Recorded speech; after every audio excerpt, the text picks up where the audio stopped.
right, we got both captains here for both teams. We're doing. I'm gonna throw it in the air. Ready for the toss? Toss.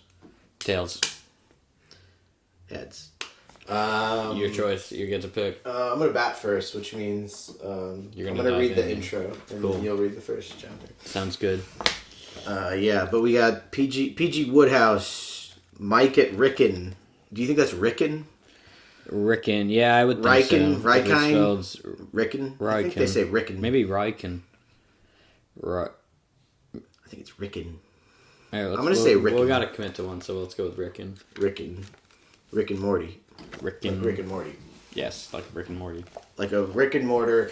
Just like, we used to have shops back in the day, you know what I mean? Everything's online now. We had these Rick and Morty stores. You go in, where's your Rick and Morty location? Where's your... The original Rick and Morty. Yeah, just brick and mortar. Mom and Pop. But yeah, PG Wodehouse. What do you think? I know what the letters stand for. I don't think it's even in here. Do you know what the letters stand for? PG? PG. Parental guidance. Yeah, no, I was like, we might get a little PG-13 Wodehouse. But yeah, he's, I think it's Pelham Granville. So, if your name was Pelham, would you be like, actually, it's PG? PG. You can call me Pelham PG. Granville. It's kind of one. Yeah. Do you want to read the poem? Yeah, before we talk about, and our conditions. You got to think about the conditions and the ground that we're on. Jew. There's lots of Jew out there. Yeah. At Lord's. It is... Oh, it's called At Lord's. That's the name of the poem, by Francis Thompson. Which, if you don't know, Lord's, one of the greatest stadiums in the world. Ground. Yes, and the stadium's great too. Don't forget about the seating, the seating adjustments they've made in the last 15 years. You got to give it up for the stadium and the grounds. At Lord's. It is little I repair to the matches of the Southron folk. Though my own red roses there may blow. It is little I repair to the matches of the Southron folk. Or Southron? Southern? South. Yeah, I saw it. It's just a town name. Though the red roses crest the caps, I know. I think it's Southern. Southron. For the field is full of shades as I near the shadowy coast. And a ghostly batsman plays to the bowling of a ghost. I have chills. And I look Anybody through else my have chills tears. right now? I look through my tears on a soundless, clapping host, as the run stealers flicker to and fro. Oh, my Hornby and my Barlow long ago. That's it. Yep, that's the poem. Let me try it. That's Francis. You want to hit it different? You want to do British? I don't know. Yeah, but apparently, a bunch of if you go to the cricket poetry Wikipedia page, this is one of the top ones, and it says like a bunch of cricket books take their names from the lines from this poem. That makes sense. So there's Seems one, big. At Lords. There's one like there's one called like field is full of shades. That's the name of a cricket book. Yeah. Because that's one of the lines in the poem. Yeah. Okay. So, At Lords, Francis Thompson. At Lords. It is little I repair to the matches of the Southern folk. Though my own red roses there may blow, it is little I repair to the matches of the Southern folk. Though the red roses crest the caps, I know. For the field is full of shades as I near the shadowy coast, and a ghostly batsman plays to the bowling of a ghost. And I look through my tears on a soundless clapping host, as the run stealers flicker to and fro. Oh, my Hornby and my Barlow long ago. There you go. Ghost batsman to the ghostly ghost. Batsman, yeah. Ghostly batsman plays to the Pretty bowling of a ghost. There's one that's way longer that we maybe should read next time. The bowling of a ghost. There's an even longer cricket poem, but I was like, that seems like a good one to start off with. So I'll read the intro. It's just the inside of the book. P.G. Wodehouse was born in Guildford in 1881 and educated at Dulwich College. After working for the Hong Kong and Shanghai Bank for 2 years, he left to earn his living as a journalist and story writer, writing the By the Way column in the Old Globe. He also contributed a series of school stories to a magazine for boys, The Captain, in one of which Smith made his first appearance. Going to America before the First World War, he sold his serial to the Saturday Evening Post, and for the next 25 years, almost all his books appeared first in this magazine. He was part author and writer of the lyrics of 18 musical comedies, including Kissing Time. Oh. We love Kissing Time. Of course. He married in 1914 and in 1955 took American citizenship. Congrats. Nice. He wrote over 90 books, and his work has won worldwide acclaim, having been translated into many languages. The Times hailed him as a comic genius, recognized in his lifetime as a classic and old master of farce. Yeah, he's prolific. My family knew him a lot. They liked him. My mom had his books in the house Jeeves. all the time. Jeeves. We love Jeeves. No one else is search engine level. Yeah. P.G. Wodehouse said, "I believe there are two ways of writing novels. One is mine, making a sort of musical comedy without music and ignoring real life altogether. The other is going right deep down into life and not caring a damn." Wow.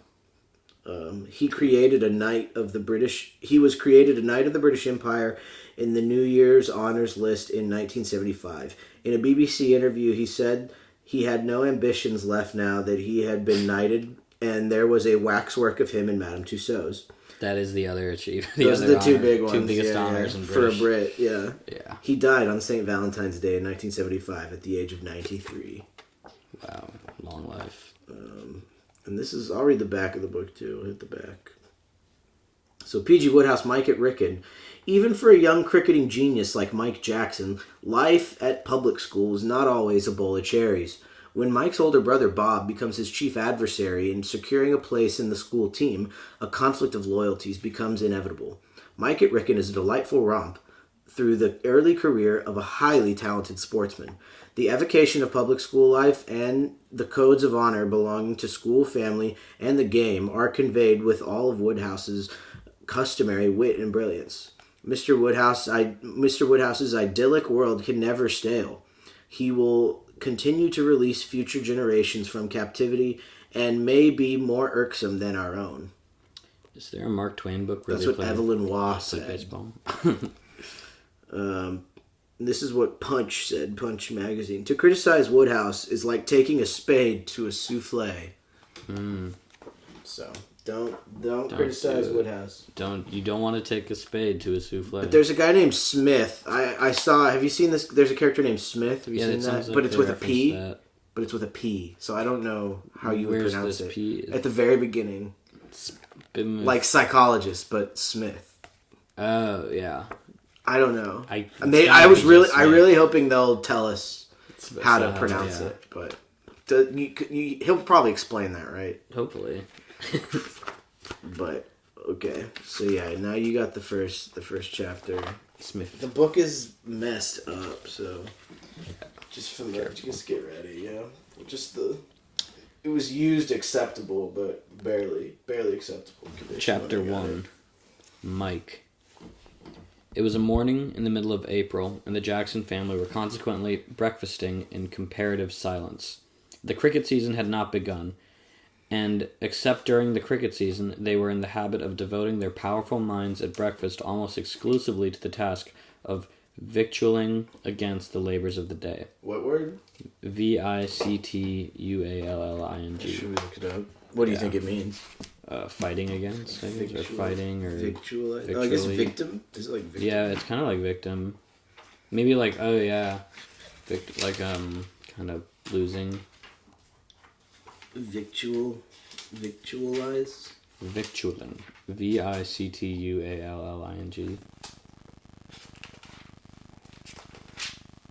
V-E words. Okay. V or V-I. V-I-C-T? Yeah. Mm-hmm. Victual. Okay. Victoria. Okay. Okay, yeah. Here's... Oh.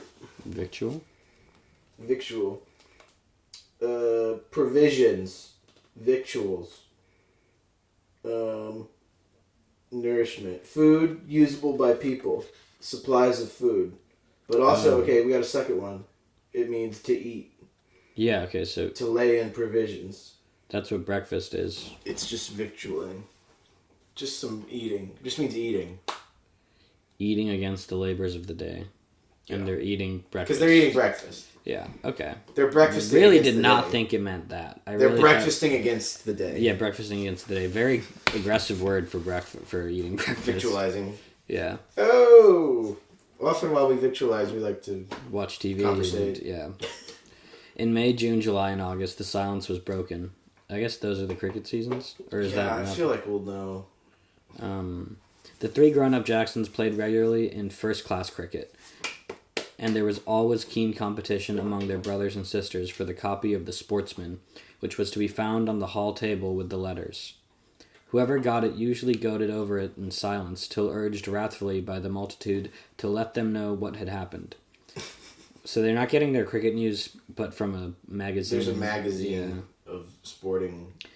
When it would appear that Joe had notched his 7th century, or that Reggie had run out when he was just getting set, or, as sometimes occurred, that ass Frank had dropped Shepherd, or May in the slips before he had scored, with the result that the spared expert had made a couple of hundred and was still going strong.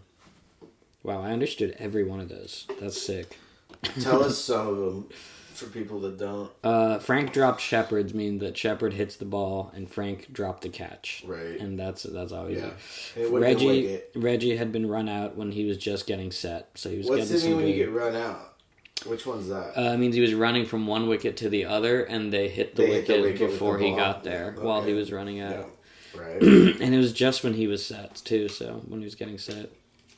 Joe had notched his 7th century, so... So you got 100 points for the 7th time? Yeah, 7th time getting 100 points in one sitting. And but is that... Not in one game. He didn't get 7 centuries in one game. No, not in one game. In multiple games. I get it. Yeah. Or May in the slips before he had scored means he got out for a duck. So they got him. They caught him out in the slips, which means they hit him. He bounced off of his bat, went behind him, but to like the left or the right, and then they caught him out. And they were in the slips. Caught him in the slips. Yeah. With the result that the spared expert had made a couple hundred and was still going strong. So that means that the other person who was batting with him didn't get out. Good. Yeah. He was good. And so this guy got out for nothing, and the other guy is still going. And was doing really good too. So you're even more embarrassed. You're like, oh damn, I fucked up in front of my friend who's doing really good. In such a case of the criticisms of the family circle, particularly of the smaller Jackson sisters, were so breezy and unrestrained that Mrs. Jackson felt it necessary to apply the closure.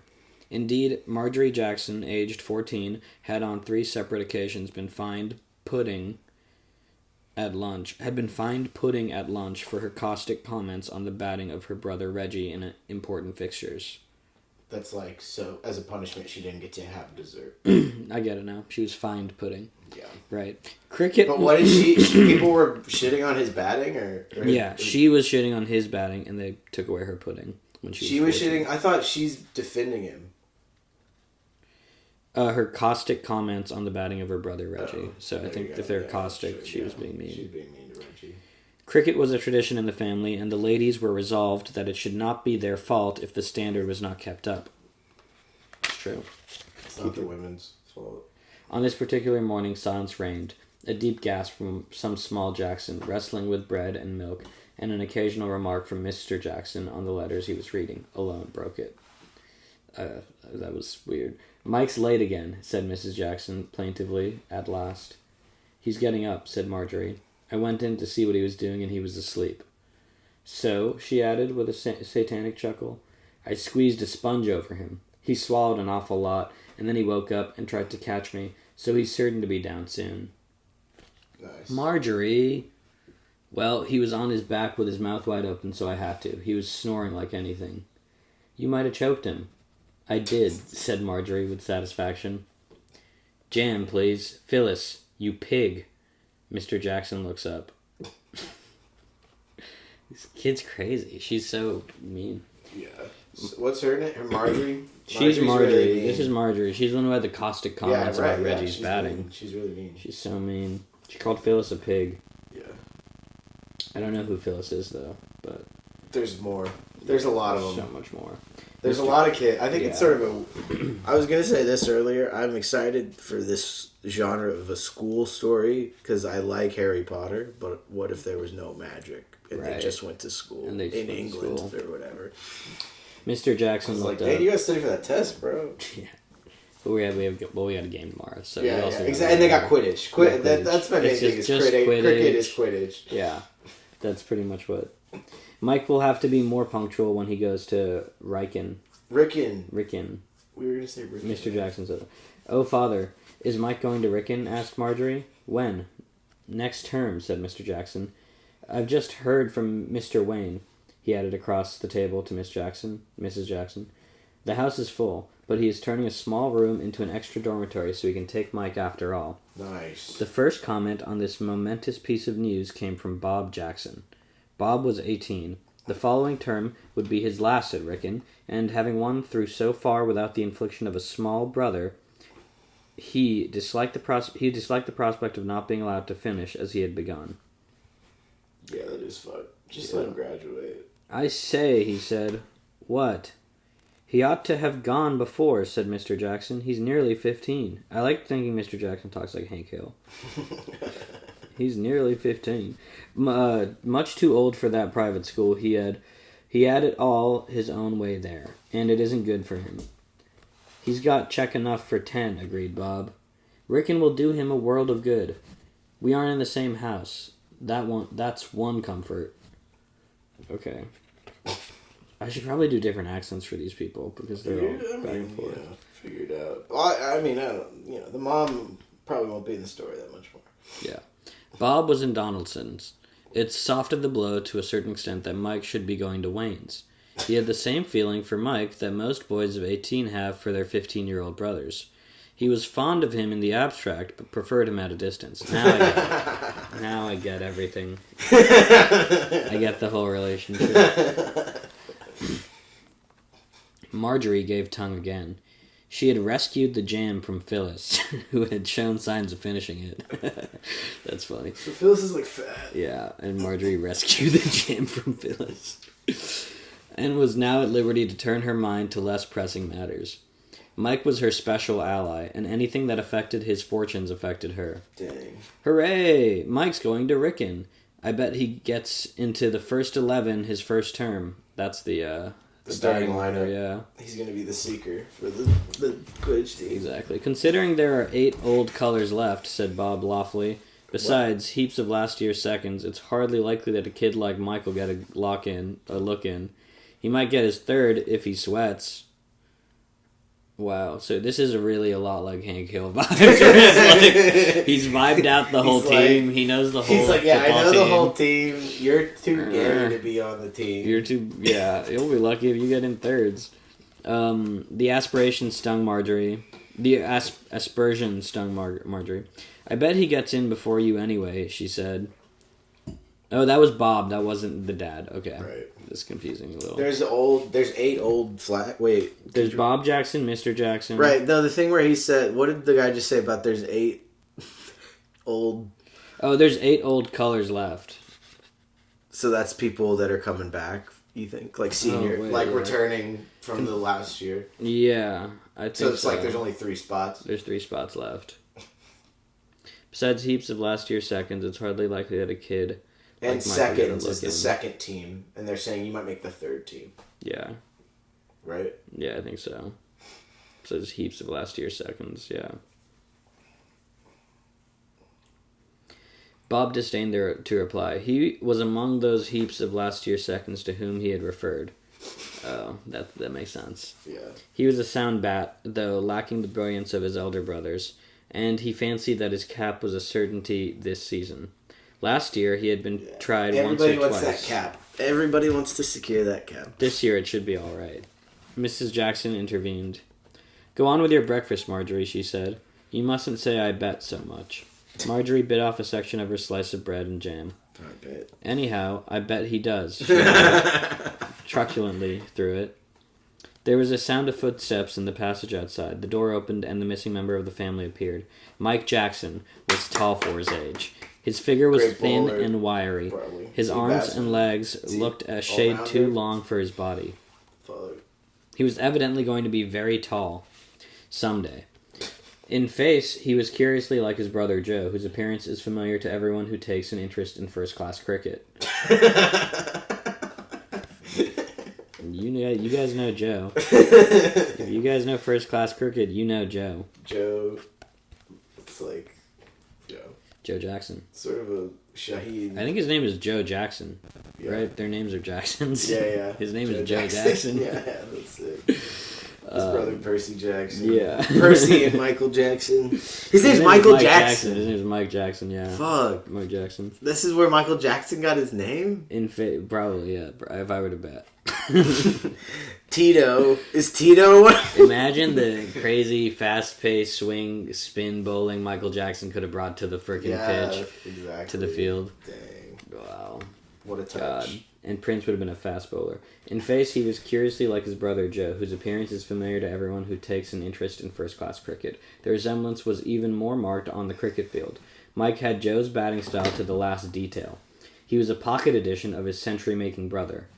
"Hello," he said. He's a kid. I don't. Maybe he should talk like that. "Hello," he said. "Sorry, I'm late." This was mere custom. He had made the same remark nearly every morning since the beginning of the holidays.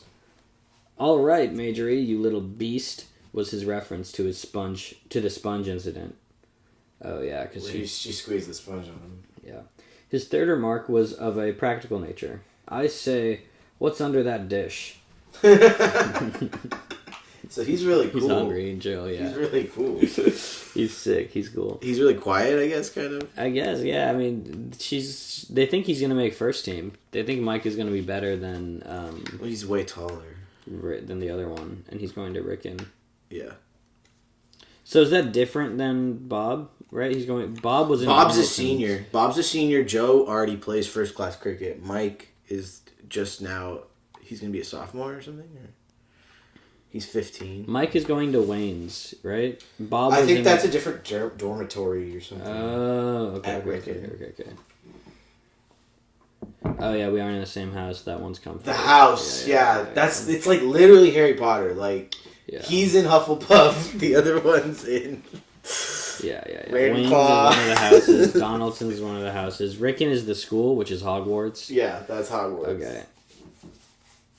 I bet he gets into first 11 his first turn. There's just one team. Even Marjorie's. My question, Zane, who plays? What is first class cricket in 1909? Who do they? Is it just like Kent is playing Shropshire? Yeah, it's probably college. Is it stuff like that, or it's college teams? Maybe. I think it's just counties, because they're out of college. They're old. You would think. I don't know. Yeah. Because this is high school. This is cricket. high school cricket, yeah, but it's kind of college. Yeah. Well, it's like college. It's like O level. Oxford. Yeah. Well, you have like there's college and then there's university too. Those are sometimes different things. Like where Spanish. college is like high school, but just the last 2 years, and then university is 4 years. There you go. So it could be anything really.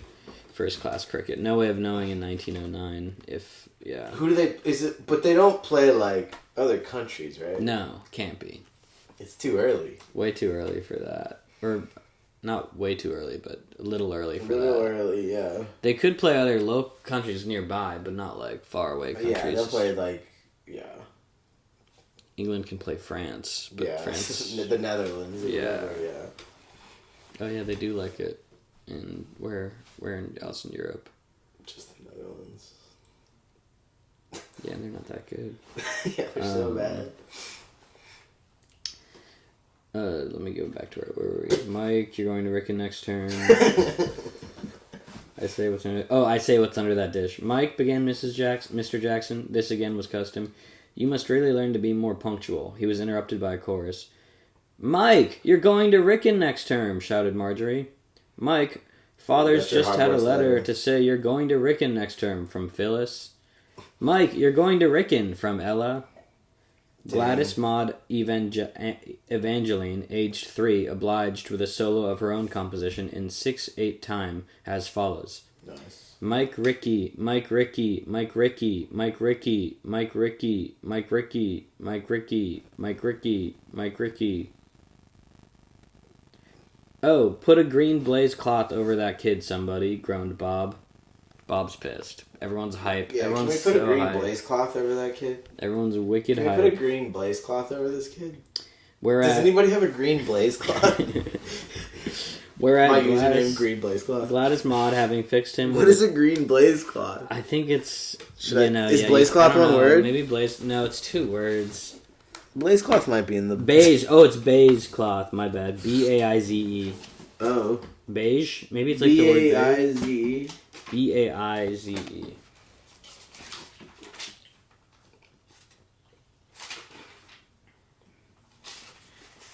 These are good. It's a great section. BAIZE. Okay, that should be on this page. BAIZE. Okay. Coarse woolen or cotton fabric. Okay, exactly what I thought it might be. It's a cloth. Interesting. Doesn't really have any information as to what cultural. Oh, it's what's on pool tables, like similar to felt. Similar to felt. Baize cloth. Okay, so it's like felt. But like, cleaning. I still don't understand the context of why you would put that over someone's head. But if it's green, that's for the table. He's gonna shoot the. It's like. It is used in pool tables mainly. Why else would it be green? Yeah, that's why he said green, because it's like she's a pool. Let's make her a pool table. What does that mean? It's funny. Let's make him a pool table. He hates her. Him. No, Bob said it about the little Kira, Evangeline. 3. Oh, you're right. I thought it was Bob saying it about Mike, because she was saying Mike. No, he's like, let's get a base cloth over this phone. No, you're right, I get it now, yeah. Whereat Gladys Maud, having fixed him with a chilly stare for some seconds, suddenly drew a long breath and squealed deafeningly for more milk. Okay. Mike looked around the table. It was a great moment. He rose to it with the utmost dignity. He's so chill. Good, he said. I say, what's under that dish? He is really chill. So Mike chill. is humble. Mike just wants to eat that food. Yeah, he's hungry. He's like Naruto. He is like Naruto. He is really chill. Everyone's really hyped for Sasuke. him. He's more of a Sasuke. Bob is kind of pissed at him because Bob's so jealous. Yeah, he's jealous as hell. After breakfast, Mike and Marjorie went off together to the meadow at the end of the garden. Saunders, the professional, assisted by the gardener's boy, was engaged in putting up the net. Mr. Jackson believed in private coaching, and every spring since Joe, the eldest of the family, had been able to use a bat, a man had come down from... Joe had been able to use a bat, a man had come down from the Oval to teach him the best way to do it. Let's get a man from the Oval in. A man from the Oval. His name was Barack Obama. Each of the boys it was the Oval Office of the White House. Yeah, by the way, cricket field is an oval. That's what they call it the Oval. Because it's ovular. Awesome. Each of the boys, in turn, had passed from spectators to active participants in the net practice in the meadow. For several years now, Saunders had been the chosen man, and his attitude towards the Jacksons was that of the old faithful old retainer in the melodrama. I get it. Okay, so he's a faithful old retainer of the Jacksons. But he teaches them cricket. Yeah, he's like your dad's friend who is kind of Yoda. A faithful old retainer. Yeah. In your household family dynamics. Yeah. He teaches you swordplay. Yeah, and he gets close with your mom. Mike was his special favorite. He felt that in him he had material of the finest order to work upon. That's why Bob's so jealous. There was nothing the matter with Bob. In Bob he would turn out a good, sound article. Bob would be a blue in his 3rd or 4th year, and probably a credible performer among the rank and file of a country team later on. A county team later on. They are county teams. County teams. But is county teams first class? But he was not a cricket genius like Mike. Saunders would lie awake at night sometimes thinking of the possibilities that were in Mike. Whoa. You shouldn't say that about a little boy. I was reading about a guy, I was looking at all the cricket teams, and then there's a guy I was like, wait, who's this guy? And he's just like a black guy from Florida. or whatever, and I was like, okay, cool. But it's like he's Jamaican or whatever. But he had some old Jamaican guy that was his trainer. Wow, in Florida. It's like a current guy, yeah. And he plays for like the West Indies, or he plays for no, he's an American USA? player. Yeah, Plays for Team USA. I think so. Yeah, it's like wow. Steve Jordan. I probably have seen him. He has like a regular name. I know. Yeah. Okay. I think I know who you're talking about. Yeah. I know all the USA. But I was just looking at all the. But it was on. I was just looking at like. I think it was looking at Caribbean teams, and just on Wikipedia, and it has all their flags and stuff. And I was just like, oh, what's up with the American people? Yeah, I think there aren't. And I was like, that makes sense that Jamaican people live in Florida because it's kind of close. Yeah, for sure. But he had a trainer guy like this, which is cool. That makes sense. You need someone from the Oval. I think to train you. I think Florida would be a great place for cricket. I think cricket would do great there, even though, yeah. They got a lot of islanders. A lot of space. You need a lot of space for a field, and you need like good land. Yeah, they got it. They got that land. Might be harder to set up in the north east, even though that's where it probably was big, density. Like because Harvard was there and stuff. Right. So, where was I with this with Saunders? He's a retainer. He's a trusted retainer. Oh, here it is. From the melodrama. He was staying awake at night, thinking of the possibilities that were inside of Mike. The strength, yeah, that's so funny. The strength could only come... Yeah, I like that his character, he's like, okay, you know, like that guy in movie, or I guess he doesn't even have movies, he means melodrama plays. Yeah. But it's like cool, he's like, just like that. Pretty much like that. Yeah. He's like, you know that trope of that guy? He's like that. That's a good way to write. He's like that with the thing where he said, there's two ways to write books. Yeah. And his way is just saying... like using like kind of tropes and stuff.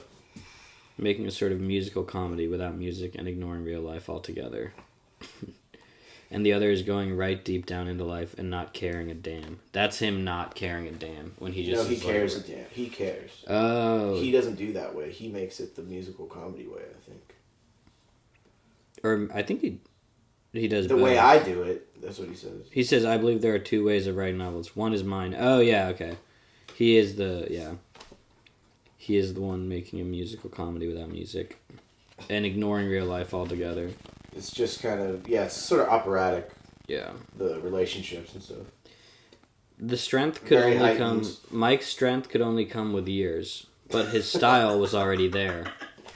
Look at this kid's swag. It's Joe's swag, but with Joe's style, with improvements. Mike put on his pads, and Marjorie walked with the professional to the bowling crease. Mike's going to Wrykyn next term, Saunders, she said. All the boys were there, you know. So was father ages ago. Is he, miss? I was thinking he would be soon. What? I was thinking he would be soon. Okay, yeah. Do you think he'll get into the school team? School team, miss? This miss thing is like kind of weird. He seems like a servant. He is. He's a servant. Oh, really? I thought he was just his friend. He's the trusted hand of the... Like, if you're a hand, that means you're like a hand. You're right. Yeah. She was just a hired hand. Is Saunders the professional, assisted by the gardener's boy. Yeah, he's like... Okay, so the gardener's boy is in the mix. I forgot he was standing around. Sets up the net. Yeah. I thought Saunders was the gardener, but now Saunders is kind of a different guy, but he's... Miss, hey there, miss. Yeah, I think if you did the voice... Saunders is a good one to try a voice out on, because he is going to say miss a bunch. Yeah. Mr. Jackson's doing private coaching.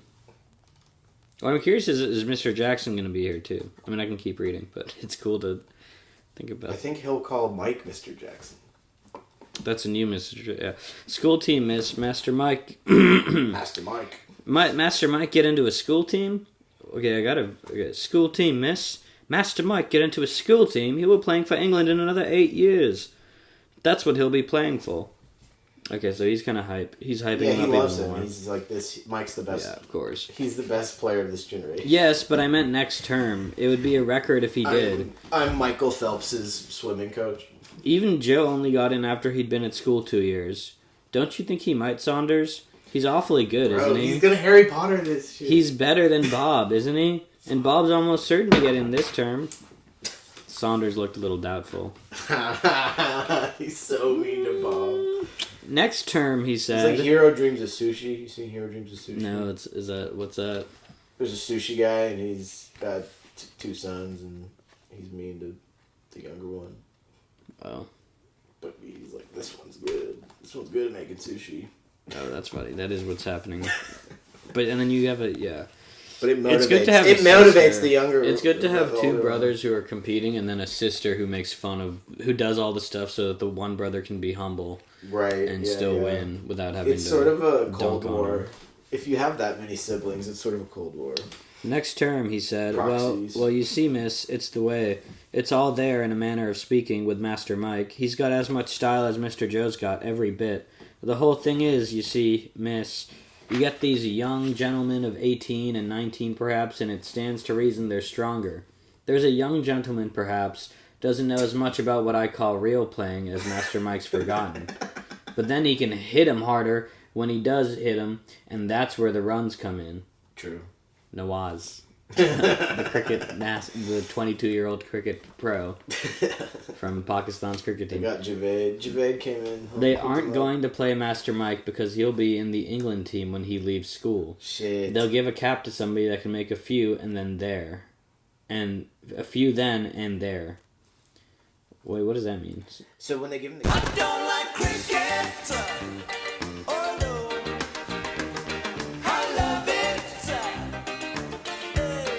Team, and so like he's not going. They're not going to give him the cap because he won't even be there. Because he won't be on the team. Playing for England. Yeah. He won't play for. Saunders is so hype on it. So what I think might be happening is he's going to a boys' academy where it's like Mike is in school with college kids, with like kids in 18 to 19-year-olds in college. That sounds right. So their team for the college campus or whatever, Mike's not going to play on it because he's going to go straight to the real leagues at the age of 18. Yeah. And that's why he's... So they do have the national team. That's what he's talking about. Yeah. That's first-class cricket. Yeah. Joe plays on the England team. The England team, yeah. Yeah. But Mike's jolly strong. Oh, I'm not saying it mightn't be, miss. I was only saying don't count on it, so you won't be disappointed if it doesn't happen. It's quite likely that it will, only all I say is don't count on it. I only hope that they won't knock all the style out of him before they're done with him. He has so much style. You know those school professionals, Mike has so miss? much style. Please. Well, you know those school professionals, miss? No, I don't, Saunders. What are they like? Well, there's too much of the come right out at everything about 'em for my taste. Seem to think playing forward the alpha and omega of batting. They'll make him pat balls back to the bowler, which he'd cut for 2s and 3s if he was left to himself. True. Still, we'll hope for the best, miss. Oh, sorry. So what he's saying is... They're going to turn him into a loser pussy that doesn't have style. Yeah. Playing forward the alpha and omega of batting. Omega. That's him saying omega with an accent? Yeah, but I think what he means is come right out at everything about him for my taste. So I think he's saying that these school professionals, when they come out, they play in a style where there's one guy who's good and one guy who just kind of sits out the whole time. Because you have two batsmen out of the same Because going time. for 2s and 3s means the batters switch? Yeah, they'll make him pat balls back to the bowler, which he'd cut for 2s and 3s. Which would mean that the guy would... Yeah. The other guy would get to bat. Yeah. So they're saying like he's not gonna. He would be hitting 2s and 3s all over the place, hitting some good. But they're gonna coach him into good defensive play, a lot of runs. But they're gonna coach him to just stay on and let the other guy shine. Yeah. Improv style. Yeah, exactly. That's what he's saying. Ready, Master Mike? Play. As Saunders had said it, it was all there. Of Mike's style, there could be no doubt. Today too, he was playing more strongly than usual. Marjorie had to run up to the end of the meadow to fetch one straight drive. He hit that hard enough, didn't he, Saunders? She asked, as she returned the ball. If he could keep on doing ones like that, miss, said the professional. I don't like cricket. Oh no. I love it. And watch some more, hopefully. Knife. That's a cricket term? No. Okay. That's just a British thing, I think. That's what you could say, knife. Yeah. Nice. He's poor. That's what a poor guy would say. Yeah, probably. He sounds like he's poor. Yeah, he keeps he's like dumb and poor and cool. Stupid, yeah. He seems chill. That's he's kind of like you finished blue collar. That's chapter 1, yeah. Wow. Here, yeah, chapter 2. Yeah, chapter 2. Looks good. Mike is still not at Wrykyn, but he's at the nets and he's practicing and he's getting ready. Right, yeah. And if he hits like he did right there, then he's a shoo-in. Here's what I'll say: Chapter 4 is at the nets. But wow. Of course. I should have known that was going to come up. I was like, isn't one of them called it? It's not the chapter's not at the nets, but he is physically at the nets. Right, he is at the nets. Yeah. But these could be different nets. Yeah, or he just comes... He'll have... I mean, I think there's practice nets. That's where you practice. Yeah, I think he's going to come back to the nets. They have practice nets at the school. Yeah. I think they have practice nets at the school. But also, like, when Goku's not fighting, he's on that planet getting powerful. Yeah, he's in the hyperbolic time chamber. Exactly, that's what the practice nets are for guys like Mike and me. Alright. This one's called The Journey Down. Is that a cricket term, do you think? Like the death or something? Yeah. Not that I know of, but we did see something on the game last night that said... It said the New Zealand team, and my friend who doesn't know cricket, coworker friend, was like, why does it say fall of wickets? I saw it said fall of wickets. Fall of wickets. I saw that last night. That's just how it's going. Yeah. That's just the wickets are falling. Yeah. But it looks really cool. Yeah, he just like sick, didn't understand what that meant, the phrase of that. Yeah. He thought it was like the name of the New Zealand team or something. Yeah. No, they're the Black Caps. Yeah, they're Black Caps. But they're caps. Mm-hmm. Who's gonna earn the cap? Journey down. What are these caps? It's like 1909. What does the cap look like? It's so important to British people to have a cap. You need a when cap. You play sporting cap. My uncle, who's a British man from South Africa, his family's British, and he grew up in South Africa, like, will go to church or whatever, and he won't wear a hat. But then at lunch, he shows up and he's wearing a hat. That makes sense. He likes wearing a hat. Yeah, but not wearing it in churches. I mean, you can't. Yeah, you're not supposed to if you're a man. But he doesn't even bring it, of course. Yeah. But he has it. Yeah, he's like he'll wear it for lunch. Have you talked with him about it? About what? Cricket. No. He doesn't I haven't like talked it? to him yet. No, he likes soccer. He's always watching Manchester City on his phone. Oh, cool! I know like a 19-year-old kid who does that. I know, yeah. It's funny because it's like, yeah, okay. It's funny to think of older white guys also doing. Yeah, we got him a Manchester City hat. That's the funny one because that's like the more like younger school or whatever. They're like the recently bought out. Yeah, there's. I like Drake likes them. Like that's the one that's like more hype than a lot of the other. They were bad clubs. until recently or something. I don't know, but we got him the hat. He loves his sporting hat though. That's cool. But yeah, okay. So we got the journey down. The seeing off of Mike on the last day of the holiday. I don't like cricket. Oh no, I love it. Great hardship. More particularly when the departing hero has a brother on the verge of the school 11 and 3 other brothers playing for counties. And Mike seemed in no way disturbed by this prospect. Dang. So wait, they have 3 brothers? There's a lot of brothers. Wait, so he's going to school with 3 brothers? No, there's 3 brothers that play for the county teams. Oh, okay. So that's the older brothers. I guess that's Joe, and then there's 2 other brothers. They're just great Or cricketers. he's had 2 other brothers. Yeah, they said he was a cricket family, and there's a lot of kids. Full cricket family. Yeah, Joe's the eldest though, so he's the one who's the best of all of them. Yeah. Bob is probably one of those 3 Mike. brothers. Bob. No, he doesn't play for the county. It says when the departing hero has a brother on the verge of the school 11 and 3 other brothers playing for counties. Oh, wow. Okay, yeah. So there's one on the verge of the 11. That's Bob. Mothers, however, to the end of time will foster a secret fear that their sons will be bullied at a big school, and Mrs. Jackson's anxious look lent a fine solemnity to the proceedings. Wow. And as Marjorie, Phyllis, and Ella invariably broke down when the time of separation arrived and made no exception to their rule on the present occasion, a suitable gloom was the key note of the gathering. Mr. Jackson seemed to hear the parting with fortitude, as did Mike's Uncle John, providentially roped in at the 11th hour on his way to Scotland, in time to come down with a handsome tip. He's given Mike the who gets the tip? Or is it I don't know what the tip means. To their coarse, fibered minds, there was nothing pathetic or tragic about the affair at all. Among others present might have been noticed Saunders practicing late cuts rather coyly with a walking stick in the background, the village idiot who had rolled up on chance of a tip, Gladys Maud Evangeline's nurse. Oh, that's her full name, Gladys Maud Evangeline. I didn't realize that. I thought that was a list. Yeah, that is her whole name. That's her full name. She's That's a 3-year-old girl. That's cool. She's there? Her nurse. Yeah. Smiling vaguely, and Gladys Maud Evangeline herself. Frankly, bored with the whole business. I love Gladys Maud Evangeline. Yeah, she's cool. Probably my favorite character. She's funny so far. The train gathered speed. The air was full of the last messages. Gladys Maud cried because she had taken a sudden dislike to the village idiot, and Mike settled himself in his corner and opened a magazine.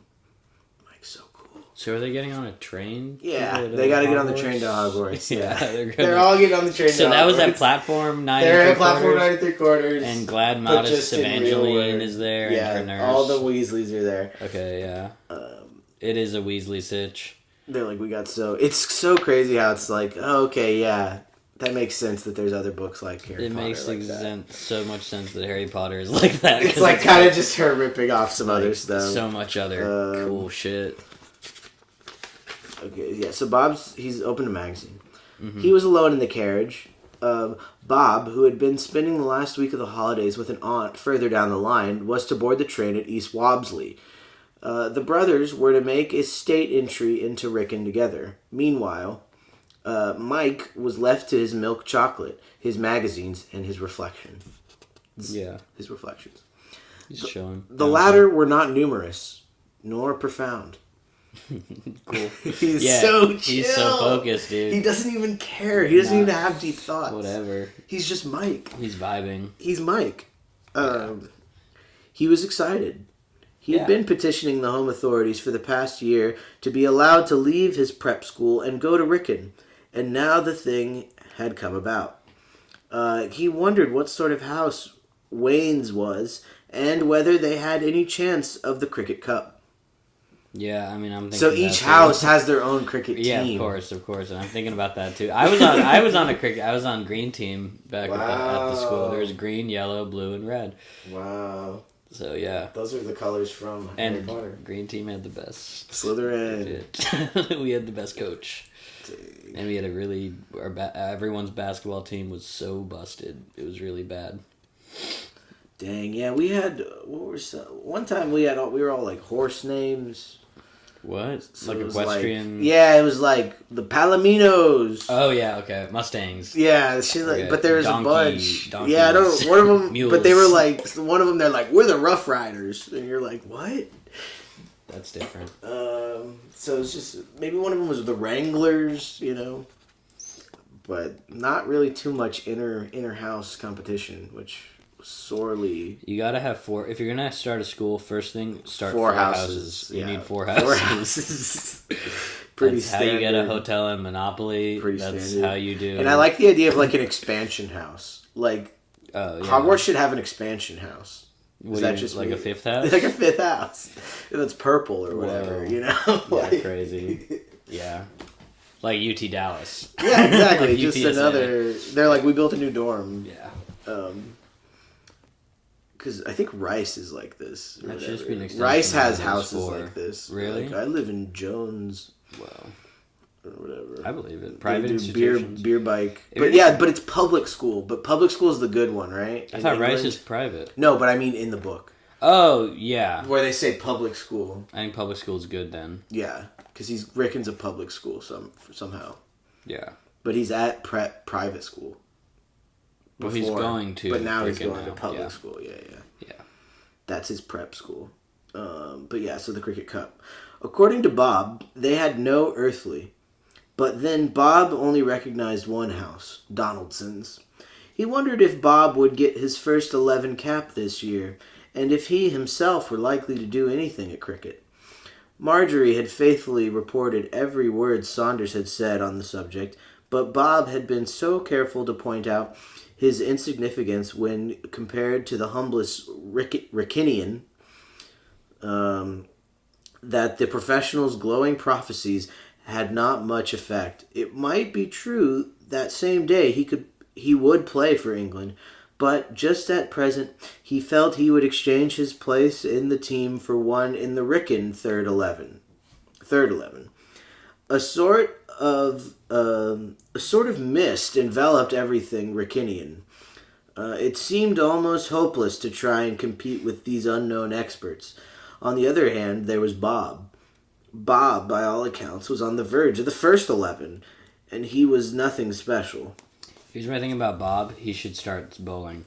Because, like, if you are a mid-batter, if you're a batter and you're not promising, you are not showing a lot of... Pitcher, you could just start bowling, start working on your spin, start doing stuff where you don't have to be that athletic, you don't have to be that hot. Just be weird. Just be kind of weird. Tall. You're obviously got some height, you know. But you're not as tall as Mike. Yeah, but... So that's why you got to work on your bowling. That's where you can show. Yeah, is it like... I wonder if it's like baseball where it's like, do they know about bowling yet? What do you mean? In 1909. Like, do they know the... Do they have the crazy bowling techniques yet? Or is it pretty more gentlemanly? I bet they have spin and fast still. Okay. But I don't know for sure. But I'm almost certain they would. Because we were talking about the guy that did the first Googly or whatever, and that wasn't... That was like in 19... What? I don't know. This is 1909. I know. It was definitely before... This is definitely before that. So there won't be Googlies. No Googlies. They might not even use Yorkers as a word. But that seems like an old word. That seems like one of the oldest words. I bet they might do a Yorker, but...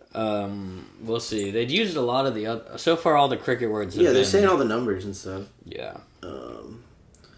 He's nothing special. While he was engaged on these reflections, the train drew up at a small station. Opposite the door at Mike's compartment was standing a boy of about Mike's size, though evidently some years older. He had a sharp face with a rather prominent nose. Draco Malfoy, nice to meet you. And a pair of pince-nez gave him a supercilious look. Do you know the pince-nez? Look up pince-nez. How do you spell that? P-I-N-C-E, like Prince. That's what I thought. And then what is the second part of that? It's hyphen N-E-Z. I think they're the little glasses that don't have... I think they're just the little glasses that don't have... I got it right here. The things that go to your ears. That's my guess. I got it right here. P-I-N... Pince-nez. Oh, it doesn't have... Oh. Pince. Oh, this is P-I, right? P-I-N-C-E hyphen. Yeah, it'll be here. It's gotta pinch, hit, pincher. Before that, pinball. After pince-nez, got it. Pince-nez. Eyeglasses clipped to the nose by a spring. Yeah, little clippy glasses that don't go to your ears. Yep. Okay. 1876. And then, do you want to look up supercilious? Isn't that crazy? I've heard supercilious. So they're pretty new. Yeah, that's like 30 years old. 30 years old to call it the I mean, that's still kind of out of date. Supercilious. So it's just super. Yeah. And then C-I-L. S-U. But I bet it just means he looks fancy and dumb. Fancy and weird. Right? Yeah, I mean, fancy. Probably. I think I've heard that word before. Supercilious means like pompous, or... It seems like a word that was in my vocab books growing up. Supercilious. Super C. Superlative. Super oxide. Super physical. It's before that. Earlier. Supercilious. Super C-I-L. Supernatural. I need to go to the... Super C-I-L. I know, I'm looking for the... Super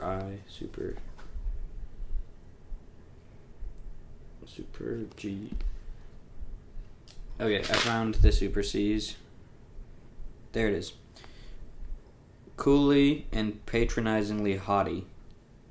Nice. Okay. So like a fancy rich guy. Yeah. It's like, Okay. This kid's got a... Kid does Draco have Malfoy. a Draco. It is Draco Malfoy. Oh, yeah, so I was right. It's pretty much I had a Draco feeling Malfoy, it was going to be his Draco rival. And because that's like what happens in the first... They it's meet literally on the train. the first... Yeah. Well, they meet right when they get off the train. Okay. Because they meet when they're getting onto the boats to go into Hogwarts. Right. Or maybe they meet on the That's train. the second. Yeah. I think he comes by on the train car and is like, hey, what's up, you fuckers? Fuck you, Ron. And then says some slurs. Calls Weasley a slur, or calls Hermione a slur, and says something about Ron, and then says hi. Someone has to say all the slurs first, so Harry can go, what is that? Yeah, Wait, exactly. I've never heard. I don't know any slurs. He wore a bowler hat and carried a small portmanteau. He opened the door and took the seat opposite to Mike, whom he scrutinized for a moment, rather after the fashion of a naturalist examining some new and unpleasant variety of beetle. He seemed about to make some remark, but instead got up and looked through the open window. "Where's that porter?" Mike heard him say. The porter came skimming down the platform at that moment. Here comes Hagrid. "Porter, sir, are those trunks of mine in all right?" "Yes, sir. Because you know there'll be a frightful row if any of them get lost." "No chance of that, sir." "Here you are, then. Thank you, sir." The youth drew his head and shoulders in, stared at Mike again, and finally sat down. Mike noticed that he had nothing to read, and wondered if he wanted anything, but he did not feel equal to offering him one of his magazines. He did not like the looks of him particularly. Judging by appearances, he seemed to have side enough for three. Judging by appearances, he seemed to have side enough for three. If he wanted a magazine, thought Mike, let him ask for it. The other made no overtures, and at the next stop got out. That explained his magazine-less condition. He was only traveling a short way. "Good business," said Mike to himself. He had all the Englishman's love of a carriage to himself. The train was just moving out of the station when his eye was suddenly caught by the stranger's bag lying snugly at the rack. And here, I regret to say, Mike acted from the best motives, which is always fatal. He realized in an instant what had happened. The fellow had forgotten his bag. Oh no. Mike had not been greatly fascinated by the stranger's looks, but after all, the most supercilious person on earth has a right to his own property. Besides, he might have been quite a nice fellow when you got to know him. Anyhow, the bag had better to be returned at once. The train was already moving quite fast, and Mike's compartment was nearing the end of the platform. He snatched the bag from the rack and hurled it out the window. Porter Robinson, who happened to be in the line of fire, escaped with a flesh wound. Then he sat down again, and with inward glow of satisfaction which comes to one when one has risen successfully to a sudden emergency. So Mike threw that Draco's bag out the train? Is that reason? Yeah, I think so. And he thinks he got off. But I feel like he might not have gotten off. I think we're going to realize Draco's still on the train. I think so, right? That seems like that would be unfortunate for Mike in this situation. The glow lasted until the next stoppage, which did not occur for a good many miles. Then it ceased abruptly, for the train had scarcely come to a standstill when the opening above the door was darkened by a head and shoulders. The head was surmounted by a bowler, and a pair of pince-nez gleamed from the shadow. "Hello, I say," said the stranger. "Have you changed carriages or what?" "No," said Mike. "Then where's my bag?"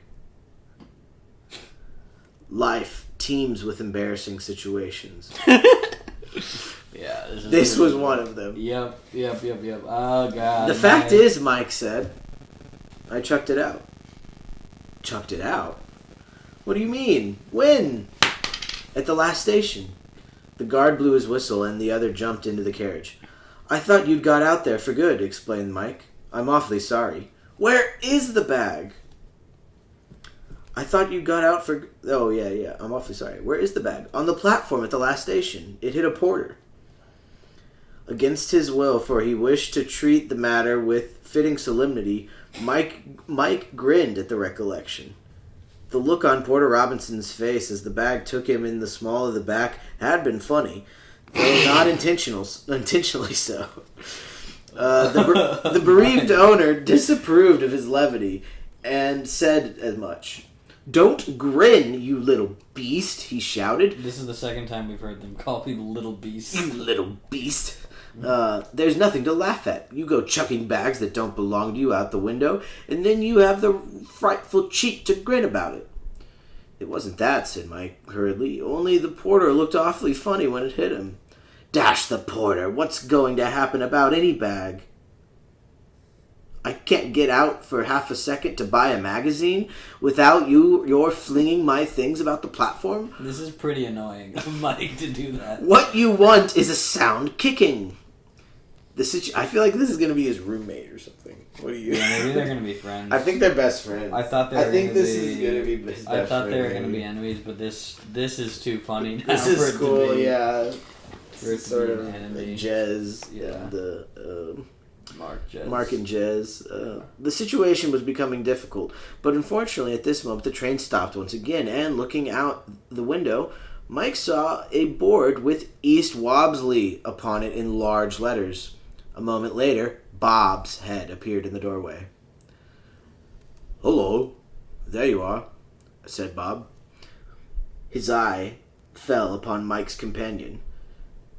"Hello, Gazika," he exclaimed. "Where did you spring from? Do you know my brother?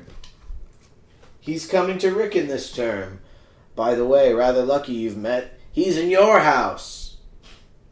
Furby Smith's head of Wayne's, Mike. He's the head of Wayne's. That's very helpful. That's Furby Smith. Furby Smith. Whoa. So Furby Smith. That's his last name is Furby Smith. Wait, so the guy whose bag he threw out the window is Furby Smith, head of Wayne's. Ooh, Mike. Furby Smith is FIRBY-Smith. Okay, so he's the head of Wayne's. Yeah. Mike gathered that Gazika and Furby Smith were one and the same person. So yeah, he's Gazika too. I don't know what that. He said "Hey Gazika" or something. Yeah, he said "Hey Gazika," but I don't know if that's a nickname or if that's a real British person's name. I don't know, but it's got to be maybe it's like a famous cricket player or something. Gazika, yeah, probably. Yeah, right. Furby continued. Okay, he grinned again. Furby Smith continued to look ruffled, though not aggressive. "Oh, are you in Wayne's?" he said. "I say, Bob," said Mike, "I've made rather an ass of myself. Naturally. I mean, what happened was this. I chucked Furby Smith's bag out the window thinking he'd got out, only he hadn't really, and it's at a station miles back. You're a bit of a rotter, aren't you? Had it got your name and address on it, Gazika?" "Yes." "Oh, then it's certain to be all right. True. It's bound to turn up sometime. They'll send it on by the next train and you'll get it either tonight or tomorrow. Frightful nuisance all the same. Lots of things in it I wanted." Yeah, of course. "Oh, never mind. It's all right. I say, what have you been doing in all the holidays? I didn't know you lived on this line at all." So this is Bob. That's Bob. That's his brother. Bob kind of defended him. Yeah. Bob came in clutch. Yeah. Bob's coming in clutch with his older Gazika. brother, yeah. He has some great contacts. Yeah. So let me see.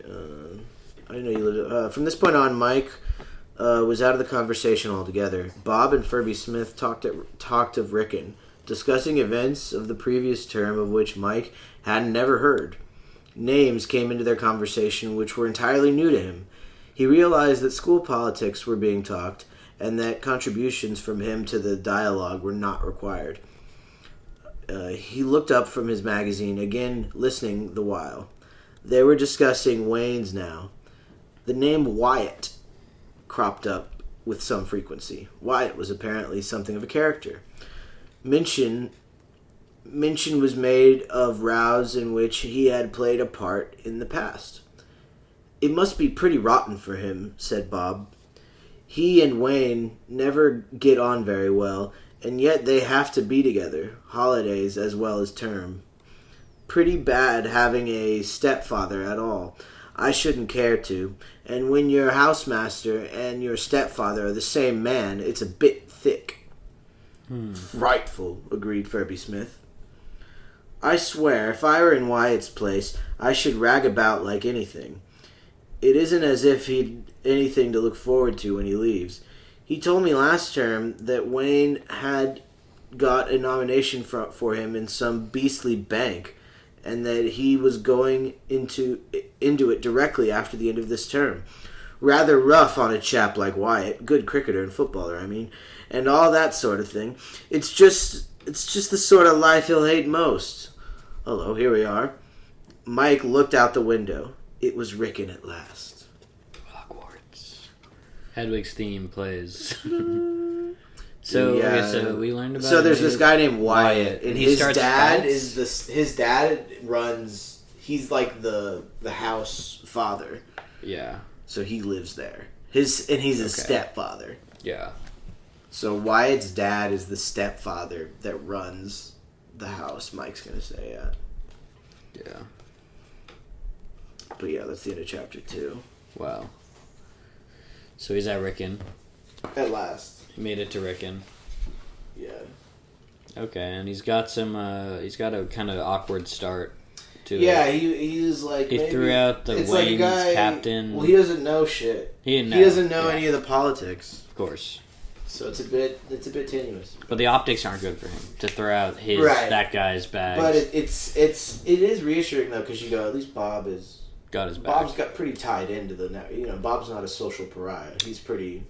Oh, and he's pretty depth. Looks good up ahead. Chapter 3. Mike finds a friendly native. Nice. Mike was surprised to find, on alighting, that the platform was entirely free from Wrykynians.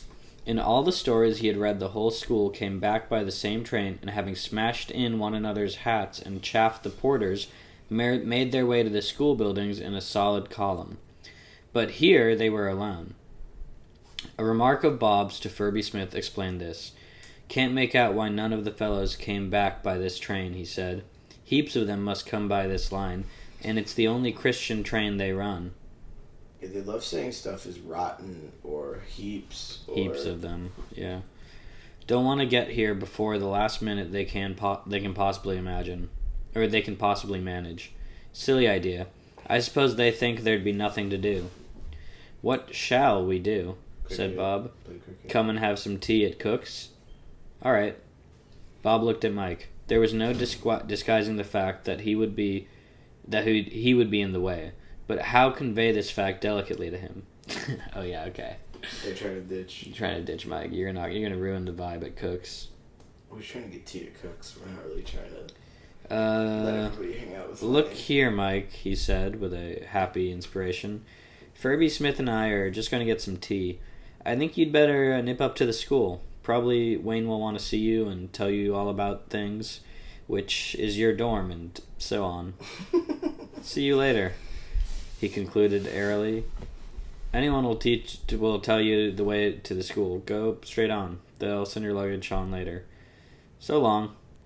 And his sole prop in this world of strangers departed, leaving him to find his way for himself. Okay, older brother's gone, pretty airily. Yeah. Just like he's left. like, "It's over. Just go to school. Just go to school. I'm gonna go. We're at school now. Just go. Go. It's over there. I'm gonna go to get your drinks." dorm. I don't even live in your dorm. Yeah, he's nice. He's being nice, but he's being chill, like, but get also out, not come on. as nice as he would.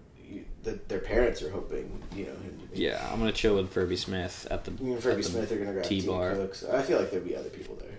There is no subject on which opinions differ so widely as this matter of finding the way to a place. To the man who knows, it is simplicity itself. Probably he really does imagine that he goes straight on, ignoring the fact that for him the choices of 3 roads, all more or less straight, has no perplexities. The man who does not know feels as if he were in a maze. Mike started out boldly and lost his way. Go in which direction he would, he always seemed to arrive at a square with a fountain and an equestrian statue in its center. The 4th rendition of this feat, he stopped in a disheartened way and looked about him. He was beginning to feel bitter towards Bob. The chap might at least have shown him where to get some tea. At this moment, a ray of hope shone through the gloom. Crossing the square was a short, thick-set figure clad in gray flannel trousers, a blue blazer, and a straw hat with a colored band. Plainly a Wrykyn. Mike made for him. "Can you tell me the way to the school, please?" he said. "Oh, you're going to the school?" said the other.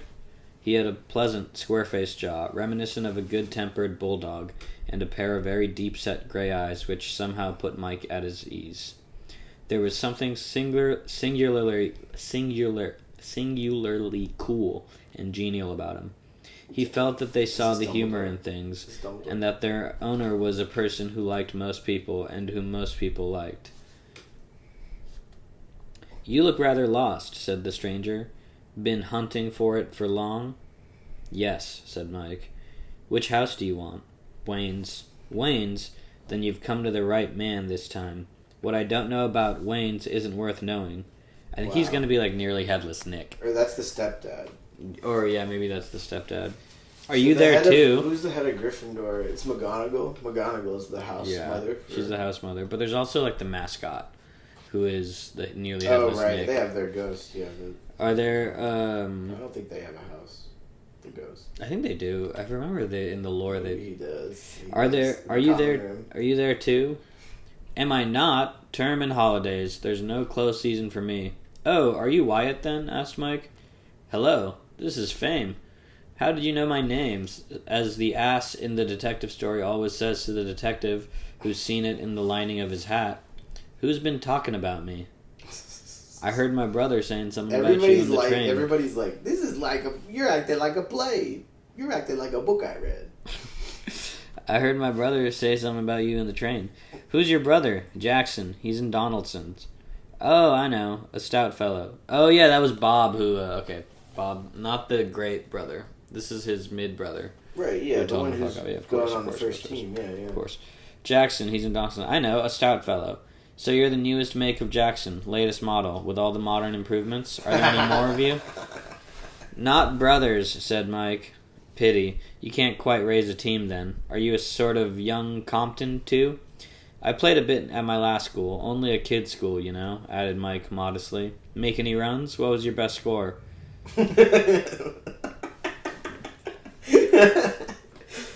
You gotta ask guys that when you meet them. I do, yeah.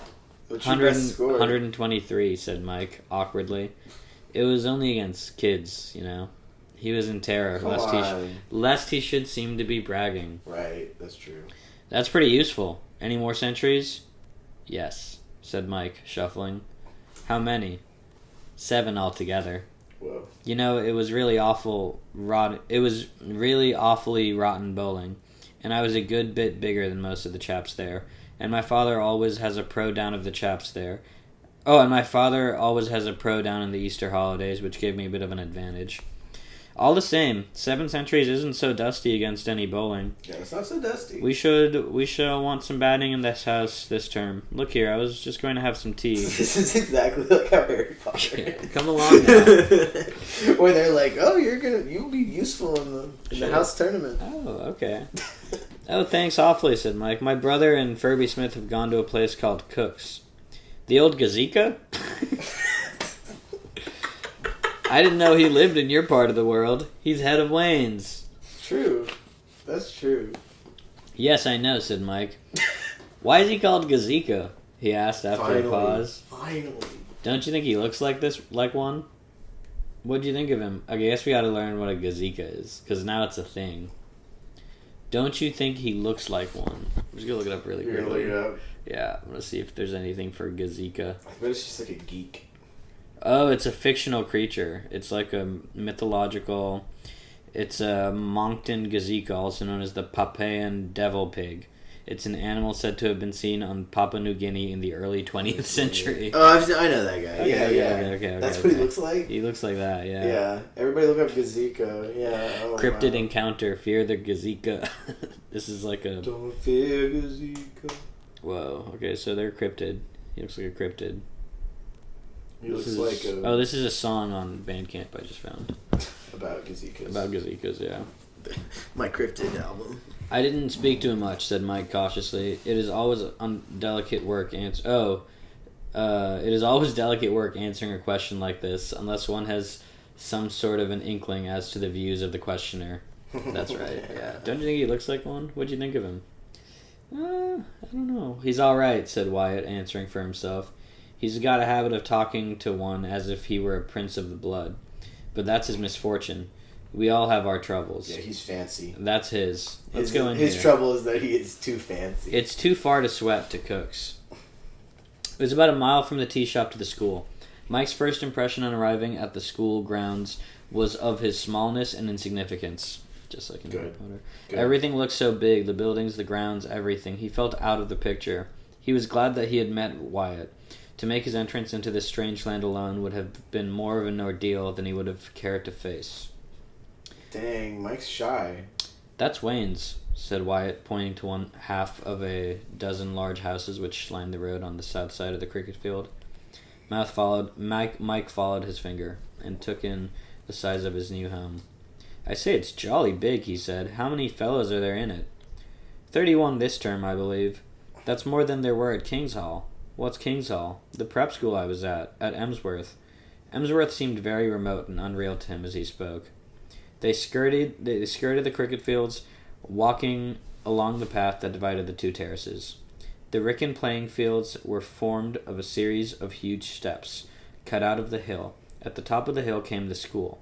On the first terrace was a sort of informal practice ground, where, though no games were played on it, there was a good deal of punting and drop-kicking in the winter and fielding practice in the summer. That's good. Good place to do fielding practice. The next terrace was the biggest of all, and formed the first 11 cricket ground.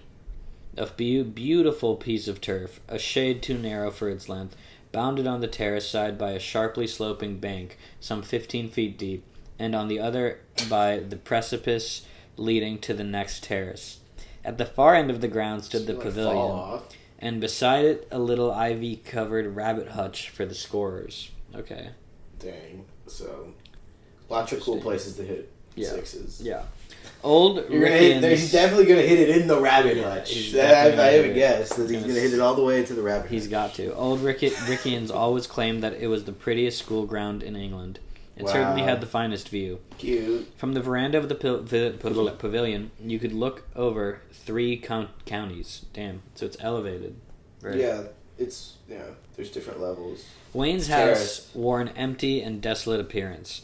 There were signs of activity, however, inside, and a smell of soap and warm water told of preparations recently completed. Wyatt took Mike into the matron's room, a small room opening out of the main passage. "This is Jackson," he said. "Which dormitory is he in, Miss Payne?" The matron consulted a paper. "He's in yours, Wyatt." "Good business. Who's in the other bed? There are going to be 3 of us, aren't there?" "Ferreira was to have slept there, but we have just heard that he is not coming back this term. He has had to go on a sea voyage for his health." There's like a Spanish guy named Ferreira that's going on a sea voyage for his health. It's still 1909. Yeah. Just hit a quick sea voyage. That's like the only way to get anywhere. A lot of prescriptions from the doctor. It just says like sea voyage. If he has to go to Spain, that would take like 3 days or a long ass time, I guess. Well, I bet you would sail the Mediterranean if you were in England. Wow. Seems queer anyone actually taking the trouble to keep Ferreira in the world. Said Wyatt. "Come along, Jackson, and I'll show you the room." Damn, Wyatt's mean. He's savage, yeah. He's sick. He's cool and mean. Yeah, he's like, what do you think But that's what the boys Kazika? need. The boys like that. They respond to that. They went along the passage and up a flight of stairs. "Here you are," said Wyatt. It was a fair-sized room. The window, heavily barred, looked out over a large garden. "I used to sleep here alone last term," said Wyatt, "but the house is so full now they've turned it into a dormitory. I say, I wish these bars weren't here. It would be rather a rag to get out of the window onto that wall at night and hop down into the garden and explore," said Mike. Oh, this is Mike talking who said that. He said he wishes he could hop out of the window and go walk around the garden. Dang. Wyatt looked at him curiously and moved to the window. "I'm not going to let you do it, of course," he said, "because you'd go getting caught and dropped on, which isn't good for one in one's first term, but just to amuse you." He jerked at the middle bar, and the next moment he was standing with it in his hand. The way to the garden was clear. "By Jove," said Mike. "That's simply an object lesson, you know," said Wyatt, replacing the bar and pushing the screws back into their putty. "I get out at night myself because I think my health needs it. Besides, it's my last term anyhow, so it doesn't matter what I do. It's Wyatt's last term. But if I find you trying to get out in the small hours, there will be trouble, see?" Why is it Wyatt's last term? He's older, I guess. He's like the teacher. No, I don't think he's the coach. Rather rough, because back they were like good. They said Wyatt was a good cricketer and footballer. Right, there's a kid too. Is this an old guy or a kid? This is a kid. I thought he was in charge of the whole dormitory though, or whatever. He's like the head guy of the dorm. I thought they explained that he was an old man at the beginning. Well, I guess Gazika's the head of the dorm. Gazika's like the prefect or whatever. Yeah, I think he's also like that. No, yeah. So this guy, that makes sense that he's a kid. He's a kid, yeah. I was thinking he's an adult. Yeah. Well, yeah, because he's showing him to the dorm and stuff, but. And he has the same name. He seems cool. He's a troublemaker. They said that he started rows, right? Like he starts fights. Okay, I get it now. But he's old. He's a senior. Yeah, and he starts fights, so he's kind of a bad boy. Yeah. Well, he's got a hot mouth. Yeah. All right, said Mike reluctantly, but I wish you'd let me. Not if I know it. Promise you won't try it on. That means like if I catch you, blah blah. Right. All right, but I say, what do you do out there? I shoot at cats with an air pistol. The beauty of which is that even if you hit them, it doesn't hurt. It simply keeps them bright and interested in life.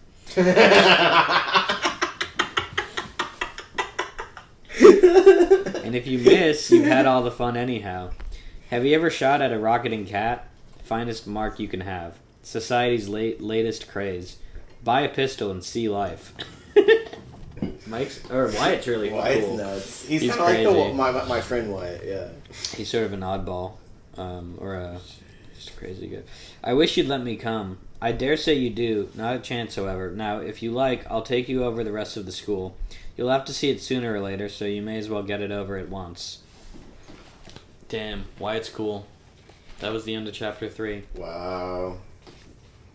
Now we're at the Nets. At the Nets. Wow.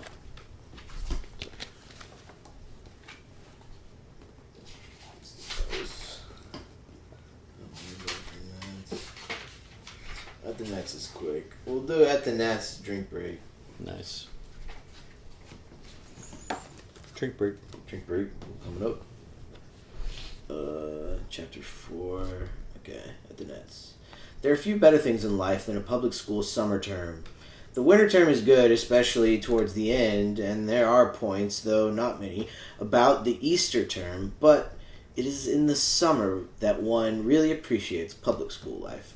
The freedom of it, after the restrictions of even the most easygoing preparatory school, is intoxicating. The change is almost as great as that from public school to varsity. Don't know what that means. For Mike, and there's also like an apostrophe before varsity for some reason. I don't know. For Mike, the path was made particularly easy.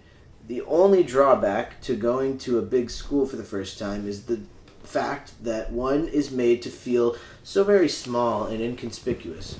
New boys who have been leading lights at their prep schools feel it acutely for the first week. At one time, it was the custom, if we may believe writers of a generation or so back, for boys to take quite an embarrassing interest in the newcomer. He was asked a rain of questions and was generally in the very center of the stage. Nowadays, an absolute lack of interest is the fashion. A new boy arrives, and there he is, one of a crowd. Mike was saved this salutary treatment to a large extent, at first by virtue of the greatness of his family, and later by his own performances on the cricket field. Harry Potter, the boy who lived, come to die. It's crazy. His family is... He's notorious. Notorious family. Notorious family It's name. So tough having a notorious family when you show up to prep school. Or... Harry Jackson. Percy Jackson. Percy Jackson. The boy who lived. Come to die. Come to bat. Up to bat. So yeah, on the cricket field, his 3 elder brothers were objects of veneration to most Wrykynians, and Mike got a certain amount of reflected glory from them. The brother of first-class cricketers has a dignity of his own. Then Bob was a help. He was on the verge of the cricket team and had been the school fullback for so he's like about to be a junior. 2 seasons. So he is about to be... Bob's not even at full peak yet. Bob has another year. He has 2 more years, I think, right? I think the implication is... I haven't really said. I think Bob is 15. No, Mike's 15. Bob's 18. Bob's 18. Yeah, I think he has two more Who years. knows? 18 I and 19. think, yeah. Most. I feel like, yeah. The vibe I'm getting is Bob isn't. Bob's a junior. He's not. Mike's bad. a sophomore. He's mid, but he's not bad at cricket. He's gonna get on the team. I think they're both gonna get on the team, right? I know, but Bob's gonna be pissed. Right? Yeah. Bob's gonna get like the last spot somehow, and Mike's gonna get a better spot. Yeah. Just on the list, and then they'll be like, actually, that means. And Bob always says hello. HULLO. Well, someone else said hello earlier. Oh, everybody says hello? I kind of pronounced it Wyatt hello. says it too. Yeah. Dang. Hello. Hello. Yeah. I don't know what that means. Hello. Hello. I mean, it sounds like hello, so I Hello. assume it's the same. Hello. Hello. Mike found that people came up and spoke to him, anxious to know if he were Jackson's brother, and became friendly when he replied in the affirmative. Influential relations are a help in every stage of life. Politics. Yeah. It was Wyatt who gave him his first chance at cricket. There were nets on the first afternoon of term for all old colours of the three teams, and a dozen or so of those most likely to fill the vacant places. Wyatt was there, of course. He had got his first 11 cap in the previous season as a mighty hitter and a fair slow bowler. Mike met him crossing the field with his cricket bag. Do you have a cricket bag? Yes, of course. Every bag can be a cricket bag. Every bag's a cricket bag. If I carry my balls and bat in it. Hello, where are you off to? Asked Wyatt. Coming to watch the Nets? Mike had no particular program for the afternoon. Junior cricket had not begun, and it was little difficult to know how to fill the time. I tell you what, said Wyatt. Nip into the house and shove on some things, and I'll try and get Burgess to let you have a knock later on. This suited Mike admirably. Yes. A quarter of an hour later, he was sitting at the back of the first 11 net, watching the practice. Burgess, the captain of the Wrykyn team, made no pretense of being a bat. He was the school fast bowler, and concentrated his energies on that department of the game. Okay, so that's the captain of the Quidditch team in Harry Potter. He's the keeper. Wait. So yeah, this is kind of like it's like different than Harry's job. But wait, But we actually do have a keeper though. As well. I know, yeah, true. But the captain is... he's a fast bowler. What's his name? Is that Wyatt or is that Burgess? Burgess. So Burgess is a fast bowler. He's the captain, and he's the captain. He doesn't care about batting at all. Yeah, he's the captain of the which team? The Wayne's team? The Wrykyn team. The Wrykyn team, just the whole team. There's a whole Wrykyn team outside, and then there's also the house ones. Yeah. But that might be the junior one that they're talking about. They mentioned junior cricket hadn't started yet, so. Being a bat, he sometimes took 10 minutes at the wicket after everybody else had an innings, but it was to bowl that he came to the nets. He was bowling now to one of the old colours whose name Mike did not know. Wyatt and one of the professionals were the other two bowlers. 2 nets away, Furby Smith, who had changed his pince nez for a pair of huge spectacles, was performing rather ineffectively against some very bad bowling. Oof. Mike fixed his attention on the first 11 man. Yeah. He was evidently a good bat. There was style and power in his batting. He had a way of gliding Burgess's fastest to leg, which Mike admired greatly. He was succeeded at the end of a quarter of an hour by another 11 man, and then Bob appeared. So the first 2 guys, he doesn't know their name. Yeah, but they're on the 11 But they're team. really good. Yeah, so the 11 team is like the older team. You're not going to get on the 11 team. The 11 team is the top team. Junior That's is what all-star he's playing. team. Yeah. That's the team for the college. Or for the... Right. Yeah. That's the Wrykyn team. That's the Wrykyn team. Yeah. But then Bob appeared. It was soon made evident that this was not Bob's day. Is first class the counties? Or is first class the First class is not school. It's not school, right? Yeah. But these are first class guys. They're first these 11. are first 11. First Different, 11. different. Okay, yeah. I'm good now. Because there's the first team, second team, third team. But then there's also the old colors. I don't know what that is. They keep mentioning the old colors. Yeah. So that might be like the inner house squads or the old colors. Yeah. But it's not Bob's day. Yeah, it's not Bob's day. Nobody is at his best on the first day of term, but Bob was worse than he had any right to be. He scratched forward at nearly everything, and when Burgess, who had been resting, took up the ball again, he had each stump uprooted in a regular series in 7 balls. Once, he skied one of Wyatt's slows over the net behind the wicket, and Mike, jumping up, caught him neatly. "Thanks," said Bob austerely as Mike returned the ball to him. He seemed depressed. Towards the end of the afternoon, Wyatt went up to Burgess. "Burgess," he said, "see that kid sitting behind the net?" "With the naked eye," said Burgess. "Why?" "He's just come to Wayne's. He's Bob Jackson's brother, and I've a sort of idea that he's a bit of a bat. I told him I'd ask you if he could have a knock. Why not send him in at the inn net? There's nobody there now." Burgess's amiability off the field equaled his ruthlessness when bowling. Nice. That's awesome. His amiability. His ruthlessness off the pitch is equal to his hospitality off the pitch. He is a nice guy. He's a great host. He's a chill dude. And he's really powerful. "All right," he said. Only if you think that I'm going to sweat to bowl to him, you're making a fatal error." All right, he said. "Only if you think that I'm going to sweat to bowl to him, you're making a fatal error." Yeah, don't think I'm gonna... "You needn't do a thing. Just sit and watch. I rather fancy this kid something special." Mike put on Wyatt's pads and gloves, borrowed his bat, and walked round into the net. "Not in a funk, are you?" asked Wyatt as he passed. Mike grinned. The fact was, he had far too good an opinion of himself to be nervous. An entirely modest person seldom makes a good batsman. Batting is one of the things which demand first and foremost a thorough belief in oneself. Yeah, I know this for sure. It need not be aggressive, but it must be there. No, yeah, you gotta have some ego. If you don't have any self-confidence, you gotta have some self. You gotta hype yourself up a little. Dang. To be a batsman. Wyatt and the professional were the bowlers. Mike had seen enough of Wyatt's bowling to know it was merely ordinary slow tosh. That's in quotes. Slow tosh. Tosh? Yeah. And the professional did not look as difficult as Saunders. The first dozen balls he played carefully. He was on trial, and he meant to take no risks.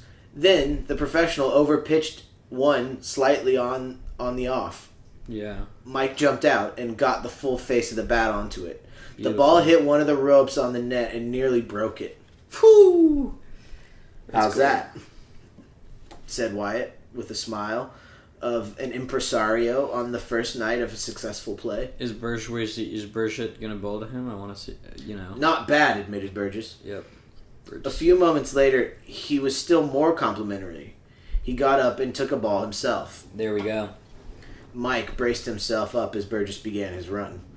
This time he was more than a trifle nervous. The bowling he had so far had been tame.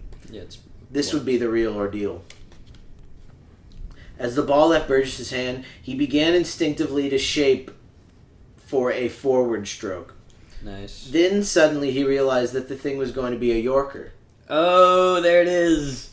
And banged his bat down in the block just as the ball arrived. An unpleasant sensation as of having been struck by a thunderbolt was succeeded by a feeling of relief that he had kept the ball out of his wicket. Yeah. There are easier things in the world than stopping a fast Yorker. Okay, well played, said Burgess. Mike felt like a successful general receiving the thanks of the nation. The fact that Burgess's next ball knocked middle and off stumps out of the ground saddened him somewhat. Yeah. But this was the last tragedy that occurred.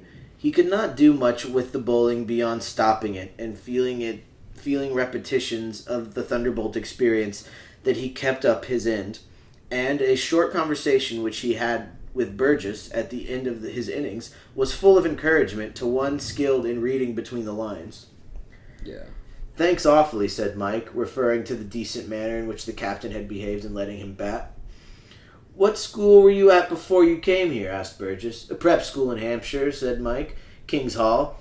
At a place called Imsworth. Get much cricket there? Yes, a good lot. One of the masters, a chap called Westbrook, was an awfully good slow bowler. Burgess nodded. You don't run away, which is something, he said. Mike turned purple with pleasure at this stately compliment. Then, having waited for further remarks, but gathering from the captain's silence that the audience was at an end, he proceeded to unbuckle his pads. White overtook him on his way to the house. Well played, he said. I'd no idea you were such hot stuff. You're a regular pro.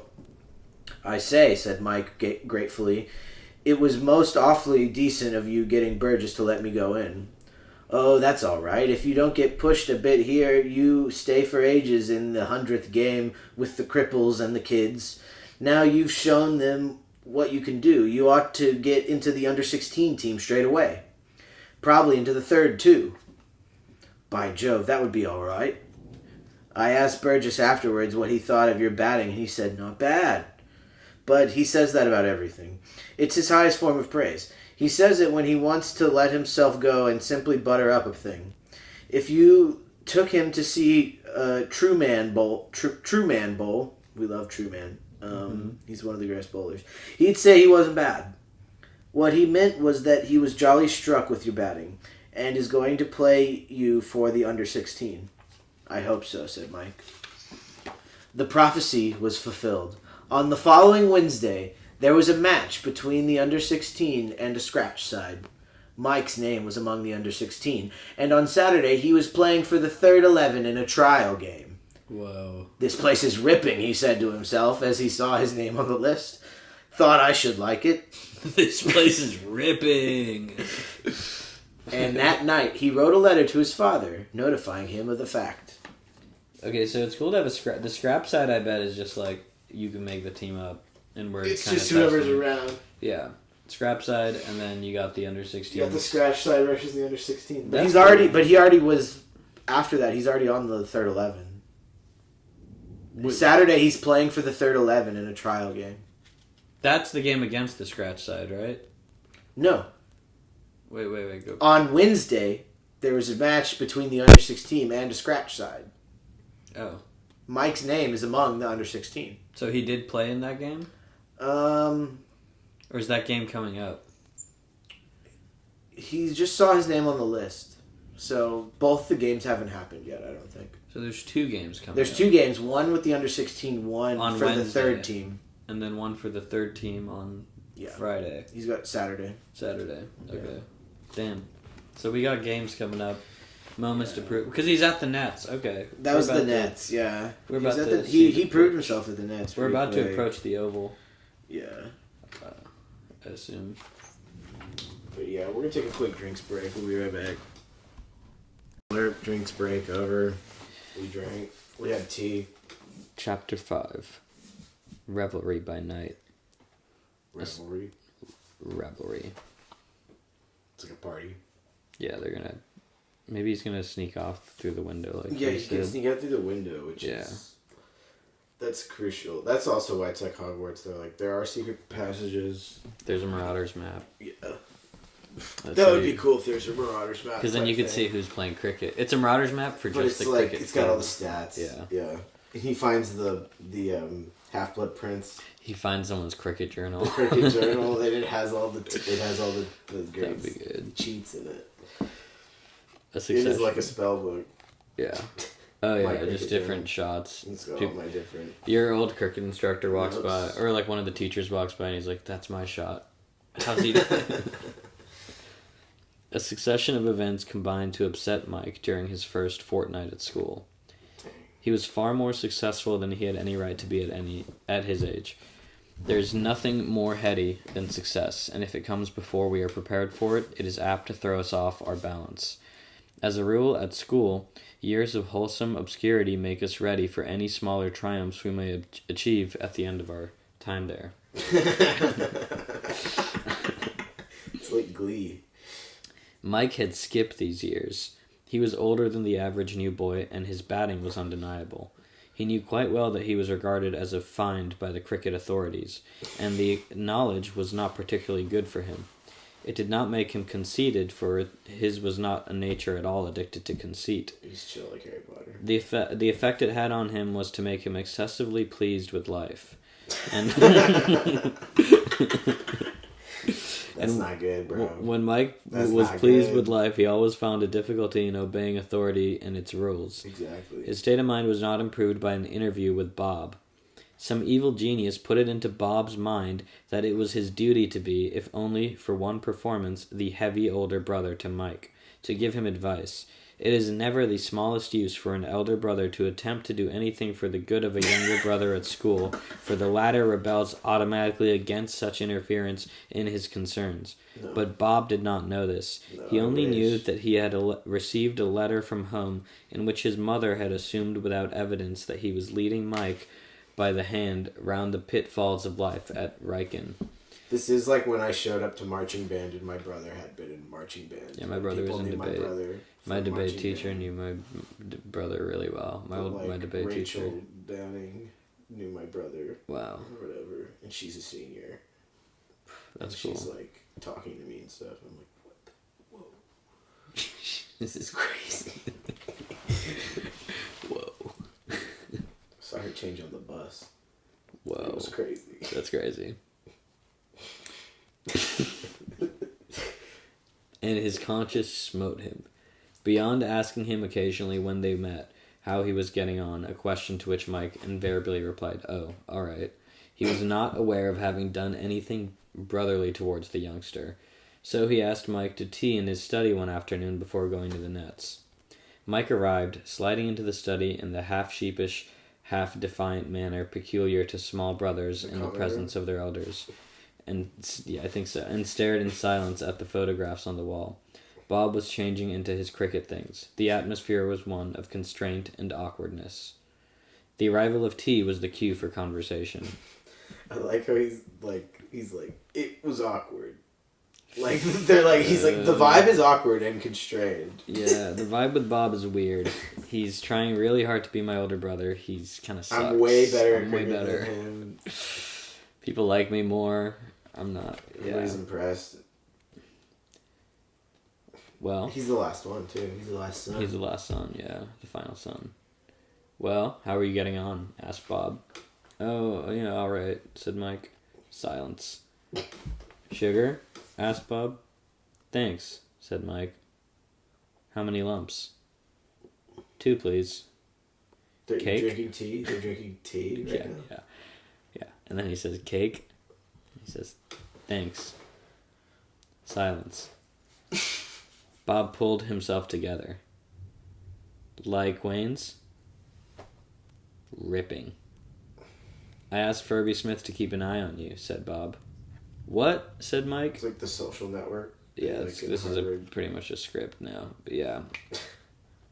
The mere idea of a worm like the Gazika being told to keep an eye on him was degrading. Damn, yeah. Okay. He said he'd look after you, added Bob, making things worse. Look after him? Him? M. Jackson of the 3rd 11? Mike helped himself to another chunk of cake and spoke crushingly. Me? Michael Jackson? You're talking about me? Michael Jackson? 1 in 5 kids. There's a kid named... Yeah. But yeah, it hasn't said this, but we can both agree Michael Jackson is black in this book. Mike Jackson. Yeah. Yeah. Like Harry Potter. Hermione's black. Mike helped himself to Dumbledore's gay. He needn't trouble, he said. I can look after myself all right, thanks. Bob saw an opening for the entry of the heavy elder brother. Look here, Mike, he said. I'm only saying it for your good. I should like to state here that it was not Bob's habit to go about the world telling people things solely for their good. He was only doing it now to ease his conscience. Yes, said Mike, coldly. Coldly. It's just coldly. Coldly. It's only this, I should keep an eye on myself if I were you. There's nothing that gets a chap so barred here as side. What do you mean, said Mike, outraged. Oh, I'm not saying anything against you so far, said Bob. You've been all right up to now. What I mean to say is you've got on so well at cricket. In the third and so on, there's just a chance you might start throwing your weight around soon. If you don't want to watch yourself. I'm not saying a word against you so far, of course. Only you see what I mean.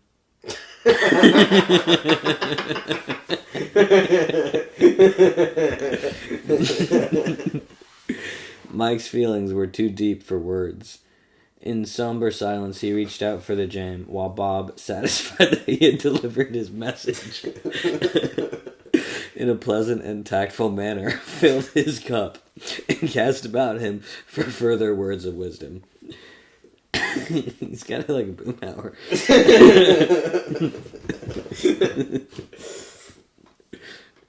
Seen you about with Wyatt a good deal, he said. That's how guys are. Yes, said Mike. He said now he's talking about Wyatt. Seen you about with Wyatt a good deal, he said at length. Yes, said Mike. Like him? Yes, said Mike, cautiously. Said Bob, I should take care of what you're doing. I should take care of what you're doing with Wyatt. What do you mean? Well, he's an awfully good chap, of course, but still what?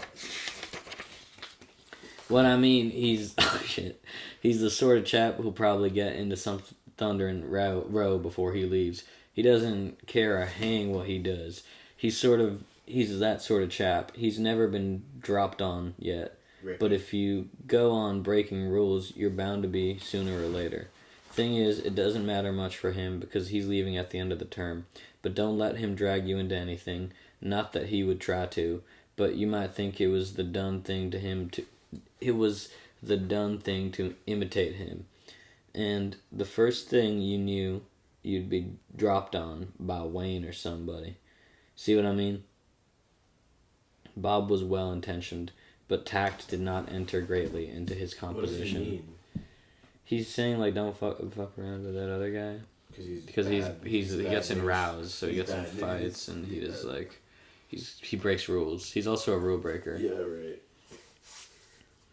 Bob was well-intentioned, but tact did not enter. What rot, said Mike. All right, but don't go doing it. I'm going over to the nets to see. I see Burgess has shoved you down for them. You'd better be going and changing. Stick on here a bit, though, if you want any more tea. I've got to be off myself. He also talks crazy. He is... Stick on here. Stick on here. Mike changed for net practice in a firmament of spiritual injury. It was maddening to be treated as an infant who had to be looked after. He felt very sore against Bob. A good innings as the third 11 net, followed by some strenuous fielding in the deep, soothed his rough feelings to a large extent. We could have had it all. And all might have been well, but for the intervention of Furby Smith. And sometimes getting out and just fielding really does feel really good. Yeah.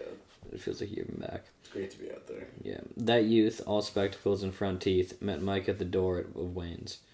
I wanted to see you, young man, he said. Mike disliked being called young man.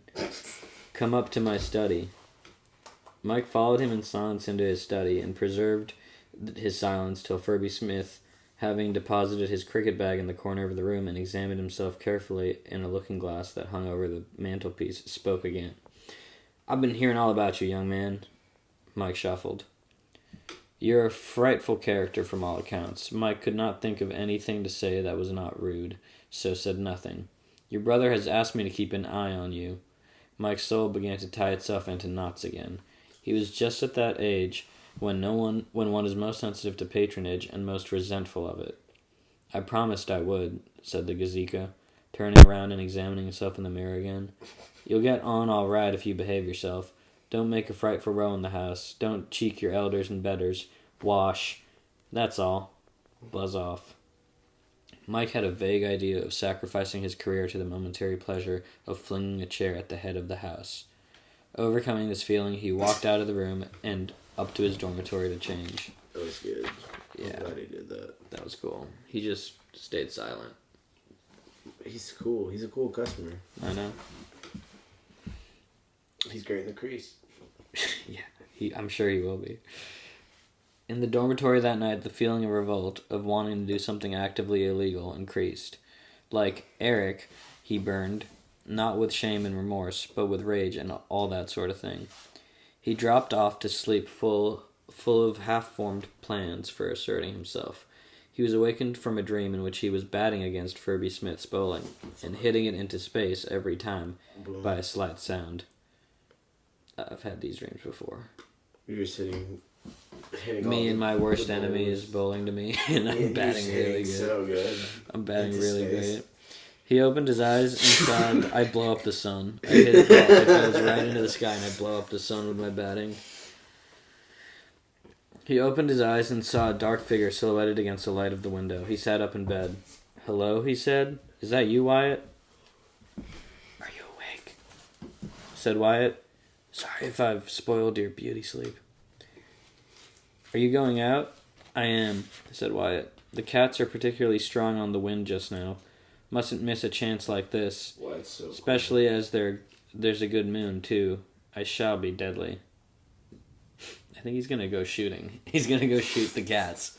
Right, but he doesn't really hurt the cats, right? He said that it doesn't hurt them because it makes them have better...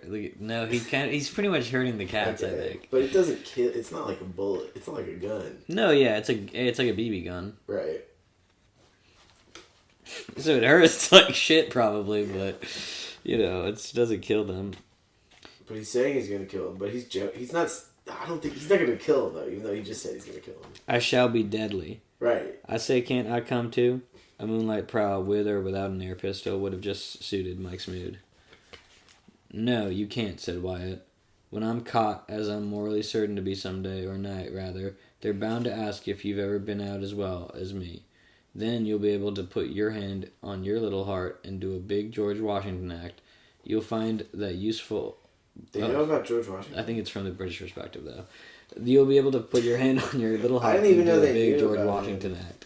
You'll find that useful when the time comes." So, I don't know what a George Washington act is for them. Didn't he say, "I cannot tell a lie"? Oh, yeah, of course. "Do you think you will be caught?" "Shouldn't be surprised. Anyhow, you stay where you are. Go back to sleep and dream that you're playing for the school against Ripton. So long."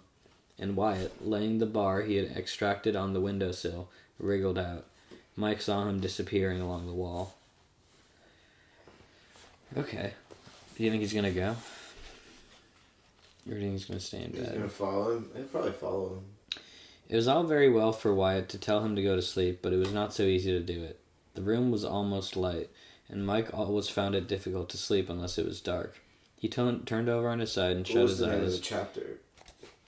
Mike goes out. It's Revelry at Night or something. Revelry right? at Night. Yeah. So I feel like it's going to be. He's gonna go out. Yeah. He turned over on his side and shut his eyes. Yeah, that would have been a good title too. He could have Revelry in bed. Yeah, he could jerk off. Mike jerks off. The room was almost... He turned over on his side and shut his eyes, but he had never felt wider awake. Twice he heard the quarters chime from the school clock, and the second time he gave up the struggle. He got out of bed and went to the window. It was a lovely night, just the sort of night on which, if he had been at home, he would have been out after months with torch.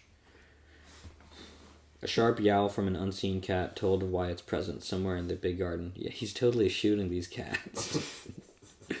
He would have given much to be with him, but realized that he was on parole. He had promised not to leave the house, and there was an end of it. He turned away from the window and sat down on his bed. Then a beautiful, consoling thought came to him. He had given his word that he would not go into the garden, but nothing had been said about exploring inside the house. Checkmate. It would be quite safe. It was late now. Everybody would be in bed.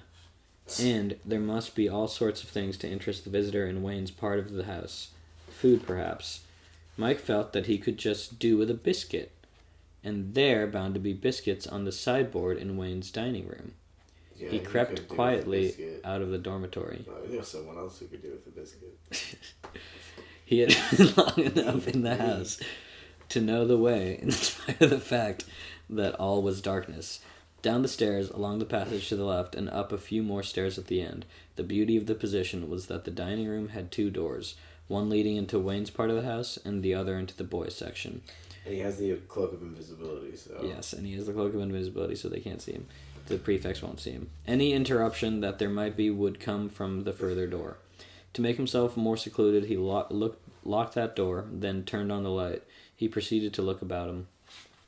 Mr. Wayne's dining room repaid inspection. There were the remains of supper on the table. Mike cut himself some cheese and took some biscuits from the box. Let's go. Feeling that he was doing himself Biscuits acquired. Biscuits and cheese. This was life. Cheese is good. There was a little lime soda in the siphon. He finished it. As it swashed into the glass, it made a noise that seemed to him like 300 Niagaras. But nobody else... Loud. Yeah, but nobody in the house... Did they know about Niagara? Yeah, they knew about Niagara Falls, I guess. I don't like cricket. Oh no. I love it. Hey. I don't like cricket. No. He took some more biscuits and an apple. Yes. I think when they find places like that back then, it's pretty big news. It's like... Right. I mean, and I bet they know were. They know. I'm just saying, you know. When it gets big, when tourism exists. I didn't realize because it's like no one in America knows like the cliffs of Dover or whatever, and that's like the biggest thing, you know. He took some biscuits and an apple. After which, feeling a new man, he examined the room, and this was where their trouble began. On a table in one corner stood a small gramophone, and gramophones happened to be Mike's particular craze. All thought of risk left him. The soda water may have gotten to his head, or he may have been in a particularly reckless mood, as indeed he was. The fact remains that he put on the first record that came to hand and switched on. The next moment a very loud voice announced that Mr. Godfrey Field would sing The Quaint Old Bird, and after a few preliminary chords, Mr. Field actually did so. Auntie went to Aldershot in a Paris pom-pom hat. Hot hat. Nice. Mike I love records in 1909. These are it's crazy that they're describing and they're like, then you've put on like an old timey record, but it's like a new one maybe. I can't tell if it's new or old. It's gotta be old. It could be new. It's The 1909. The Quaint Old Bird. That could be a song That could be from 1909. 1909, honestly. Yeah, there's no way of... No. They love stuff like that in 1909. Good gracious, sang Mr. Fields. What was that? It was a rattling at the handle of the door. A rattling that turned almost immediately into a spirited banging. A voice accompanied the banging.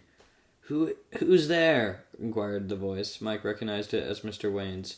He was not alarmed. I don't like cricket. Oh no.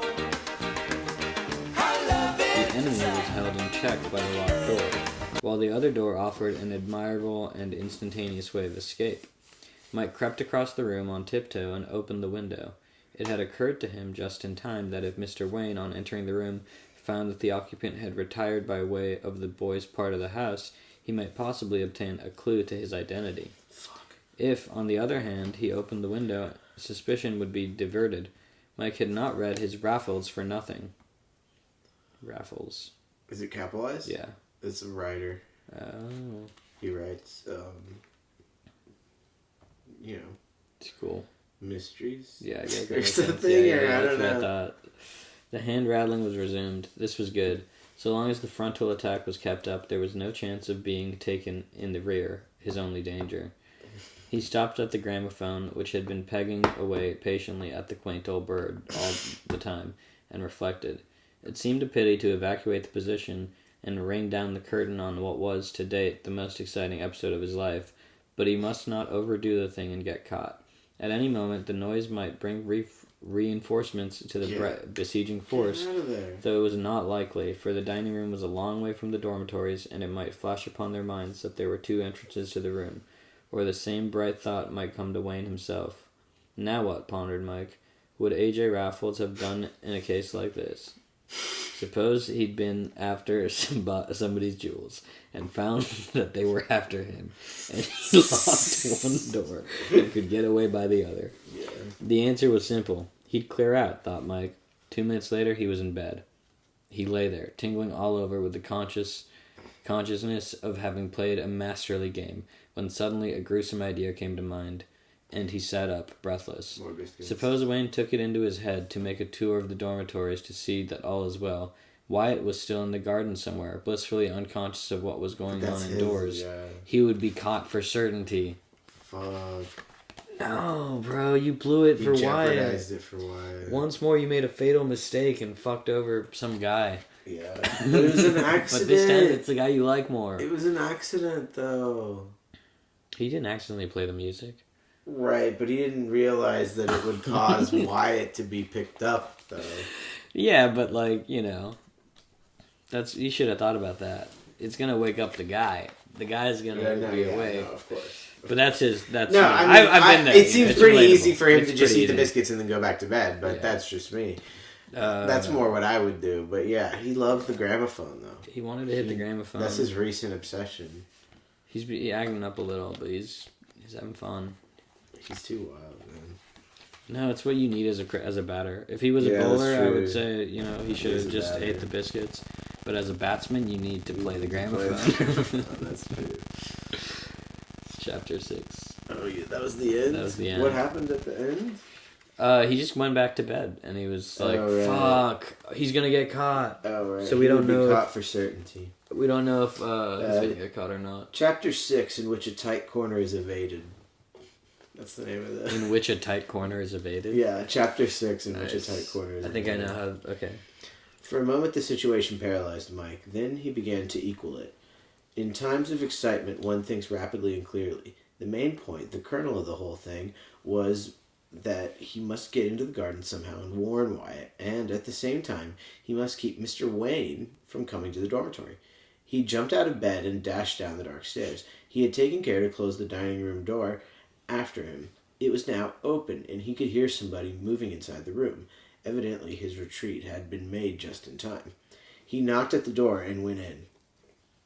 Mr. Wayne was standing at the window looking out. He spun around at the knock and stared in astonishment at Mike's pajama-clad figure. Mike, in spite of his anxiety, could barely check a laugh. Mr. Wayne was a tall, thin man with a serious face partially obscured by a grizzled beard. He wore spectacles, through which he peered owlishly at Mike. His body was wrapped in a brown dressing gown. His hair was ruffled. He looked like some weird bird. Mm-hmm. "Please, sir, I thought I heard a noise," said Mike. So nice. Smart. That's a great move. So smart. Such a good way out of that. But do you think his deception check will work? I think he rolled like a 16 plus. Mr. Wayne continued to stare. "What are you doing here?" said he at last. "Thought I heard a noise. Please, sir." "A noise?" "Please, sir, a row?" "You thought you heard..." The thing seemed to be worrying Mr. Wayne. "So I came down, sir," said Mike. The housemaster's giant brain still appeared to be somewhat clouded. He looked about him and, catching sight of the gramophone, drew inspiration from it. "Did you turn on the gramophone?" he asked. This is getting tense. "Me, sir," said Mike, with the air of a bishop accused of contributing to the police news. Of course not, said Mr. Wayne hurriedly. "Of course not. I don't know why I asked. All this is very unsettling. What are you doing here?"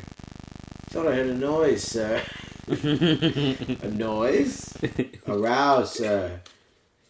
If it was Mr. Wayne's wish that he should spend the night playing Massa Tambo to his massa bones," I don't know what that means. "It was not for him to balk the housemaster's innocent pleasure. He was prepared to continue the snappy dialogue till breakfast time." "I think there must have been a burglar in here, Jackson." "Looks like it, sir. I found the window open." "He's probably in the garden, sir." Mr. Wayne looked out into the garden with an annoyed expression, as if its behavior in letting burglars be in it struck him as unworthy of a respectable garden. Do you want him to not look in the garden? Because that's where... "He might be still in the house," Okay. said Mr. Wayne, ruminatively. "Not likely, sir." "You think so? Oh, you think not?" "Wouldn't be such a fool, sir. I mean, such an ass, sir."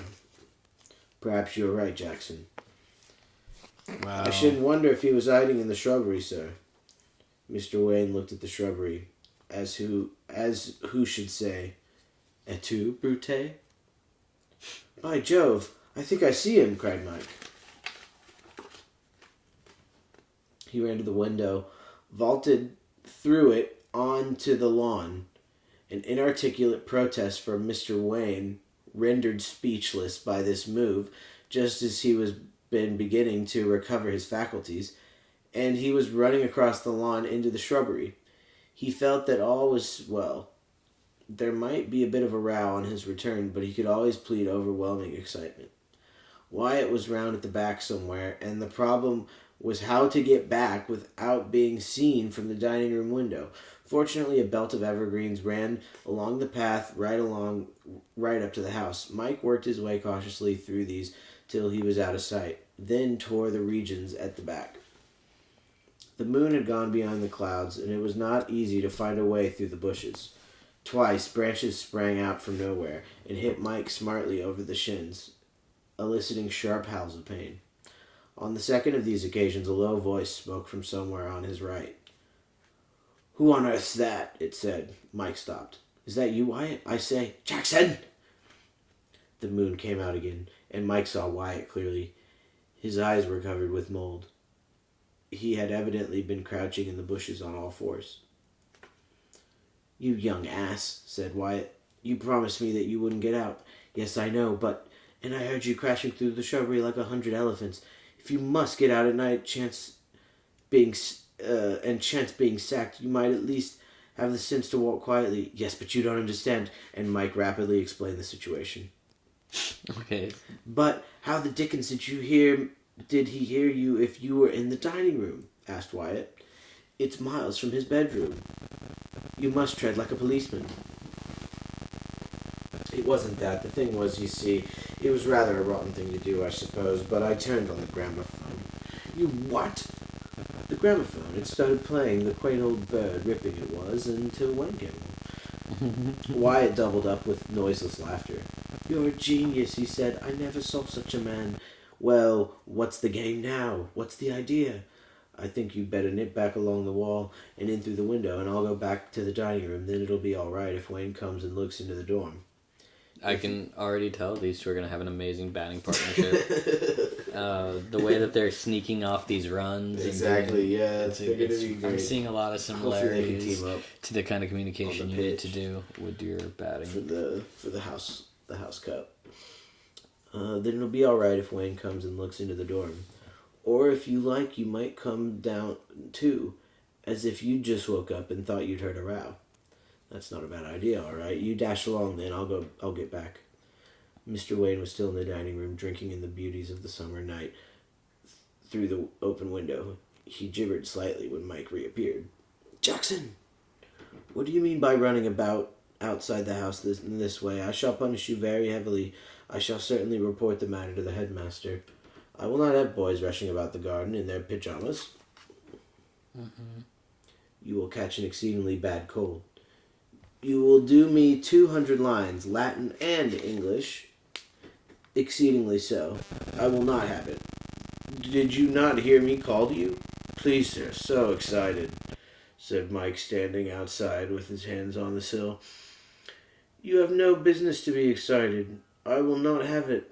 It is exceedingly impertinent of you." "Please, sir, may I come in?" "Come in. Of course, come in. Have you no sense, boy? You're lying the seeds of a bad cold. Come in at once." Mike clambered through the window. "I couldn't find him, sir. He must have got out of the garden." "Undoubtedly," said Mr. Wayne. "Undoubtedly so. It was very wrong for you to search for him. You might have been seriously injured. Exceedingly so." He was about to say more on the subject when Wyatt strolled into the room. Wyatt wore the rather dazed expression of one who had been aroused from the deep sleep.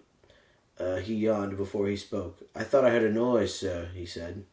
He called Mr. Wayne father in private, sir in public. Nice. Because that's his stepdad. Whoa. That's his stepdad. True. The presence of Mike made this public occasion. "Has there been a burglary?" "Yes," said Mike. "Only he has got away."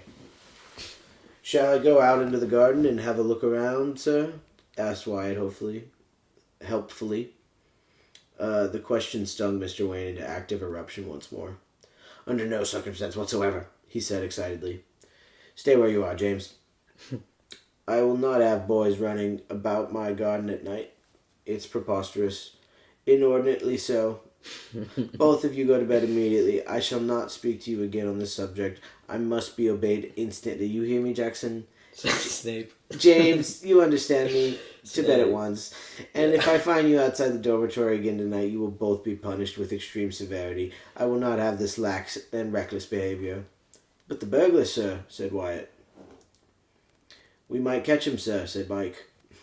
Mr. Wayne's manner changed to a slow and stately sarcasm, in which the same way as a motor car changes gear. I was under the impression, he said, in the heavy way almost invariably affected by weak masters in their dealings with the obstreperous. I was distinctly under the impression that I had ordered you to retire immediately to your dormitory. It is possible that you mistook my meaning. In that case, I shall be happy to repeat what I said. It is also in my mind that I threatened to punish you with utmost severity if you did not retire at once. In these circumstances, James, and you, Jackson, you, will doubtless see the necessity of complying with my wishes. They made it so. Make it so. Make it so. Make it so. They kind of both acted up. Yeah, they're crazy, man. They're wild boys. Having fun. La la la. Yeah. Nalgene. Nalgene made in USA. So what chapter? Chapter 7, in which Mike is discussed. Dang. Mike's spreading his acclaim. Yeah. People are curious about Mike. Well, he just had that, he escaped He's outside. legendary. He's being so cheeky. He's being so cheeky. Cool. He used the invisibility cloak. He went into the... He played the record. He went to the restricted section of the library. Trevor and Close of Donaldson's were sitting in their study a week after the gramophone incident, preparatory to going on the river. Preparatory. I don't know, yeah. I was like, wait. At least Trevor was in the study getting tea ready. Close was on the windowsill, one leg in the room, the other outside, hanging over space. There's a guy named Close? Clowes. Oh, Klaus. Klaus. Oh. Klaus. Klaus? I do it like a Z. Klaus. Yeah, but I don't know.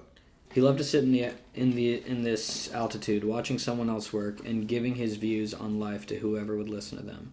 From the window? Yes, from the windowsill. I think he talks to people. Oh, he's talking to people inside. I thought he was talking to people outside. No, I think he is talking over the outside stuff. Okay. He's high up though, from that altitude. From the altitude. Close was tall and looked sad, which he was not. Oh, cool. He was tall and sad. He looked was sad. tall and he looked sad, but he was happy. But he was not sad. But he was tall. Yeah. Trevor was shorter and very much in earnest over all that he did. On the present occasion, he was measuring out tea with a concentration worthy of a general planning a campaign. One for the pot, said Clowes. All right, breathed Trevor. Come and help me, you slacker. Too busy. You aren't doing a stroke.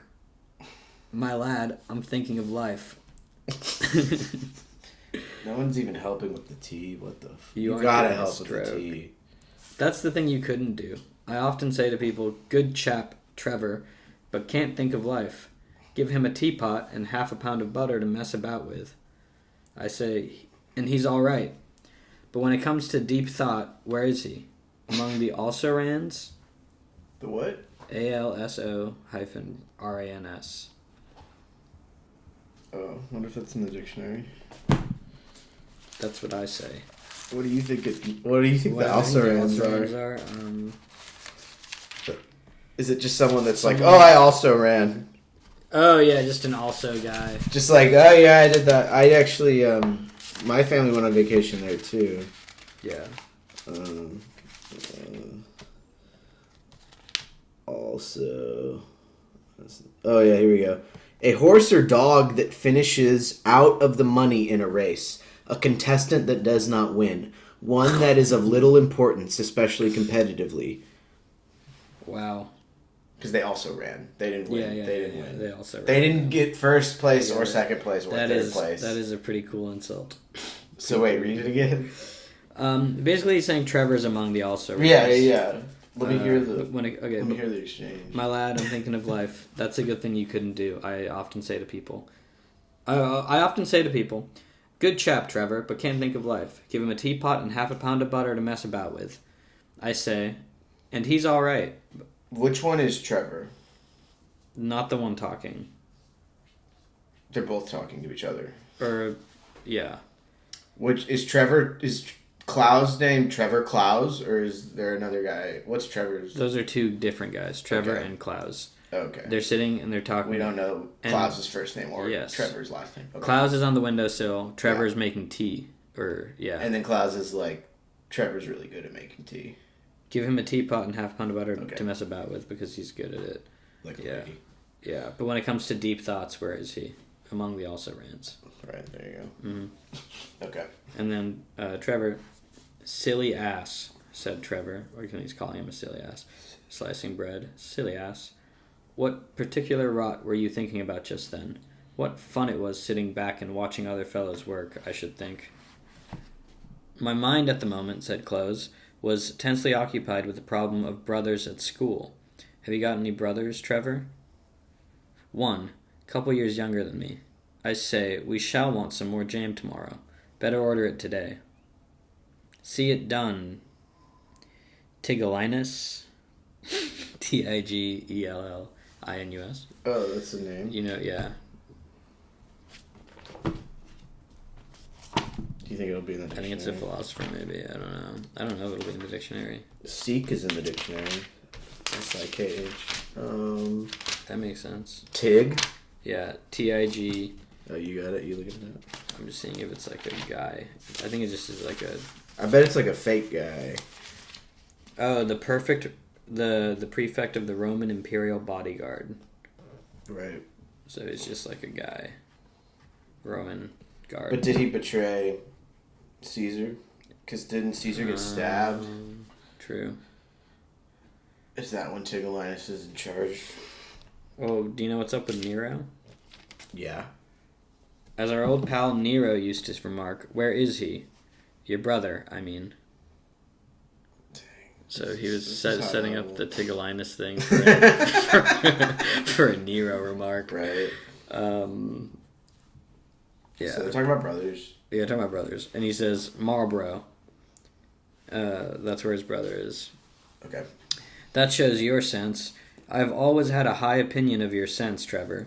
If you'd been a silly ass, you'd have let your people send him here. Why not? Shouldn't have minded, says Trevor. I withdraw what I said about your sense. Consider it unsaid. I have a brother myself, aged 15. Not a bad chap in his way. Like the heroes of the school stories. Big blue eyes, literally bubbling over with fun. At least, I suppose it's fun to him. Cheeks, what I call it. My people wanted to send him here. I lodged a protest. I said, one clothes is ample for any public school. You were right there, said Trevor. I said, one clothes is luxury. Two, excess. I pointed out that I was just on the verge of becoming rather a blood at Wrykyn, and that I didn't want the work of several years spoilt by a brother who would think it a rag to tell fellows who respected and admired me. Blood? Yes. I'm going to see what blood is in the dictionary. I pointed out that I was on the verge of becoming rather a blood at Wrykyn. That just means he's cool. I think he's just part of Wrykyn. Like, he's part of He's a blood. He's a blood. Like, you need blood in your body. You know, it means he's in a gang at Wrykyn. Right, I get what it means. I'm just wondering, like, does the dictionary know about blood this? Blood in, blood out. Like, I'm a blood. Blood in, blood out. Person related through... Okay, fluid that circulates. Okay, not that. That's blood. None of the fluids. All right. Colloquial term. Human stock, especially lineage, relationship by descent from a common ancestor. A blood regarded as the seed of the emotions. No. A showy, foppish man. A rake. That's what it means. So you think he's becoming Or it a means showish the man? last one, the last definition for blood. Are you ready for this? Yeah. Number 6. A black American male, especially used among blacks. That's the What's up, blood? Webster. Hey, blood. That's the Webster. That was mine mainly. I was like, is he a blood? But yeah, he's foppish. I don't know what foppish means. Do you know foppish? It's like a rake. It's like hot. It's like a rake. Hottie? A rake. Foppish. Yeah, you look up foppish. I'll look up rake. Is foppish spelled how I think it's spelled? F-O-P-P-I-S-H. Yeah. Concerned with one's clothes and appearance in an affected and excessive way. Vain. Yeah, So he's like a that makes dandy. sense. Yeah. Sort of That's a dandy. kind of what they're saying. You get rake. I'm like, what does rake even mean? You're quite the rake. He's becoming foppish. Right after Rajput is rake. And implement, yeah. But that sounds a little derogatory. It sounds like that's not what he's saying about... Right, I think it's like cool, yeah. Smoothing the ground,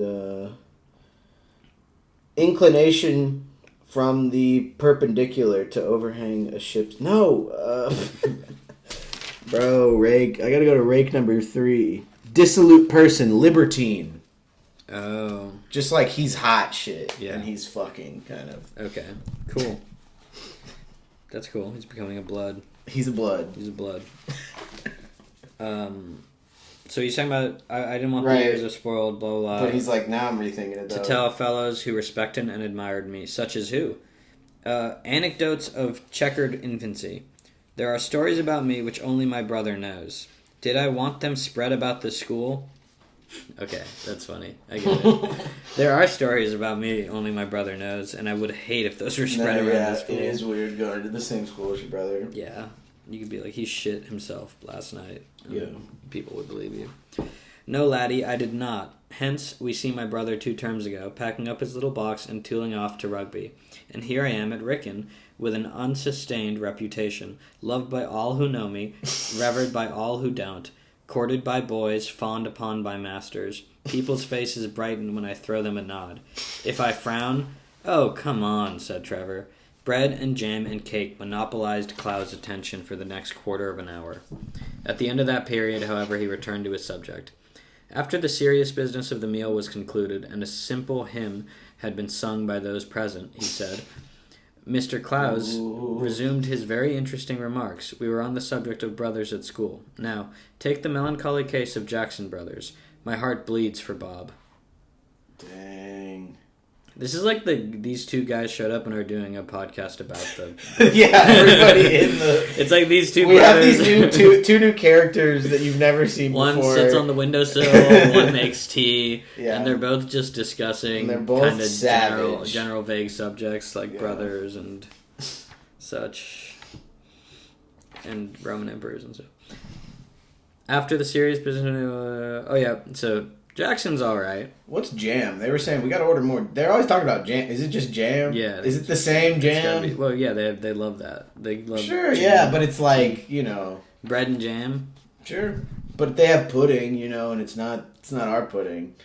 Right, but the jam is the same. Okay, I'm pretty that's sure. what I thought. I'm pretty sure British style jam is the same. They're as just ours. talking about it so much. It isn't that I'm like, wait, but biscuits it's is making me different. question. But Yeah, biscuits they're is different. It's not those kind of biscuits. I mean, you don't. But sometimes they do put jam on the biscuits. They do, and they put jam on the cookies, which are biscuits. Yeah. Yeah. And they call them have that with jammies. tea. Yeah, for sure. Oh, those are good. A lemon tart. Lemon jammy. My heart bleeds for Bob. Jackson's all right. What's wrong with him? Besides, naturally, young Jackson came to Wrykyn when all his brothers had been here. What a rotten argument. It's just the one used by Chap's people, too. They think how nice it will be for all the sons to have been at the same school. It may be all right after they've left, but while they're there, it's the limit. You say Jackson's all right? At present, perhaps, he is, but the term's hardly started yet. Well? Look here, what's at the bottom of this sending young brothers to the same school as elder brothers? Elder brothers can keep an eye on him, I suppose. That's just it. For once in your life, you've touched the spot. In other words, Bob Jackson is practically responsible for the kid. That's where the whole rotten trouble starts. Why? Well... Why? What happens... He's got a lot to say. He either lets the kid rip, in which case he may find himself any morning in the pleasant position of having to explain to his people exactly why it is that little Willie has just received the boot and why he didn't look after him better, or he spends all his spare time shadowing him to see that he doesn't get into trouble. He feels that his reputation hangs on the kid's conduct, so he broods over him like a policeman, which is pretty rotten for him and maddens the kid, who looks on him as no sportsman. Bob seems to be trying the first way, which is what I should do myself. It's all right so far, but as I said, the term's only just started. So this is about... So they're kind of not... Yeah. He's not doing hands-on. He's more hands-off. Yeah, he's like, I'm hands-off too, and Bob's being a little hands-off, but... Could bite him in the ass later. At any time, little young Jackson, Mike, could get into some trouble. Yeah, Mike already got into trouble. Kind of, but he evaded it. He was so close. Right. But it sounds like it was still... an incident, But I guess you don't tell your parents or whatever. Yeah, the way they got out of that was interesting because they just kind of talked. I don't know. Yeah, he did some deception roles. And stuff. Yeah, exactly. Young Jackson seems all right. What's wrong with him? He doesn't stick on side anyway, which he might easily do considering his cricket. There's nothing wrong with him in that way. I've talked to him several times at the nets, and he's very decent. But his getting into trouble hasn't anything to do with us. It's the Masters you've got to consider. What's up? Does he rag? From what I gather from fellows in his form, he's got a genius for ragging. Thinks of things that don't occur to anybody else and does them too. So he's ragging on them. Yeah, I'm pulling up rag. Just an outburst of boisterous fun. A prank. A prank. Oh, he's pranking. He's pranking. He's pranking. Sure. Chiefly British, 1864. Contextually, he's totally pranking. Mm-hmm. He's got a genius. But it's pranking. Also to rail at, scold, torment, tease. Oh yeah, you're ragging on him. Yeah, he's ragging. He's pranking, I think. Everybody's ripping and ragging. Yep. The ripping is cool. Ripping I like is the rip. So cool, yeah. You gotta let the kid rip. Don't let him rip. Let the kid rip. Let him rip. That is cool. That is what... Yeah, that's the Beyblade way. That's literally what they say. They say, let it rip. From what I gather from fellows in his form, he's got a genius for ragging. Thinks of things that don't occur to anybody else and does them too. He never seems to be an extra. One always sees him about on half holidays. He was totally ragging when he played the record player. That was ragging for sure. No, yeah, he's insane. One always sees him about on half holidays. Okay, so here's what I'll say. Yeah. A lot of time has passed, question mark? How do they have all these insights on Mike? It's been like Mike just weeks. got here. It's been like 3 weeks. How many half holidays are there in the 3 weeks? They already said that. Damn, that is... I don't understand how fast that moved. Because it's like those games we were looking forward to, they might have already happened. That's all I'm saying. Yeah. I'm worried that those games we were looking forward to might have already there will be other games. I'm sure. But who knows when. It might be that the game... I think he's just going to be on the team soon, man. It could lead up to the game, too. You never... Yeah. It's been a half holiday. That's crazy. I don't know what a half holiday is, so that might be me just... Well, it's the mid-year holiday. It's the not the Christmas break, but that's a half. It's not like a half day where they're just like you're off at the end of the day or the beginning of the day. No, now I really don't know what a half holiday is. Now I couldn't be further from knowing. Because I thought it was like a little half day. Oh yeah, you're right. It is like a half day. But maybe this is just the AI overview. I need to check something. If you type in minus AI, it does. Yeah, you told me that. I need to get on that. Half holiday is not in the dictionary. It seems like it's just a half day, but we'd have to go to. We have to go check the Wrykyn British school. British school. Half holiday. For when you're in prep school. Yeah, I think you just get off early for Easter or some shit. You got. No, it is what I thought. Actually, it's the half term. It's like, okay. I think it's the same thing as the half term. So it's like in between. There's just a week off. Midterms. Like a midterm, yeah. Instead of but a holiday. But a holiday instead, yeah. So wait, read it again. He never seems to be an extra. One always sees him about on half holidays. Is that Bob or Mike? They're talking about young Jackson, which I think is Mike. That's what I thought. I thought that. That's why I was like, that's weird that they have all this info on Mike. Well, they just watch it. Yeah. Right. Yeah. I just thought less time had passed. Oh yeah, like it was the next day. It's been they said it's been since the incident. It's been like right. Remember they said 2 weeks. Yeah. They were sitting in their study a week after the gramophone incident. So this is 1 week later from his first night. Yeah. So this is a weekend. So I don't think they know about the half holidays. Maybe I think they played that game already. Yeah. That seems right. But they could jump back in time as well. That's always the way with that. They can always jump back in time. It's a book. They don't care. I don't have to follow the games. I don't have to be locked into needing to read the games. I'll know what happens. He never seems to be an extra. I've read this 10 times. He never seems to be an extra. I don't know what that means though. Still, I don't know what that means either yet. Because it's like that's not that can't be a cricket thing unless they mean that he's when you extra run time. You run really far and some people can stop running really quickly. Right. Anyways, that's always the way with that sort of chap. He keeps on wriggling out of small rows till he thinks he can do anything he likes without being dropped on. And I do like that they keep saying people are dropped on. Bro, I'm about to drop on you. Dude, you know what I'm saying? They're about to do a drop on you. You're about to get dropped on, you know what I'm saying? If you keep acting that way, you're about to get dropped on. Don't speak out, you're about to be dropped on. Then, all of a sudden, he finds himself up to the eyebrows in a record smash. I don't say young Jackson will land himself like that. All I say is that he's just the sort who does. He's asking for trouble. Besides, who do you see him about with all the time? Well, he's generally with Wyatt when I meet him. Yeah, he's with Wyatt. Yeah! Well, then... Wyatt's bad, dude. What's wrong with Wyatt? He's one of the decentest chaps in the school.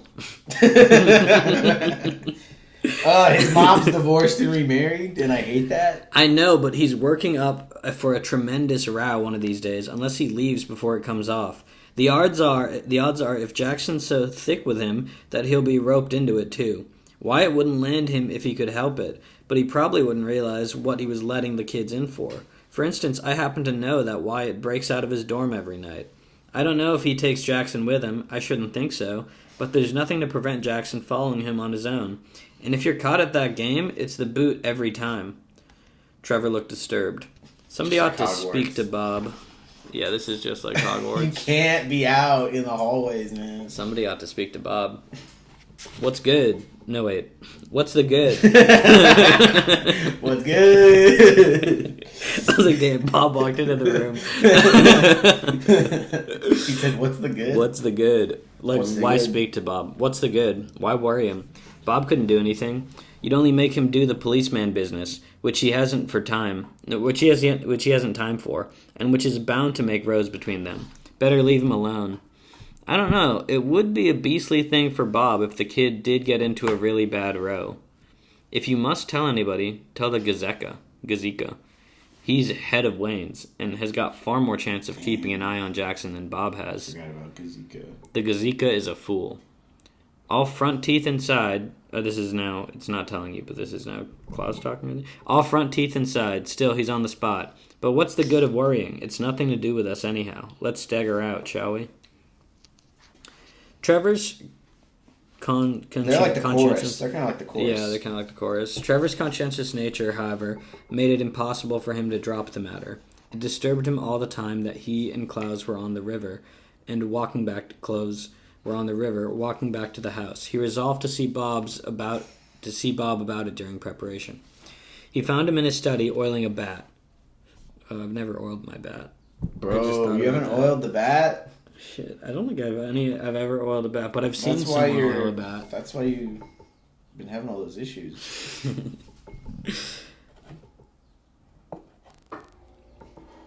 I say, Bob, he said, look here. Are you busy? No, why? It's this way. Close and I were talking. If Close was there, he was probably talking. Well? It's about your brother. Oh, by Jove, said Bob, sitting up. That reminds me, I forgot to get the evening paper. Did he get his century all right? Who? Asked Trevor, bewildered. My brother. Older brother. J.W. He made 63 not out against Kent in this morning's paper. What happened? Wait, what does that mean?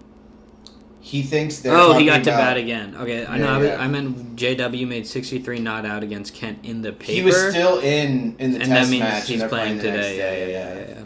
I didn't get a paper either. I didn't mean that, brother. I meant the one here. Oh, Mike? What's Mike been up to?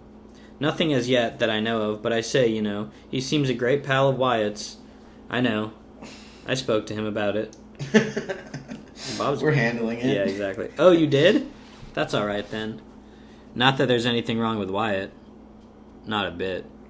Only he is rather mucking about this term, I hear. Well, it's so cool that It's everybody's like, well, they're like, what's wrong with Wyatt? Yeah, well, I mean, it's his last, so I suppose he wants to have a rag. Don't blame him. Nor do I. Rather rot, though, if he lugged your brother into a row by accident. I should get blamed. I think I'll speak to him again. I think. I hope he isn't idiot enough to do at night with Wyatt. To go out at night with Wyatt. If Wyatt likes to risk it all right. That's his lookout, but it won't do for Mike to go playing the goat, too. Yeah, Mike can't play the goat. Klaus suggested putting Furby Smith onto him. Yeah, I forget because his name is Furby Smith. I was like, what's his other name? He'd have more chance, being in the same house, of seeing that he didn't come a mucker than you would. I've done that. Smith said he'd speak to him. That's all right, then. Is that a new bat?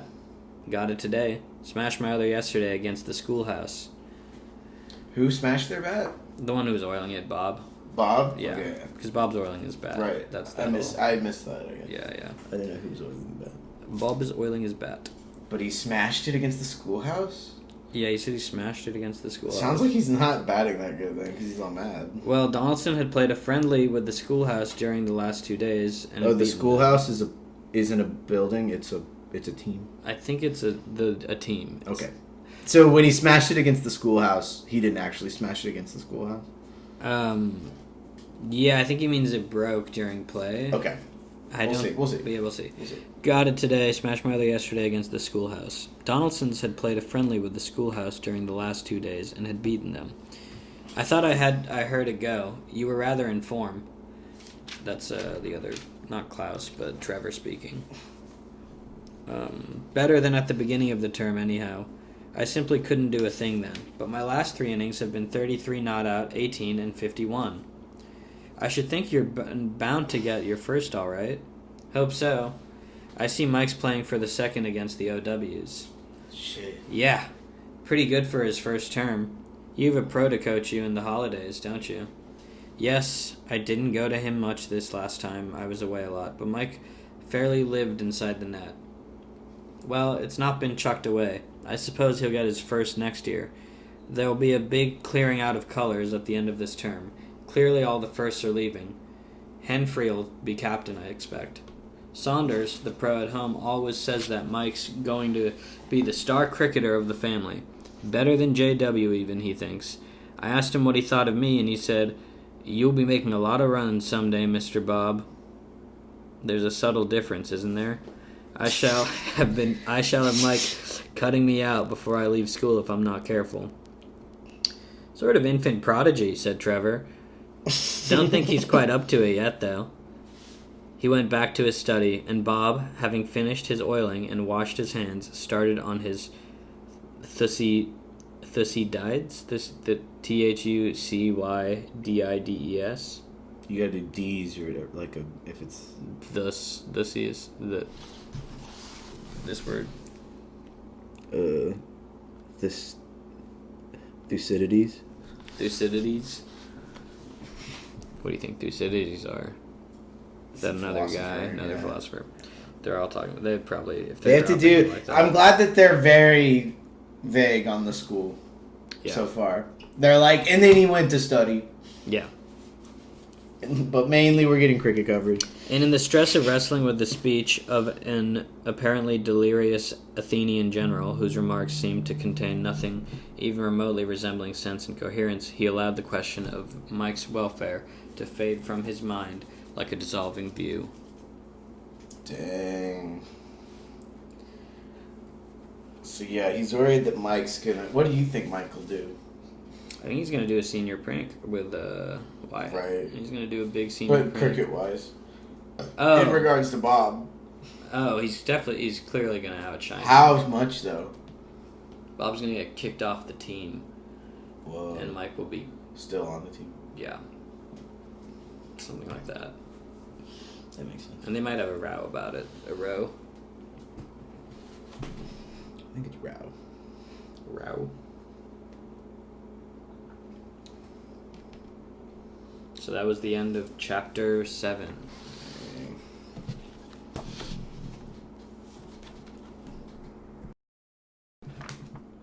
Okay, now we got chapter V, I.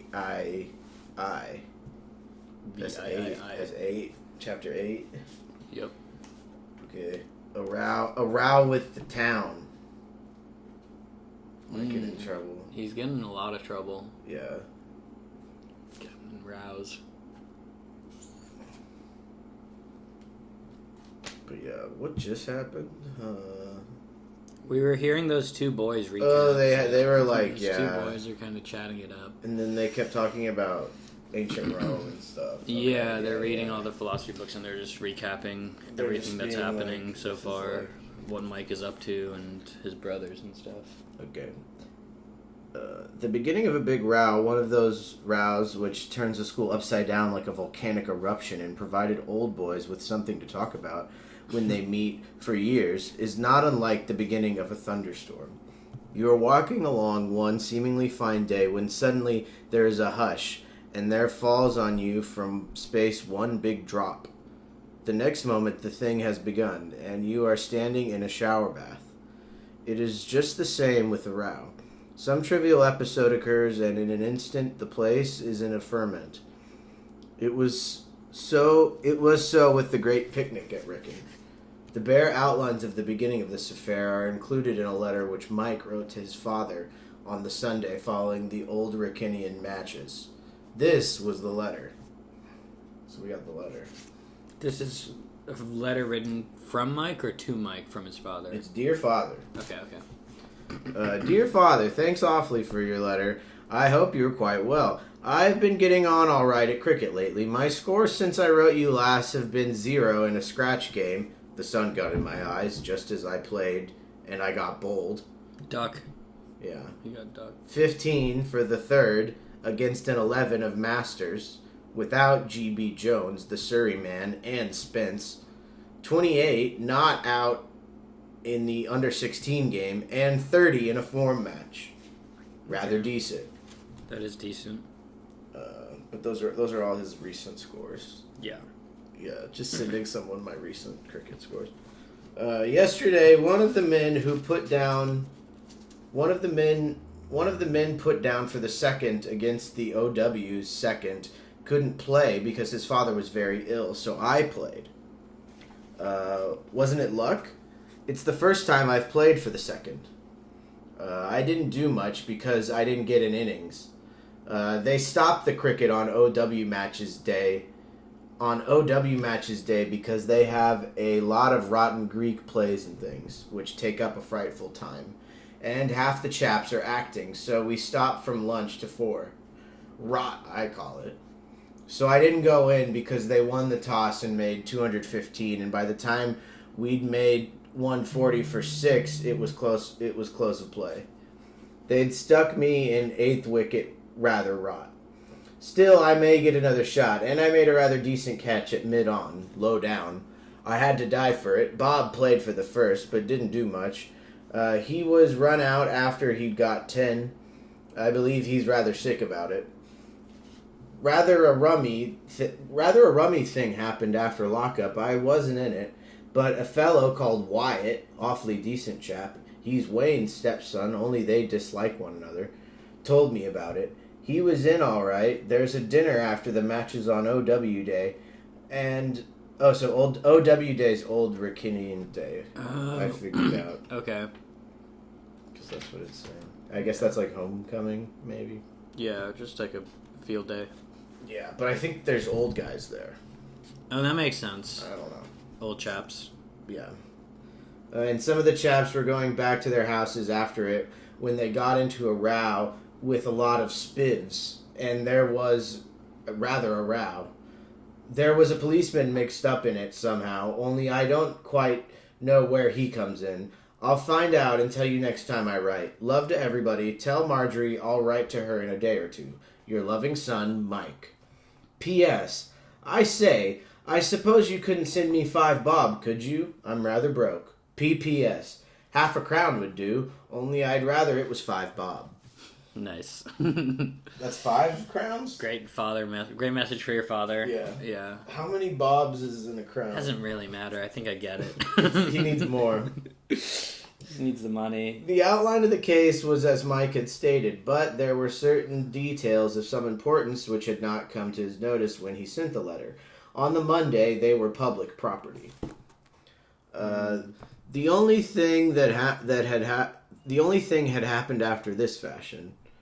At the conclusion of the day's cricket, all those who had been playing in the 4-11s, which the school put into the field against the old boys, together with the school choir, were entertained by the headmaster to supper in the great hall. The banquet, lengthened by speeches, songs, and recitations, which the reciters imagined to be songs, lasted, as a rule, till about 10 o'clock, when the revelers were supposed to go back to their houses by the nearest route and turn in. This was the official program. The school usually performed it with certain modifications and improvements. About midday, between Wrykyn, the school, and Wrykyn, the town, there stands on an island in the center of the road a solitary lamppost. It was the custom, and had been the custom for generations back, for the diners to trudge off to this lamppost, dance around it for some minutes, singing the school song, or whatever happened to be the popular song at the moment, and then race back to their houses. Antiquity had given the custom a sort of sanctity, and authorities, if they knew, which they must have done, never interfered. But there were others. Wrykyn, the town, was peculiarly.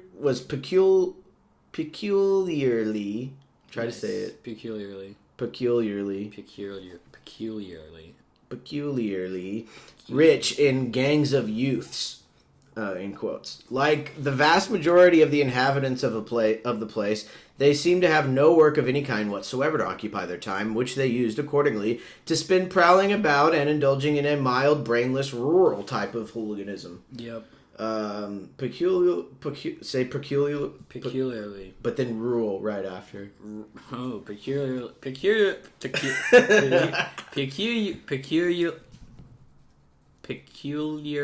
rural. It's hard. Peculiarly.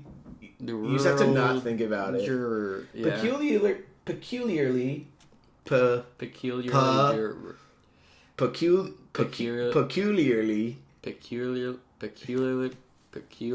Especially rural. Yeah. Weirdly rural. Rural type of hooliganism.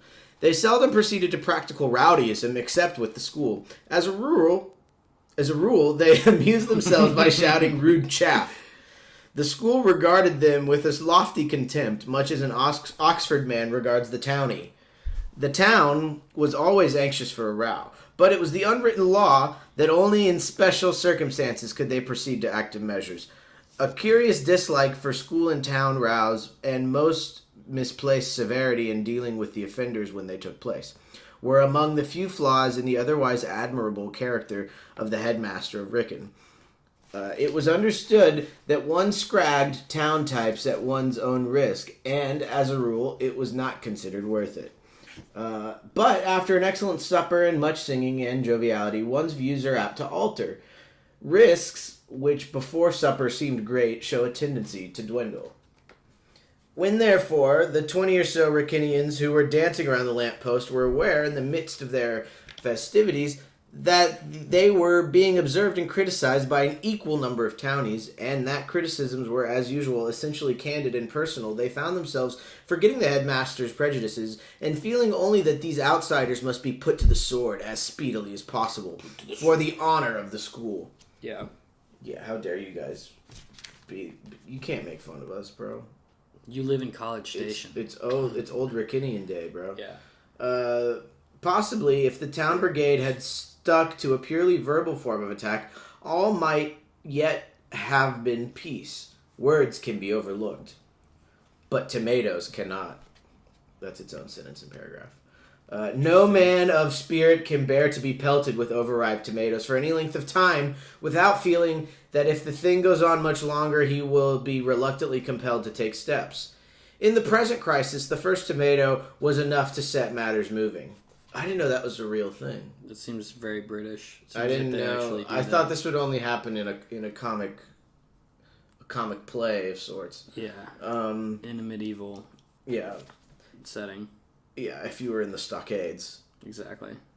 As the two armies stood facing each other in silence under the dim and mysterious rays of the lamp, it suddenly whizzed out from the enemy's ranks and hit Wyatt on the right ear. Ooh. There was a moment of suspense. Wyatt took out his handkerchief and wiped his face, over which the succulent vegetable had spread itself. Here's the row. I don't know how you fellows are going to pass the evening, he said quietly. My idea of a good after-dinner game is to try and find the chap who threw that.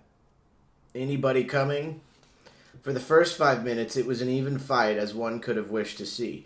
It raged up and down the road without pause, now in a silent mass, now splitting up into little groups. The science was on the side of the school. Most Wrykynians knew how to box to a certain extent, but at any rate at first, it was no time for science. To be scientific, one must have an opponent who observes at least the most important rules of the ring. It was impossible to do the latest ducks and hooks taught to you by the instructor if your antagonist butts you in the chest and then kicks your shins, while some dear friend of his, of whose presence you had no idea, hits you at the same time in the back of the head. The greatest expert would lose his science in such circumstances. Yeah, I don't... Okay, why would I think that the guys who go to private school or public school would be good at fighting? I don't... They're like, and you might think they'd be good at fighting. It's like, I don't think they would be good at fighting. Probably what gave the school the victory in the end was the righteousness of their cause. They were smarting under a sense of injury, and there is nothing that adds a force to one's blows and a recklessness to one's style of delivering them more than a sense of injury. Wyatt, one side of his face still showing traces of the tomato, led the school with a vigor that could not be resisted. He very seldom lost his temper, but he did draw the line at bad tomatoes. Presently, the school noticed that the enemy were vanishing little by little into the darkness which concealed the town. Barely a dozen remained, and their lonely condition seemed to be borne in upon these by a simultaneous brainwave, for they suddenly gave up the fight and stampeded as one man. The leaders were beyond recall, but two remained tackled low by Wyatt and Clowes after a fashion of the football field. Which football field? The school gathered round its prisoners panting. The scene of the conflict had shifted little by little to a spot some 50 yards from where it had started. By the side of the road at this point was a green, depressed-looking pond, gloomy in the daytime. It looked unspeakable at night. It struck Wyatt, whose finer feelings had been entirely blotted out by the tomato, was an ideal place in which to bestow the captives. "Let's chuck 'em in there," he said. The idea was welcomed gladly by all except the prisoners. A move was made towards the pond, and the procession had halted on the brink when a new voice made itself heard.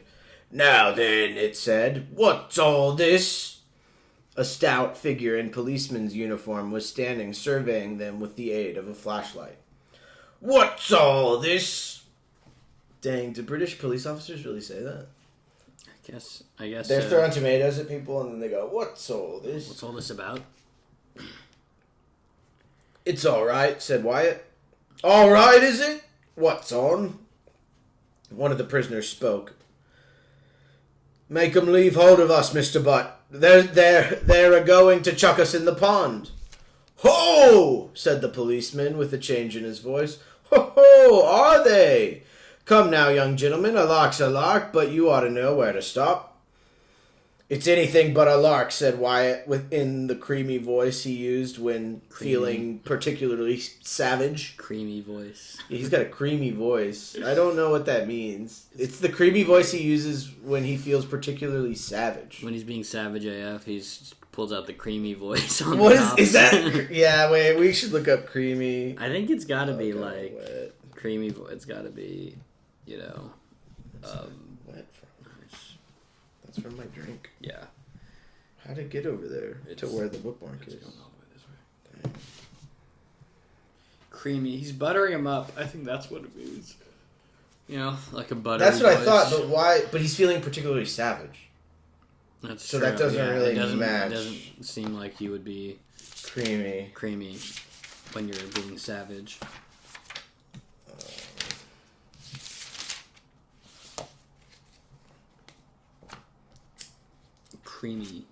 A creamy voice. This is PG Wodehouse having a lot of fun with adolescence, schoolyard fun, classic school against town. Yeah, we hate the townies. We hate the townies. Okay, cream. I'm in the cream section.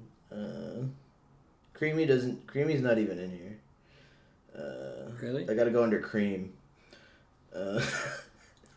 Yeah. The yellowish part of milk. Okay. A food prepared with cream. Something to have the consistency of cream.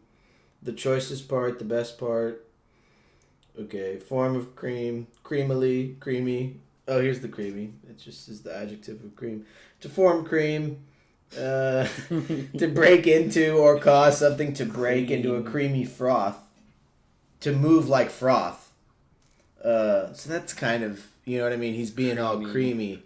Like a froth. Like he's frothing at the mouth. Yeah, like I think that might be kind of the vibe. To furnish or prepare a treat with cream. To dress with a cream sauce. To beat with a creamy froth. It's gotta be to work with a blend. Oh, wait. Oh, cream. Like, to defeat decisively. Like, we creamed you. Oh, true. We creamed you. But I don't know if that's what. I know, yeah, but I'm just. But that is a good. That one. is the last. I forgot about that. About that one. Yeah. To get creamed. To wreck. My car got creamed on the turnpike. Cream. Cash rolls so everything around. He's using the cream. He's using the cream voice. Yeah, it's a lark. It's just a lark. This lark has gone too far, says the policeman. It's anything but a lark, said Wyatt in the creamy voice he used when feeling particularly savage. We're the strong right arm of justice, that's what we are. This isn't a lark, it's an execution. I don't want none of your lip, whoever you are, said Mr. Butt, understanding but dimly, and suspected impudence by instinct. This is quite a private matter, said Wyatt. You run along on your beat. You can't do anything here. Ho ho! Shove 'em in, you chaps. Stop! From Mr. Butt. From prisoner number 1. There was a sounding splash as willing hands urged the first of the captives into the depths. He plowed his way to the bank, scrambled out, and vanished. Wyatt turned to the other prisoner. You'll have the worst of it going in second. He'll have churned up the mud a bit. Don't swallow more than you can help, or you'll go getting typhoid. I expect there are leeches and many other things there. But if you nip out quick, they may not get on you. Carry on, you chaps. It was here that the regrettable incident occurred. Just as the second prisoner was being launched, Constable Butt, determined to assert himself even at the 11th hour, sprang forward and seized the captive by the arm. A drowning man will clutch at a straw. The constable's going to go in the water. A man about to be hurled into an excessively dirty pond will clutch at a stout policeman. The prisoner did. Constable Butt represented his one link with dry land. As he came within reach, he attached himself to his tunic with the vigor and concentration of a limpet. I think that's a little sucker guy. I think that's like a sucker fish. Limpet? Limpet. Limpet. Limpet. It's just the word limp and then E-T. Oh, not I-T, okay. Limpet. E-T. Limpet. Yeah, I bet that's a fish. I think it's a sucker fish. Limpet. A marine gastropod mollusk. One that clings tenaciously to something or someone. Yep. Okay. At the same moment, the executioners gave their man the final heave. The policeman realized his peril too late. A medley of noises made the peaceful night hideous. A howl from the townie, a yell from the policeman, a cheer from the launching crowd, a frightened squawk from some birds in a neighboring tree, and a splash compared with which the first had been as nothing, and all was over. The dark waters were lashed into a maelstrom, and then two streaming figures squelched up the further bank. The school stood in silent consternation. It was no occasion for light apologies. "Do you know," said Wyatt as he watched the law shaking the water from himself on the other side of the pond, "I'm not half sure we hadn't better be moving. I'm not half sure that we hadn't better be moving." Yeah, That's they the end gotta of the get chapter. out of They're here. like, we gotta get out of here. We just threw the cop in the lake. Yeah. Yep. Right, that was a real row for sure. That was the row. Yeah. But some They're good. throwing all the townies in the water. Just some hijinks. Classic schoolyard hijinks. Yeah. Alright, that's the end of the chapter. Wow. Before the storm. Is that what the next one is? Yeah. Whoa, chapter I 9. thought it was already pretty stormy. Before the storm. Wow. You're real. Devastating row has many points of resemblance with a prairie fire. You're real? I don't know who it's talking to us. You're Y-O-U-R. You're real. Devastating row has many. It's like saying like You're your real, genuine, authentic car. Like he's saying okay, it's like yeah, a sentence. Your real devastating row has many points It's of one of the resemblance with a adjectives prairie describing fire. a row. Got it. A man on a prairie lights his pipe and throws away the match. The flame catches a bunch of dry grass, and before anyone can realize what is happening, sheets of fire are racing over the country. And the interested neighbors are following their example. I've already compared a row with a thunderstorm, but both comparisons may stand. In dealing with so vast a matter as a row, there must be no stint. The tomato which hit Wyatt in the face... Row, right? Not no offense. A row. For when it's a fight, right? Yeah, I guess it's I think it's a row. I think that's how they say it. The tomato which hit Wyatt in the face was the thrown away match, but the unerring aim of the town marksman, great events would never have happened. But for the unerring aim of the town marksman, great events he was never doing happened. this in the last chapter too. It's pretty freaky. He's pretty freaky with the sentence structure. Yeah, a tomato is a trivial thing. Though This is like, what's it called? The Boston Massacre or whatever with Crispus Attucks. Very British. They're like, and it was the guys, it was pretty much their fault that they got massacred. A tomato is a trivial thing, though it is possible that the man whom it hits may not think so. But in the present case, it was the direct cause of epoch-making trouble. The tomato hit Wyatt. Wyatt, with others, went to look for the thrower. The remnants of the thrower's friends were placed in the pond, and with them, as they say in the court of law, Police Constable Alfred Butt. Following the chain of events, we find Mr. Butt, having prudently changed his clothes, calling upon the headmaster. The headmaster was grave and sympathetic. Mr. Butt, fierce and revengeful. The imagination of the force is proverbial. Nurtured on motor cars and fed with stopwatches, it has become world famous. Mr. Butt gave free rein to it. Threw me in, they did, sir. Yes, sir. Threw you in? Yes, sir. Plop, said Mr. Butt with a certain sad relish. Plop. Plop. They threw me in, they did. Plop. Plop. Oh, dang, I'm just looking out the window. There's a cool little coffee table by the dumpster. I don't know if you saw that. Oh, it's probably my neighbor's. Or it's probably from the apartment building. Yeah. Looks like a good... I'll scope that out after this. Really, really, said the headmaster. Indeed. This is, dear me. Plop. I shall certainly... They threw you in. Yes, I shall certainly... Encouraged by this appreciative reception of his story, Mr. Butt started it again, right from the beginning. I was on my beat, sir, and I thought I heard a disturbance. I says to myself... "Hello," I says, "a fracas. Lots of them all gathered together and fighting. I says, beginning to suspect something. What's this all about, I wonder?" I says, "Blow me if I don't think it's a fracas." And, concluded Mr. Butt, with the air of one confiding a secret, and it was a fracas. "And these boys actually threw you into the pond?" "Plop, sir. Plop. Mrs. Butt is drying my uniform at home at this very moment as we sit talking here, sir. She says to me, "Why, whatever have you been doing? You're all wet." And he added again with the confidential air, "I was too. Wrykyn wet." Wrykyn? Yep. WrynGin. Oh, Wrykyn. Wrykyn wet. Ringin' wet. Ringin'. Oh, it is ringin' wet. Still don't know what that means exactly, but I get like it. when you wring out a rag. Oh, you're drying it. Yeah. The headmaster's frown deepened. Now that I'm saying it, I don't know what it means. You're probably right. You squeeze it. You have to squeeze it and water comes out. Wringing wet. Like you wring out a sponge. The headmaster's frown deepened. "And you are certain that you're a silencer, boys from the school?" We only know sopping. In America, we say sopping. Yeah, we do say sopping. "Sure as I am that I'm sitting here, sir. They all had their caps on their heads, sir. I've never heard of such a thing. That means they all go to the school. I can hardly believe that it's possible." They all go to the school. If they Yeah, have the they have caps the on caps their on. head. Yeah, I think that's what that means. They actually... Did not picture these guys So wearing wait, caps. you're telling me they actually seized you and threw you into the water? That didn't happen, bro. "Splish, sir," said the policeman. Splish. With the vividness of imagery, both surprising and gratifying. He keeps saying so many He's killing it. Plop, splish. Splish. The headmaster tapped restlessly on the floor with his foot.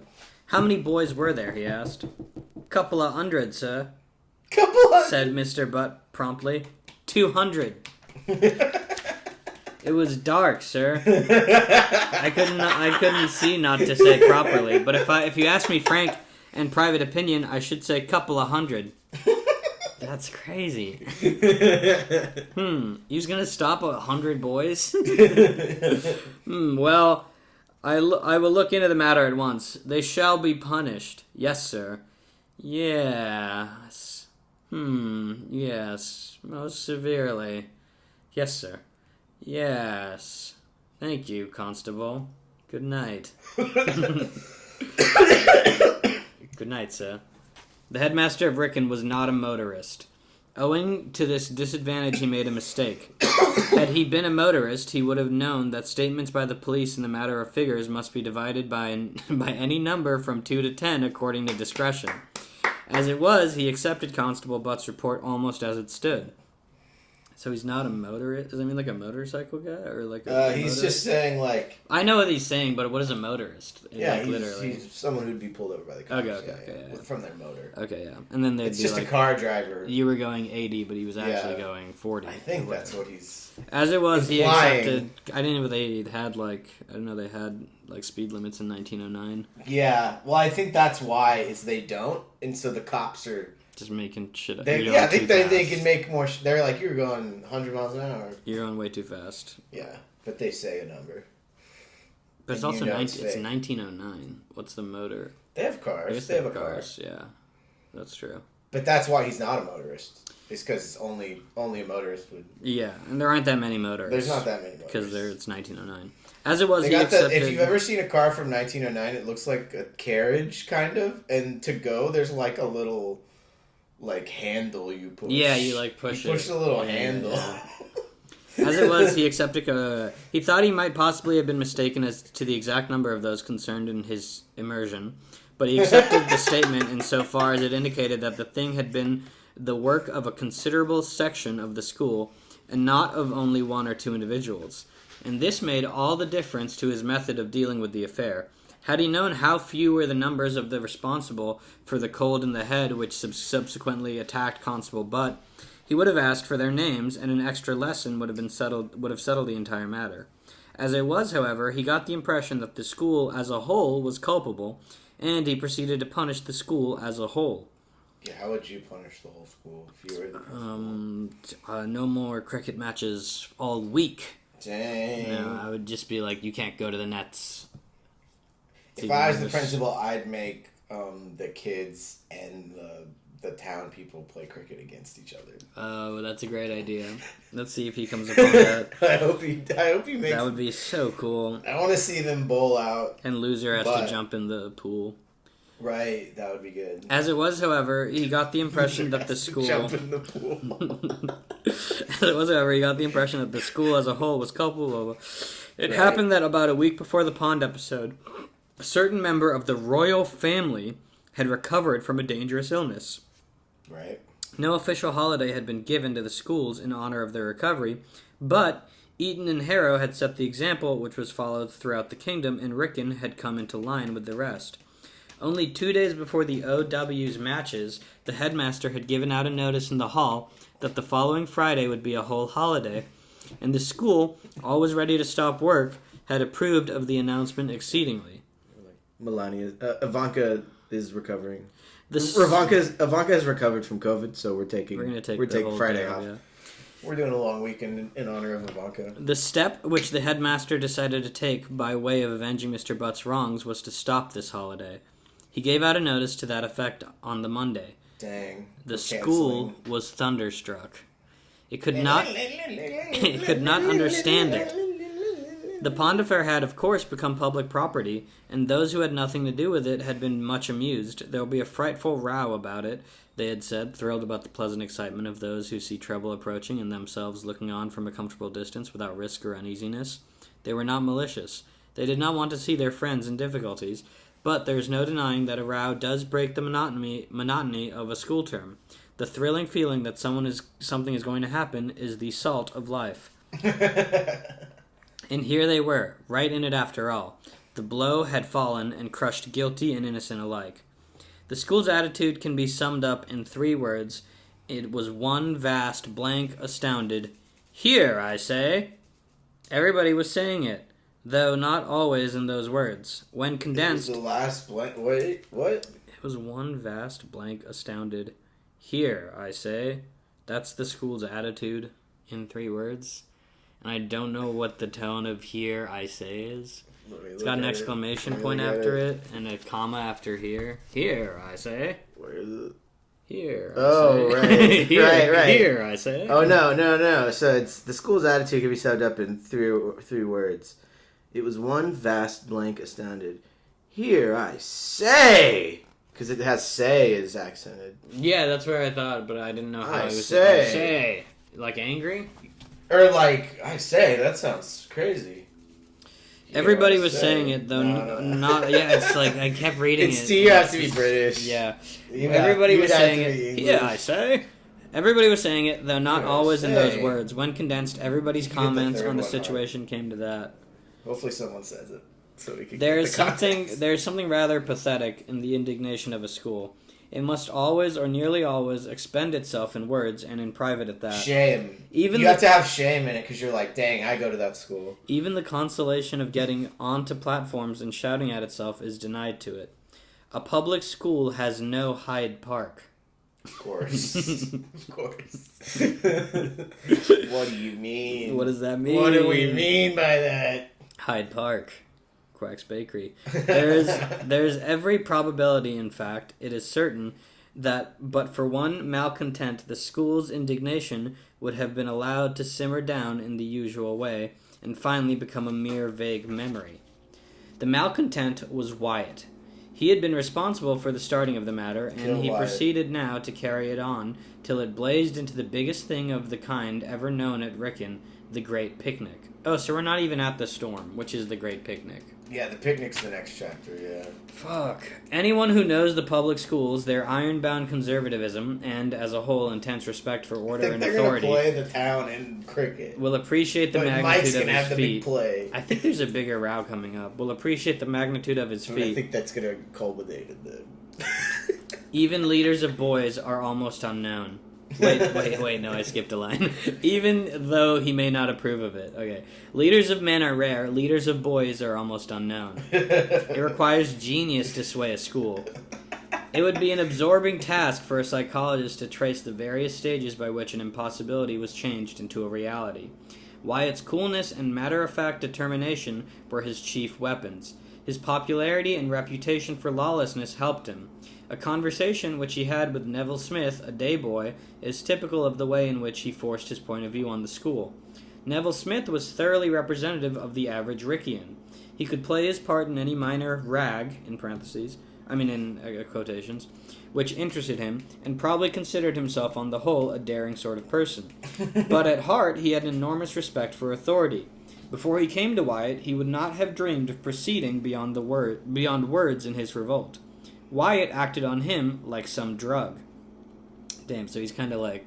He's cool. Well, he's making Neville... He's kind of... Anybody that talks to him wants to be as cool as him. And when you talk to him, it hypes you up. Well, he's converting them to... He's kind of sort of... Hooliganism. Yeah, he's... Because they don't do crazy stuff. Creating an army. He's jihad. He's about to start a jihad. He's seeding revolution, for Pretty much. Neville Smith came upon Wyatt on his way to the nets.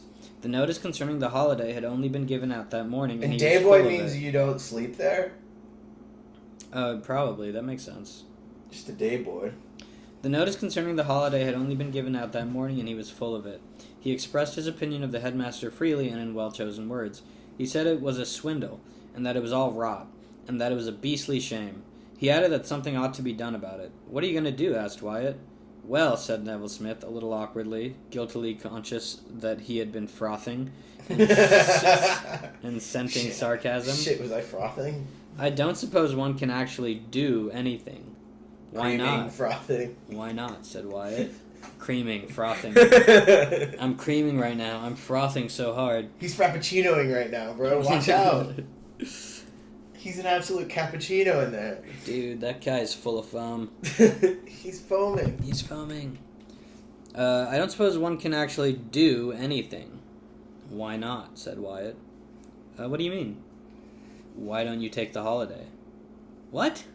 Not turn up on Friday?" "Yeah. Yes. I'm not going to."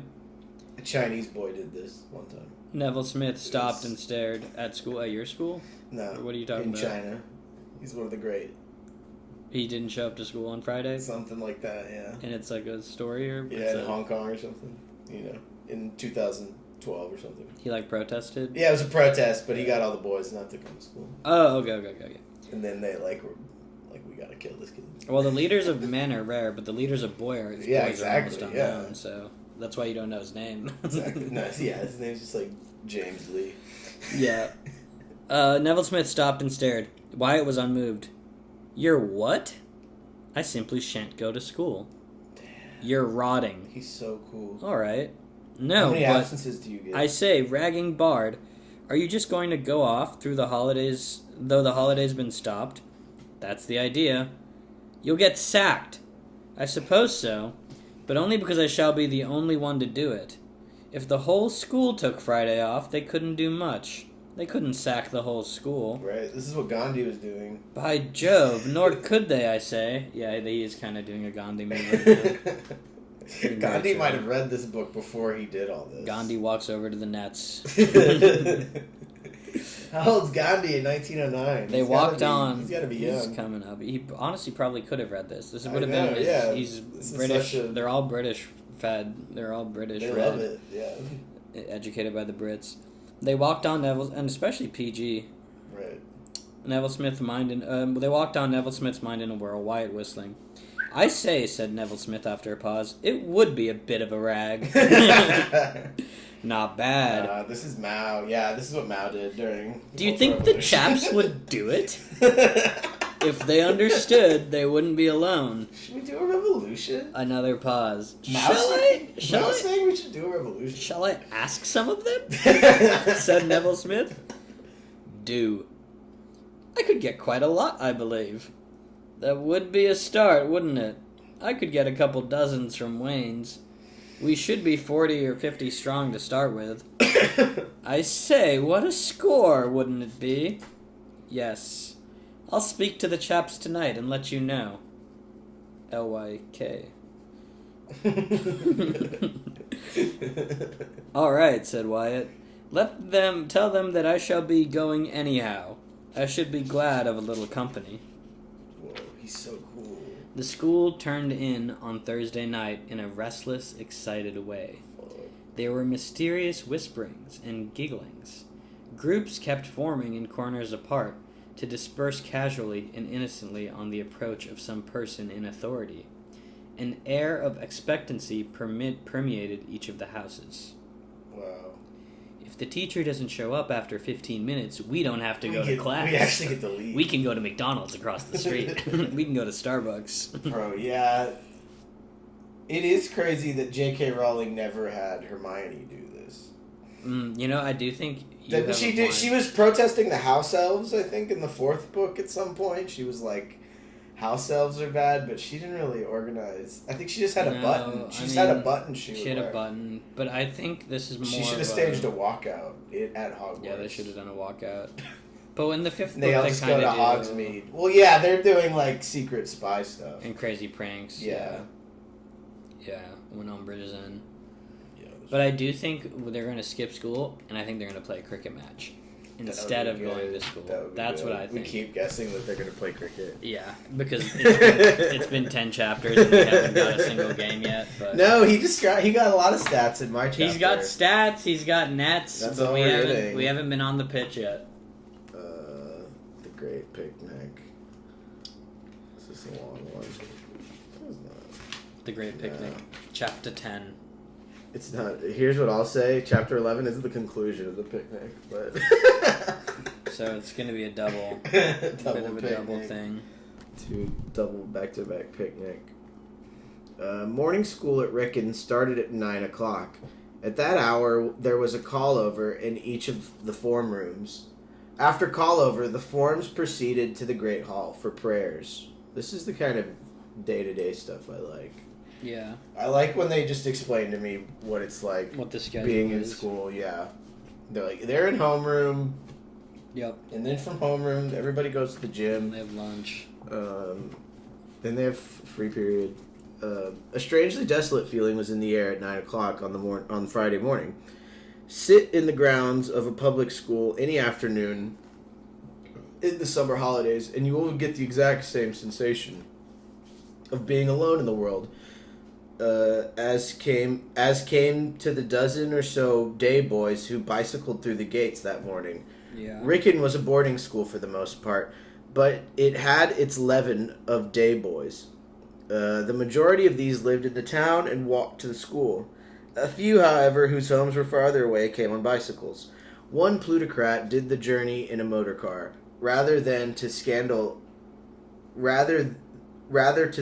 of the authorities, who, though unable to interfere, looked askance when compelled by the warning toot of the horn to skip from road to pavement. I haven't thought about it, but like being in high school and then you're in the parking lot and you see one of your classmates pull up and he's in a Cybertruck. Yeah, that's crazy. To see like a 16 or 17-year-old have one of those.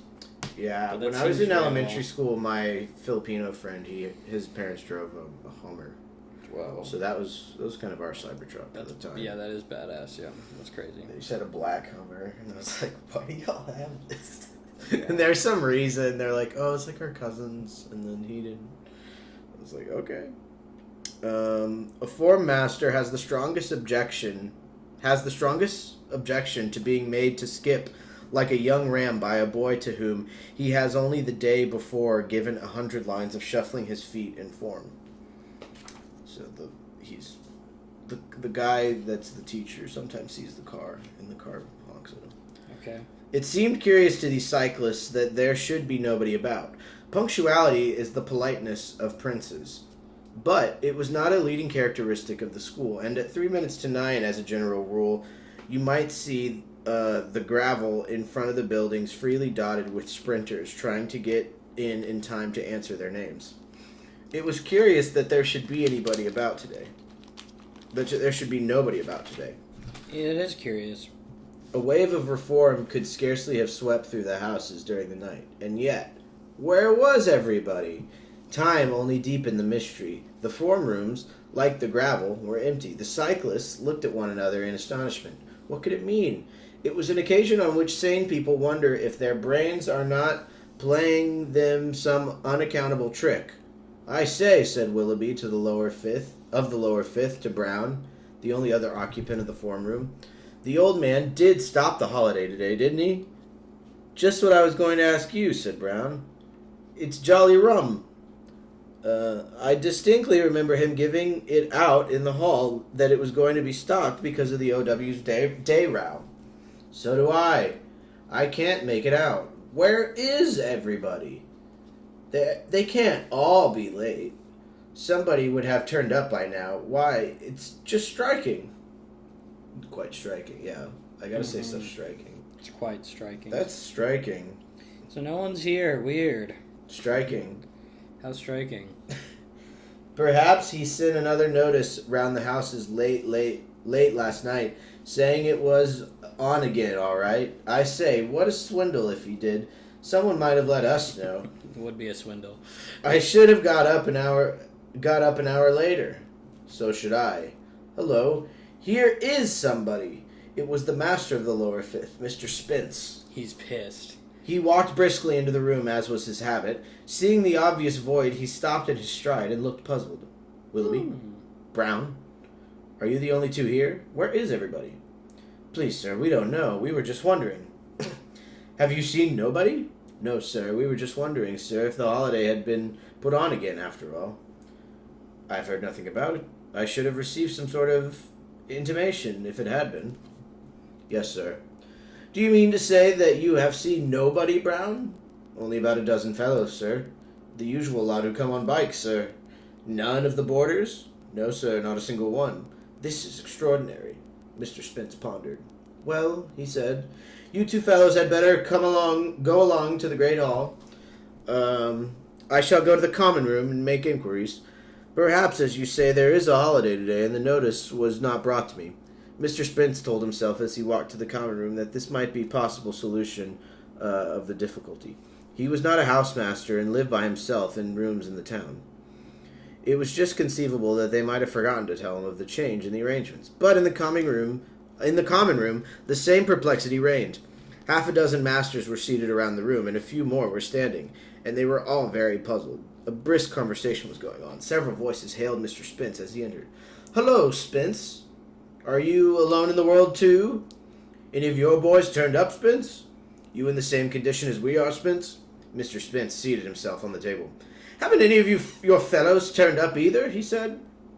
When I accepted the honorable post of lower fourth master in this abode of sin, said Mr. Seymour, it was on a distinct understanding that there was going to be a lower fourth. Yet I go into my form room this morning, and what do I find? Simply emptiness. And Pickersgill the second whistling the lost chord all flat. I considered I have hardly been treated. I have no complaint to make against Brown and Willoughby as individuals, said Mr. Spence, but considered as a form, I call them short measure. I confess that I'm entirely at a loss, said Mr. Shield precisely. I have never been confronted with a situation like this since I became a schoolmaster. It is most mysterious, said Mr. Wayne, plucking at his beard, exceedingly so. The younger masters, notably Mr. Spence and Mr. Seymour, had begun to look on the thing as a huge jest.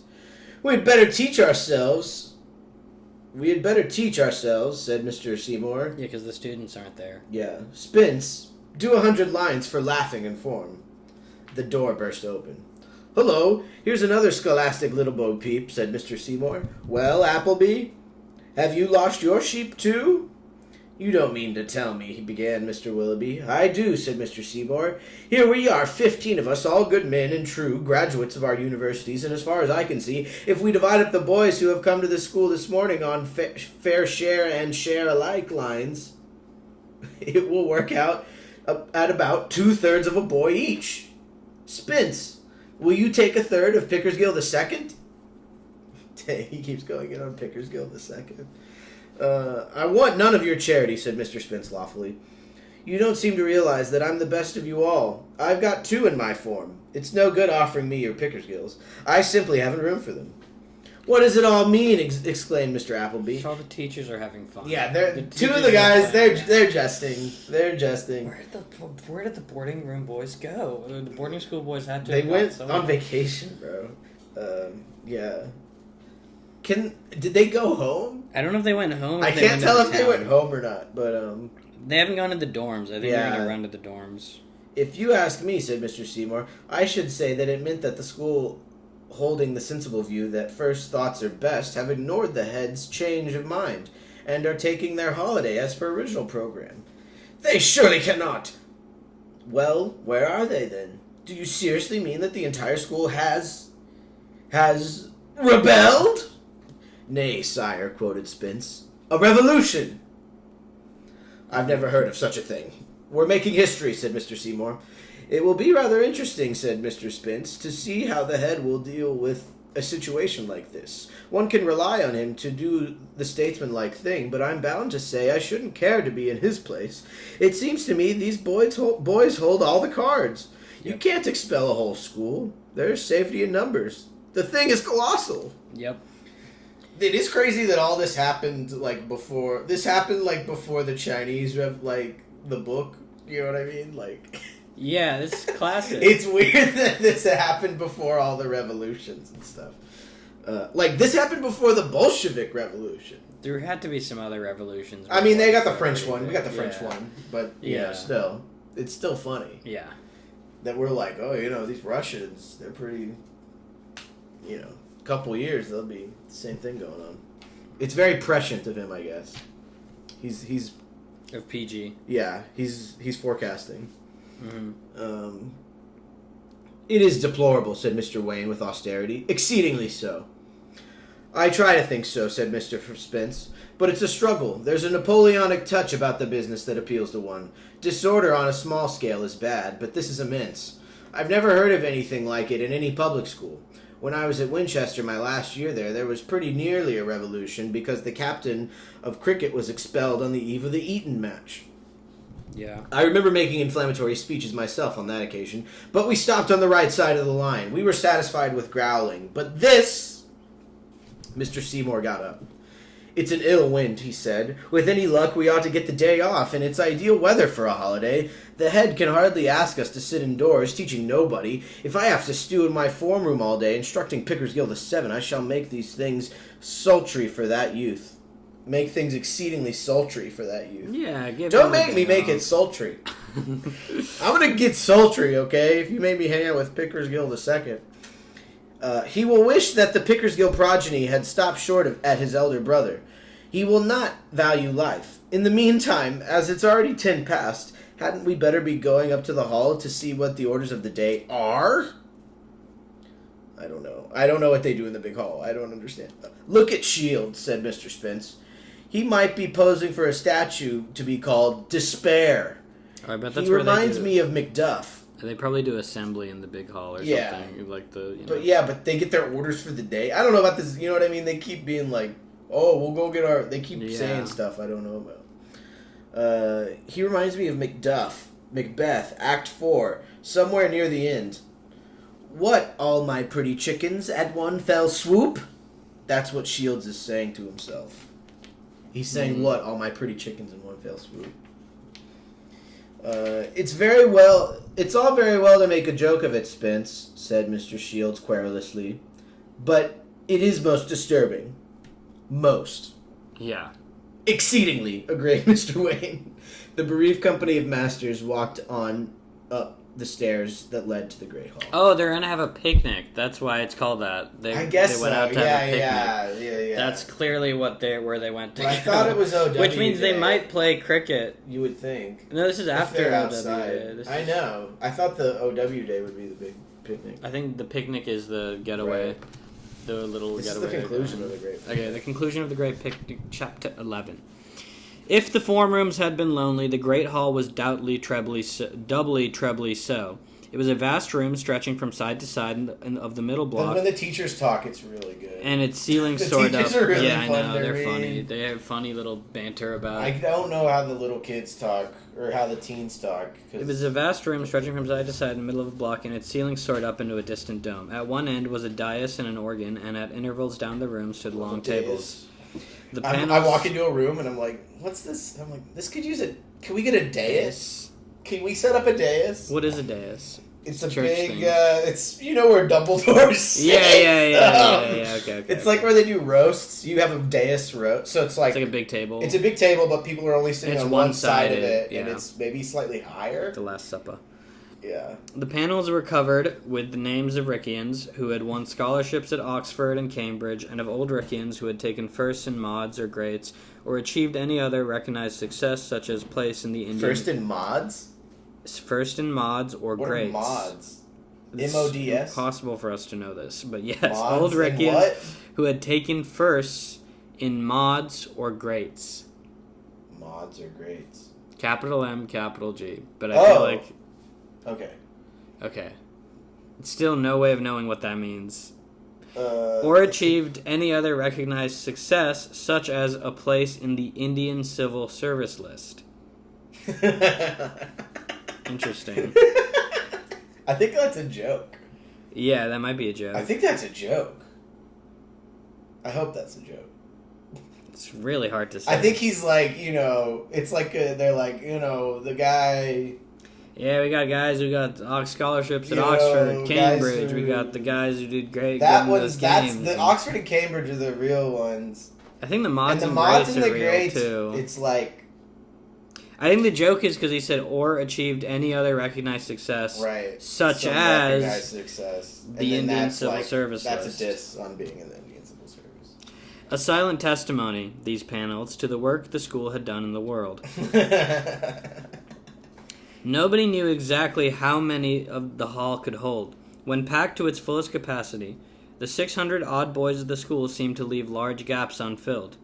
This morning, there was a mere handful, and the place looked worse than empty. The sixth form were there, and the school prefects. The great picnic had not affected their numbers. The sixth stood by their table in a solid group. The other tables were occupied by ones and twos. A buzz of conversation was going on, which did not cease when the masters filed into the room and took their places. Everyone realized... What is the sixth form? They're all there? The sixth form is there, and so were the school prefects. Do you change what form you're in as you get older, or what is the form? Not that you know, but it's got to be like another form. It's your homeroom, from what I can tell. Yeah, I guess it's like your homeroom. Is it good to be in a low one or a high? I guess if you're in the high one, it means you're really smart. Maybe the sixth form. A buzz of conversation was going on which did not cease when the masters... They're talking about the ones and twos. I think that means that the tables only have one or two people at them. Oh, okay. That's what I think. First or second form. I think they mean there's just like one or two people at the tables. Sure. Everyone realized by this time that the biggest row in Wrykyn history was well underway, and the thing had to be discussed. In the master's library, Mr. Wayne and Mr. Shields, the spokesman of the common room, were breaking the news to the headmaster. The headmaster was a man who rarely betrayed emotion in his public capacity. He heard Mr. Shields' rambling remarks, punctuated by Mr. Wayne's exceedinglys, to an end. Then he gathered up his cap and gown. "You say that the whole school is absent?" he remarked quietly. Mr. Shields, he remarked quietly, so he's kind of whispering that. "You say that you're saying like the whole school is absent?" The whole school. Mr. Shields, in a long-winded flow of words, replied that was what he had said. "Ah," said the headmaster. There was a silence. Said the headmaster. There was another silence. "Yes." Every time the headmaster talks, he says yes, and it's broken up into Y-E, big dash E, big dash E, big dash S. "Yes," said the headmaster. He then led the way into the hall. Conversation ceased abruptly as he entered. The school, like an audience at a theater when the hero has just appeared on the stage, felt that the serious interest of the drama had begun. There was a dead silence at every table as he strode up the room and onto the dais. There was something titanic in his calmness.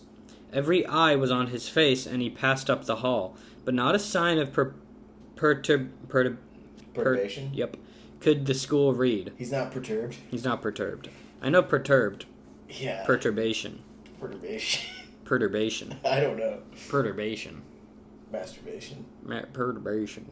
To judge from his expression, he might have been unaware of the emptiness around him. The master, who looked after the music of the school and incidentally accompanied the hymn with which prayers at Wrykyn opened, was waiting, puzzled, at the foot of the dais. So that little goblin who makes the toads sing in Harry Potter. He's a dwarf. The dwarf. You talking about Professor Flitwick? My bad. Professor Flitwick? My bad. It might be. It seemed improbable that things would go on as usual, and he did not know whether he was expected to be at the organ or not. The headmaster's placid face reassured him. He went to his post. The hymn began. It was a long hymn, and one with which the school liked for its swing and noise. As a rule, when it was sung, the hall re-echoed. Today, the thin sound of the voices had quite an uncanny effect. The organ boomed through the deserted room.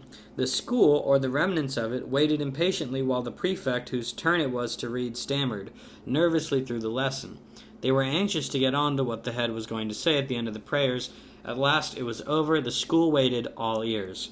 The headmaster bent down from the dais and called to Furby Smith, who was standing in his place with the sixth. The Gazika, blushingly warm, stepped forward. "Bring me a school list, Furby Smith," said the headmaster. The Gazika was wearing a pair of very squeaky shoes that morning. They sounded deafening as he walked out of the room. The school waited. Presently a distant squeaking was heard, and Furby Smith returned, bearing a large sheet of paper. The headmaster thanked him and spread it out on the reading desk. Dang. Then calmly, as if it were an occurrence every day, he began to call the roll. Abney. No answer. Adams.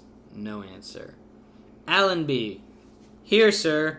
From a table at the end of the room. Allenby was a prefect in the Science Sixth. The Science Sixth. Does that give you more I don't context? know, bro. Oh, so it's like your major? I think it might be like your major, yeah. I think it's also like 6th years, which is like That's O-levels. what I was saying, that I was like, is it the higher you are, the smarter you are? Maybe just like you're more... Yeah, I don't know. The headmaster made a mark against his name with a pencil. Arkwright, no answer. He began to call the names more rapidly. I hope he punishes the people who showed up, because they are not really... That would be cool. Arlington, That's what Dumbledore Arthur, would do. Ashton. Dumbledore would Yeah. high-five He would high five everybody. everyone who came back and give them all points for their houses. Yeah, he'd be like, actually... The rest of you are fools for not being where your school is. Listen to the sound of your brothers. Here, sir, in a shrill tremble from the rider in motor cars. The headmaster made another tick.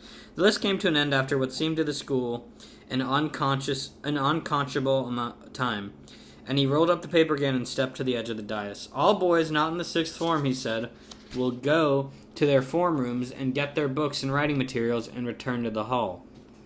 Good work, murmured Mr. Seymour to himself. Looks as if we should get that holiday after all. Nice. The sixth form will go to their form room as usual. I should like to speak to the masters for a moment. He nodded dismissal to the school. The masters collected on the dais. I find that I shall not require your services today, said the headmaster. If you will kindly set the boys in your form some work that will keep them occupied, I will look after them here. It is a lovely day, he added with a smile, and I am sure that you will all enjoy yourselves a great deal more in the open air. Wow, he's really chill, right? Is he being Dumbledore right now? He's chill, but also I don't know why he doesn't let all the boys go. That, said Mr. Seymour to Mr. Spence as they went downstairs, is what I call a genuine sportsman. Yeah, he's a genuine sportsman. My opinion neatly expressed, said Mr. Spence. Come on the river, or shall we put up a net and have a knock? River, I think. Meet you at the boathouse. All right, don't be long. If every day were run on these lines, schoolmastering wouldn't be such a bad profession. Nice. I wonder if one could persuade one's form to run amok as a regular thing. Pity one can't. It seems to me the ideal state of things, ensures the greatest happiness of the greatest number. I say, suppose the school has gone up the river too, and we meet them. What shall we do? Thank them, said Mr. Spence, most kindly. They've done us well. There you go. The You're school had not gone up the river. They had marched in a solid body with the school band at their head playing Sosa. Sosa?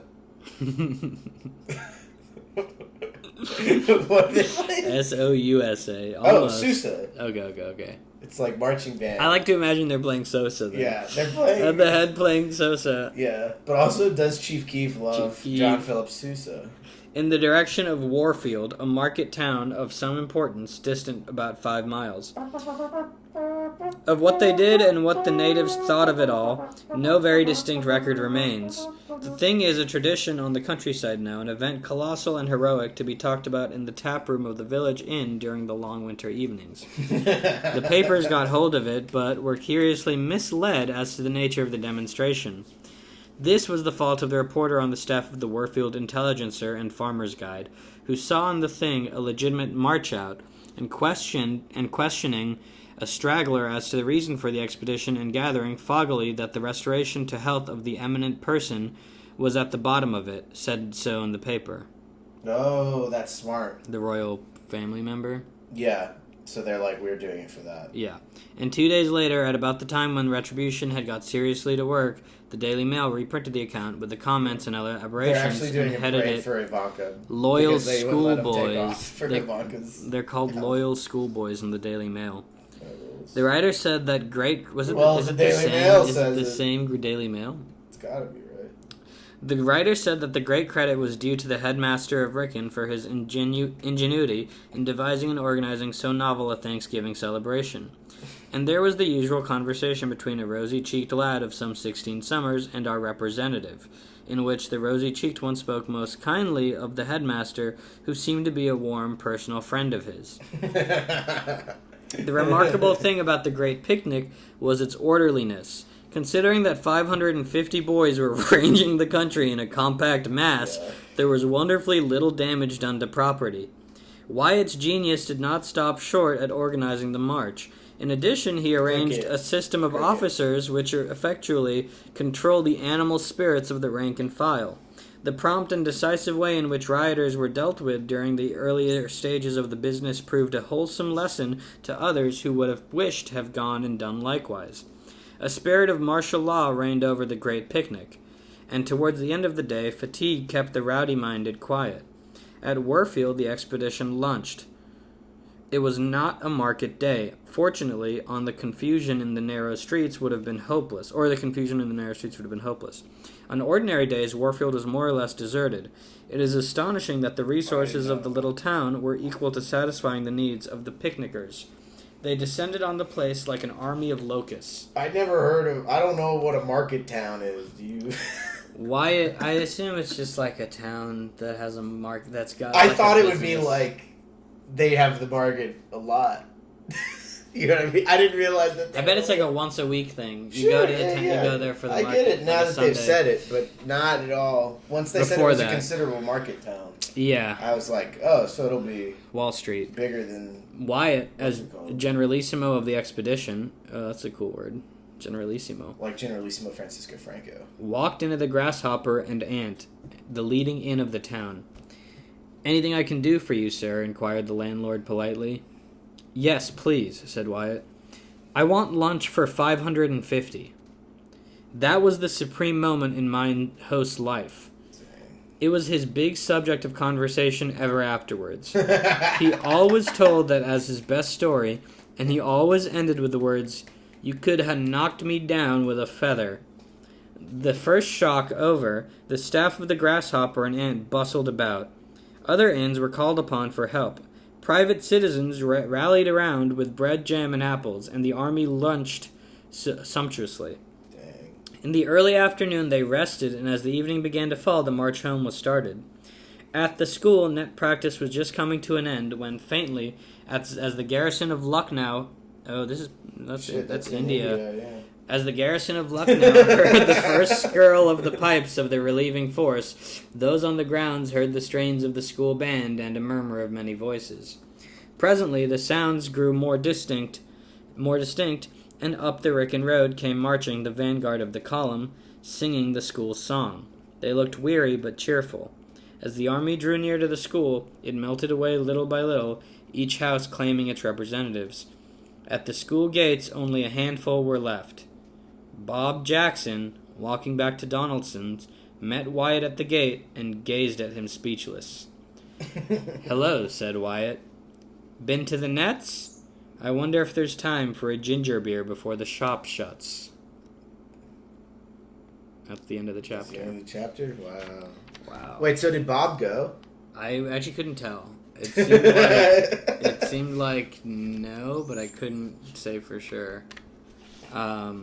But the good news is, I think cricket is coming up, because the next chapter is called Mike Gets His Chance. I think every chapter that's how they get you to keep reading. But there's another chapter after that called the MCC Match.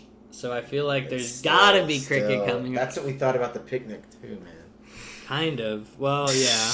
We were like, they have to play cricket during the picnic. Yeah, I don't know how they're gonna react to the thing, but Dang. Wow. That went better. So there's pretty much no downside. Went perfect. No downside. Yeah. Perfect. Roll. Yeah, 100%. We rolled a 20 on the... I guess, but maybe something will still happen. I don't know. It said the local paper 2 days reported about it. Right, the local paper got it. And they were pretty positive. So... Yeah, we'll see.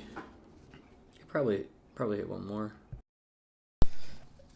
Alright, this one's Mike Gets His Chance, Chapter 12. The headmaster was quite bland and businesslike about it all. There was no impassioned addresses from the dais. He did not tell the school that it ought to be ashamed of itself, nor did he say that he should never have thought it of them. Prayers on the Saturday morning were marked by no unusual features. There was, indeed, a stir of excitement when he came to the edge of the dais and cleared his throat as a preliminary to making an announcement. Now for it, thought the school. This was the announcement.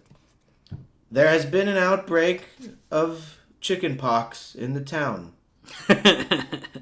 All of the streets, except the high street, will, in consequence, be out of bounds till further notice. He then gave the nod of dismissal. The school streamed downstairs, marveling. The less astute of the picnickers, unmindful of the homely proverb about hallooing, hallooing, hallooing, hallooing, hallooing. Hallooing, yeah, I guess hallooing. I guess it's, hallooing. I get it. Before leaving the wood, were openly exulting. It seemed plain to them that the headmaster, baffled by the magnitude of the thing, had resolved to pursue the safe course of ignoring it altogether. To lie low is always a shrewd piece of tactics, and there seemed no reason why the head should not have decided it in the present instance. Neville Smith was among these premature rejoicers. "I say," he chuckled, overtaking Wyatt in the cloisters, "this is all right, isn't it? He's funked it. I thought he would. Finds the job too big to tackle." Wyatt was damping. Yeah. Dang. Did you think he would funk it like this? Or? Yeah, I didn't know that he'd funk it this hard. "My dear chap," he said, "it's not over yet by a long chalk. It hasn't started yet." "What do you mean? Why didn't he say anything about it in the hall then?" "Why should he? Have you ever had a credit at the shop?" Sorry. "Have you ever had a credit at a shop?" "Of course I have. What do you mean? Why?" "Well, they didn't send in the bill right away, but it came all right." Yeah, you gotta wait. "Do you think he's going to do something then?" "Rather. You wait." Wyatt was right. Between 10 and 11 on Wednesdays and Saturdays, old Bates, the school sergeant, used to copy out the names of those who were in extra lesson and post them outside the school shop. The school inspected the list during the quarter to 11 interval. Today, rushing to the shop for its midday bun, the school was aware of a vast sheet of paper, where usually there was but a small one. They surged round it. Buns were forgotten. What was it? Then the meaning of the notice flashed upon them. The headmaster had acted. This bloated document was the extra lesson list, swollen with the names as a stream swells with rain.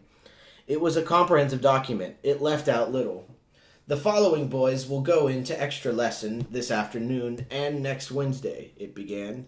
"And the following boys, numbered 400. "Bates must have got writer's cramp," said Clowes as he read the huge scroll.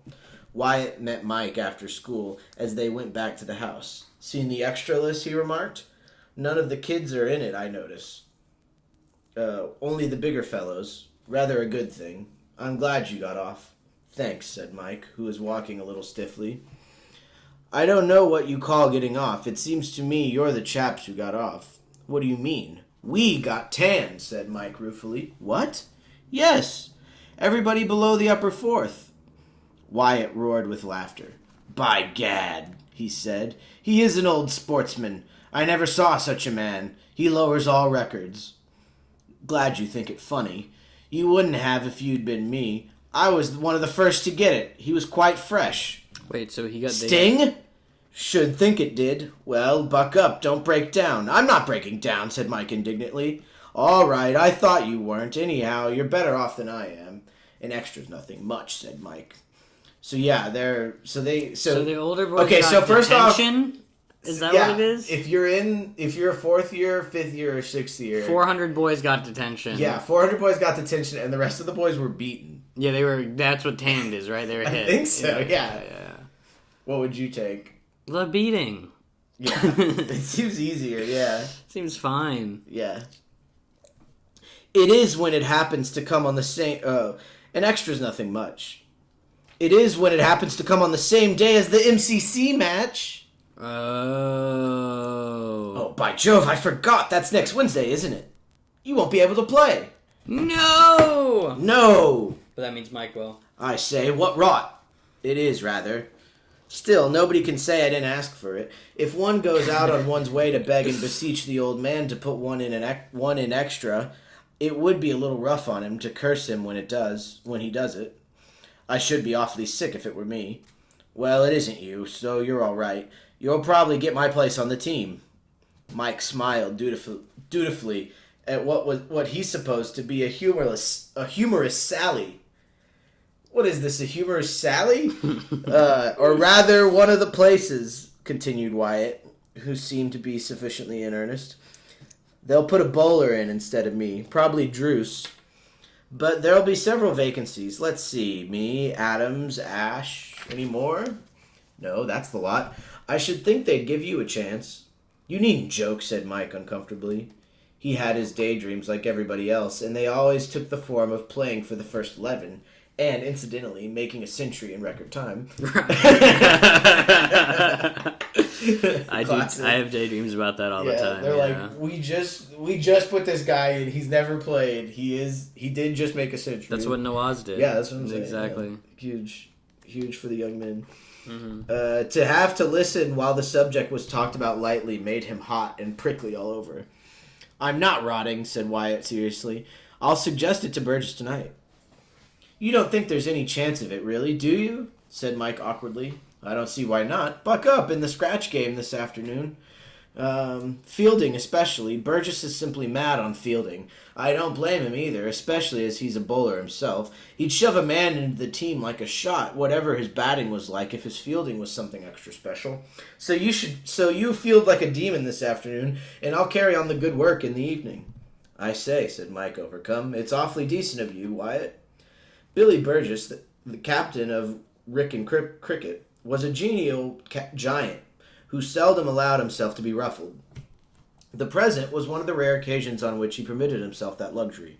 Wyatt found him in his study shortly before lockup, full of strange oaths like the soldier in Shakespeare. You rotter! You rotter! You worm! He observed crisply as Wyatt appeared.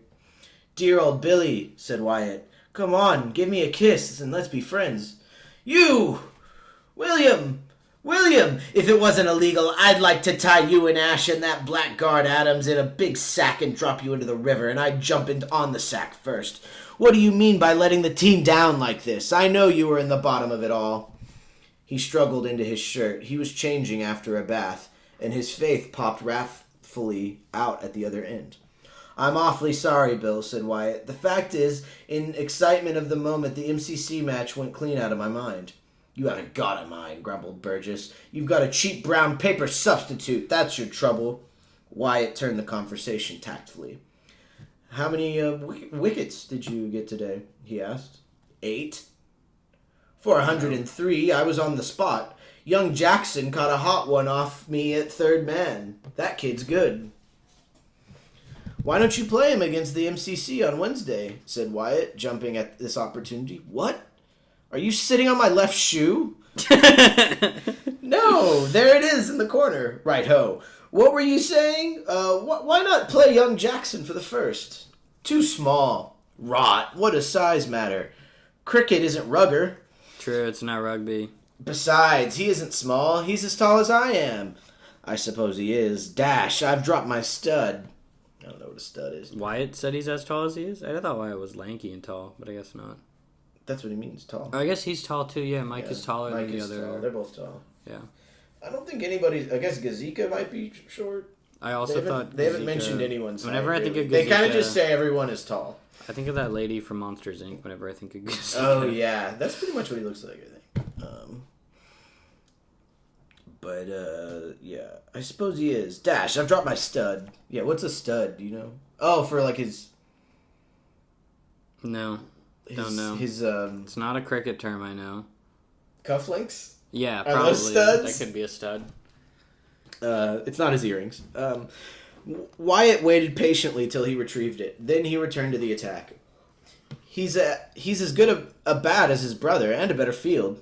Old Bob can't field for toffee. I will say that for him. Dropped a sitter off me today. Why, the deuce fellows can't hold catches when they drop slowly into their mouths. I'm hanged if I can see it. You play him, said Wyatt. Just give him a trial. That kid's a genius at cricket. He's going to be better than any of his brothers, even Joe. Give him a shot. Burgess hesitated. You know, it's a bit risky, he said. With you three lunatics out of the team, we can't afford to try many experiments. Better stick to the men at the top of the second. Wyatt got up and kicked the wall as a vent for his feelings. You rotter, he said. Can't you see when you've got a good man?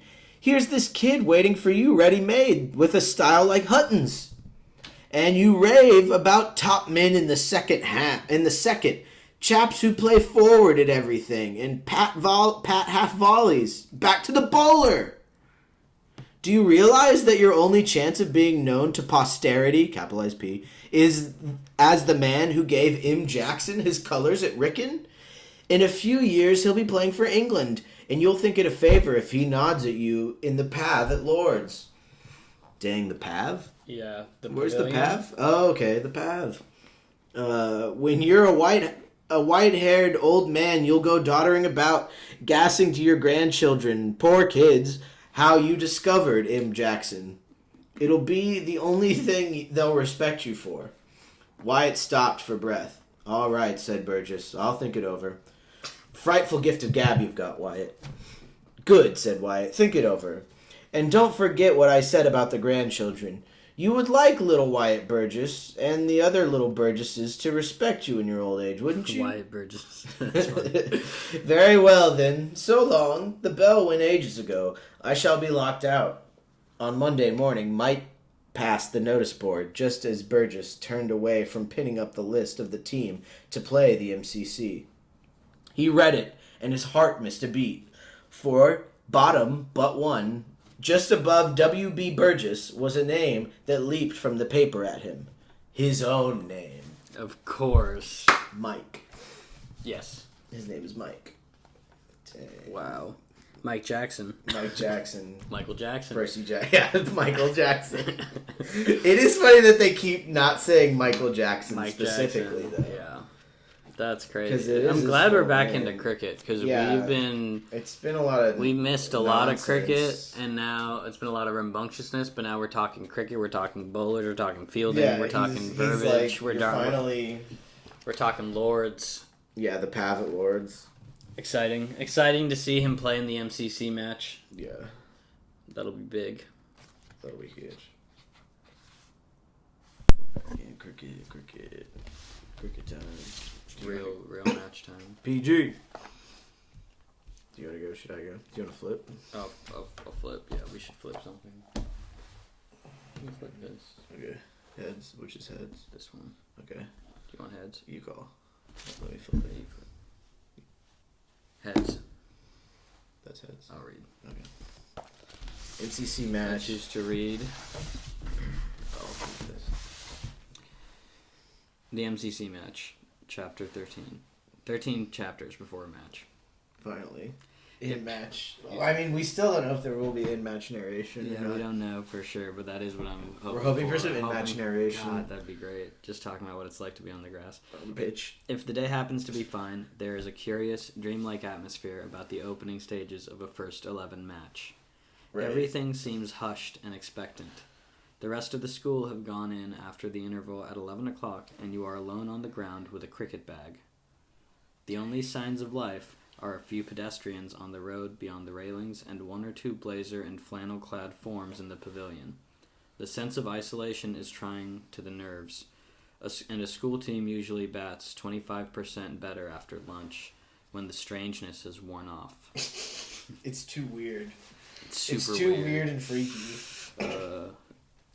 It's too isolating. Yeah, the first... You're too cool. That's just the opening stages, though. Then you get used to it. Mike walked across from Wayne's, where he had changed, feeling hollow. He could almost have cried with pure fright. Bob had shouted after him from a window as he passed Donaldson's, to wait, so they could walk over together. But conversation was the last thing Mike desired at that moment. Brothers. Yeah. He's not waiting for Bob. He's just going. He's just going to go, probably. Yeah, Mike's pretty cool. Yeah, Mike doesn't want to... Bob's trying to mess with him anyways. Yeah, we'll see. I don't know. Bob's trying to save his own, Yeah. He doesn't want to appear weak. He had almost reached the pavilion when one of the MCC team came down from the steps, saw him, and stopped dead. "By Jove, Saunders!" cried Mike. "Why, Master Mike! Saunders is here!" Yay! The Hagrid! professional beamed, and quite suddenly, the lost, hopeless feeling left Mike. He felt as cheerful as if he and Saunders had met in the meadow at home and were just going to begin a little quiet net practice. Nice. "Why, Master Mike, you don't mean to say you're playing for the school already?" Mike nodded happily. No one even told Saunders. No one told Saunders anything? Come on. I mean, that's crazy. Saunders is like, I'm just him. "Isn't it terrific?" he said. Saunders slapped his leg in a sort of ecstasy. "Didn't I always say it, sir?" he chuckled. "Wasn't I right? I used to say myself, it'd be a pretty good school team that'd leave you out. Of course, I'm only playing as a sub, 3 chaps are an extra, and I got one of the places." "Well, you'll make 100 today, Master Mike, and then they'll have to put you in." "Wish I could." "Master Joe's coming down with the club," said Saunders. "Joe? Has he really? How ripping. Hello. Here he is. Hello, Wait, the whole Joe? professional cricket team is there? That's crazy. Joe is here? With the rest of the team, right? That's crazy. The whole team. Come down with the club. He came down with the club. The whole team is watching. That's nuts. Dude, your older brother came and he brought the whole team. Dang. The professional team is here. Wow. How ripping. The greatest of all the Jacksons was descending the pavilion steps with the gravity with the gravity befitting an all England batsman. He stopped short as Saunders had done. "Mike, you aren't playing?" "Yes." "Well, I'm hanged. Young Marvel, isn't he, Saunders?" "He is, sir," said no Saunders. one knew. I don't think Mike's anyone would so know. chill. Also, that's how batting orders work. I feel like they just would. Yeah, no one knows until last. You're not gonna know. "He is, sir," said Saunders. "Got all the strokes. I always said it, Master Joe. Only wants the strength." Joe took Mike by the shoulder and walked him off in the direction of a man in a Zingari blazer who was bowling slows to another of the MCC team. What's Zingo? How do you spell that? Zingari. It's like Zing. a fancy. I bet. What do you? I think it's a type of. Yeah, I don't know what kind of blazer. Dude, the this Z might be. section's so short. Okay, Z-I? Yeah. Zing. Oh, Z-I-N-G? Zingari. Might not be in It's there. not in there. Zinfandel. Okay, Zinfandel. that's cool. What's that? A dry red table wine made from a small black grape that is grown chiefly in California. Okay. California wine. Zinfandel. Sounds, That's my dog's name. Like you guys mean Zinfandel. Zinfandel. Is that a girl name? I guess Yeah, it's kind of a girl name. Yeah, it's like Zelda. Joe took Mike by the shoulder. He walked him in the direction of a man in a Zingari blazer who was bowling slows to another. Okay, so this is the team. Yeah. Mike recognized him with awe as one of the 3 best amateur wicket keepers in the country. No way. The man himself. "What do you think of this?" said Joe, exhibiting Mike, who grinned bashfully. Aww. "Age 10 last birthday and playing for the school? You are only 10, aren't you, Mike?" "Brother of yours?" asked the wicketkeeper. That's the same age Harry Potter is. Probably too proud to This own is the the same relationship, age as but Harry he Potter. is. He definitely, he is kind of going to Hogwarts for sure. But it's also like he's acting so old. He's acting really chill. Yeah, he's really cool and He's chill. super chill. He's acting like 13. Yeah. Probably too proud to own the relationship, but he is. Isn't there any end to you, Jacksons? Demanded the Wicket Keeper in an abbreviated tone. I never saw such a family. This is our start. You wait till he gets at us today. Saunders is our only bowler, and Mike's been brought up on Saunders. You'd better win the toss if you want a chance of getting a knock and lifting. Okay, your so I average just out of the realized. minuses. Wait, so Saunders is playing in the game? Yeah, I guess he's on the All-Star squad for sure, right? I don't know. What is I don't know what the MCC, game- bro? I don't know fully exactly. Dang. Is it the old boys? It's I think it's so. What I think it is it's the 11 from the school play against the another MCC. team. Yeah, the MCC team. Who is the MCC team? Saunders is on the MCC team? Maybe that's just in practice, or I don't know what he means. I think Saunders is on the other team. Alright, we'll see. Yeah. Run that last paragraph back. This is our star. You wait till he gets at us today. Saunders is our. Because only he's also bowler. like us. No. What is What us? he's saying is Saunders is our only bowler, and Oh, right. Mike has been brought up on Saunders. Right. So like, you've played against Saunders. You know how Saunders is. He's our only bowler. What does that mean? Like Mike only bowls from Saunders at home. Right. He only plays Okay. bats off of Saunders bowling, and Saunders is a good bowler. He's really good. Okay. He means at the We'll house, see. I think. I think that's We'll what he's see. saying.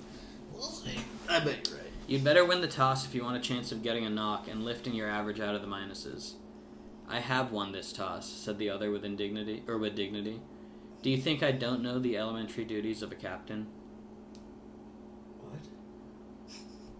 Okay, these are the two captains talking? Or something? There's some... I don't know anymore. I thought he was like hanging out with the guy in the Zingari jacket who's on Joe's team. Is Joe on the team they're playing? Is Joe and Saunders on the team? That's what I'm trying to figure out. They I don't might think be. so. They might be. I don't know who the MCC are, yeah. County. They'll I bet probably... it's a county team. Yeah, they might go into it. The school went out to field with mixed feelings.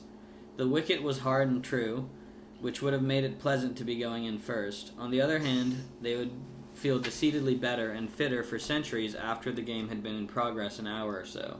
Nice. Yeah, we need to be fitted for centuries. Burgess was glad as a private individual, sorry as a captain. For himself, the sooner he got hold of the ball and began to bowl, the better he liked it.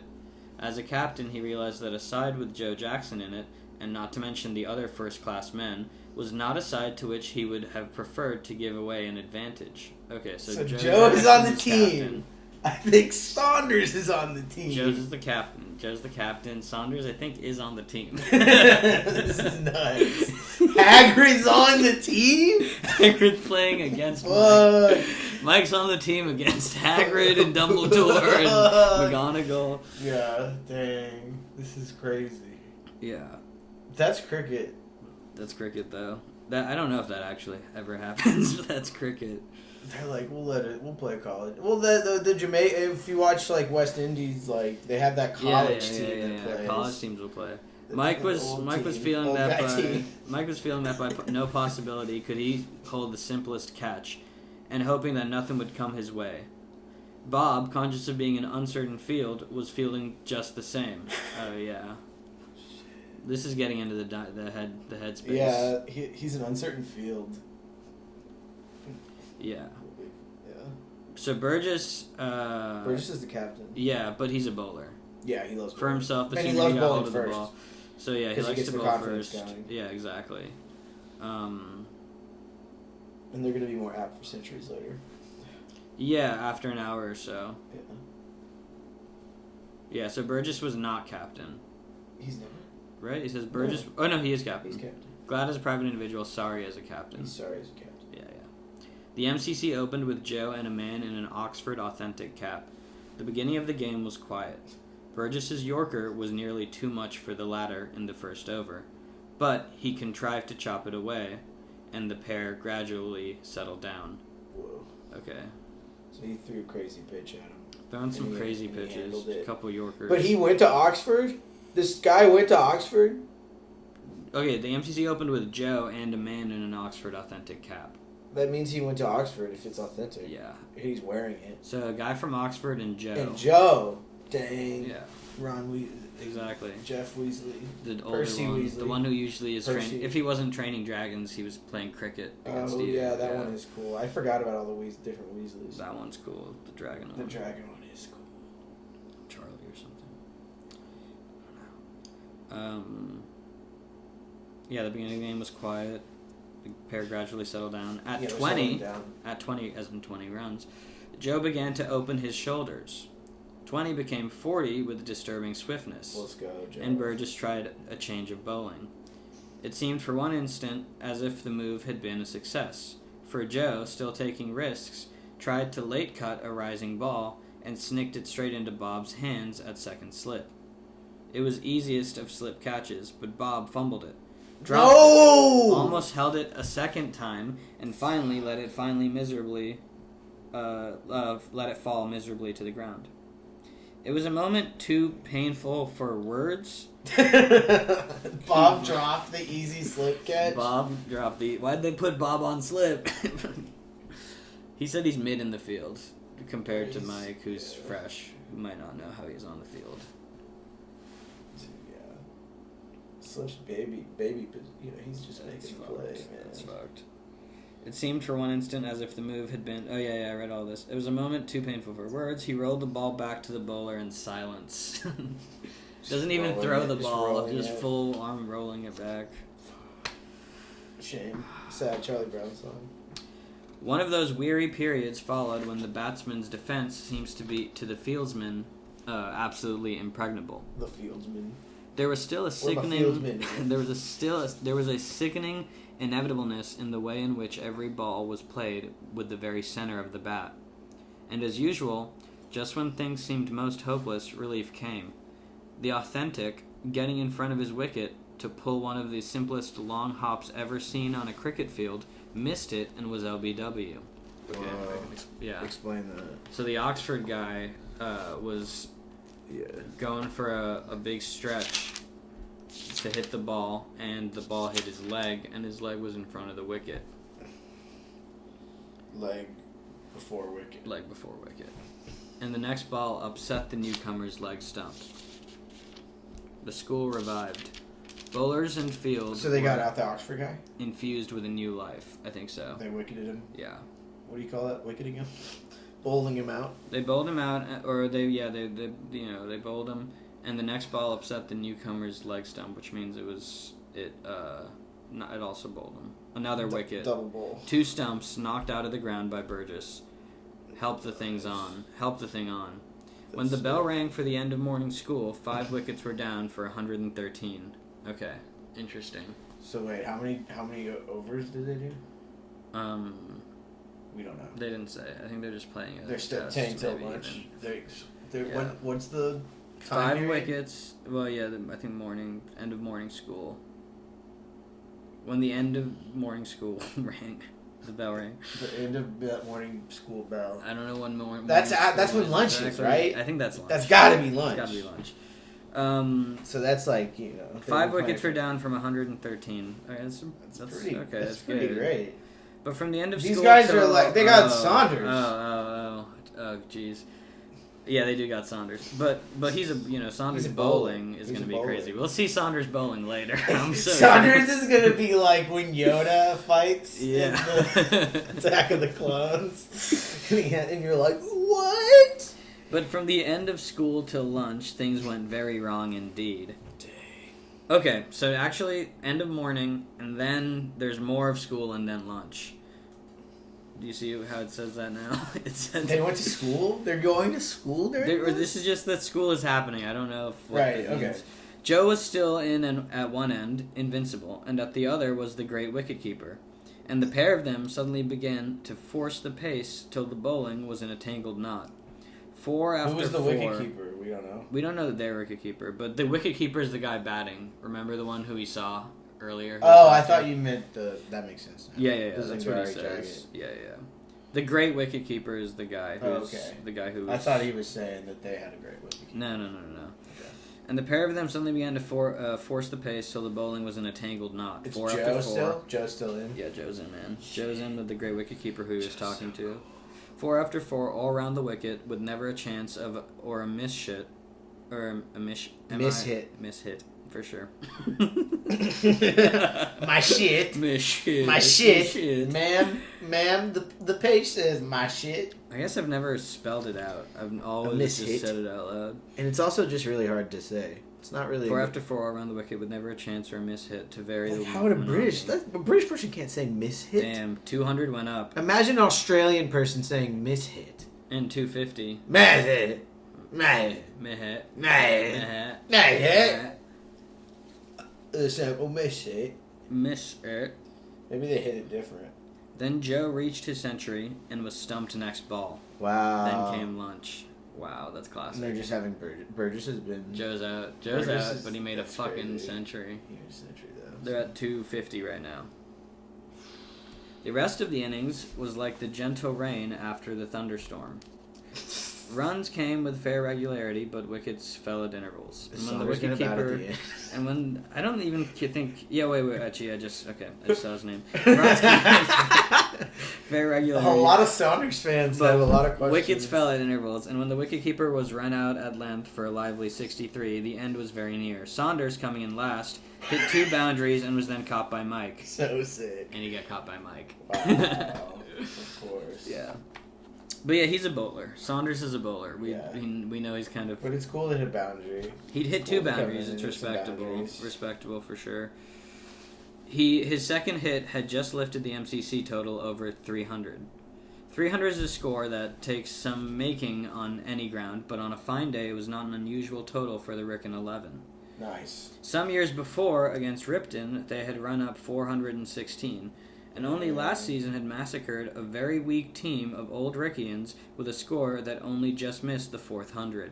Whoa. Unfortunately, on the present occasion... So is it still old Wrykynian day? Is that... Well, I guess this Oxford guy's there. That's before. Yeah. We got this Oxford guy. I was like, did everybody go to school here? No. Joe did? Joe did, though. Yeah, and he's the captain. Saunders is too poor? Yeah. Unfortunately, on the I don't understand Saunders' vibe, I don't get him. Really. Unfortunately, on the present occasion, there was scarcely time, unless the bowling happened to get completely collared, to make the runs. There's scarcely time. Okay. It was 4:45 when the innings began, and stumps were to be drawn at 6:45. An hour, 100 an hour is quick work. Damn, they do not have... They need to just play longer. Why can they only play till 6:45? They have to go home. Yeah. They have to go. Everybody's got to go home. Burgess, Are they going to play the next day, or? No, I don't think so. That's not the vibe I'm getting. Yeah, that's what I'm saying. I think what they're saying is they got to go fast. Burgess, however, was optimistic as usual. Better have to go for them, he said to Berridge and Marsh, the school first pair. The school first pair. The school first pair. Following out this courageous advice, Berridge, after hitting 3 boundaries in his first 2 overs, was stumped halfway through the third. No, not Berridge. Damn. Is it going to be left up to Mike? Is everybody... What's Mike in the order? We'll see. After this, things settled down. Morris, the first wicket man, was a thoroughly sound bat. A little on the slow side, but it's exceedingly hard to shift. He and Marsh proceeded to play themselves in until it looked as if they were likely to stay till the drawing of stumps. A comfortable, rather somnolent feeling settled upon the school. Somnolent? Yeah, somnolent feelings. How do you spell it? SOMNOLENT. It's just like sleepy. That makes sense. But it sounds positive, like a comfortable, rather somnolent. It sounds nice. Well, yeah, you go to sleep. It's nice to go to sleep. Yeah, that's no offense. Somnolent. So, okay, we got the P's. I'm on the Som page. A comfortable, rather somnolent feeling. Som-in-E or SOMNO. Oh. Somnolent. Here we go.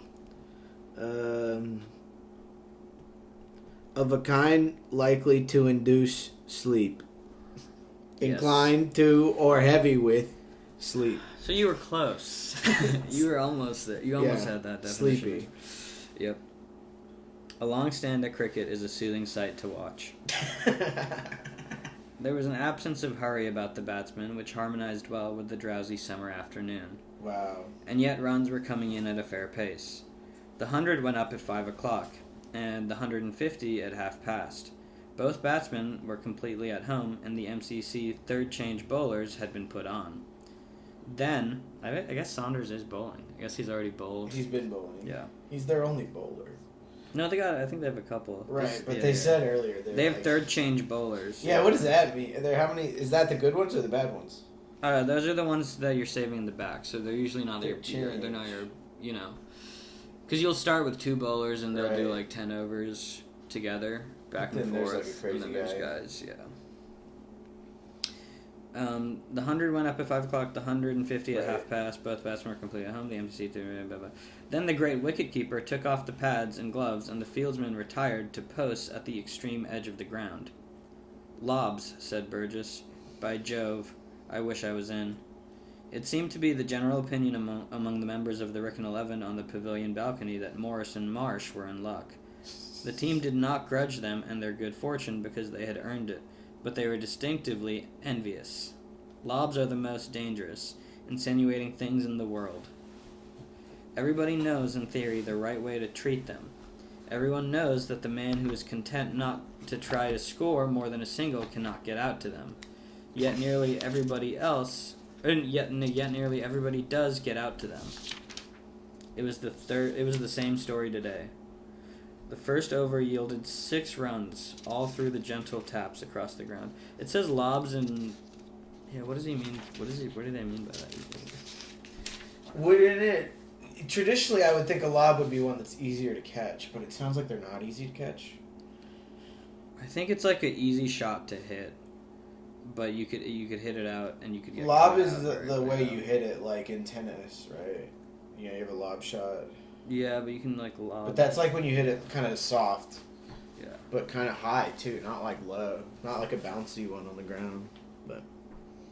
It was the same story today. The first over yielded 6 runs, all through gentle taps along the ground. In the second, Marsh hit an over-pitched one along the ground to the terrace bank. The next ball, he swept round to the leg boundary. Yes. And that was the end of Marsh. He saw himself scoring at a rate of 24 and over. Off the last ball, he was stumped by several feet, having done himself credit by scoring 70. Well. So Marsh scored 70. Yeah. But he lasted a while. These guys lasted a while. Everyone was. He was swinging crazy. Started hitting crazy at the end of it. He got 24 and over. Yeah, It's nuts.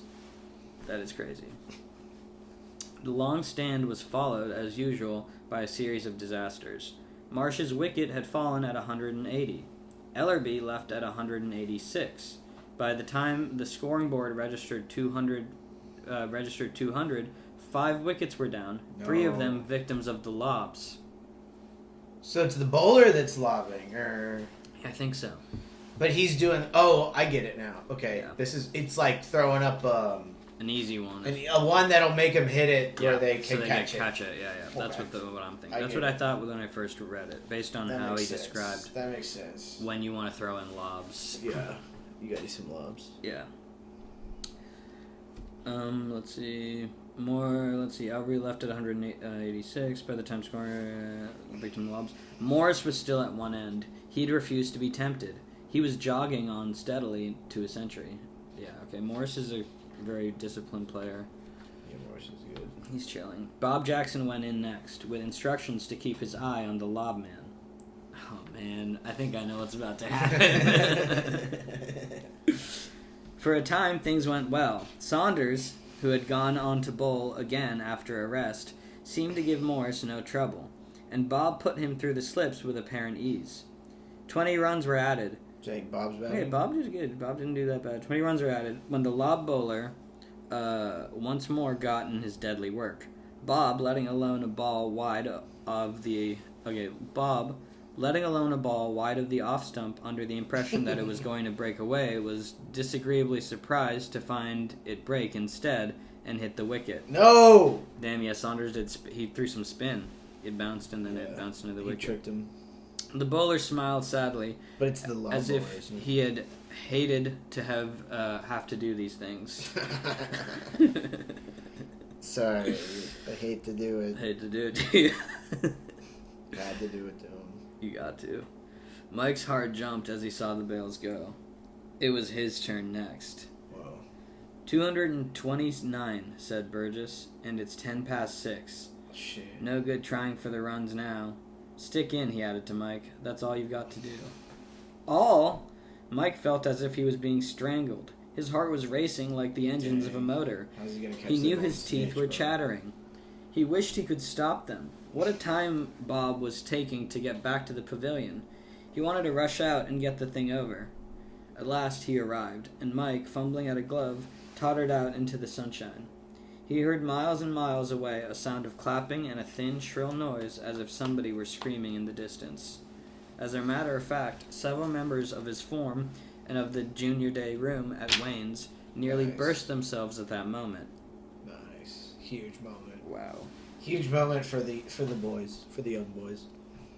Wow, he's coming out. He's out. All the young boys are excited in the crowd Yeah. to see the boy who lived. At the wickets, he felt better. Bob had fallen to the last ball of the over, and Morris, standing ready for Saunders' delivery, looked so calm and certain of himself that it was impossible to feel entirely without hope and self-confidence. Mike knew that Morris had made 98, and he supposed that Morris knew that he was very near his century. Yet he seemed to be absolutely undisturbed. Mike drew courage from his attitude. Morris is so chill. Yeah, dude, Morris is great. He's a great role model. Morris pushed the first ball away to legs. Mike would have liked to have 2 runs or run 2, but Shortleg had retrieved the ball as he reached the crease. The moment had come, the moment which he had experienced only in dreams, and in the dreams he was always full of confidence, and invariably hit a boundary. Sometimes a drive, sometimes a cut, but always a boundary. Nice. What do you think his first boundary is going to be? Do you think it'll be a 6 or a 4? Probably a 6. He didn't hit one yet? Oh, he was talking about the dream. That was the dream, yeah. That was the dream, man. Probably a 6, right? I would guess. Let's see. He might even. Sounds like people are hitting 6s all the time. Sounds like the field might be. To legs, sir, said the umpire. Don't be in a funk, said a voice. Play straight and you can't get out. It was Joe, who had taken the gloves when the wicketkeeper went on to bowl. Joe's wicket keeping! Cute! Mike grinned, wryly, but gratefully. Cute. Wow. Brothers. That's so nice. Joe is wicket keeping. He's right in your ear. But he's rooting for him. Yeah. Supposedly. We'll see. Saunders was beginning his run. It was all so home-like that for a moment Mike felt himself again. Yes. How often he had seen those 2 little skips in the jump. It was like being in the paddock again, with Marjorie and the dogs waiting by the railings to fetch the ball as if he made a drive. If he made a drive. Saunders ran to the crease and bowled. Now, Wow. Saunders was a conscientious man, and doubtless bowled the very best ball that he possibly could. Right. On the other hand, it was Mike's first appearance for the school, and Saunders, besides being conscientious, was undoubtedly kind-hearted. He's so cool. It was useless to speculate as to whether he was trying to bowl his best that ball. If so, he failed signally. It was a half volley, just the right distance away from the off stump. The sort of ball Mike was wont to send nearly through the net at home. The next morning, the dreams had come true. Or the next moment, the dreams had come true. The umpire was signaling to the scoring board. The school was shouting. Extra cover was trotting to the boundary to fetch the ball, and Mike was blushing and wondering whether it was bad form to grin. Sounds like he hit the boundary. He hit a 6 or 4. I think it's 6, because in the dreams he has 6s, right? Right. I think that's what he says. And Saunders gave him a good one. Or at least he hits a boundary, so we don't. Yeah, we don't know. From that ball onwards, all was for the best in this best of all possible worlds. Saunders bowled no more half volleys, but Mike played everything that he did bowl. He met the lobs with a bat like a barn door. Even the departure of Morris, caught in the slips off Saunders' next over for a chanceless 105, did not disturb him. All nervousness had left him. What happens if you're caught in the slips? If someone just caught you, you hit the ball, but your bat, and then it went backwards. It went backwards, and a guy caught it. A guy on the right or left, but not the wicketkeeper, but one of the guys in the back who isn't the wicketkeeper. Yeah. So yeah, Mike's staying around. He met the But lobs, Morris got out. like a barn door. Morris got out. He got caught in the slips. All the nervousness had left him. He felt equal to the situation. Burgess came in and began to hit out as if he meant to knock off the runs. The bowling became a shade loose. Twice he was given full tosses to the leg, which he hit to the terrace bank. Nice. 6:30 chimed, and 250 went up to the telegraph board. Burgess continued to hit. Mike's whole soul was concentrated on keeping his wicket. There was only Reeves to follow him, and Reeves was a victim to the first straight ball. Burgess had to hit because it was the only game he knew, but he himself must simply stay in. The hands off of the clock seemed to have stopped. Then suddenly he heard the umpire say, "Last over," and he settled down to keep those 6 balls out of his wicket.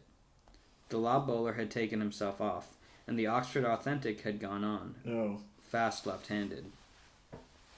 On the first ball was short and wide of the off stump. Mike let it alone. Number 2, Yorker. Got him. 3, straight half volley. Mike played it back to the bowler. 4, beat him and missed the wicket by an inch. 5, another Yorker. Down on it again in the old familiar way. All was well. The match was a draw now, whatever happened to him. He hit out almost at a venture at the last ball, and mid-off, jumping, just failed to reach it. It hummed over his head and ran like a streak along the turf and up the bank, and a great howl of delight went up from the school as the umpire took off the bails. Mike walked away from the wicket with Joe and the wicketkeeper. So he overthrew it and it went into the creek? I think that's kind of what happened. The umpire took the bails off. Yeah. But there was some crazy... Like, the game is over, right? That was, like, the last over, he said? Right, but what? How much did they have? Oh, but they did it in a draw. You just need to stay in a draw. Yeah. Mike walked away from the wicket with Joe and the wicketkeeper. "I'm sorry about your nose, Joe," said the wicketkeeper in tones of grave solicitude. "What's wrong with it?" "At present," said the wicketkeeper, "nothing. But in a few years, I'm afraid it's going to be put badly out of joint." Whoa. His brother's gonna fight him? So the wicketkeeper... Read the part about read the whole sequence of the final bat again.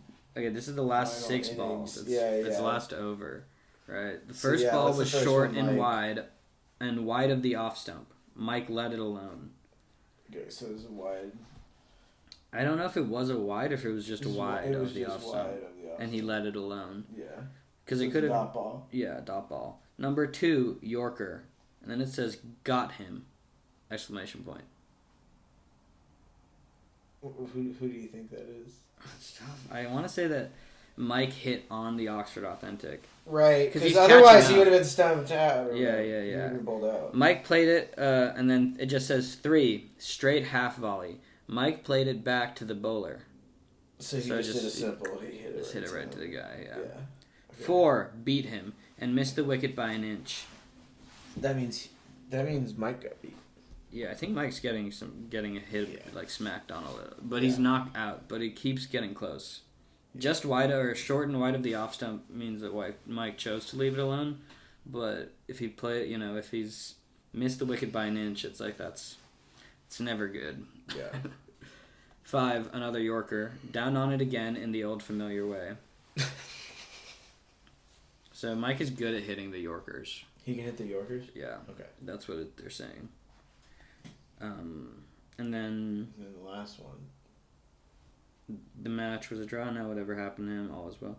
He hit out almost at a venture at the last ball, and mid-off, jumping, just failed to reach it. Okay. So there's a guy called mid-off, one of the fielders. He jumps and can't get the ball. He's by the boundary, probably? It, bounces over him. Yeah. Yeah. He might not even be, he's not at the boundary because he's mid. Okay. But he's, just there. Yeah. And it bounces over him. It hummed over his head and ran like a streak along the turf and up the bank, and a great howl of delight went up from the school as the umpire took off the bails. I think it's a 4. Great hit. So he did a great 4. And that's enough to Mike walked away from that. I think that's enough to win. That's enough to win. They needed 50 points. The match was a draw. Now whatever happened, they caught up in those last. They needed 50. They're all caught up. There's one ball left, and it's already tied. So Mike doesn't need no pressure on him. He's caught up to the score. I thought they were saying it was a draw because they didn't all go or whatever. No, I think they're the same runs. When you're a draw? They have the same amount of runs, but there's one ball left, and if they get out, then they or whatever. But isn't it a draw if he just stays in and they call time? Well, there's a certain amount of balls, so it's right. We have 1 over left, 6 balls left. Right. 5 balls into that over, it's a tie game. They caught up to 300, but they didn't go past 300. That's that. So yeah, Joe's there. I'm sorry about your nose, said the wicketkeeper in tones of grave solicitude.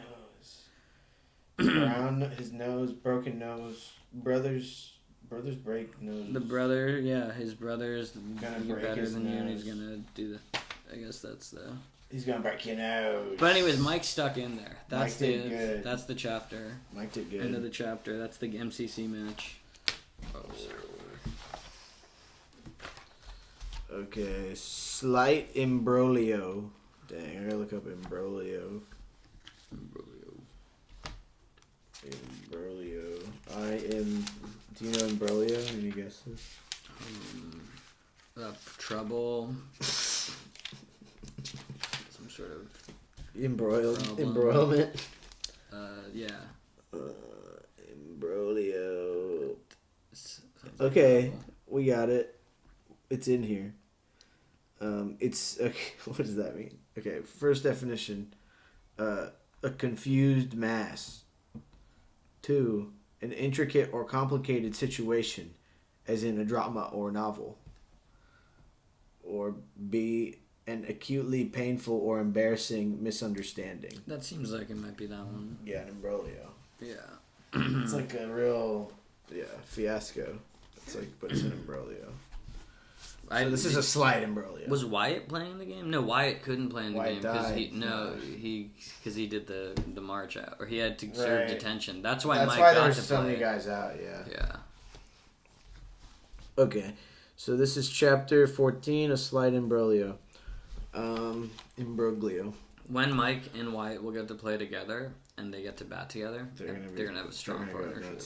Yeah. Mike got his third 11 colors after the MCC match, so he's on the third team now. Yeah. Officially. They let him on the third team. Yeah.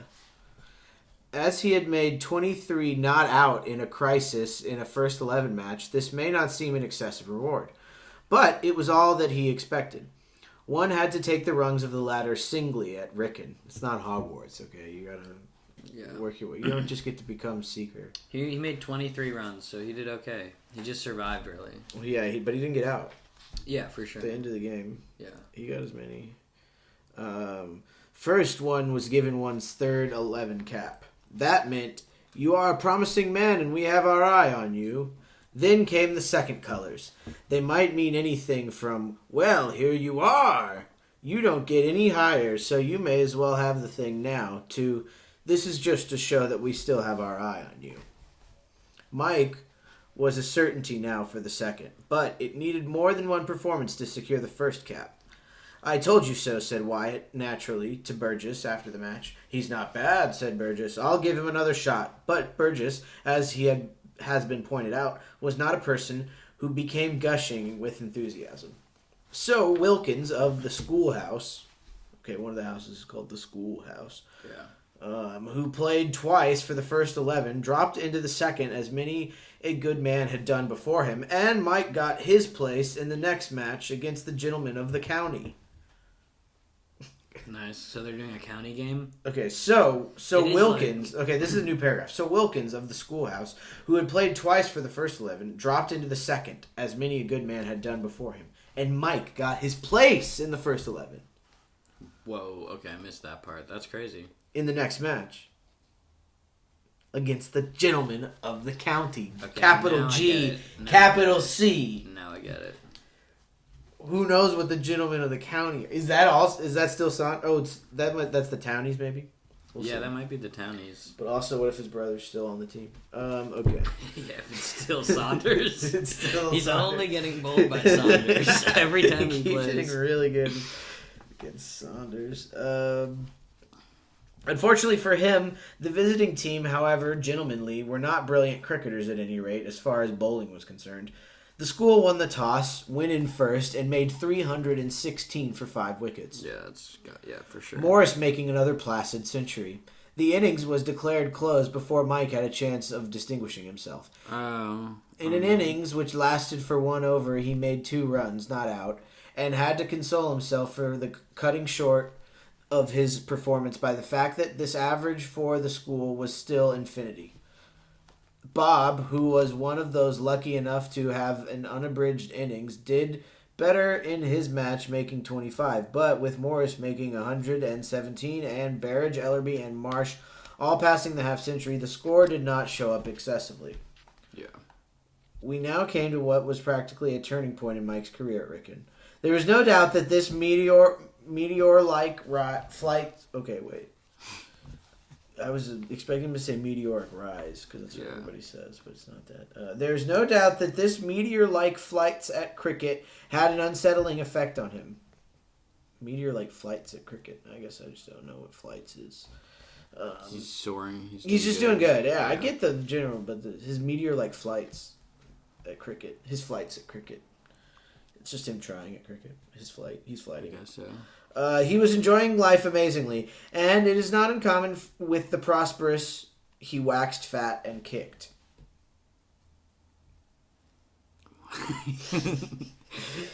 He waxed fat and kicked. What was the? He was enjoying life amazingly, and as it is not uncommon with the prosperous, he waxed fat and kicked. He waxed fat and kicked. Okay. I think he got fat and he kicked. He's like I think it's like he's waxed fat. He's getting fat and maybe he's getting, he's kicking in a bad way maybe. Fortunately for him though, he did not look upon it in that light at the time. Okay. He kicked the one person it was most imprudent to kick. The person he selected was Furby Smith. So he's kicking Furby Smith. Okay. If you were wondering who he was going to kick, it's Furby Smith. Okay, I gotta figure out what he means by this. With anybody else, the thing might have blown over to the detriment of Mike's character, but Furby Smith, having the most tender affection for his dignity, made a fuss. It happened in this way. The immediate cause of the disturbance, so this might be the slight imbroglio. I think that's what we're coming It happened in this way. The immediate cause of the disturbance was a remark of Mike's, but the indirect cause was the unbearably patronizing manner which the head of Wayne's chose to adopt towards him. The fact that he was playing for the school seemed to make no difference at all. Furby Smith continued to address Mike merely as the small boy. The following, verbatim, was the tactful speech which he addressed to him on the evening of the MCC match, having summoned him to his study for the purpose. "Well," he said, "you played a very decent innings this afternoon, and I suppose you're frightfully pleased with yourself, eh? Okay. Well, mind you don't go getting swelled head, see? That's all. Run along." Okay, Draco. That's all. Watch out. Mike departed bursting with fury. The next chain in the link was forged a week after the Gentlemen of the County match. House matches had begun, and Waynes were playing Applebee's. Applebee's made 150 odd, shaping badly for the most part against Wyatt's slows. Applebee's? Yeah, Applebee's is playing. Let's see. I think they might play Chili's later, but we'll see. Maybe Cheddar's. Applebee's. Okay, yeah. Then Waynes opened their innings. The Gazika, as head of the house, was captain of the side, and he and Wyatt went in first. So finally, this is what you wanted. So Wyatt and Gazika are in first? Yeah. Yeah, Gazika's going to get out. Wyatt made a few mighty hits and was then caught at cover. Oh, no. Wyatt's gone. Mike went in first wicket. They'll have another one. For some 10 minutes, all was peace. Furby Smith scratched away at his end, getting here and there a single and now and then a two, and Mike settled down at once to play what he felt was going to be the innings of a lifetime. Every inning has to feel that way. This is going to be the innings of a lifetime. Applebee's bowling was on the feeble side, with Rakes of the third 11 as the star, supported by some small change. Mike pounded it vigorously. To one who had been brought up on Saunders, Rakes possessed few subtleties. He had made 17 and thoroughly set when the Gazika, who had the bowling, hit one in the direction of the cover point. With a certain type of batsman, a single is a thing to take big risks for, and the Gazika badly wanted that single. "Come on," he shouted, prancing down the pitch. Mike, who had remained in his crease with the idea that nobody even moderately sane would attempt a run for a hit like that, moved forward in a startled, irresolute manner.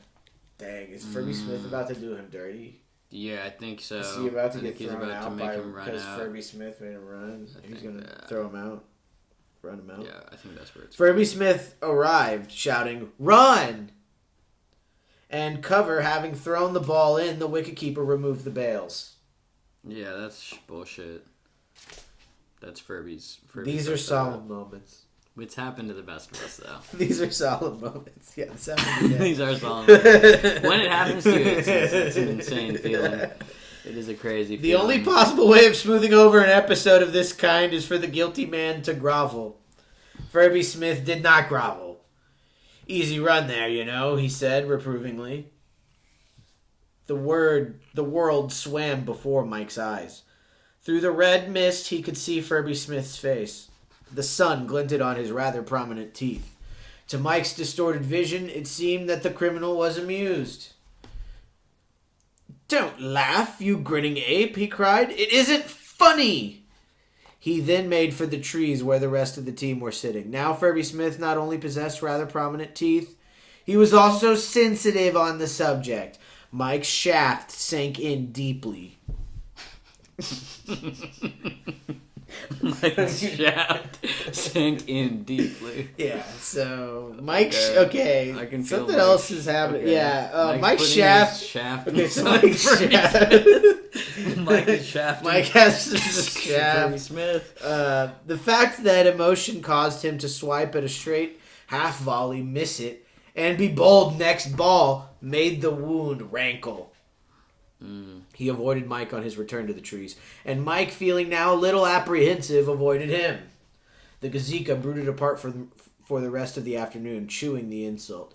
At close of play, he sought Burgess. Burgess, besides being captain of the 11, was also head of the school.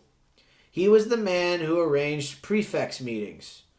Dang, only a prefects' meeting, thought Furby Smith, could adequately avenge his lacerated dignity.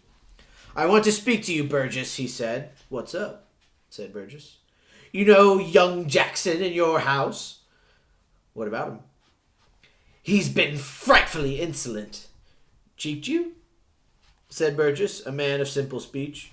Dang, he's a man of simple speech. He's still head of the school, though. He's a leader. He's the leader. Captain of the team.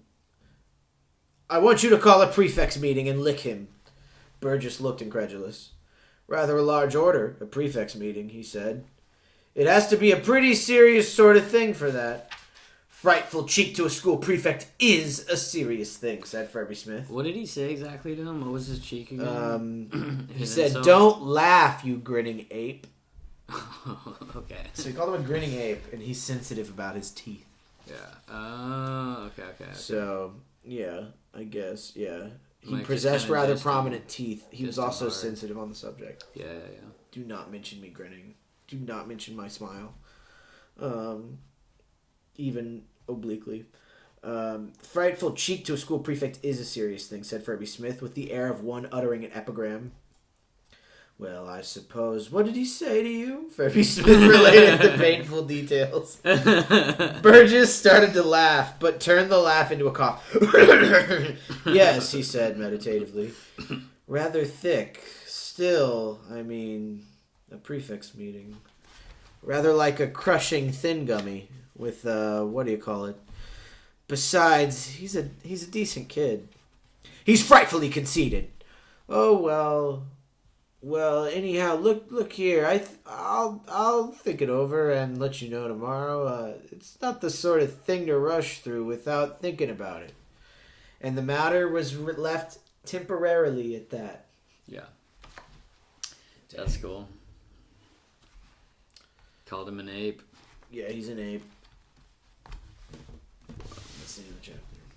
That's cool. Mike's gonna create a vacancy. Mike's pissed at him. Oh, but yeah. Mike creates a vacancy. Chapter 15. Mike creates a. He's gonna create a vacancy in the on team. On the team, but isn't he? He's already on the team, so he's just gonna hurt someone.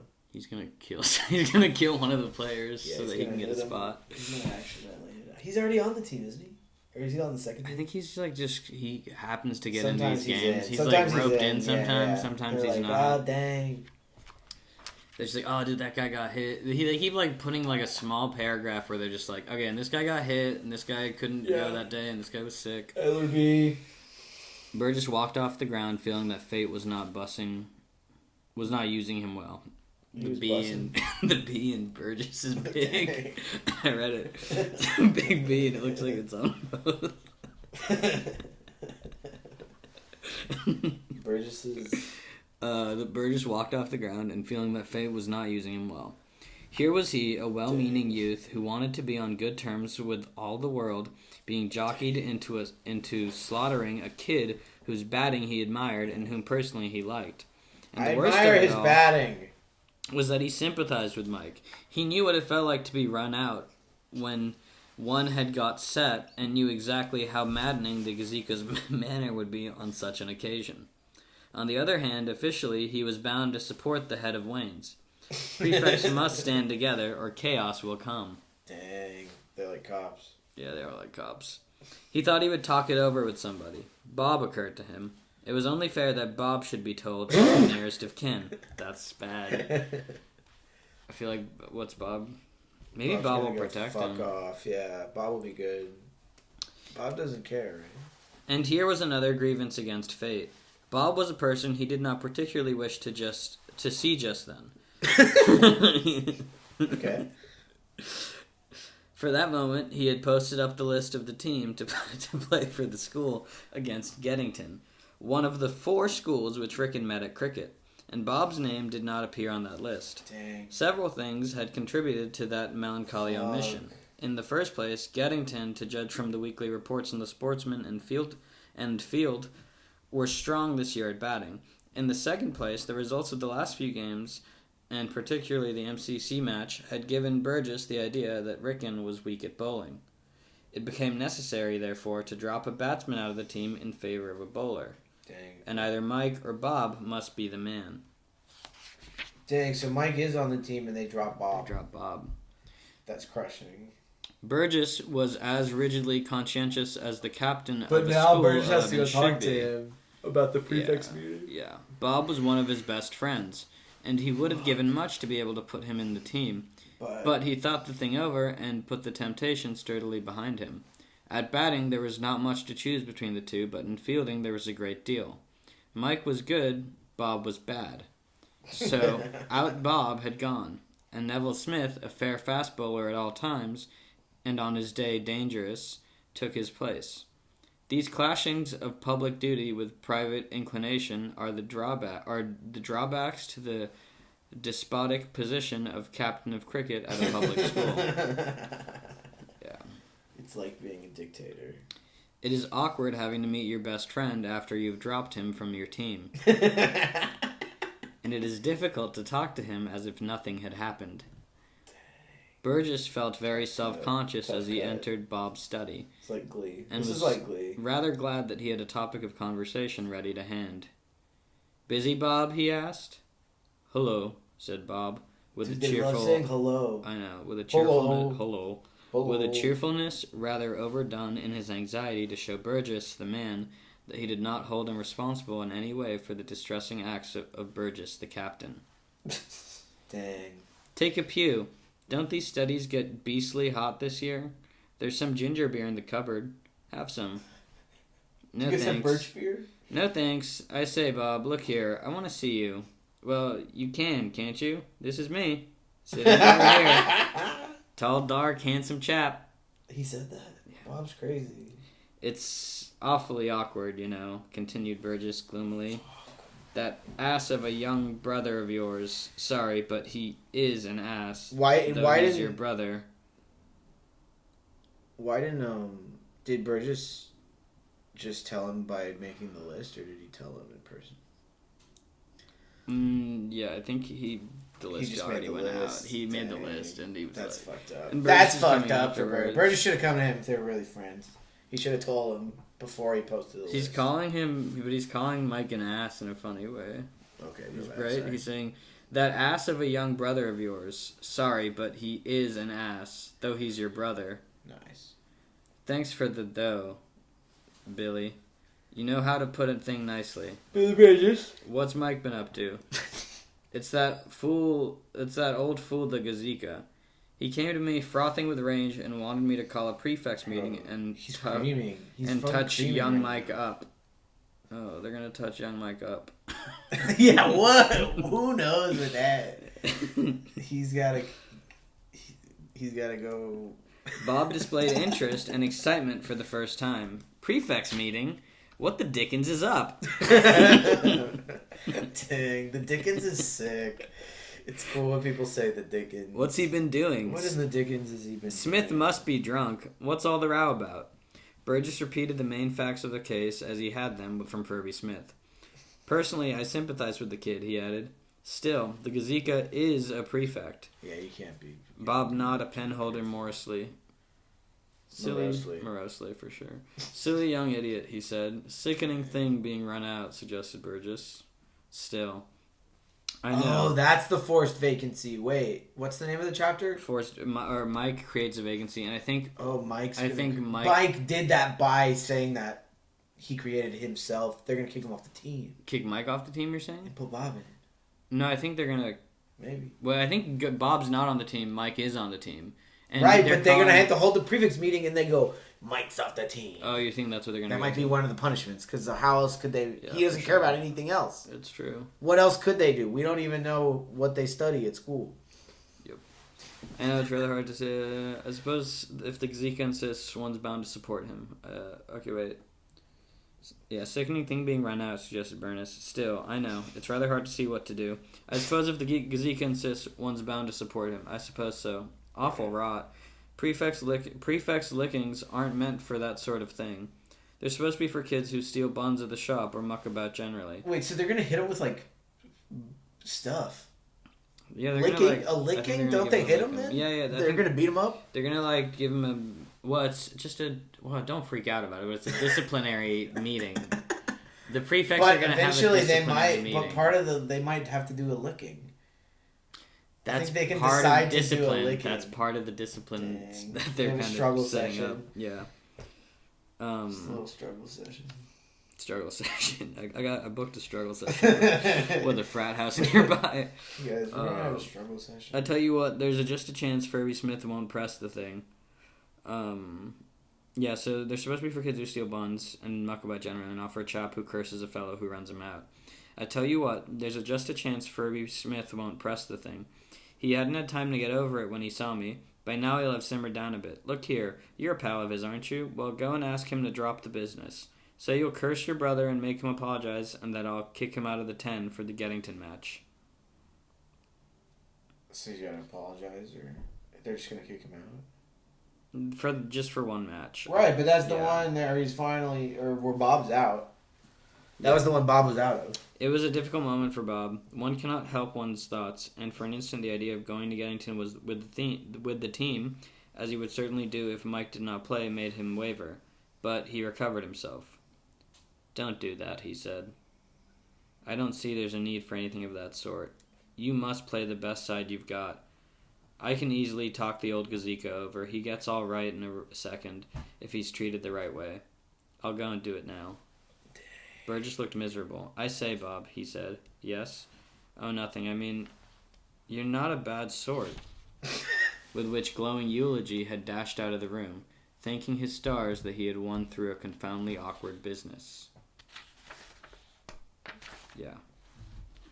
Bob went across to Wayne's to interview and soothe Furby Smith. He found that outraged hero sitting moodily in his study like the Achilles in his tent. Wow. Seeing Bob, he became all animation. "Look here," he said. "I wanted to see you. You know that frightful younger brother of yours?" I know, said Bob. "Burgess was telling me. He wants kicking." "He wants a frightful licking from the prefects," amended the abbreviated party. "Well, I don't know, you know. Not much good lugging the prefects into it." The prefects can bring you in and beat you up. Yeah, man, that's how prefects work. I hadn't thought about that. I mean, I thought the teachers did it. No, the teachers can't hit the kids. They can, but only if they're really bad. You can get the kids can so hit the kids. The hall only if there's a vote. The hall monitors at school are allowed to hit you. If they hold a meeting and vote, they can bring you in and beat you up. They all get together and start beating the shit out of you. But then after that, you become a prefect. I'm a prefect too, you know. Furby Smith looked a little blank at this. He had a great admiration for Bob. Okay, so not much good lugging the prefects. I mean, apart from everything else, not much of a catch for me would it be having to sit there and look on. I'm a prefect too, you know. Furby Smith looked a little blank at this. He had a great admiration for Bob. I didn't think of you, he said. "I thought you hadn't," said Bob. "You see it now, though, don't you?" Furby Smith returned to the original grievance. "Well, you know, it was a frightful cheek." "Of course it was. Still, I think if I saw him and cursed him and sent him up to you to apologize, how would that do?" "All right. After all, I did run him out." "Yeah, there's that, of course. Yeah. Mike's all right, really. It isn't as if he did that sort of thing as a habit. No." You did. You ran him All right, out. then. "Thanks," said Bob, and went to find Mike. Damn. So now Mike has to apologize to Furby Smith. That blows. Yeah. The lecture on deportment, which he had read that. I think he's gonna further cheek him, right? Yeah, for sure. How much is he gonna cheek? How much cheek? I'm sure Mike has so much cheek in cheek him. left. He's gonna cheek out. Him and I'm sure there's more hijinks with Wyatt. Another cheek meister. The lecture on deportment, which he had read, which he read that future. The lecture on deportment, which he read that future All England batsman. In a secluded passage near the junior day room, left the latter rather limp and exceedingly meek. He's reading a book?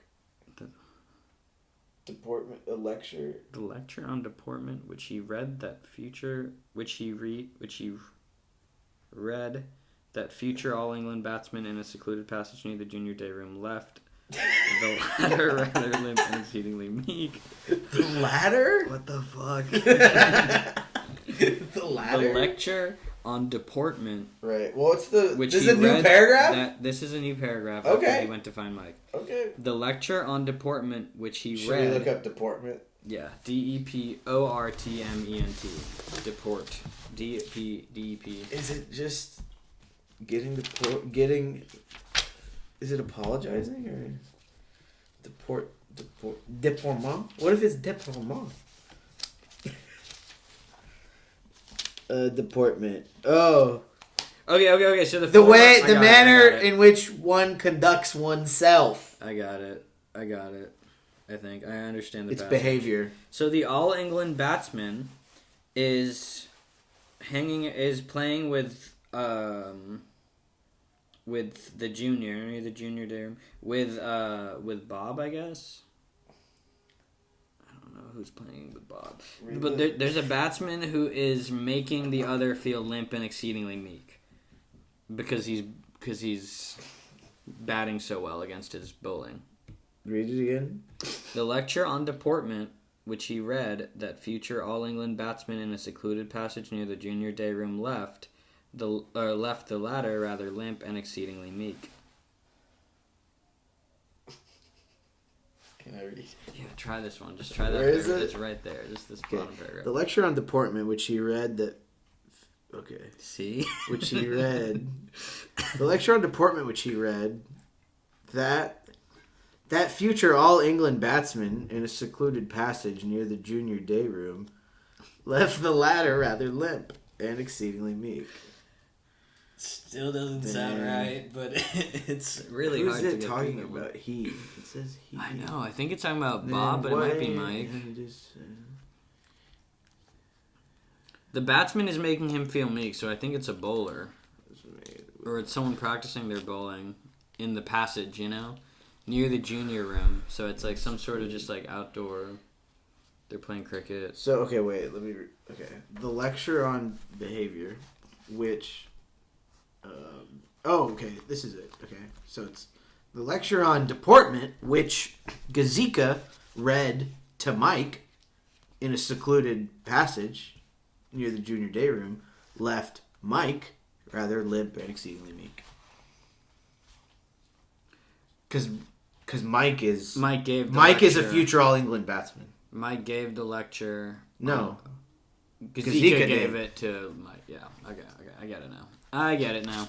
We got it. That was great. The pronouns. That was the crazy. pronouns were fucked. Yeah, that was so fucking. The pronouns hard to were read. too freaky. They weren't even. Gazika wasn't even. Yeah, I guess Furby Smith. They just skipped past Bob going to find Mike. That's what I was confusing. I didn't. They skipped. Yeah. I get it now. So Furby Smith I gave read him the a next little page lecture. a little bit. Yeah. For the moment, all the jauntiness and exuberance had been drained out of him. He was a punctured balloon. Reflection and the distinctly discouraging replies of those experts in school law to whom he had put the question, "What do you think he'll do?" had induced a very chastened frame of mind. He perceived that he had walked very nearly in a hornet's nest, and the realization of his escape made him agree readily to all the conditions imposed. The apology to Gazika was made without reserve, and the offensively forgiving "say no more about it but take care in future" air of the head of the house roused no spark of resentment in him. So Say no more about it, but take care. Was in his fighting future. spirit. Say no more about it, but take care in future. That's all in hyphens. Those are all hyphenated. That's good. Yeah. It's a good t-shirt magnet. All he wanted was to get Las the thing Vegas. done. Yeah, Say no more about it. but take care in future. But take care in future. All he wanted was to get the thing done. He was not inclined to be critical. And most of all, he felt grateful to Bob. Is he going to play against Gittingham, though, or Giddington? I think so. Furby Smith, in the course of his address, had not omitted to lay stress on the importance of Bob's intervention, but for Bob, he gave him to understand he, Mike, would have been prosecuted with the utmost rigor of the law. Mike came away with a confused picture in his mind of a horde of furious prefects bent on his slaughter, after the manner of a stage excited crowd, and Bob waving them back.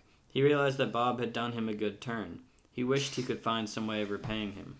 Yeah, I like when people do me a good turn. Yeah, that is nice. Please do me a good turn, sir. Sir. He's gonna repay Bob some. We're getting some. Bob's not Bob, so bad. he should give Bob his... Bob's kind of a good older brother, though. Bob should give him his... Or Mike should give Bob the spot. Curiously enough, I Out hope of they... honor. What if he has a partnership with Bob? That'd be cool. Exactly. I bet they'll play at the same time at some I point. think he should give it up to Bob, and then last minute, one of the other guys is sick. They're and they close. bring Mike in. Yeah. They're close in the batting order anyways right now. Curiously enough, it was an enemy of Bob's who suggested the way. Burton of Donaldson's. Burton was a slippery young gentleman, 14 years of age, who had frequently come into contact with Bob in the house and owed him many grudges. With Mike, he had always tried to form an alliance, though without success. He happened to meet Mike going to school next morning and unburden his soul to him. It chanced that Bob and he had had another small encounter immediately after breakfast, and Burton felt revengeful. "I say," said Burton, "I'm jolly glad you're playing for the first against Geddington." "Thanks," said Mike. "I'm specially glad for one reason." Why? "What's that?" inquired Mike, without interest. "What's that?" Because your beast of a brother has been chucked out. He'd have been playing but for you. At any other time, Mike would have heard Bob called a beast without active protest. He would have felt that it was no business of his to fight his brother's battles for him. But on this occasion, he deviated from his rule. Because he owed him. He kicked Burton.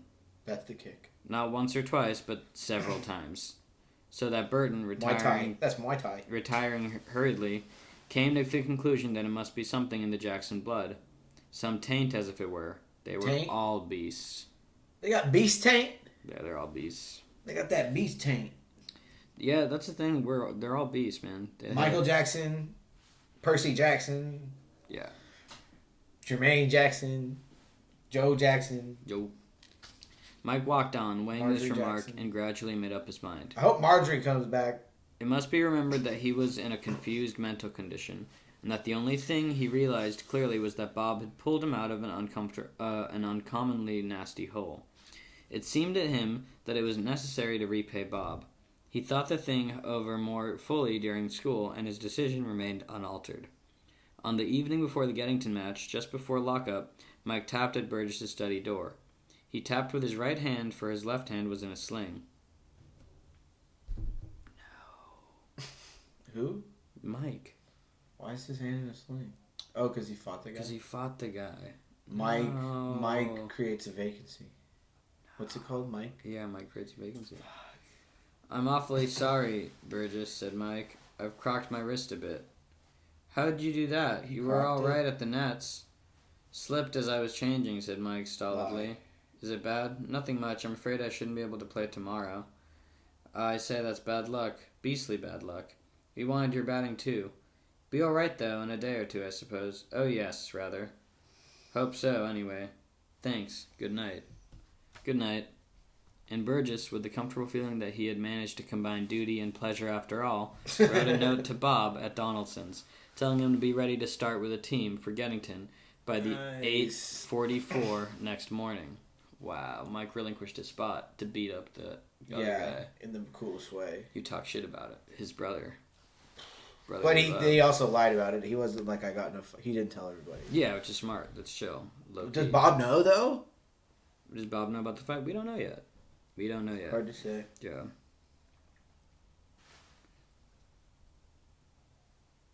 Yeah, he was just happy that Bob had pulled him out of an uncommonly nasty hole. Yeah, the hole. He was The in the hole hole. was He was really in a nasty. nasty hole. Yeah. So. Wow. What's the next chapter? That was the end of the chapter. Next chapter, an expert examination. Expert. What do you think? Who's gonna come and who's the expert? Saunders? It's a short one. Yeah. It's not a big game.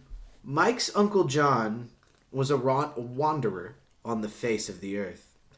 He had been an army surgeon in the days of his youth, and after an adventurous career mainly on the northwest frontier, had inherited enough money to keep him in comfort for the rest of his life.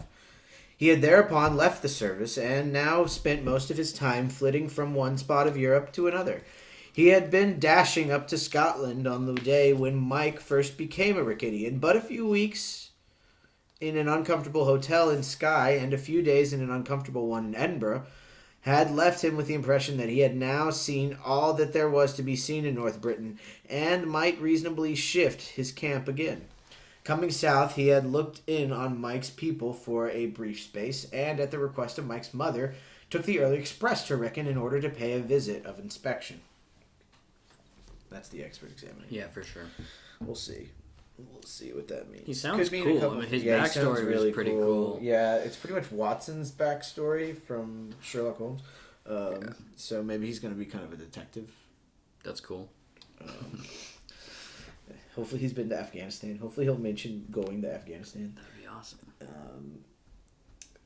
Coming south, he had looked in on Mike's people. Oh, right, I said that. Okay. Visit of inspection. His telegram arrived during morning school.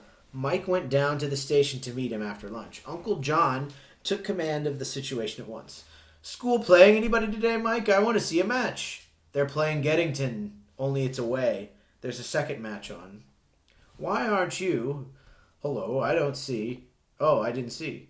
What have you been doing to yourself? Crocked my wrist a bit. It's nothing much. How did you do that? Slipped while I was changing after cricket. Hurt? Not much, thanks. Doctor seen it? No. But it's really nothing. Be all right by Monday. Somebody ought to look at it. I'll have a look later on. Mike did not appear to relish this prospect. It isn't anything, Uncle John, really. It doesn't matter a bit. Oh, no, maybe it is a big injury. What's his examination going to be? Never mind. It won't do any harm having somebody examine it, who knows a bit about these things. Now, what shall we do? Go on the river? I shouldn't be able to steer. I could manage about that. Still, I think I should like to see the place first. Your mother's sure to ask me if you showed me around. It's like going over the stables when you're stopping at a country house. Got to be done. And better do it as soon as possible. Yeah, you gotta see the stable. Yeah, you guys got stables? Country house, you gotta see the stables. There's stables? Yeah, we gotta see could I those. see those stables? Yeah, we're gonna need to see the stables. Just walking by. It is never very interesting playing the part of showman at school. Both Mike and his uncle were inclined to scamp the business. Mike pointed out the various landmarks without much enthusiasm. It is only after one has left a few years that the school buildings take to themselves romance. And Uncle John said, "Ah, yes, I see. Very nice." 2 or 3 times in an absent voice, and they passed on to the cricket field, where the second 11 were playing a neighboring engineering school. It was a glorious day. The sun had never seemed to Mike so bright or the grass so green. 2 games in one day. It was one of those days when the ball looks like a large vermilion-colored football as it leaves the bowler's hand. If ever there was a day when it seemed to Mike that a century would have been a certainty, it was this Saturday. A sudden bitter realization of all had given up swept over him, but he choked the feeling down. The thing was done, and it was no good brooding over might-have-beens now. Still. And the Geddington ground was supposed to be one of the easiest scoring grounds of all public schools. Well hit by George, remarked Uncle John, as Trevor, who had gone in first wicket for the second 11, swept a half volley to leg round to the bank where they were sitting. That's Trevor, said Mike. Chap in Donaldson's. The fellow at the other end is Wilkins. He's in the schoolhouse. They look as if they were getting set. By Jove, he said enviously. Pretty good fun batting on a day like this. Uncle John detected the envious note. I suppose you would have been playing here, but for your wrist. No, I was playing for the first. For the first? For the school? My word, Mike, I didn't know that. No wonder you're feeling badly treated. Of course, I remember your father saying you had played once for the school and done well, but I thought that was only as a substitute. I didn't know you were a regular member of the team. What a bad luck. Will you get another chance? Depends on Bob. Has Bob got your place? Mike nodded. If he does well today, they'll probably keep him in. Isn't there room for both of you? Such a lot of old colors. There's only 3 vacancies, and Hinfrey got one of those a week ago. I expect they'll give one of the other 2 to a bowler, Neville Smith, I should think, if he does well against Geddington. Then there'll be only the last place left. Rather awkward, that. It's Bob's last year. I've got plenty of time, but I wish I could get in this year. After they had watched the match for an hour, Uncle John's restless nature asserted itself. Suppose we go for a pool on the river now, he suggested. They go up. That's just its own paragraph. Let's just call it the shop, said Mike. There ought to be a telegram from Geddington by this time. I wonder how Bob's got on. Apparently, Bob had not had a chance yet of distinguishing himself. The telegram read, Geddington 151 for 4, lunch. Not bad, that, said Mike, but I believe they're weak in bowling. They walked down the road towards the school landing stage. The worst of a school, said Uncle John as he pulled upstream with strong, unskillful stroke, is that one isn't allowed to smoke on the grounds. Uncle John's cool. I badly want a pipe. The next piece of shade that you see, sing out and we'll put in there. Pull your left, said Mike. That willow's what you want. Uncle John looked over his shoulder, caught a crab, recovered himself, and steered the boat in under the shade of the branches. He caught a crab. I don't know. That might be a move. I hope Mike smokes with Uncle. Yeah, they do. They smoke hobbit weed. Put the rope over the stump. Can you manage with one hand? Here, let me. Done it? Good. Ah! He blew a great cloud of smoke into the air and sighed contentedly. I hope you don't smoke, Mike. No. Rotten trick for a boy. When you get to my age, you need it. Boys ought to be thinking about keeping themselves fit and being good at games. Oh, so they knew cigarettes were bad for you back in 1909. Or PG Yeah, he knows. Yeah. Which reminds me, let's have a look at the wrist. A hunted expression came into Mike's eyes. It's really nothing, he began, but his uncle had already removed the sling and was examining the arm with the neat rapidity it's literally of nothing. one who has been brought up to such things. To Mike, it seemed as if everything in the world was standing still and waiting. He could hear nothing but his own breath. His uncle pressed the wrist gingerly once or twice, then gave it a little twist. That hurt? He asked. Yeah, no, stammered Mike. Uncle John looked up sharply. Mike was crimson. What's the game? Inquired Uncle John. Mike said nothing. There was a twinkle in his uncle's eyes. May as well tell me. I won't give you away. Why this wounded warrior business when you've no more the matter with you than I have? Mike hesitated. I only wanted to get out of having to write this morning. There was an exam on. The idea had occurred to him just before he spoke. It had struck him as neat and plausible. To Uncle John it did not appear in the same light. Do you always write with your left hand? Boom. And if you had gone with the first 11 to Geddington, wouldn't that have got you out of your exam? Try again. When in doubt, one may as well tell the Uncle truth. John, don't say try again. Try again. Uncle John's getting intense. Uncle John's too real. He's like, you gotta get real with me. When in doubt, one may as well try the truth, Mike told it. I know it. I wasn't that, really, only, well... Oh, well, dash it all then. Old Bob got me out of an awful row the day before yesterday, and he seemed a bit sick of not playing for the first, so I thought I may as well let him. That's how it was. Look here, swear you won't tell him. Uncle John was silent. Inwardly, he was deciding that the 5 shillings which he had intended to bestow on Mike on his departure should become £1. In parentheses. This, it may be mentioned as an interesting biographical fact, was the only occasion in his life on which Mike earned money at the rate of 15 shillings a half minute. Cool. Swear you won't tell him. He'd be most frightfully sick if he knew. I won't tell him. Conversation dwindled to vanishing point. Uncle John smoked on in weighty silence, while Mike, staring up at the blue sky through the branches of the willow, let his mind wander to Geddington, where his fate was even now being sealed. How had the school got on? What had Bob done? If he made about 20, would they give him his cap? Supposing... A faint snore from Uncle John broke in on his meditations. Then there was a clatter as a briar pipe dropped to the floor of the boat, and his uncle sat up gaping. Jove, I was nearly asleep. What's the time? Just on 6? Didn't know it was so late. I ought to be getting back soon, I think. Lockup's at past. Up with the anchor, then. You can tackle the rope with 2 hands now, eh?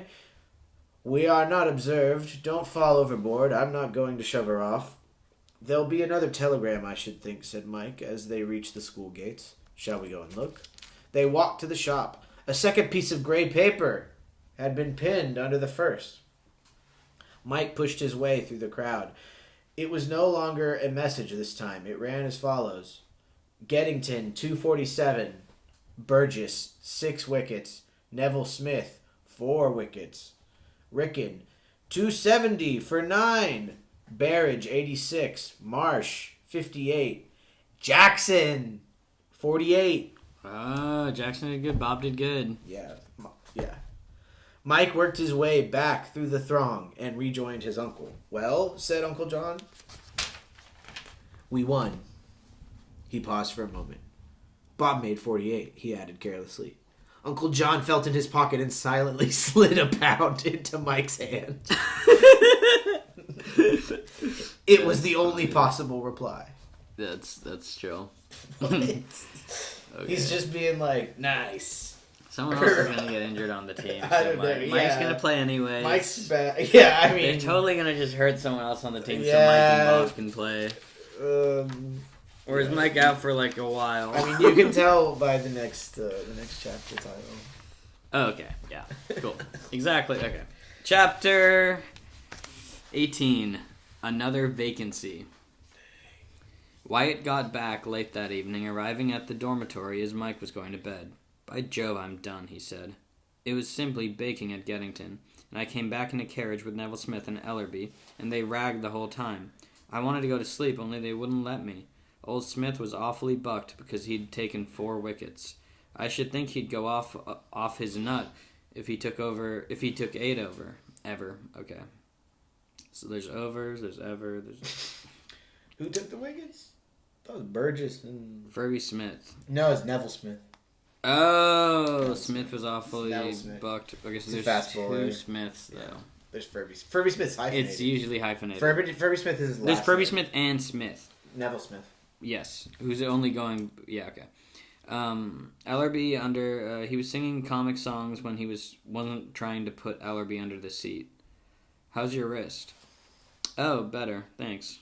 Wyatt began to undress. Any colors? Asked Mike after a pause. First 11 colors were generally given in the pavilion after a match or on the journey home. Fuck. No, only 2 or third or 2. Only 1 or 2/3. Jenkins and Clefane and another chap. Can't remember who. No first though. Dang, the colors are crazy. So you get colors. It's like a little hat, I think, right? Yeah, or maybe, I don't know. First 11 colors were generally given in the pavilion after a match or on the journey home. Yeah, it's like your hat. Or it's Yeah. a little flag or something. I don't know, yeah. It could be like a little a something. pennant. A pen. A pennant. A Girl Scout badge type thing. Your colors. What was Bob's inning like? Or you get the shirt. Okay, so this is what Bob's inning was like. Okay. Yeah, sure. Not bad. A bit lucky. He ought to have been out before he'd scored. And he was out when he'd made about 16, only the umpire didn't seem to know the LBW rule. Never saw a clearer case in my life. I was in at the other end, bit rotten for the Geddington chaps. Just lost them the match. Their umpire, too. Bit of luck for Bob. He didn't give the ghost of a chance after that. I should have thought they'd given him his colors. Most captains would have done, only Burgess is so keen on fielding that he rather keeps off it. Why, did he feel badly? Rottenly. And the men always will choose Billy's bowling to drop catches off. And Billy would cut his rich uncle from Australia if he kept on dropping them off him. Bob's fielding's perfectly sinful. He was pretty bad at the beginning of the season, but now he's got so nervous that he's a dozen times worse. He turns a delicate green when he sees a catch coming. He let their best man off twice in 1 over, off Billy, today. And the chap went on and made 100 odd. Ripping innings, bar those 2 chances. I hear he's got an average of 80 in school matches this season. Beastly man to bowl to. Knocked me off in half a dozen overs.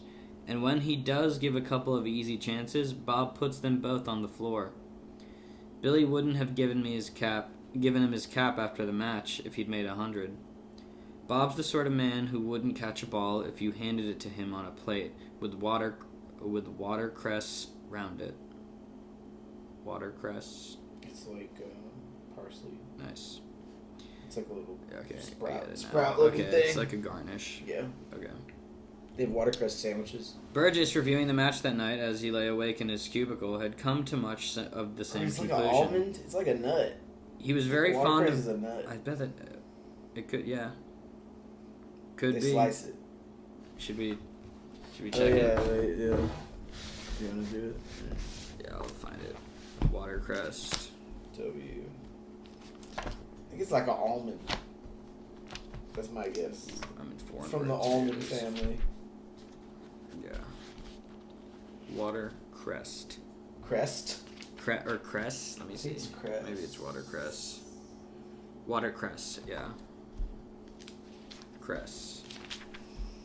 Watercress. He's on a plate. He's saying that the ball. Right, it's a garnish. Garnish is probably close, but it's like a specific Here it is. garnish. Any of several water-loving cresses. A perennial European cress, naturalized in the U.S. and... Hit crest. I gotta find cress now. Okay, but like a watercress. Okay. I think it's a nut. C-R-E-P. Or is it? Where's cress? Grass. Here's cresta. Cress. Any of numerous crucifers. Oh, it's a crucifer. with moderately pungent leaves, especially used in salads. Okay.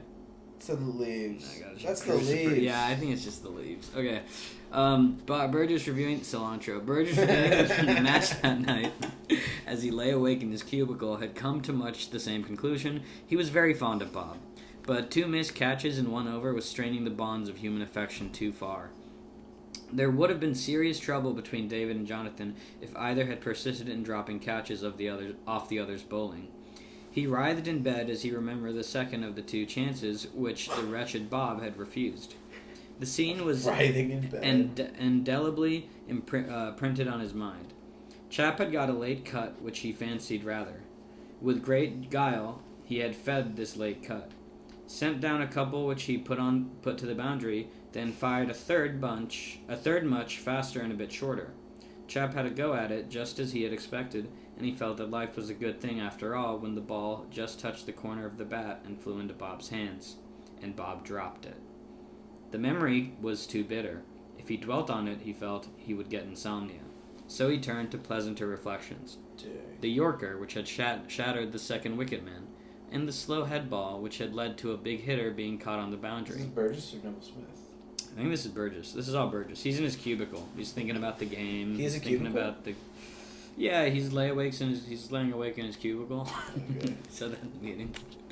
He reviewed the match at that night as he lay awake in his cubicle, and he's trying to fall asleep, but he's also like, that game. I didn't know they had cubicles. So he's thinking about. But is it like your Yorker. the little desk? What are those desks? Like a dorm. What's the little desk at part the of a library? What's that called? That's like a cubicle. It has its own name. It's like a cloister. Okay.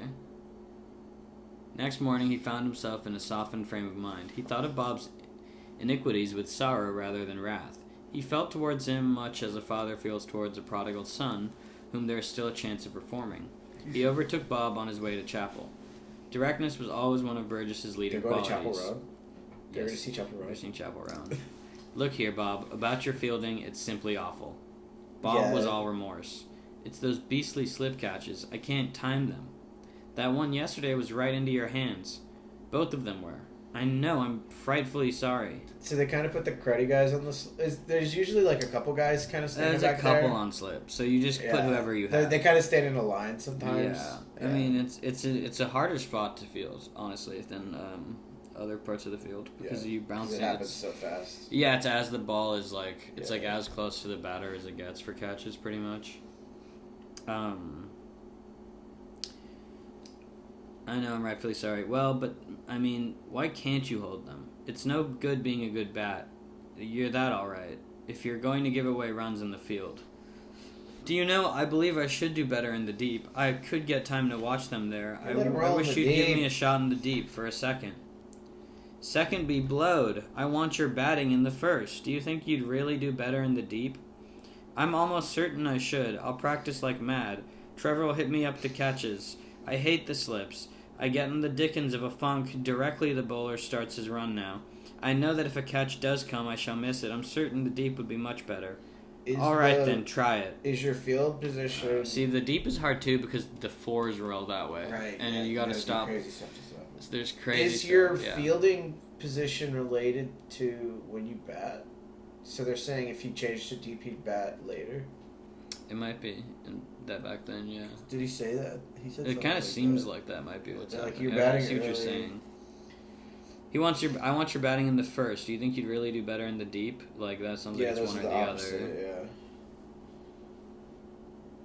Yeah, maybe I guess people in the deep hit later.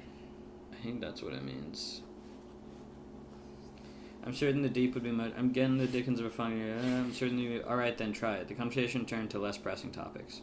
In the next 2 matches, accordingly, Bob figured on the boundary, where he had not much to do except throw the ball back to the bowler and stop an occasional drive along the carpet. The beauty of fielding in the deep is that no unpleasant surprises can be sprung upon.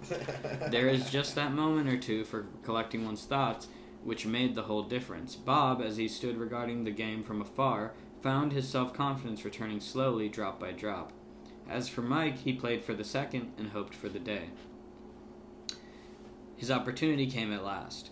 It will be remembered that on the morning after the great picnic, the headmaster made an announcement in the hall to the effect that, owing to an outbreak of chickenpox in the town, all streets except the High Street would be out of bounds. I remember that. This did not affect the bulk of the school, for most of the shops to which anyone ever thought of going were in the High Street. But there were certain inquiring minds, who liked to ferret about in odd corners. Among these was one Leather Twig of Seymour's, better known in criminal circles as Shoe Blossom. Leather Twig? That's his last name? One word? It says leather hyphen twig, 2 G's, T. Oh, the T's capitalized? Yeah, Leather Twig. Okay, cool. So like Furby Smith, but Leather Twig. Leather Twig, also known as Shoe Blossom in the criminal circles. Yeah, he's cool. Shoe Blossom was a curious mixture of the energetic ragger and the quiet student. On a Monday evening, you would hear a hideous uproar proceeding from Seymour's junior day room, and going down with a swagger stick to investigate, you would find a tangled heap of squealing humanity on the floor, and at the bottom of the heap, squealing louder than any two others, would be Shoe Blossom, his collar burst and blackened, and his face apologetically crimson. On the Tuesday afternoon, strolling in some shady corner of the grounds, you would come upon him lying on his chest, deep in some work of fiction and resentful of interruption. On the Wednesday morning, he would be in receipt of 400 lines from his housemaster for breaking 3 windows and a light bulb, especially a man of moods, Shoe Blossom. Shoe Blossom's crazy. It happened about the date of the Geddington match that he took out from the school library a copy of The Iron Pirate, and for the next day or two he wandered about like a lost spirit trying to find a sequestered spot in which to read it. Trying to read The Iron Pirate over here. His inability to hit on such a spot was rendered more irritating by the fact that, to judge from the first few chapters, which he managed to get through during prep one night under the eye of a short-sighted master, the book was obviously the last word in hot stuff. He tried the junior day room, but people threw cushions at him. He tried out of doors, and a ball hit from a neighboring net nearly scalded him. It's like hot. It's like horny. No, I don't think so. I don't know. What's the hot stuff? I know, yeah, the book was obviously the last word in hot stuff. The Iron Pirate. He wants to read it by himself. Yeah, and the ball almost hit him, and the people were throwing cushions at him. Okay. Anything in the nature of concentration became impossible in these circumstances. It seems chill, but I guess he's kind of like... This guy's interesting because he's both an energetic... crazy, yeah. He's an energetic ragger, but he's also a quiet student, and I get that. He's crazy. I get that. He can turn it up. He's a crazy guy. Then he recollected that in a quiet backwater off the high street there was a little confectioner's shop where tea might be had at a reasonable sum, and also, what was more important, peace. He made his way there, and in the dingy back shop, in the dingy back shop, all amongst the dust and blue bottles, settled down to a thoughtful perusal of chapter 6. His inability to read is palpable. Upstairs at the same moment, the doctor was recommending that Master John George, the son of the house, be kept warm and out of draughts, and not permitted to scratch himself. Drafts. However necessary such an action might seem to him. In brief, he was attending J.G. for chickenpox. Man, it's COVID? What's going on? Everybody has COVID. Shoe Blossom came away, entering the high street furtively, lest authorities should see him out of bounds, and returned to the school, where he went about his lawful occasions as if there was no such thing as chickenpox in the world. But he's now a carrier. He's going to carry it. He's All the while, spreader. the microbe was getting in some ostentatious... The microbe was getting in some unostentatious but clever work. A week later, Shoe Blossom began to feel queer. Wow, finally. He had occasional headaches. Go to chapel. He had occasional headaches and found himself oppressed by a queer distaste for food. The professional advice of Dr. Oakes, the school doctor, was called for. Professor Oak? No, the professional advice of Dr. Oaks. Okay. The school doctor was called for, and Shoe Blossom took up his abode in the infirmary where he read Punch, sucked oranges, and thought of life. 2 days later, Barry felt queer. Punch magazine's cool. He too disappeared from society. Whoa. Punch does sound cool. Chickenpox is no respecter of persons. The next victim... here comes the vacancy. The next victim was Marsh, of the first 11. He's so good. Marsh, who was top of the school averages, where was his drives now? His late cuts that were wont to set the pavilion in a roar? Wrapped in a blanket and looking like a spotted marvel of a traveling circus?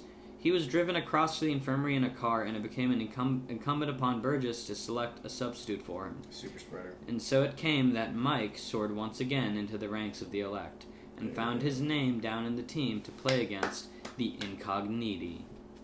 What? Incogniti. Incogniti. Incogniti. That It's makes I? sense too. A capital I though. What's it mean? What? Keep reading. I don't That's know. it? That's the end of the chapter. That's the end, That's bro. the end of the chapter. Incognito. What's Yeah. the name of the next? Bob has news to impart. Incognito. Oh no, that's another school I think. Because the next line. Okay, let me read the next line. I think I got it. Chapter. You want to read it? No, you go. Yeah. Bob has news to impart. Wrykyn went down badly before the Incogs. So they also shorten it to Incogs. They're the Incogs. Incogniti. It generally happens at least once in a school cricket season that the team collapses hopelessly for no apparent reason. Oh, wow. Dang. That's so messed up.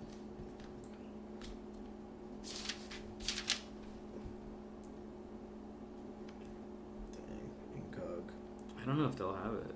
I mean, I don't think they will. It seems like it's the name of the school. Incogitant. 'Cause they bring up- Incogitant. We should still know. That's good. Incogitant. What's that? Thoughtless, inconsiderate. Incognita. Spell the same way or with Just an A? incognito with an A. Okay. Used only of a woman. It's Probably incognito not for that women. Probably not that one. Incogniti. Yeah. Or Incognizant, Incogniti. lacking awareness of consciousness or consciousness. So. Well, they say Wrykyn right away, so it sounds like Wrykyn and Incogniti are the two schools. Right, but I'm just Or saying maybe he Incogniti. named it as Yeah, a yeah, joke. yeah. You know, sort of That's a true. joke They name. kind of like He these probably guys made suck it or up. whatever. Yeah. Wrykyn went down badly before the Incogs. It generally happens at least once in a school cricket season that the team collapses hopelessly for no apparent reason. Some schools do it in nearly every match, but Wrykyn so far had been particularly fortunate this year. They had only been beaten once, and that by a mere 20-odd runs in a hard-fought game. But on this particular day, against a not overwhelmingly strong side, they failed miserably. The weather may have had something to do with it, for rain fell early in the morning, and the school, batting first on the drying wicket, found themselves considerably puzzled by a slow left-hander. Morris and Berridge left with the score still short of 10. Morris, not Marsh. Got it. Morris, and after that, the rout began. Bob, going in fourth wicket, made a dozen, and Mike kept his end up and was not out 11. But nobody except Wyatt, who hit out at everything and knocked up 30 before he was stumped, did anything to distinguish himself.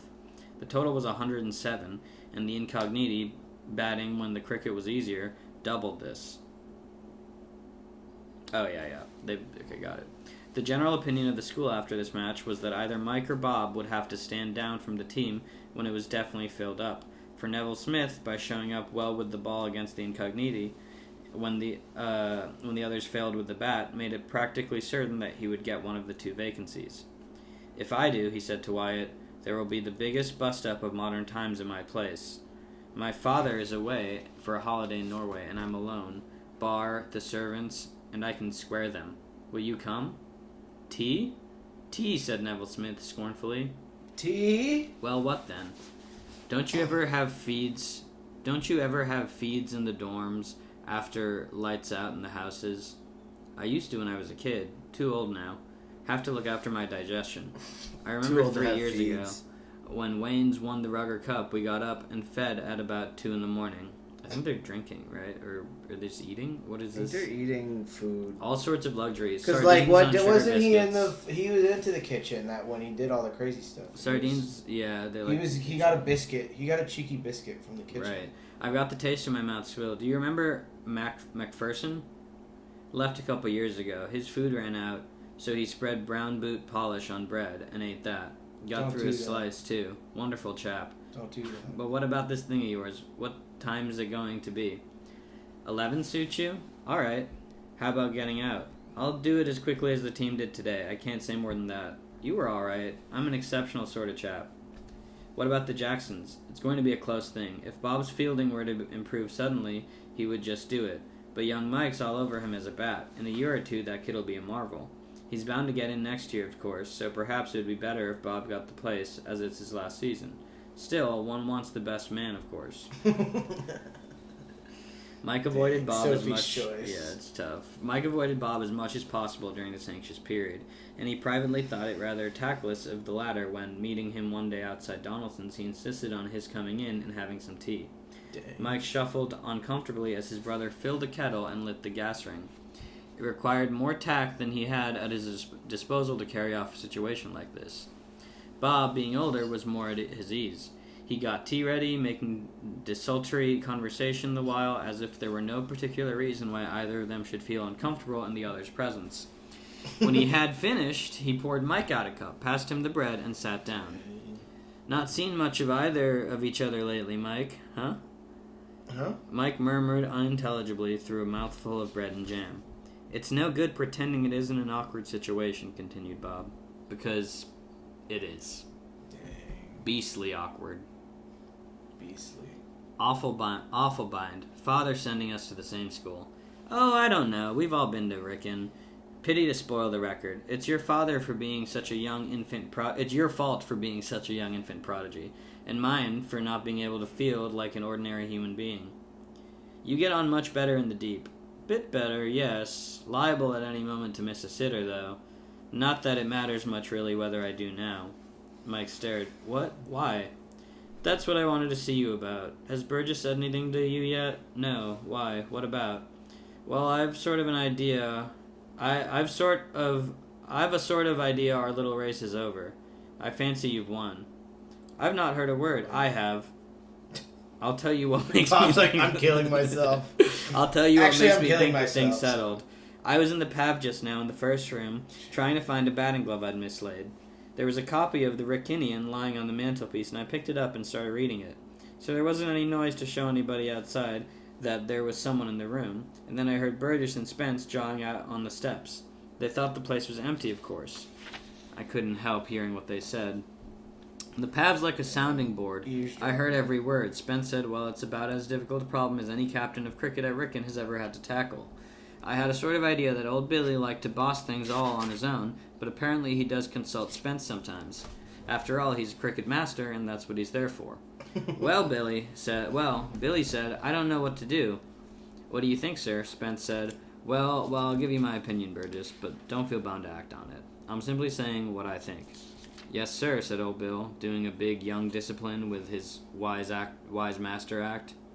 I think M, said Spence, decidedly M.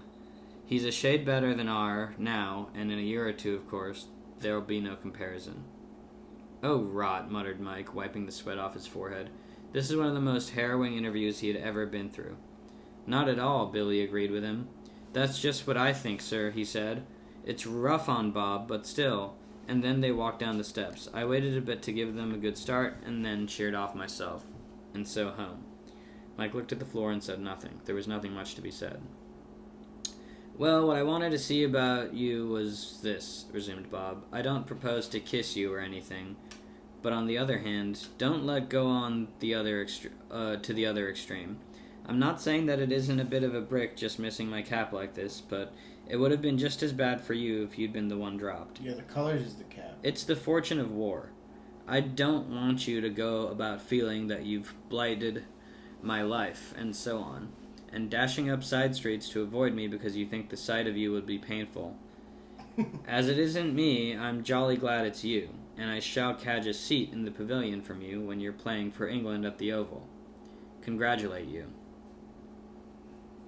It was the custom at Wrykyn when you congratulated a man on getting colors to shake his hand. They shook hands. Shit.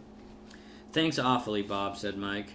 And after that, there seemed to be nothing much to talk about, so Mike edged out of the room and tore across to Wayne's. He was sorry for Bob, but he would not have been human, which he certainly was, if the triumph of having won through at last into the first 11 had not dwarfed commiseration. It had been his one ambition, and now he had achieved it. The annoying part of the thing was that he had nobody to talk about it, no one to talk to about it. Until the news was official, he could not mention it to the common herd. It wouldn't do. The only possible confidant was Wyatt, and Wyatt was at Bisley, shooting with the School 8 for the Ashburton.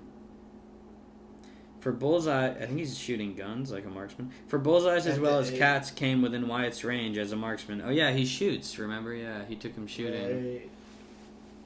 Cricket took up too much of his time for him to be captain of the 8, and the man chosen to shoot for the Spencer, as he would otherwise almost certainly have been.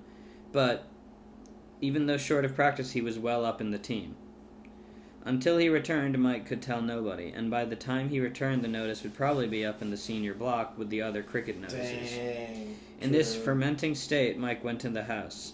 The list of the team to play for Wayne's v. Seymour's on the following Monday was on the board. As he passed it, a few words sprawled in pencil at the bottom caught his eye. What? All the above will turn out for house fielding at 6:30 tomorrow morning. WFS. Oh, dash it, said Mike. What rot. Why on earth can't he leave us alone? Oh, that's Furby Smith. Yeah. For getting up an hour before his customary time for rising was not among Mike's favorite pastimes. Oh, Still, Furby Smith. With Furby Smith. Yeah, with Furby Smith. Still, orders were... WFS. I was like, who would be... Hey guys, make sure WFS... Who do I associate with rot? Furby Smith. So I immediately picked... For getting up an hour before... Still, orders were orders, he felt. It would have to be done. Wow. That's the end of the chapter. Wow. Fielding practice coming up. Mike goes to sleep again. Wow. Chapter X-I-X. X. 14. Chapter X. Chart. Chicks. Chapter XEX. Chicks. Yeah. In Chinese, that's pronounced chicks. Chapter Chicks. Chapter 16? 14? 14. Mike goes to sleep again. Mike was a stout supporter of the view that sleep in large quantities is good for one. He belonged to the school of thought which holds that a man becomes plain and pasty if deprived of his full spell in bed. He aimed at the peach bloom complexion. Mike's so chill. He's chill. He loves sleeping. Yeah, man, sleep's awesome. It's good for you. Smart. He wants the peach bloom complexion. To be routed out of bed a clear hour before the proper time, even on a summer morning, was not, therefore, a prospect that appealed to him. Yeah. When he woke up, it seemed even less attractive than it had done when he went to sleep. He had banged his head on the pillow 6 times overnight, and this silent alarm proved effective, as it always does. Reaching a hand for his watch, he found that it was 5 minutes past 6. This was to the good. This was to the good. He could. This was to the good. This was to the good. This was to the good. He could manage another quarter of an hour between the sheets. It would only take him 10 minutes to wash and get into his flannels. He took his quarter of an hour and a little more. He woke from a sort of doze to find that it was 25 past. Man's inability to get out of bed in the morning is a curious thing. One may reason with oneself clearly and forcibly without the slightest effect. One knows that delay means inconvenience. Perhaps it may spoil one's whole day. And one also knows that a single resolute heave will do the trick. But logic is of no use. One simply lies there. This is such a good breakdown of... Yeah. Laying in bed. I love laying in bed. Yeah. Mike thought he would take another minute. And during that minute there floated into his mind the question, who was Furby Smith? Right. That was the point. Who was he, after all? This started quite a new train of thought. Previously, Mike had firmly intended to get up sometime. Now, he began to waver. The more he considered the Gazika's insignificance and futility and his own magnificence, the more outrageous did it seem that he should be dragged out of bed to please Furby Smith's vapid mind. Here was he, about to receive his 11 colors on this very day probably, being ordered about, inconvenienced. In short, put upon by a worm who had only just scraped into the third. Yeah, he's not even on the good cricket team, and he's bossing me around. He thinks he can boss me around. Was this right, he asked himself? He's prefect. Or whatever. Was this proper? And the hands of the watch moved round to 22. What was the matter with his fielding? It was all right. Make the rest of the team... Oh. Oh boy. Make the rest of the team F-slur about. Oh. He's gonna make the rest of the team fag out. Wow. Or fag about. Wow. Yes. Fog. What was the matter with his fielding? It was all right. Make the rest of the team fog about. Yes. But not a chap who, dash it all, had got his first for fielding. It definitely doesn't say fog, but right. Don't know what it means in that context. Fudge about. I guess so.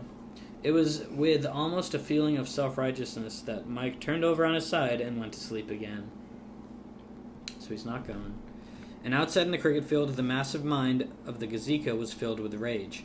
As it was gradually born in upon him that this was not a question of mere lateness, which he felt would be bad enough.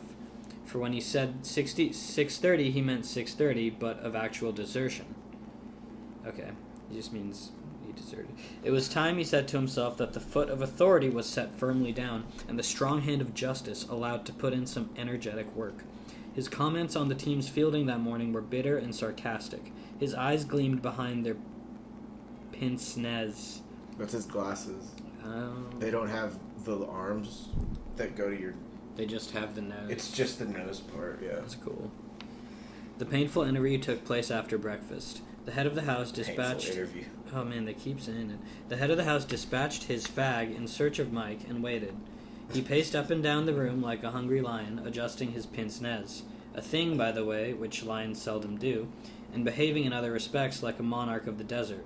Wow. One would have felt, looking at him, that Mike, in coming to his den, was doing a deed which would make the achievement of Daniel seem in comparison like the tentative effort of some timid novice.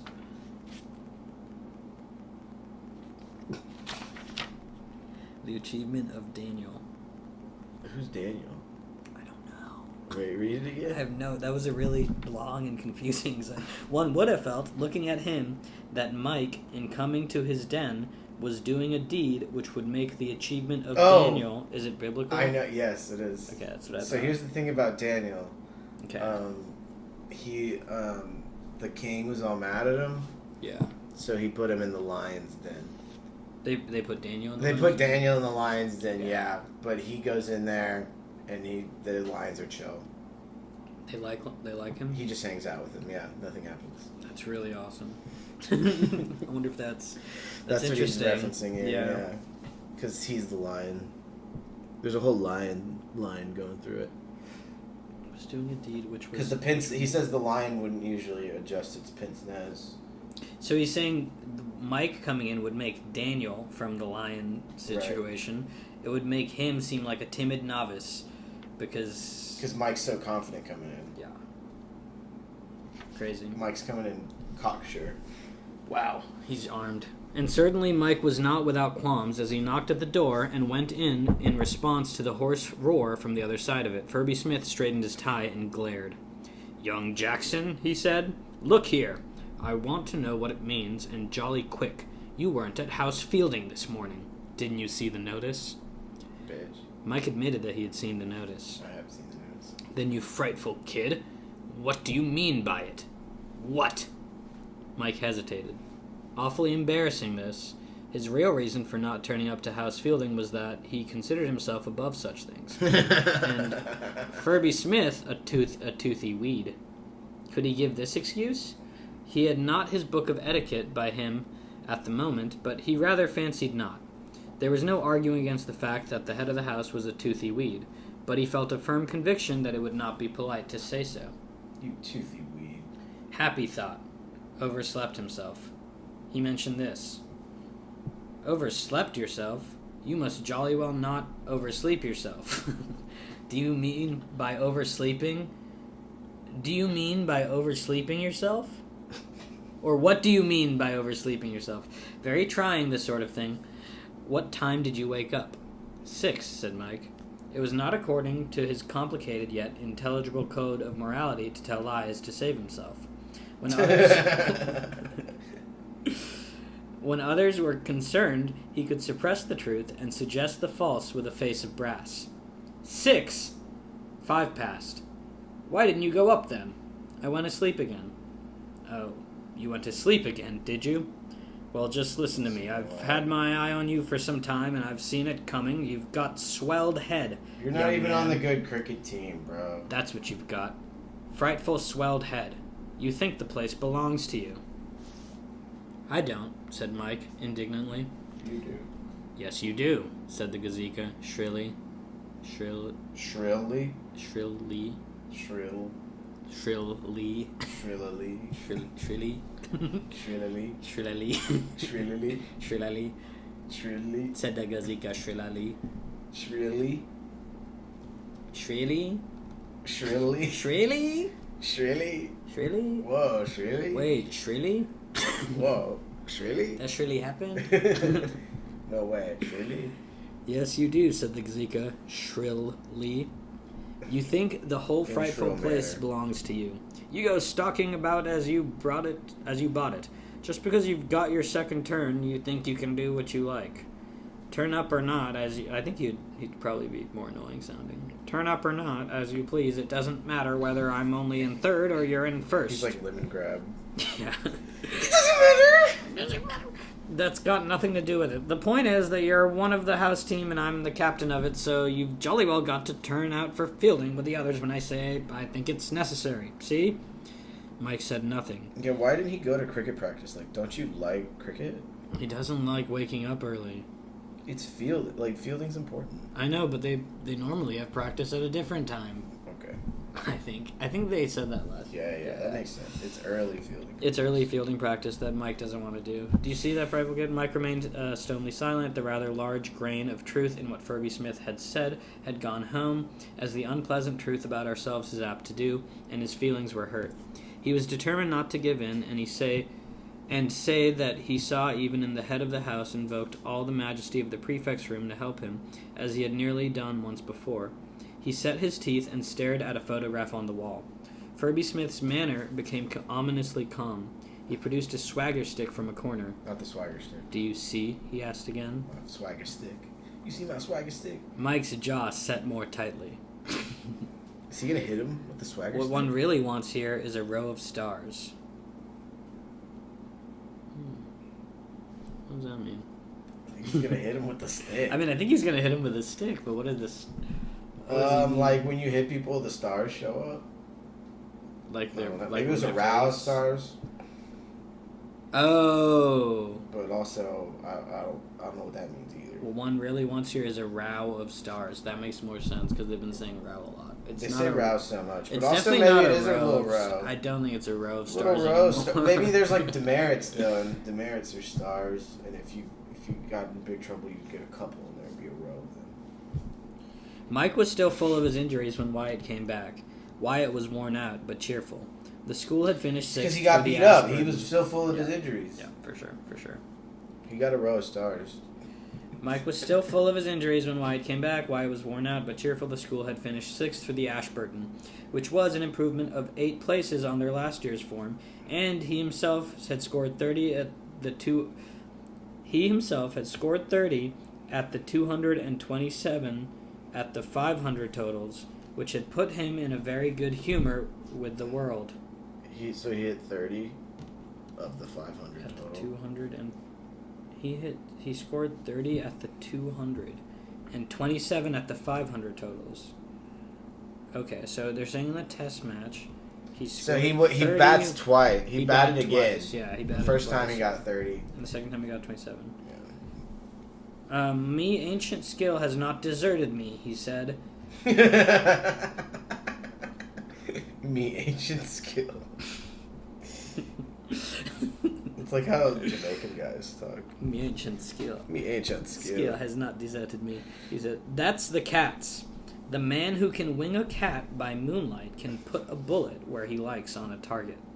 I didn't hit the bull every time. Oh, because he's shooting the cats with the gun. But that was to give That's the Wyatt. other fellows a chance. Oh, he Wyatt went was to at the that shooting tournament. Yeah, Ashburton was the shooting That's tournament. the shooting tournament. That's not even... So this Who is knows not how cricket. Definitely... Who knows what the scoring is like? No way of breaking down... Oh, these have got to be distance. They scored 30 at 225. Oh, that's the distance. That's the distance, probably. That he shot from. I would think so. Yeah. Yeah. Cool. Okay.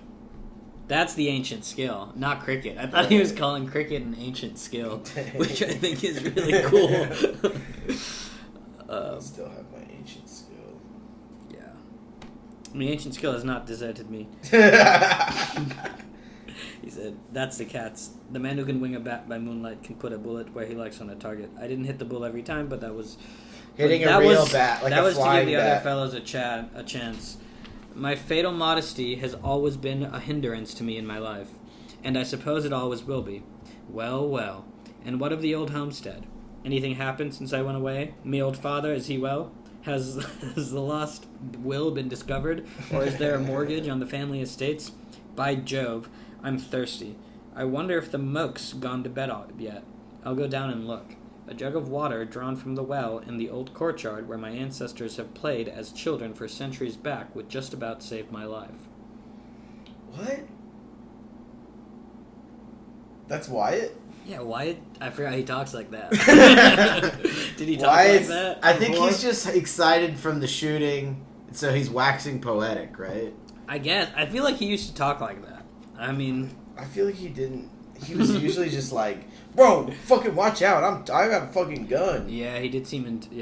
he didn't seem like he was... Okay. He left the dormitory and Mike began to brood over his wrongs he's once so more. excited. Wyatt came back, brandishing a jug of water and a glass. Oh, for a beaker full of the warm sooth, full of the true, the blissful hippocrene. Have you ever tasted hippocrene, young Jackson? How do you spell hippocrene? Hippocrene, capital H. It's probably Hippocrene or something. Because if it's like Greek. Oh, the blissful Aristotle or hippocrene. Hippocrene? Hippocrene. I don't know. Hippocrene. Like Hippocrates, Hippocratic Oath. Yeah. Rather like ginger beer with a dash of raspberry vinegar. Very heady. Okay, well there it is. That's what it is. Failing that water will do. He put down the glass and surveyed Mike, who had maintained a moody silence throughout this speech. Dude, you've been fucking... You're not cool giving me any laughs during the speech, man. No. It is cool to see Mike in a moody silence. Yeah, he loves brooding. Mike's always brooding. What's your trouble, he asked. For pains in the back, try Jujar. If it's a broken heart, Zambuk's what you want. Who's been quarreling with you?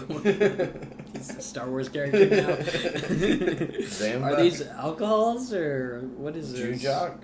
What about the Jews? It sounds like he's talking about drinking, right? What was Jew drop? J-U Right. dash J-A-R, Jujar. It was Jujar and Zambuk. Dang, I didn't bring the dictionary. This is... That's really... I think we can contextually get what's going on. They're cool liquors, you think? Yeah, that's what I'm guessing. Okay, yeah, that's right. It's only that ass Furby Smith. Again? I never saw such chaps as you two. Always at it. What was the trouble this time? Call him a grinning ape again? Your passion for the truth will be getting you into trouble one of these days. He said I stuck on side. Why? I don't know. I mean, did he buttonhole you on your way to school and say, Jackson, a word in your ear. You stick on side. Or did he lead it up to you in any way? Did he say, talking of side, you stick on it? What had you been doing to him? It was the house fielding. But you can't stick on side at house fielding. I defy anyone to. It's too early in the morning. I didn't turn up. What? Why? Oh, I don't know. No, but look here, really. Did you simply cut it? Yes. Wyatt leaned on the end of Mike's bed, and having observed its occupant thoughtfully for a moment, proceeded to speak wisdom for the good of his soul. I say I don't want to jaw. I'm one of those quiet chaps with strong, silent natures. Right. You may have noticed it, but I must put in a well-chosen word at this juncture. Don't pretend to be dropping off to sleep. Sit up and listen to what your kind old Mike uncles would got do to that. say to Mike you would do that. about manners and deportment. Who's saying this? Wyatt is saying this. Dang. Right? He needs this, though. Otherwise, blood as you are at cricket, you will have a rotten time here. There are some things you simply can't do, and one of them is cutting a thing when you're put down for it. It doesn't matter who it is puts you down. Fernando Tatis Sr. gave this speech to Fernando Tatis Jr. and that's why he's been hitting so good. That's crazy. He said, "Hey man, you He's think gotta you're a show good up. hitter? You're not even that good." It doesn't matter who it is who puts you down. If he's captain, you've got to obey him. That's discipline. That here is. That the speaker then paused and took a sip of water from the carafe. Carafe. They don't have those at the bar? I don't ever see it written down. Carafe. That was like Dory. He took a sip of water from the carafe, which stood at his elbow. Took a sip of water from the carafe, which stood at his elbow. Cheers from the audience and a voice. Hear, hear. Hear, hear. Mike rolled over in bed and glared up at the orator. Most of his face was covered by the water jug, but his eyes stared fixedly from above it. He winked in a friendly way and putting down the jug. Like, and he hasn't drew a even deep seen breath. movies. Like, Yeah. the way he describes stuff, it sounds like shots from a movie, and the book's from 1909. Yeah. Like, that's like a movie. He's saying the shot. He winked in a friendly way and putting down the jug drew a deep breath. Yeah, it's like you can see his eyes above the water. Yeah. Nothing like this old 87 water, he said. Such body. I like you jawing about discipline, said Mike morosely. Why? And why? My gentle Chalid? What? C-H-E dash... child? Child? Child. It's child spelled with With an an E before I and a hyphen. C-H-E hyphen I-L-D. Child. It's probably like... And why, my he's probably gentle saying child? it. I think he's acting like an old guy. And why, Or an my old- gentle child? Because he was acting all crazy when he got back from the shooting. When you like, say he it, started, it does sound like what an old... He was like, yeah, child. he's like talking like an Irish guy or something. Yeah, I or mean, he like says an me. old- He says me all the time. I Yeah, think yeah. we're missing some dialect that he speaks in. He's that is doing. I think it's specific. just poetic dialect.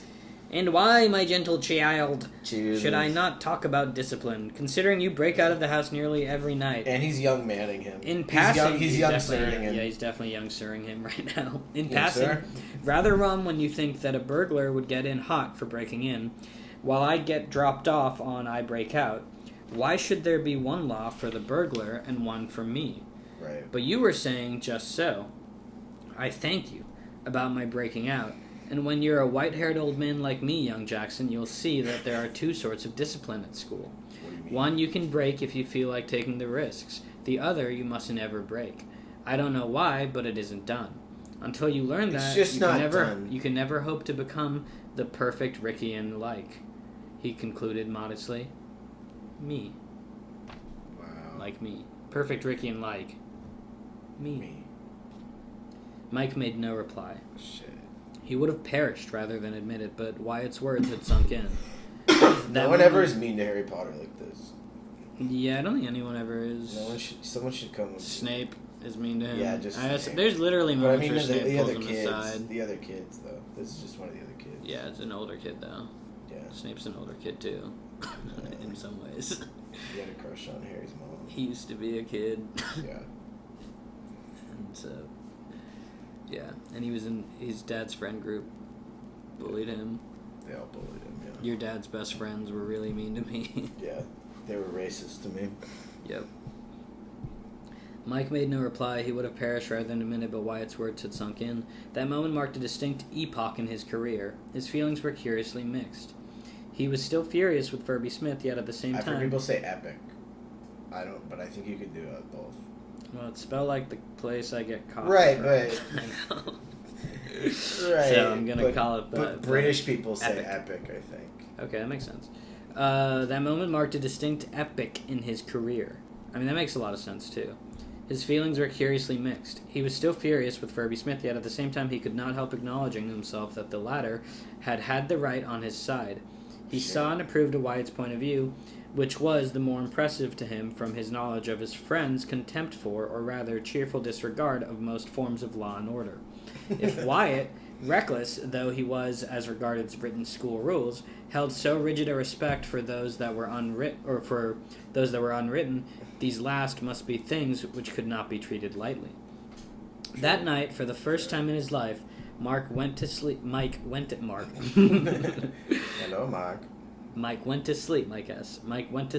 a clear idea of what the public school spirit, of which so much is talked and written, really meant. Wow. Public school spirit. But that's about breaking the rule. There's certain rules you can break. There's some rules you can break, some rules you can't. Unwritten rules. Chapter XX. The team is filled up. 15. 10. 20. No, 20. So last one was 19. We were saying 15, but it was 19. Oh, what? Really? Yeah. That's what I thought. I thought it was 20, and I was like, that's No, crazy. you're right. We were Yeah, totally you're right. saying it We were was... saying the last one wrong. Oh, wow. But That's so embarrassing. yeah, pretty fucked up for all the Roman numeral fans. I mean, yeah. I mean, you but there's think 10. There's it's one of those things where you 19, think you're so good at the 20. Roman numerals. Yeah, You're just then- like, I get it. I other people are stupid Yeah. for not getting no it. one can get it. And then it slips by you. And we just, who knows? It's hard to say. Not every, it's not so cut and dry as you think it is. I didn't know we were 19 chapters in. I guess we are, yeah. This is chapter 20. The team is filled up. That's the name of the chapter. Good. When Burgess, at the end of the conversation in the pavilion with Mr. Spence, which Bob Jackson had overheard, accompanied the cricket master across the field to the boarding houses, he had distinctly made up his mind to give Mike his first 11 colors next day. There was only one more match to be played before the school fixture list was finished. That was the match with Ripton. Cool. Both at cricket and rugger, Ripton was the school that mattered most. Wrykyn did not always win its other school matches, but it generally did. The public schools of England divide themselves naturally into little groups as far as games are concerned. Harrow, Eton, and Winchester are one group. Westminster and Charterhouse and another. Bedford, Tunbridge, Dulwich, Haileybury, and St. Paul's are a third. In this way, Wrykyn, Ripton, Geddington, and Wilborough formed a group. There was no actual championship competition, but each played each, and by the end of the season it was easy to see which was entitled to first place. This nearly always lay between Ripton and Wrykyn. Sometimes an exceptional Geddington team would sweep the board, or Wrykyn, having beaten Ripton, would go down before Wilborough. But this did not happen often. Usually Wilborough and Geddington were left to scramble for the wooden spoon. Okay. Really breaking down the local county. And we know what the wooden spoon is. Explain the wooden spoon. The wooden spoon.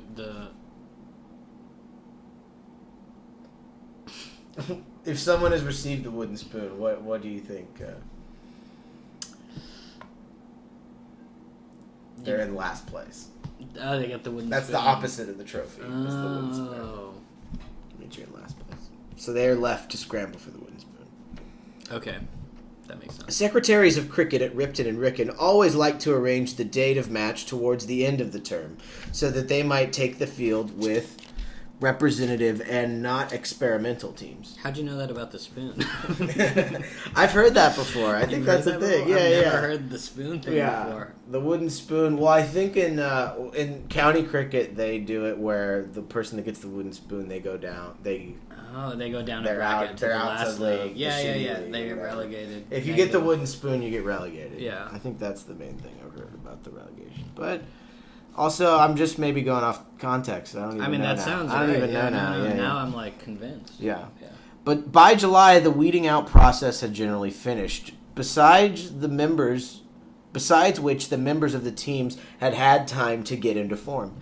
At Wrykyn, it was the custom to fill up the team, if possible, before the Ripton match. A player is likely to show better form if he had got his colors than if his fate depends on what he does in that particular match. Burgess, accordingly, had resolved to fill up the first 11 just a week before Ripton visited Wrykyn. There were 2 vacancies. One gave him no trouble. Neville Smith was not a great bowler, but he was steady and he had done well in the earlier matches. He had fairly earned his place. But the choice between Bob and Mike had kept him awake into the small hours 2 nights in succession. Finally, he had consulted Mr. Spence, and Mr. Spence had voted for Mike. Burgess was glad the thing was settled. The temptation to allow sentiment to interfere with business might have become too strong if he had waited much longer. He knew that it would be a wrench definitely excluding Bob from the team, and he hated to have to do it. The more he thought of it, the sorrier he was for him. I see Burgess as a lot like Kurt. I see him as a lot like a Star Trek captain. Yeah. Where He's got to pick the away team. But also he's like, you're just like, oh, and he's sometimes not the main character. Right. There's like, sometimes the story's just, he's just kind of doing his captain thing in the background all the time. He's got a captain. Yeah. He's got a, but he makes the calls a lot of the time. And everybody's got to live with it. For sure. Sorrier. Say sorrier. Let me hear yours, how you say sorrier. Sorrier. How do you, it's another one where I'm like, I don't really say that word that much. Sorrier. Sorrier. You'll be sorrier if you don't. I've been sorrier before. Right. That's what I've never been sorrier. I've never been sorry. It's one of those words that I almost default sorry? to saying it with a Canadian accent. Sorrier. Sorrier. Sorrier. I've never been sorrier. Where was he sorrier? He was sorrier. It's Burgess, probably in the. Accordingly, Philip. Finally, oh right. Burgess was glad. Burgess was glad things were settled. Might have waited much longer. The more he thought of it, the sorrier he was for him. If he could have pleased himself, he would have kept Bob in. But, as the poet has it, pleasure is pleasure and biz is biz, and kept in a separate jug. I love when they say that. Separate jug. Because it's like, that's how. Pleasure is pleasure and biz is biz. That's and what kept, it's like in Arabian Nights. And kept in a separate jug. SEPYRIT. Separate. Separate jug. SEPYRIT. Separate jug. Separate. Pleasure is pleasure and biz is biz. And kept in a separate jug. Right. I got the idea. The first duty of a captain is to have no friends. Facts. Wow. That is. That explains that. That's why we're both such great captains.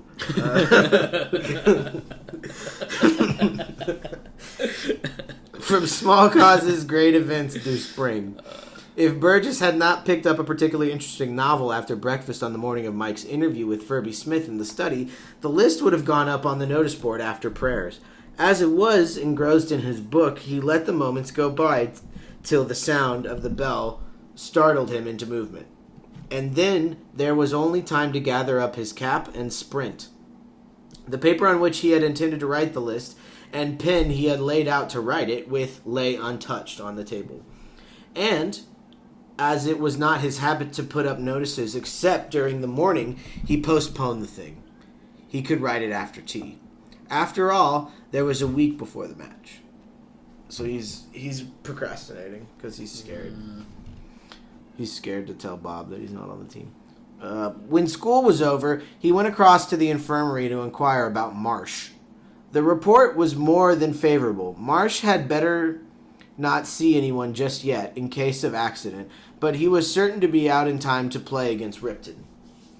Dr. Oakes thinks he will be back in school on Tuesday. Grand, said Burgess, feeling that life was good. To take the field against Ripton without Marsh would have been to court disaster. Marsh's fielding alone was worth the money. With him at short slip, Burgess felt safe when he bowled. Yeah. Thank you for being at short slip for when I bowl. Yeah. I'm giving a speech at a wedding. And even though he was at short slip when he bowled, he was also at short slip in life when I bowled. When I proposed. Yeah. He was standing behind. He was standing behind in case there was a... In case the ring In case he tipped. Yeah, in case she tipped the ring. Tell us to get our picture. Yeah. That is the closest thing to I think when I think about a cricket wingman. lineup, when you think about the wicketkeeper, and then it's kind of the closest thing to groomsmen you can have as a wicketkeeper, where you've got these 3 guys next to you who are really kind. Standing in a little line. And you're all working together, and you're all standing in a line together. Yeah, doing the... Sometimes just 5 guys just lined up back there. Just standing there ready, next to each other, just in pretty case. close.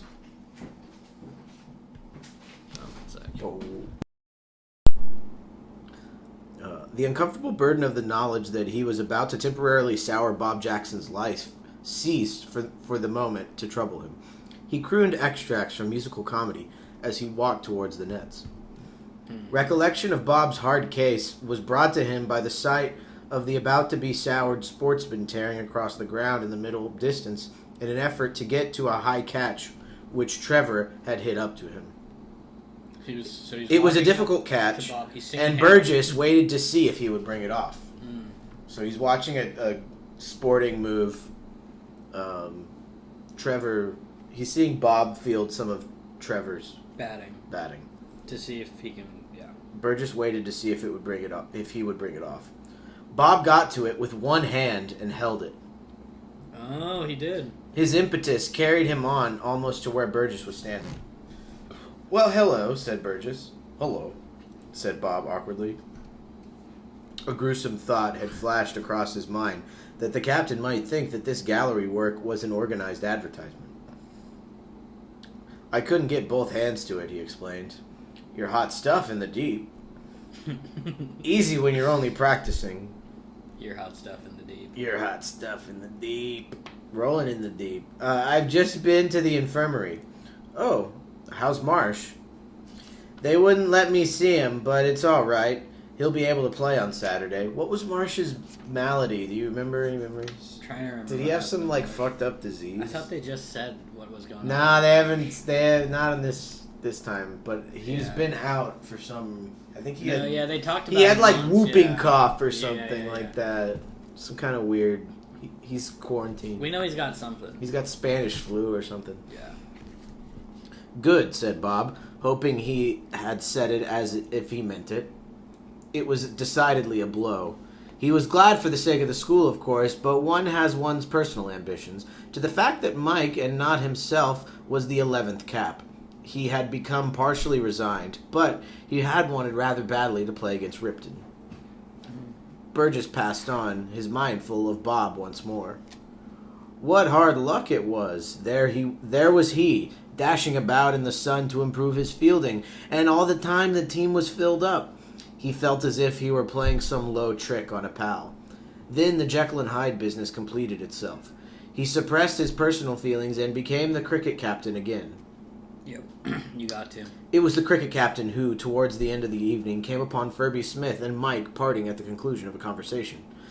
That it had not been a friendly conversation would have been evident to the most casual observer from the manner in which Mike stumped off, swinging his cricket bag as if it were a weapon of offense. There are many kinds of walk. Mike's was the walk of the overwrought soul. "What's up?" inquired Burgess. "Young Jackson, do you mean?" "Oh, nothing. I was only telling him that there was going to be house fielding tomorrow before breakfast." "Didn't he like the idea?" "He's jolly well got to like it," said the Gazika, as who should say, "This way for iron wills. The frightful kid cut it in this morning. There'll be worse trouble if he does it again."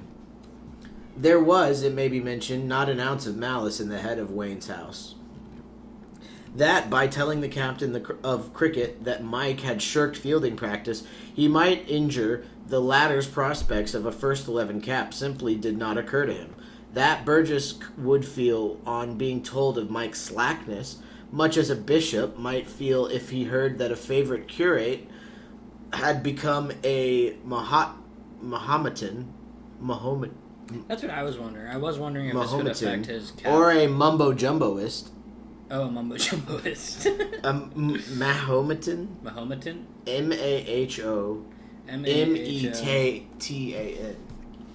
Mahometan. Mahometan. Mahometan? Mohammedan. I'm trying to make it Indian sounding.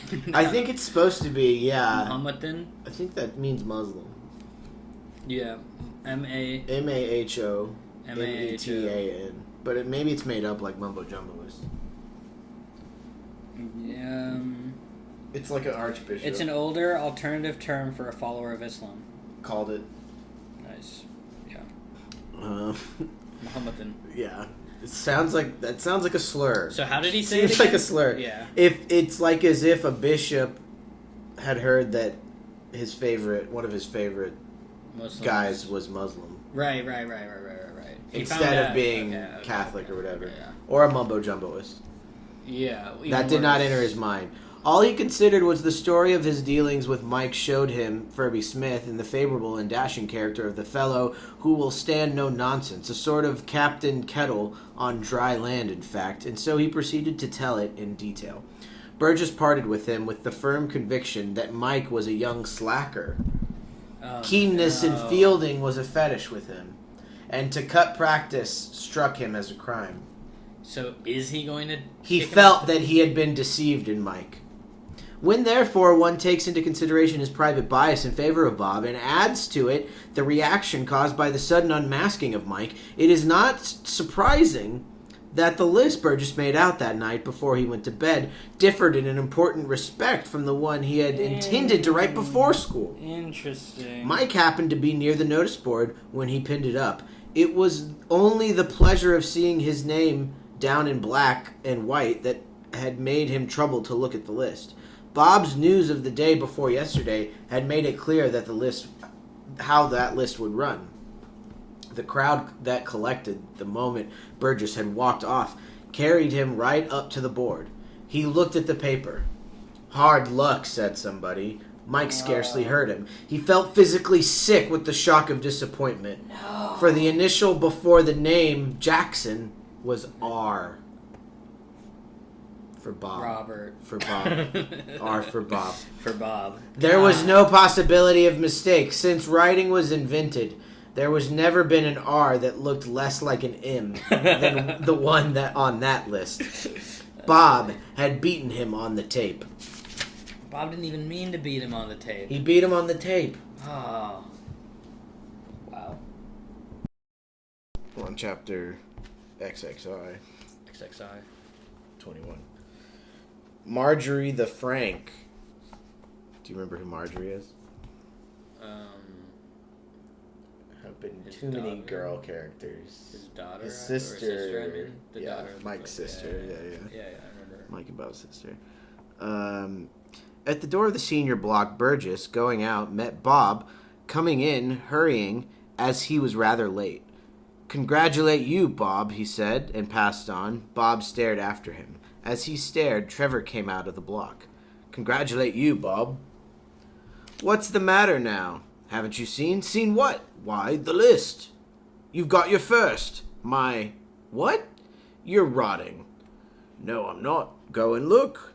The thing seemed incredible. Had he dreamed that conversation between Spence and Burgess on the pavilion steps? Had he mixed up the names? He was certain that he had heard Spence give his verdict for Mike and Burgess agree with him. Just then, Mike, feeling very ill, came down the steps. He caught sight of Bob and was passing with a feeble grin, when something told him that this was one of those occasions on which one has to show a Red Indian fortitude and stifle one's private feelings. What's a Red Indian fortitude? I guess that's Native Americans. Okay. Some sort of Native American man who's strong. But here's what I'll say: red is capitalized. I've never seen that. I guess. Red Indian. Yeah, dot or feather. You know. Yeah. Okay.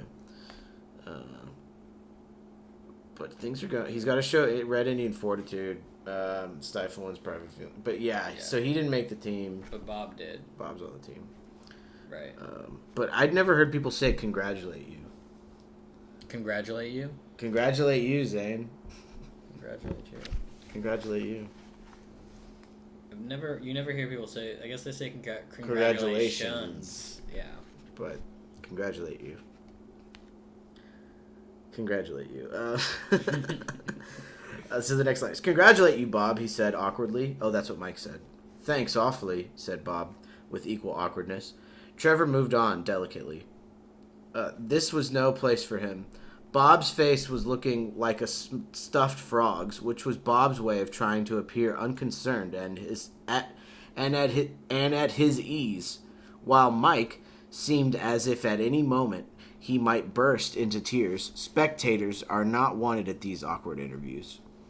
Yeah. There was a short silence.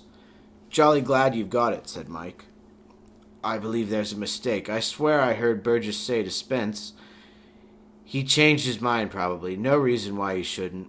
Well, it's jolly rummy." Bob endeavored to find his consolation. "Anyhow, you'll have 3 years in the first. You're a cert for next year." "Hope so," said Mike, with such manifest lack of enthusiasm that Bob abandoned this line of argument. When one has missed one's colors, next year seems a very, very long way off. Yeah. It's going to be a long time before tryouts. They moved slowly through the cloisters, neither speaking, and up the stairs that led to the great hall, each gratefully conscious of the fact that prayers would be beginning in another minute, putting an end to an uncomfortable situation. "Heard from home lately?" inquired Mike. Bob snatched gladly at the subject. Got a letter from Mother this morning. I showed you the last one, didn't I? I've only just had time to skim through this one, as the post was late, and I only got it just as I was going to dash across the school. Not much in it. Here it is, if you want to read it. Thanks. It'll be something to do during maths. Marjorie wrote to me, too, for the first time in her life. Haven't had time to look at it yet. After you. Sure it isn't meant for me? She owes me a letter. No, it's for me, all right. I'll give it to you in the interval. The arrival of the headmaster put an end to the conversation. Oh, Marjorie has a letter for... Yeah. So it sounds like Marjorie wrote a letter to Bob for the first time ever, and Mike's like, "Where's that letter?" Oh, okay. I think that's who was talking, but it could be the opposite. I thought it was Mike who got the letter, but we could see. So Bob said, "Got a letter from Mother. I showed you the last one, didn't I? Here it is. Thanks. It'll be something to do during maths." That's Bob. Or that's Mike. That's Mike. That's kind of And then Bob says, "Marjorie wrote to me too." So. Oh. Haven't had a chance to look at it yet. Okay. So. By 10:45, Mike had begun to grow reconciled to his fate. The disappointment was still there, but it was lessened.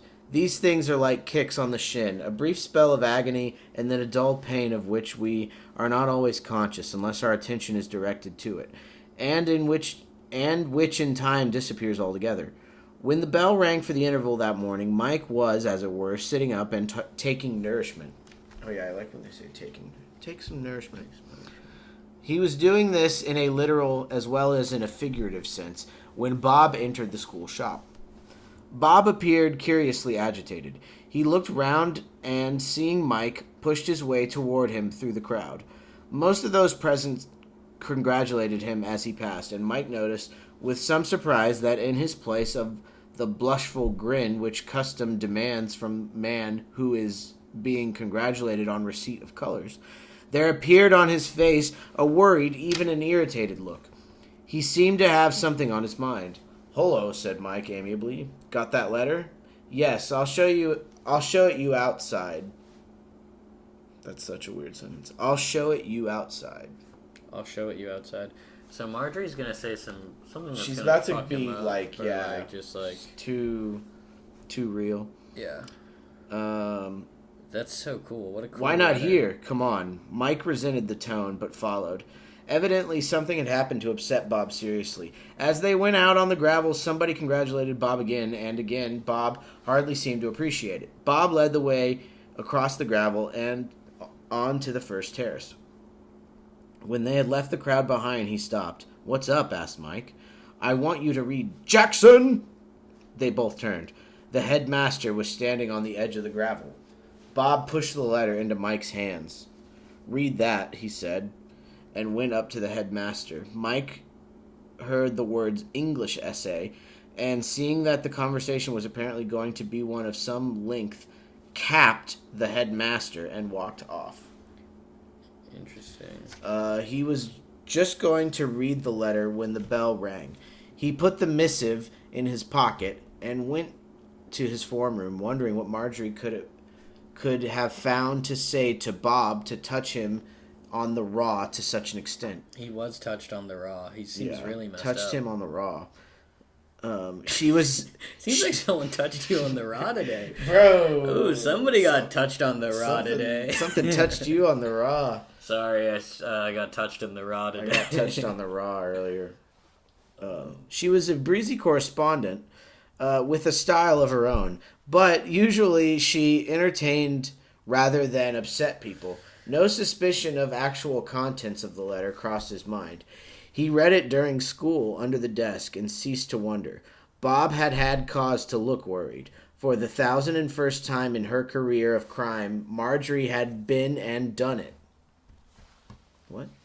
Bob, She did a crime. For the 1,001st time in her career of crime, Marjorie had been and done it. She'd done more crime. She'd been and done it. Okay. With a strong hand, she had shaken the cat out of the bag and exhibited it plain to all whom it might concern.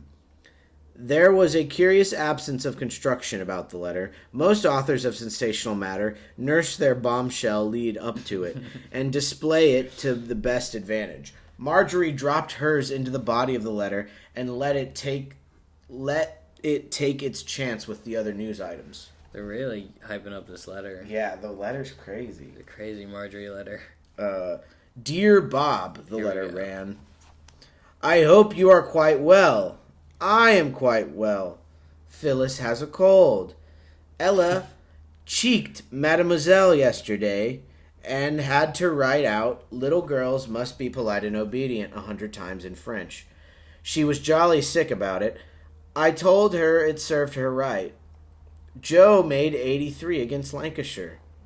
Reggie made a duck. Have you got your first? If you have, it will be all through Mike. Uncle John told Father that Mike pretended to hurt his wrist so that you could play instead of him for the school, and Father said it was very sporting of Mike, but nobody must tell you because it wouldn't be fair if you got your first for you to know that you owed it to Mike, and that Okay.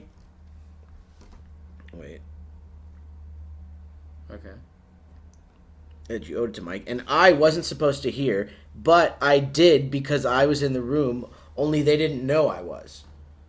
Okay. In parentheses. We were playing hide and seek and I was hiding. So I'm writing to tell you.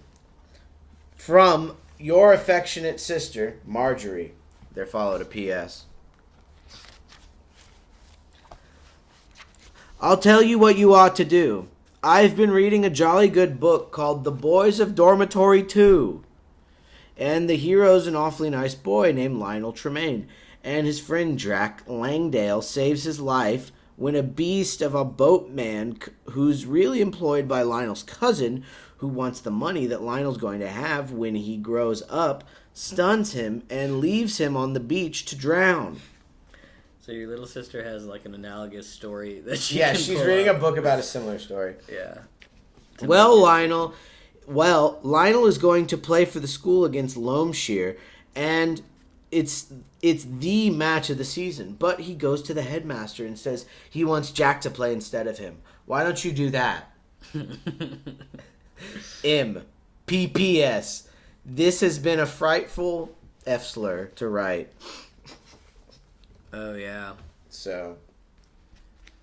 That was Oh, and then it signed off with Marjorie. She signed M. Yeah. Yeah, for Marjorie. Wow. Marjorie the Frank.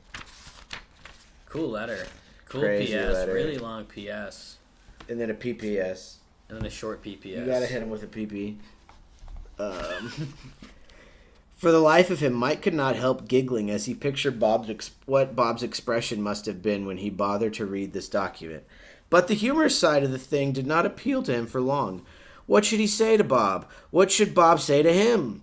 Dash it all. It made him look an awful ass. Anyhow, Bob couldn't do much. In fact, he didn't see that he could do anything. The team was filled up, and Burgess was not likely to alter it. Besides, why should he alter it? Probably he would have given Bob his colors anyhow. Still, it was beastly awkward, and Marjorie meant well, but she had put her foot right in it. Girls oughtn't to meddle with these things.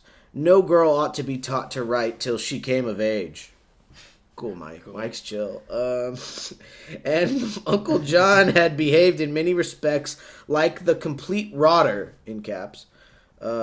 If he was going to let out things like that, he might have at least whispered them or looked behind the curtains to see that the place wasn't chock full of female kids. Confound Uncle John. Throughout the dinner hour, Mike kept out of Bob's way, but in a small community like a school, it is impossible to avoid a man forever. They met at the nets. Well, said Bob. How do you mean? Said Mike. Did you read it? Yes. Well, is it all rot, or did you? You know what I mean? Was sham a crooked wrist? Yes, said Mike. I did. Bob stared gloomily at his toes. I mean, he said at last, apparently putting the finishing touch to some train of thought. I thought I ought to be grateful and all that, I suppose. I am. I suppose I am. I mean... Who's saying that, Bob or Mike? Bob. Okay, yeah. I know I ought to be grateful and all that. I suppose I am. I mean, it was jolly good of you. Dash it all. He broke off hotly as if the putting his position into words had suddenly showed him how inglorious he was. What did you want to do it for? What was the idea? What right have you got to go about playing Providence over me? Dash it all. It's like giving a fellow money without consulting him. I didn't think you'd ever know. You wouldn't have if only that ass Uncle John hadn't let it out. Yep. How did he get to know? Why did you tell him? He got it out of me. I couldn't choke him off. He came down when you were away at Geddington and would insist on having to look at my arm, and naturally he spotted right away that there was nothing the matter with it. So it came out. That's how it was. Bob scratched thoughtfully at the turf with the spike of his boot. Of course, it was awfully decent. Then again, a monstrous nature of the affair came home to him. But what did you do it for? Why should you ruin your own chance to give me a look in? Oh, I don't know. You know, you did me a jolly good turn. I don't remember when. That Furby Smith business. What about it? Well, you got me out of a jolly bad hole. Oh, rot. And do you mean to tell me it was simply because of that? Mike appeared to him in a totally new light. He stared at him as if he were some strange creature hitherto unknown to the human race. Mike shuffled uneasily beneath the scrutiny. Anyhow, it's all over now, Mike said. So I don't see what's the point of talking about it. I'm hanging if it is. You don't think I'm going to sit tight and take my first as if nothing had happened. What can you do? The list's up. Are you going to the old man to ask him if I can play like Lionel Tremaine? The hopelessness of the situation came over Bob like a wave. He looked helplessly at Mike. Besides, added Mike, I shall get in next year, all right. Half a second. I just want to speak to Wyatt about something. He sidled off. Well, anyhow, said Bob to himself, I must see Burgess about it. So Bob's going to see Burgess, and Mike's going to see Wyatt. Yeah, and Mike might play, maybe. I don't know. Hard to say what Bob is saying. Who knows what Bob will say to Burgess? Bob's thinking. Chapter XXII. Wyatt is reminded of an engagement. There are situations in life which are beyond one. The sensible man realizes this and slides out of such situations, admitting himself beaten. Others try to grapple with them, but it never does any good. When affairs get into a real tangle, it is best to sit still and let them straighten themselves out. Or, if one does not do that, simply to think no more about them. This is philosophy. The true philosopher is the man who says, all right, and goes to sleep in his armchair. True. One's attitude towards life's little difficulties should be that of the gentleman in the fable, who sat down on an acorn one day and happened to doze. The warmth of his body caused the acorn to germinate, Right. and it grew so rapidly that when he awoke, he found himself sitting in the fork of an oak, 60 feet from the ground. Whoa. He thought he would go home, but finding this impossible, he altered his plans. Well, well, he said, if I cannot compel circumstances to my will, I can at least adapt my will to circumstances. True. I decide to remain here, which he did, and had not an unpleasant time. Wow. The oak lacked some of the comforts of home, Right. but the air was splendid and the view excellent. Yeah, that's a good fable. It does. The tree sounds cool. It does reflect people's attitude towards life's little difficulties. It's actually, you're in a cool tree. You're not at your house. Yeah. You're in a cool tree. You're in a sick tree. You germinated the seed. You made Right, but you were asleep, so you don't. I was asleep, and the warmth You of my don't body I impregnated the. Today's great thought for young readers: imitate this man. Right. Bob should have done so, but he had not the necessary amount of philosophy. He still clung to the idea that he and Burgess, in council, might find some way of making things right for everybody. Though at the moment he did not see how 11 caps were to be divided amongst 12 candidates in such a way that each should have one. And Burgess, consulted on the point, confessed to the same inability to solve the problem. It took Bob at least a quarter of an hour to get the facts of the case into the captain's head, but at last Burgess grasped the idea of the thing, at which period he remarked that it was still a rum business. Very rum, Bob agreed. Still. So rummy, man. What you say doesn't help us out much, seeing that the point is, what's to be done? Why do anything?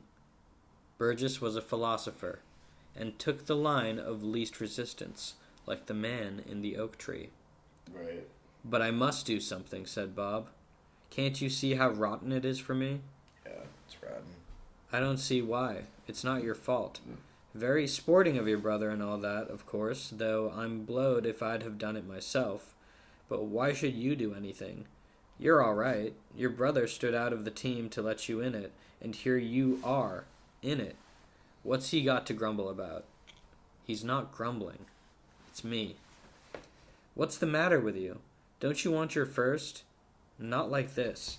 Can't you see what a rotten position it is for me? Not like this. Not like this. I never thought it would be like this. Dang. Don't you worry. You simply keep on saying you're all right. Besides, what do you want me to do? Alter the list?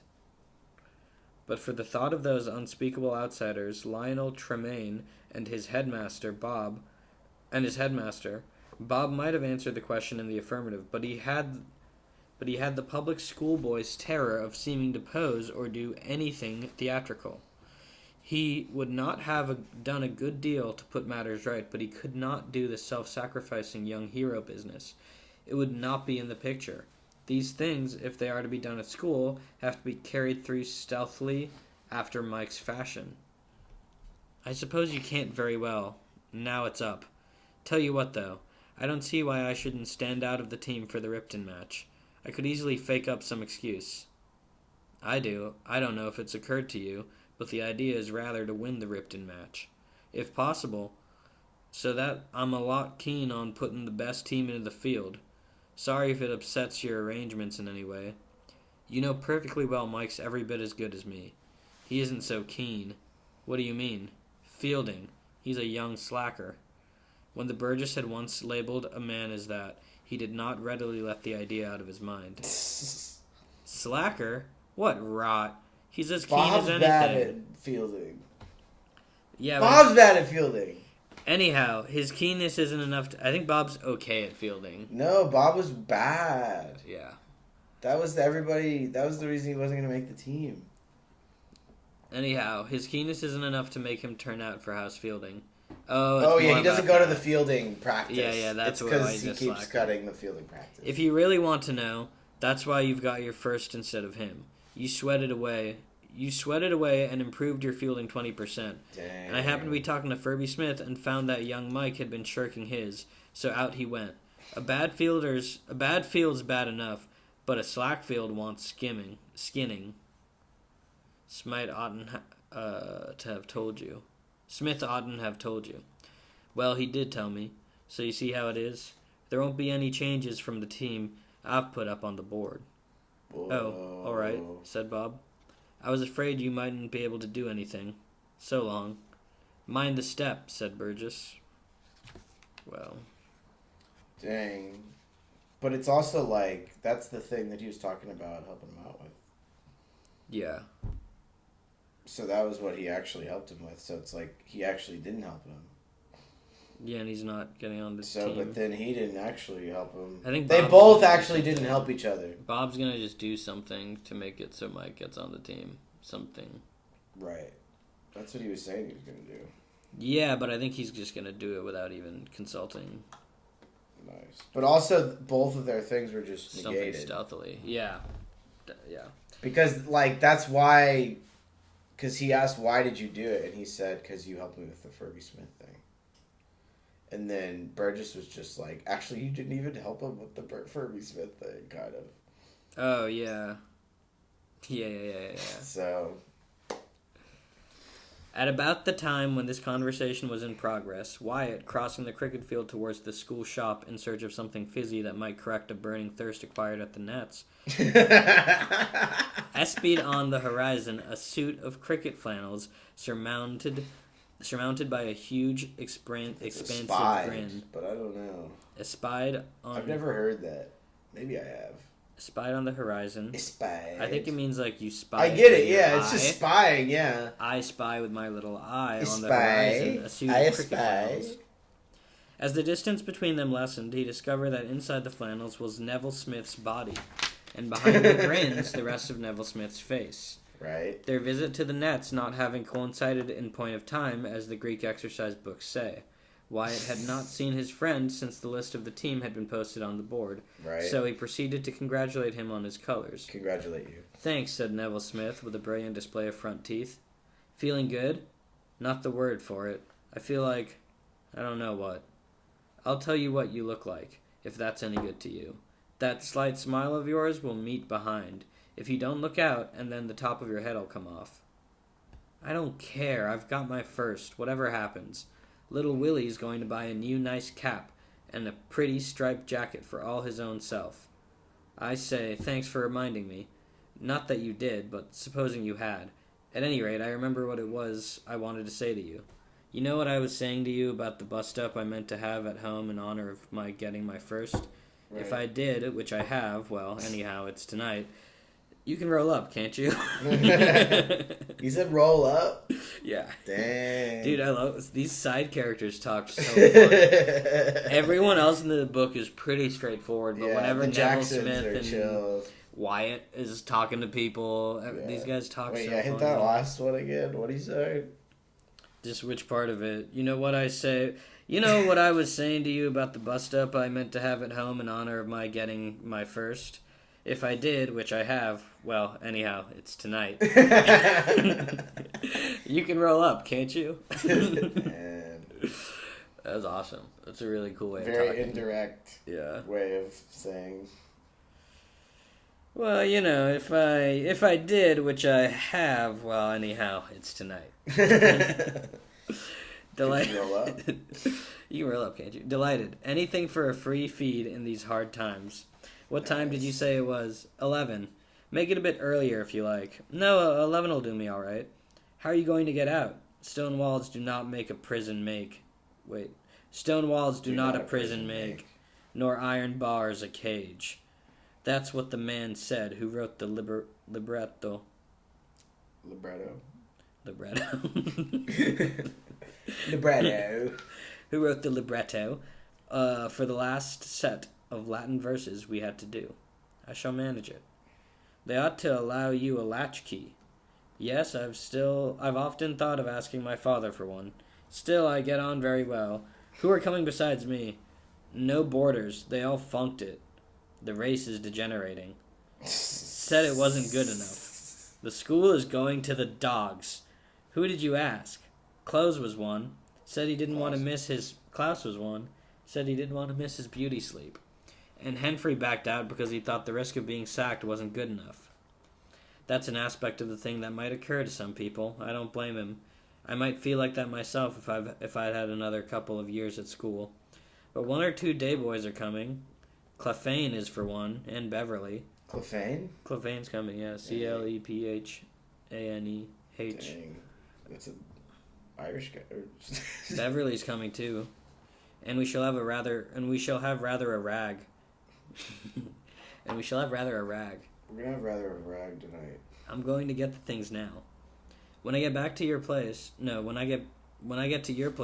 I don't believe I know the way. Now I come to think of it, what do I do? Ring the bell and send in my card, or smash the nearest window and climb in? Don't make too much row, for goodness sake. All the servants will just gone to bed. You'll see the window of my room. It's just above the porch. It'll be the only one lighted up. Heave a pebble at it and I'll come down. So will the glass with a run, I expect. Still, I'll try to do as little damage as possible. Okay, heave a pebble at it and I'll come down. So will the glass. Right, yeah, he keeps being like, I'm supposed to smash the window. Still, I'll try to do as little damage as possible. After all, I needn't throw a brick. You will turn up, won't you? Nothing shall stop me. Good man. As Wyatt was turning away, a sudden compunction seized upon Neville Smith.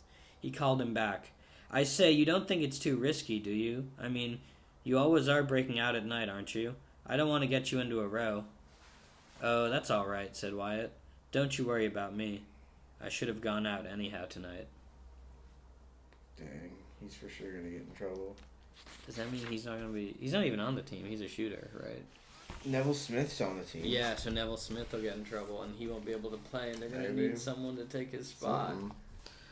Okay, chapter 23, a surprise for Mr. Appleby. Yeah, they keep introducing new characters, or whatever. Like, who are all those people coming to the party? Like... Beverly. Henfrey? We love Henfrey, Beverly, and Clephane. We got Crab and Goyle and... These are our favorite characters. We love these guys. Clephane is so funny. You may know it, said Wyatt to Mike in the dormitory that night, but this was the maddest of merriest day of all the glad New Year. Mike could not help thinking that for himself it was the very reverse, but he did not state his view of the case. What's up, he asked. Neville Smith's giving a meal at his place in honor of his getting his first. I understand the preparations are on a scale of the utmost magnificence. No expense has been spared. Ginger beer flowed like water. The oldest cask of lemonade has been broached, and a sardine is roasting whole in the marketplace. Dang. Well. The oldest cask of lemonade has been broached. I kept being like, are they going to be... They're drinking? So this is the I party? guess they're not drinking. They're drinking lemonade. Yeah, I guess. Are you going? If I can tear myself away from your delightful society, the kickoff is fixed for 11 sharp. I am to stand underneath his window and heave bricks till something happens. I don't know if he keeps a dog. If so, I shall probably get bitten to the bone. When are you going to start? About 5 minutes after Wayne has been round the dormitories to see that all's well. That ought to be somewhere about 10:30. Don't go getting caught. I shall do my little best not to be. Rather tricky work, though, getting back. I've got to climb garden walls, and I shall probably be so full of ginger pop, and you'll be able to hear it swishing about inside me. Dang, he's gonna have a lot of ginger pop inside him. Is he drinking beer? Does he? No, it's just ginger beer, man. What the? It seems like this kind of... But yeah, maybe he is joking. Maybe he is joking. Yeah. I don't know. I feel like he would be drunk coming back. That's what makes him loud. Yeah, exactly, yeah. But he's gonna have ginger beer. Ginger pop. You'll be able to hear it swishing inside him. No catch steeplechasing if you're like that. They've no thought for people's convenience here. Now at Bradford, they've got studies on the ground floor. The windows looking out over the boundless prairie. No climbing or steeplechasing needed at all. All you have to do is open the window and step out. Still, we must make the best of things. Push us over a pinch of that tooth powder of yours. I've used all mine. Wyatt very seldom penetrated further than his own garden on occasions when he roamed around abroad at night. For cat shooting, the Wayne spinneys were unsurpassed. There was one particular dustbin where one might be certain of flushing a covey any night, and the wall by the potting shed was a feline clubhouse. Flushing a putty? A covey. He's talking about shooting the cats. Oh, yeah, okay. But I think those are hunting terms. But when he did wish to get out into the open country, he had a special route which he always took. He climbed down from the wall that ran beneath the dormitory window into the garden belonging to Mr. Appleby, the master who had the house next to Mr. Wayne's. Crossing this, he climbed another wall and dropped from it into a small lane, which ended in the main road leading to Wrykyn town.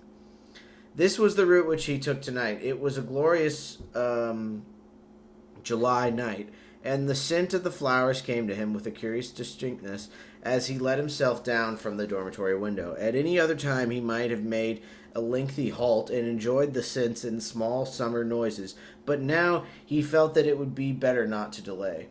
There was a full moon, and where he stood he could be seen distinctly from the windows of both houses.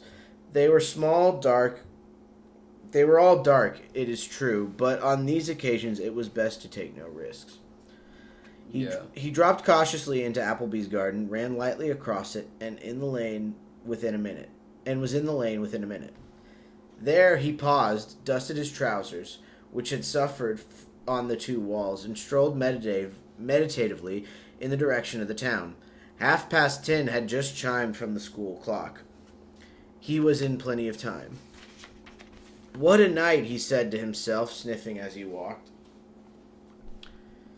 He snuck into Hogsmeade with the... Yeah, he got out. He got past Filch. Yeah. He's meeting Neville. He's meeting everybody's name is Neville, yeah. Now it happened that he was not alone in admiring the beauty of that particular night. At 10:15 it had struck Mr. Appleby, looking out of his study into the moonlit school grounds, that a pipe in the open would make an excellent break in his night's work. He had acquired a slight headache as the result of correcting a batch of examination papers, and he thought that an interval of an hour in the open air before approaching the half-dozen or so papers which still remained to be looked at might do him good. The window of his study was open, but the room had got hot and stuffy. Nothing like a little fresh air for putting him right. For a few moments he debated the rival claims of a stroll in the cricket field and a seat in the garden. Then he decided on the latter. On the little gate in the railings opposite his house might not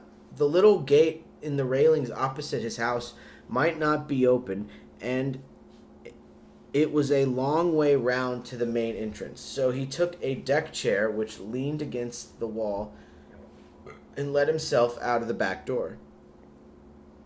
He took up his position in the shadow of a fir tree with his back to the house. From here he could see the long garden. He was fond of his garden and spent what few moments he could spare from work and games pottering about it. Yeah, just pottering about. He had his views as to what the ideal garden should be, and he hoped in time to tinker his own 3 acres up to the desired standard. At the present, there remained much to be done. Why not, for instance, take away those laurels at the end of the lawn, and have a flower bed there instead? Laurels lasted all the year round, true, whereas flowers died and left an empty brown bed in the winter. But then laurels were nothing much to look at any time, and a garden always had a beastly appearance in winter, whatever you did to it. Much better to have flowers and get a decent show of one's money for in the summer, at any rate.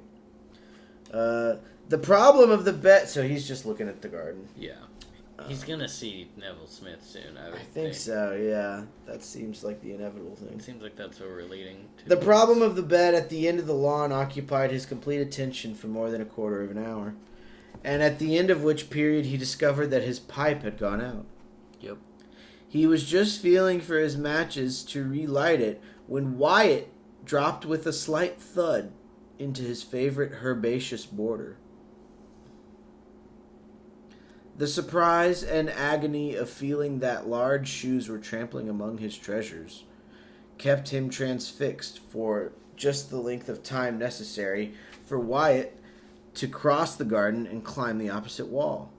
As he dropped into the lane, Mr. Appleby recovered himself sufficiently to emit a sort of strangled croak, but the sound was too slight to reach Wyatt. That reveler was walking down the Wrykyn road before Mr. Appleby had left his chair.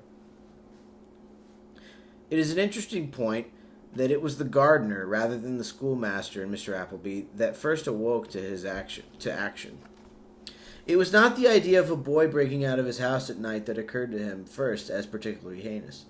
It was the fact that the boy had broken out via his herbaceous border. And stepped on his plants. Yeah, his herbaceous border. In 4 strides, he was on the scene of the outrage, examining on hands and knees with the aid of the moonlight the extent of the damage done. As far as he could see, it was not serious. By a happy accident, Wyatt's shoes had gone home to right and left of precious plants, but not on them. With a sigh of relief, Mr. Appleby smoothed over the cavities and rose to his feet. At this point, it began to strike him that the episode affected him as a schoolmaster also. Okay. In that startled moment when Wyatt had suddenly crossed this line of vision, he had recognized him. The moon had shone full on his face as he left the flower bed. There was no doubt in his mind to the identity of the intruder. He paused, wondering how he should act. It was not an easy question. There was nothing of the spy about Mr. Appleby. He went his way openly, liked and respected by boys and masters. He always played the game. The difficulty here was to say exactly what the game was. Sentiment, of course, bade him forget the episode, treat it as if it had never happened. Yeah. That was simply out of the difficulty. There was nothing unsporting about Mr. Appleby. He knew that there were times when a master might, without blame, close his eyes or look the other way. If he had met Wyatt out of bounds in the daytime, and it had been possible to convey the impression that he had not seen him, he would have done so. To be out of bounds is not a particularly deadly sin. A master must check if it occurs too frequently, but he may use his discretion. Breaking out at night, however, was a different thing altogether. It was on another plane. There are times when a master must waive sentiment and remember that he is in a position of trust and he owes a duty directly to his headmaster, and indirectly through the headmaster to the parents. He receives a salary for doing this duty, and if he feels that sentiment is too strong for him, he should resign in favor of someone of tougher fiber. This was the conclusion of which Mr. Appleby came over his relighted pipe. He could not let the matter rest where it was. In ordinary circumstances, it would have been his duty to report the affair to the headmaster, but in the present case, he thought that a slightly different course might be pursued. He would lay the whole thing before Mr. Wayne and leave him to deal with it as he thought best. It was one of the few cases where it was possible for an assistant master to fulfill his duty to a parent directly instead of through the agency of the headmaster. Knocking out the ashes of his pipe against a tree, he folded his deck chair and went into the house. The examination papers were spread invitingly on the table, but they would have to wait. He turned out the light and walked round to Wayne's. There was a light in one of the ground floor windows. He tapped on the window, and the sound of a chair being pushed back told him that he had been heard. The blind shot up, and he had a view of the room littered with books and papers, in the middle of which stood Mr. Wayne, like a sea beast among rocks. Mr. Wayne recognized the visitor and opened the window, Mr. Appleby could not help feeling how like Wayne it was to work on a warm summer's night in a hermetically sealed room. There was always something queer and eccentric about Wyatt's stepfather. "Can I have a word with you, Wayne?" he said. "Appleby, is there anything the matter? I was startled when you tapped. Exceedingly so." "Sorry," said Mr. Appleby. "Wouldn't have disturbed you, only it's something important. I'll climb in through here, shall I? No need to unlock the door." And greatly to Mr. Wayne's surprise, and rather to his disapproval, Mr. Appleby vaulted onto the window sill and squeezed through into the room. Mr. Appleby got into the room. He jumped through the window, yeah. Whoa, he's a fun character. Yeah, Mr. Appleby's chill. But Mr. really Mr. chill. Wayne's weird too. I know these two they were both very funny earlier, remember when, I think those are the same two teachers. Why not? Sure. There were a couple guys. Whoever those two teachers were the day that all the kids skipped school. The teachers are funny. They were being all They're funny usually about pretty it. funny. Yeah. But these are the ones that live there. Do all the teachers live there? I think so, yeah. Does Professor McGonagall live there? Oh, Yeah. McGonagall definitely lives there. She might have a summer house. Yeah. There should be a good spin-off series called McGonagall's McGonagall's summer house. Yeah. You were trying to hit one. Yeah. They got him. Yeah, they got him.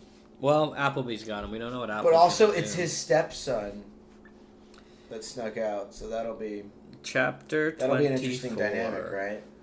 Got some... Because Wayne is Wyatt's stepfather. Yeah, that is interesting. Caught. Got some rather bad news for you, I'm afraid, began Mr. Appleby. I'll smoke if you don't mind. Hell About yes. Wyatt. Hell yes. James?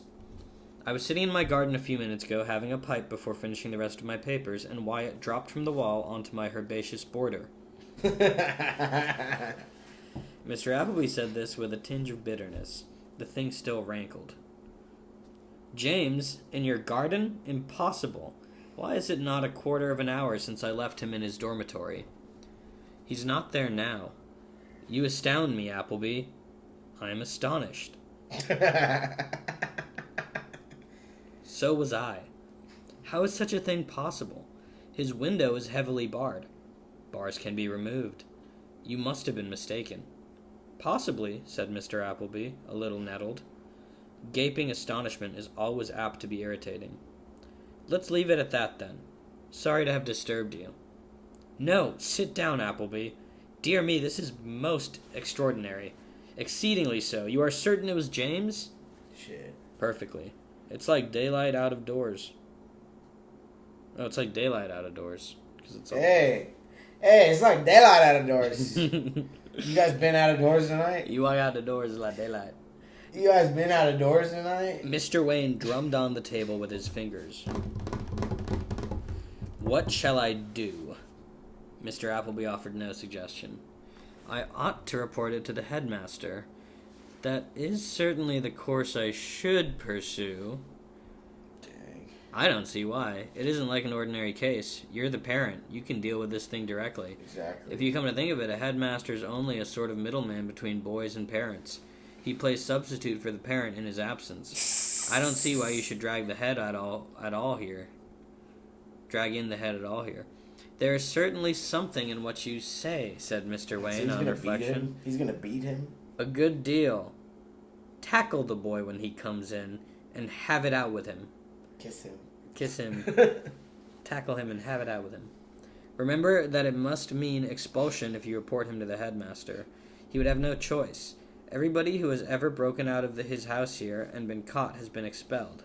I should strongly advise you to deal with the thing yourself. I will, yes. You're quite right, Appleby. That is a very good idea of yours. You are not going? Must. Got a pile of examination papers to look over. Good night. You are not going. And he's saying must like I must not go. Good night. Mr. Appleby made his way out of the window and through the gate into his own territory in a pensive frame of mind. He was wondering what would happen. He had taken the only possible course, and if only Wayne kept his head and did not let the matter go through officially to the headmaster, things might not be so bad for Wyatt after all. He hoped they would not. He liked Wyatt. Yeah, they're chill. He's a chill bastard. It would be 1,000 pities, he felt, if he were to be expelled. What should Wayne do? Or what would Wayne do? What would he do in a similar case? It is difficult to say. Probably talk violently for as long as he could keep it up, and then consider the episode closed. He doubted whether Wayne would have the common sense to do this. Altogether, it was very painful and disturbing, and he was taking a rather gloomy view of the assistant master's lot as he sat down to finish off the rest of his examination papers. It was not all roses, the life of an assistant master. It was not all roses, the life of an assistant master at a public school. He had continually to be... Okay, wait, also I want to address this, but because I was watching that Robert Fisk thing, and he said it at one point too, where it's just in England, public school is private school. Yeah, I think public school is a luxury. Yeah.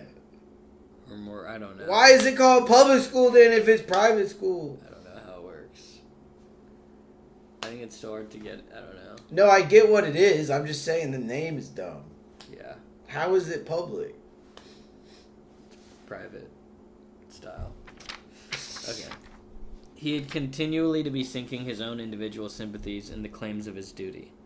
Mr. Appleby was the last man who would willingly have reported a boy for enjoying a midnight ramble, but he was the last man to shirk the duty of reporting him merely because it was one decidedly not to his taste. Dang. Yeah. Public school. Midnight ramble. Midnight Ramblers. Mr. Wayne sat on for some minutes after his companion had left, pondering over the news he had heard. Even now he clung to the idea that Appleby had made some extraordinary mistake. Gradually he began to convince himself of this. He had seen Wyatt actually in bed a quarter of an hour before, not asleep, it was true, but apparently on the verge of dropping off, and the bars across the window had looked so solid. Could Appleby have been dreaming? Something of the kind might easily have happened. He'd been working hard and the night was warm. Then it occurred to him that he could easily prove or disprove the truth of his colleague's statement by going to the dormitory and seeing if Wyatt were there or not. But if I never went... If he had gone out, he would hardly have returned yet. He took a torch and walked quietly upstairs. Arrived at his stepson's dormitory, he turned the door handle softly and went in. The light of the torch fell on both beds. Mike was there, asleep. He grunted and turned over with his face to the wall as the light shone on his eyes. The other bed was empty. Appleby had been right. Fuck. If further proof had been needed, one of the bars was missing from the window. Bro. The moon shone in through the empty space. The housemaster sat down quietly on the vacant bed. He switched the torch out and waited there in semi-darkness, thinking. For years, he and Wyatt had lived in a state of armed neutrality, broken by various small encounters. Lately, by silent but mutual agreement, they had kept out of each other's way as much as possible, and it had become rare for the housemaster to have to find fault officially with his stepson. So weird that your stepdad works at the school. Your stepdad's Snape. Dang. But there had never been anything even remotely And approaching it's been like a Cold friendship War. between There's them. like a Cold War happening between you and your stepdad. And your stepdad has And really your bad stepdad's dirt Snape. on you. Yeah. But he's been waiting. Yeah. Mr. Wayne was not a man who inspired affection readily, least of all in those many years younger than himself, nor did he easily grow fond of others. Wyatt he had regarded, from the moment when the threads of their lives became entangled, as a complete nuisance. It was not, therefore, a sorrowful so much as an exasperated vigil that he kept in the dormitory. There was nothing of the sorrowing father about his frame of mind. He was the housemaster about to deal with a mutineer, and nothing else. This breaking out, he reflected wrathfully, was the last straw. Wyatt's presence had been a nervous inconvenience to him for years. Dang. The time had come to put an end to it. Dang. It was with a comfortable I feeling will kill my son. yeah, it's got a I'm really going to evil kill my vibe. son. The time had come to put an end to it. It was with a comfortable feeling of magnanimity. Magnanimity. I said that. That he resolved Magnanimity. magnanimity. Magnanimity.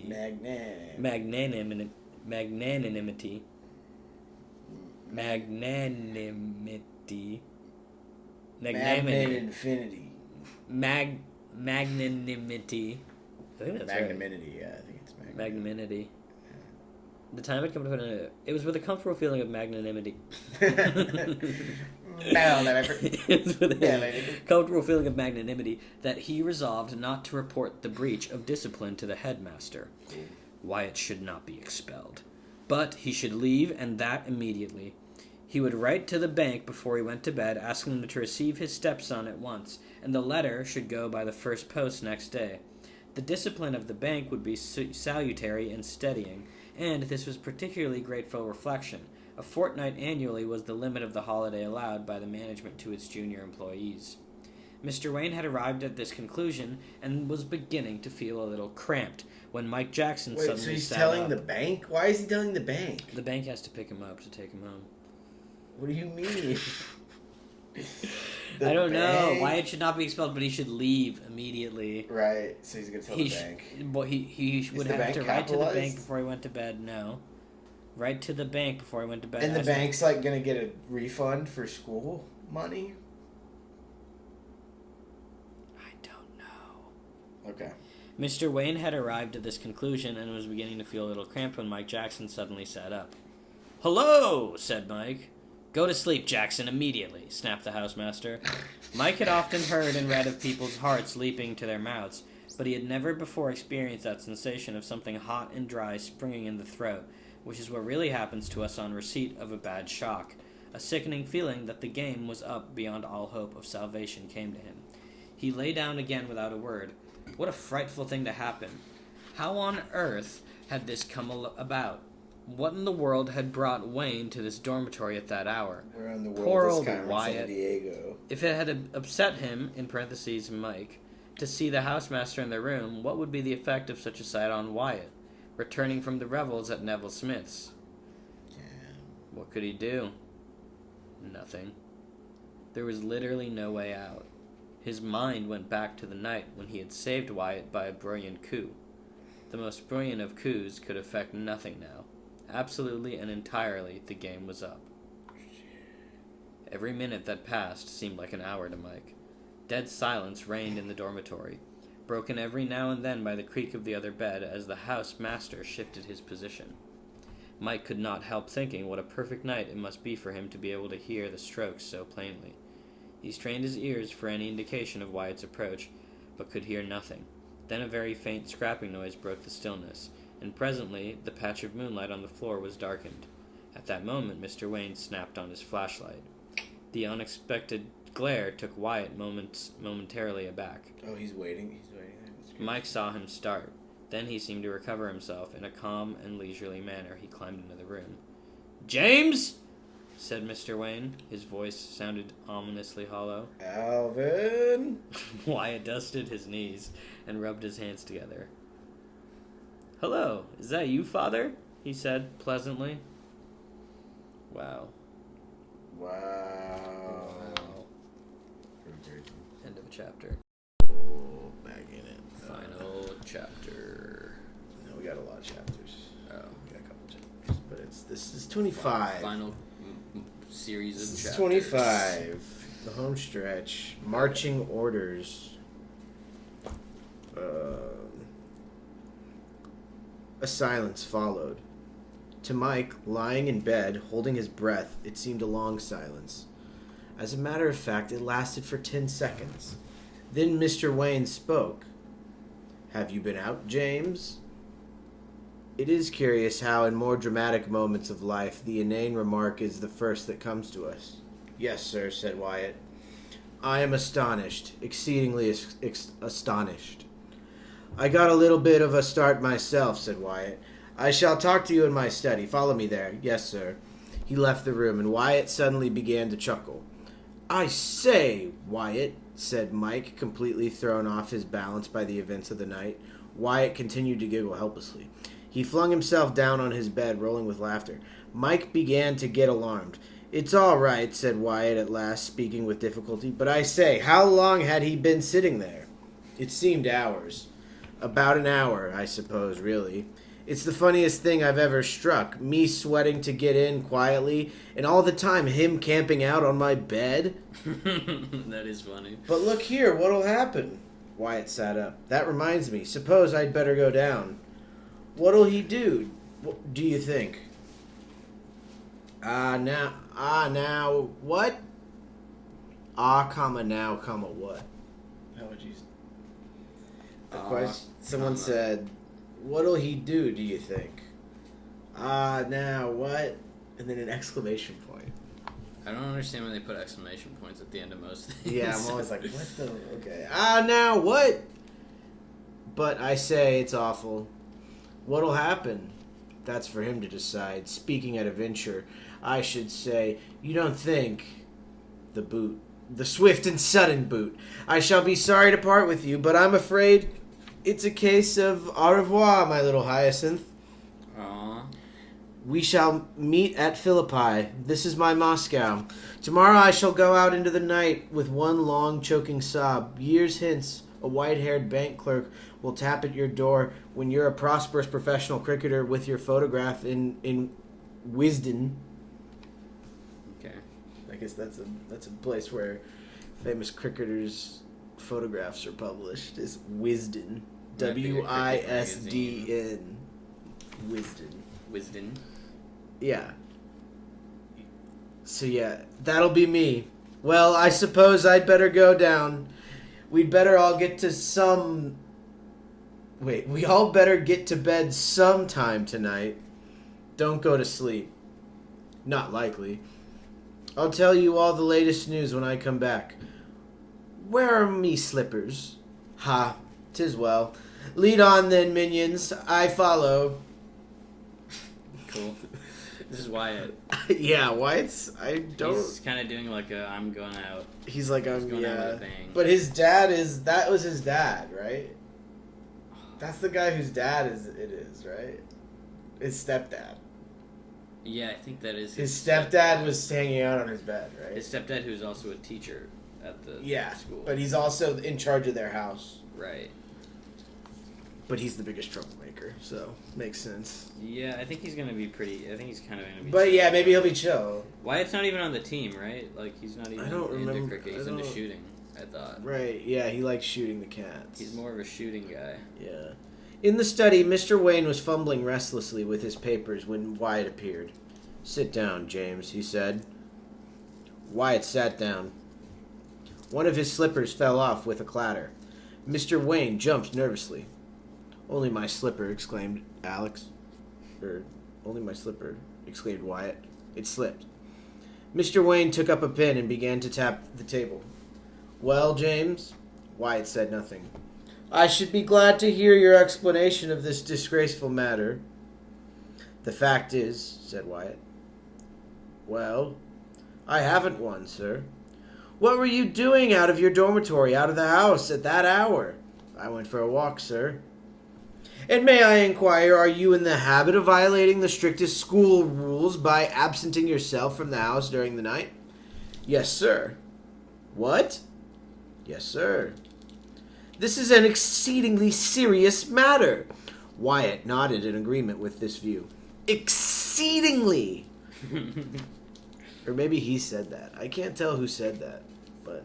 because it's just in It just says it in quotes, and it's a new paragraph. But the See, pen rose and fell with the rapidity of the cylinder of a motor car. Wyatt, watching it, became suddenly aware that the thing was hypnotizing him. In a minute or two, he would be asleep. "I wish you wouldn't do that, Father. Tap like that, I mean. It's sending me to sleep." "James!" "It's like a woodpecker." "Studied impertinence." "I'm very sorry, only it was sending me off." Mr. Wayne suspended tapping operations and assumed the thread of his discourse. "I am sorry exceedingly to see this attitude in you, James. It is not fitting. It is in keeping with your behavior throughout. Your conduct has been lax and reckless in the extreme. It is possible that you imagine that the peculiar circumstances of our relationship should cure you from penalties to which the ordinary boy..." "No, sir. I need hardly say, continued Mr. Wayne, ignoring the interruption, that I shall treat you exactly as I should treat any other member of my house whom I had detected in the same misdemeanor. Of course. That was crazy when Boink jumped up there. I hadn't seen him do that. I hadn't seen him jump up to the fridge. Yeah, he likes it up there. Dang, that's crazy. Cat just jumped up. Lost the... of course. I must ask that you not interrupt me when I am speaking to you, James. I say that your punishment will be no whit less severe than would be that of any other boy. You have repeatedly proved yourself lacking in ballast and a respect for discipline in smaller ways, but this is a far more serious matter, exceedingly so. It is important for me to overlook it, even when were I... Wait. What happened? Exceedingly so. It is impossible for me to overlook it, even were I disposed to do so. You are aware of the penalty for such an action as yours. The sack, said Wyatt laconically. It is expulsion. You must leave the school. At once, Wyatt nodded.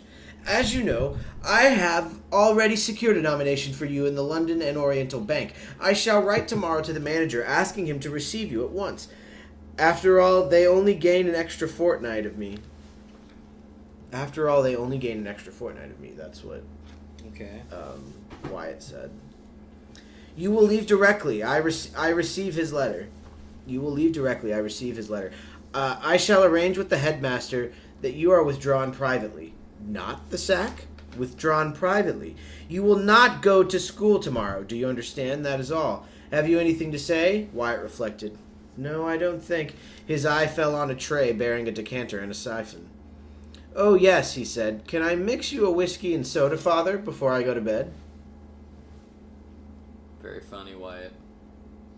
I guess so, yeah. But he's getting withdrawn privately, which is good. Better than the sack. Yeah. And he's gonna send him to a bank or something? I guess we maybe already knew that, because he was talking about the bank thing when he was talking to Mike. Yeah. He said, I'm going to be a bank guy, and you're going to be a famous cricketer, and I'll be a bank guy, and I'll be like, hey, I saw your picture in Wisden.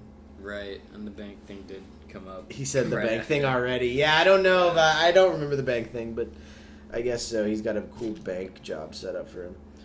And then there's a nice little part where he's coming back. Well, said Mike. Wyatt kicked off his slippers and began to undress. What happened? We chatted. Has he let you off? Like a gun. I shoot off almost immediately. Tomorrow I take a well-earned rest away from school, and the day after I become the gay young bank clerk, all amongst the ink and ledgers. Mike was miserably silent. Buck up, said Wyatt cheerfully. It would have happened anyhow in another fortnight, so why worry? Mike was still silent. The reflection was doubtless philosophic, but it failed to comfort him. So he's going to be a bank guy. My dad's going to make me a gay young bank clerk. But apparently he was already going to be a bank guy in a fortnight. Right. But... they just skipped forward. Well, because he's expelled. Yeah, he got expelled. Yeah, soft expelled. Yeah, kind of expelled. Yeah, soft sack. Wow.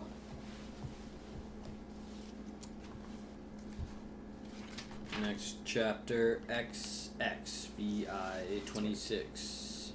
The Aftermath. Dang, are they going to play cricket?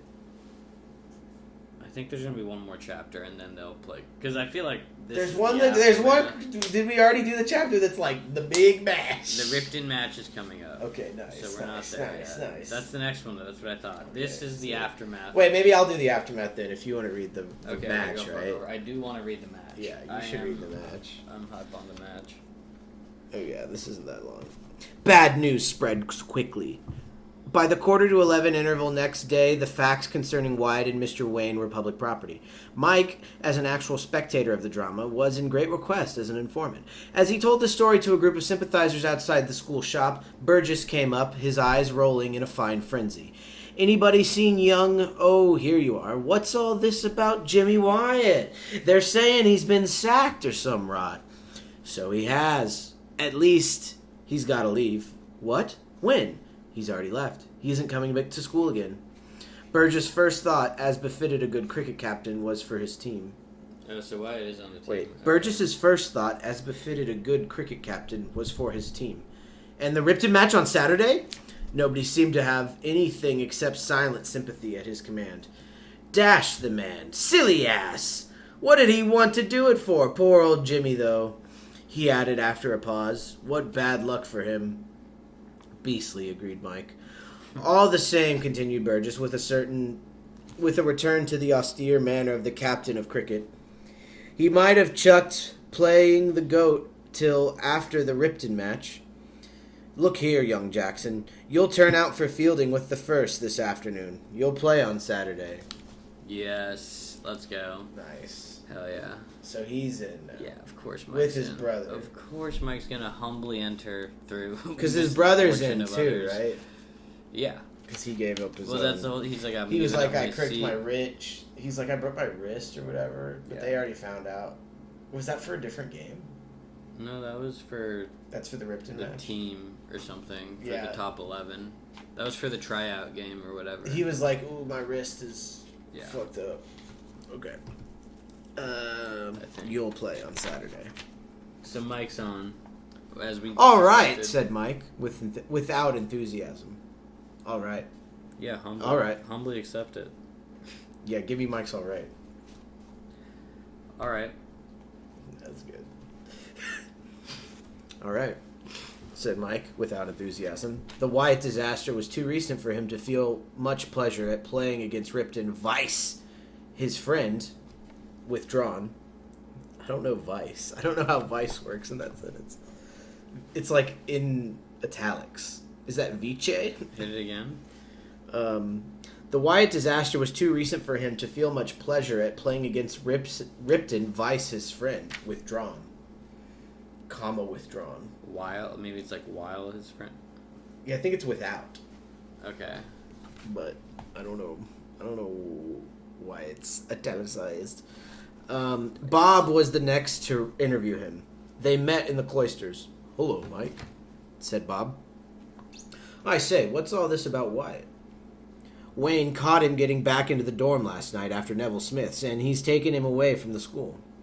What's he going to do? Going into that bank straight away? Everybody knows the bank. Everyone knows that he's gonna work. Yes, you know that's the part he hates most. He'd have been leaving anyhow in a fortnight, you see. Only it's awful rot for a chap like Wyatt to have to go and froust in a bank for the rest of his life. He's got a froust. Yeah. I haven't heard of frousting. I guess you don't want to froust. Frousting is bad. You only It's want to like froust for a rotting. little bit. You don't want to froust. Is it like yeah. rotting, you think? Yeah, I mean, it's an awful rot. He said rot in the sentence before, and it meant something right. different, but... It is an awful rot. He'll find it rather a change, I expect. I suppose you won't be seeing him before he goes. I shouldn't think so.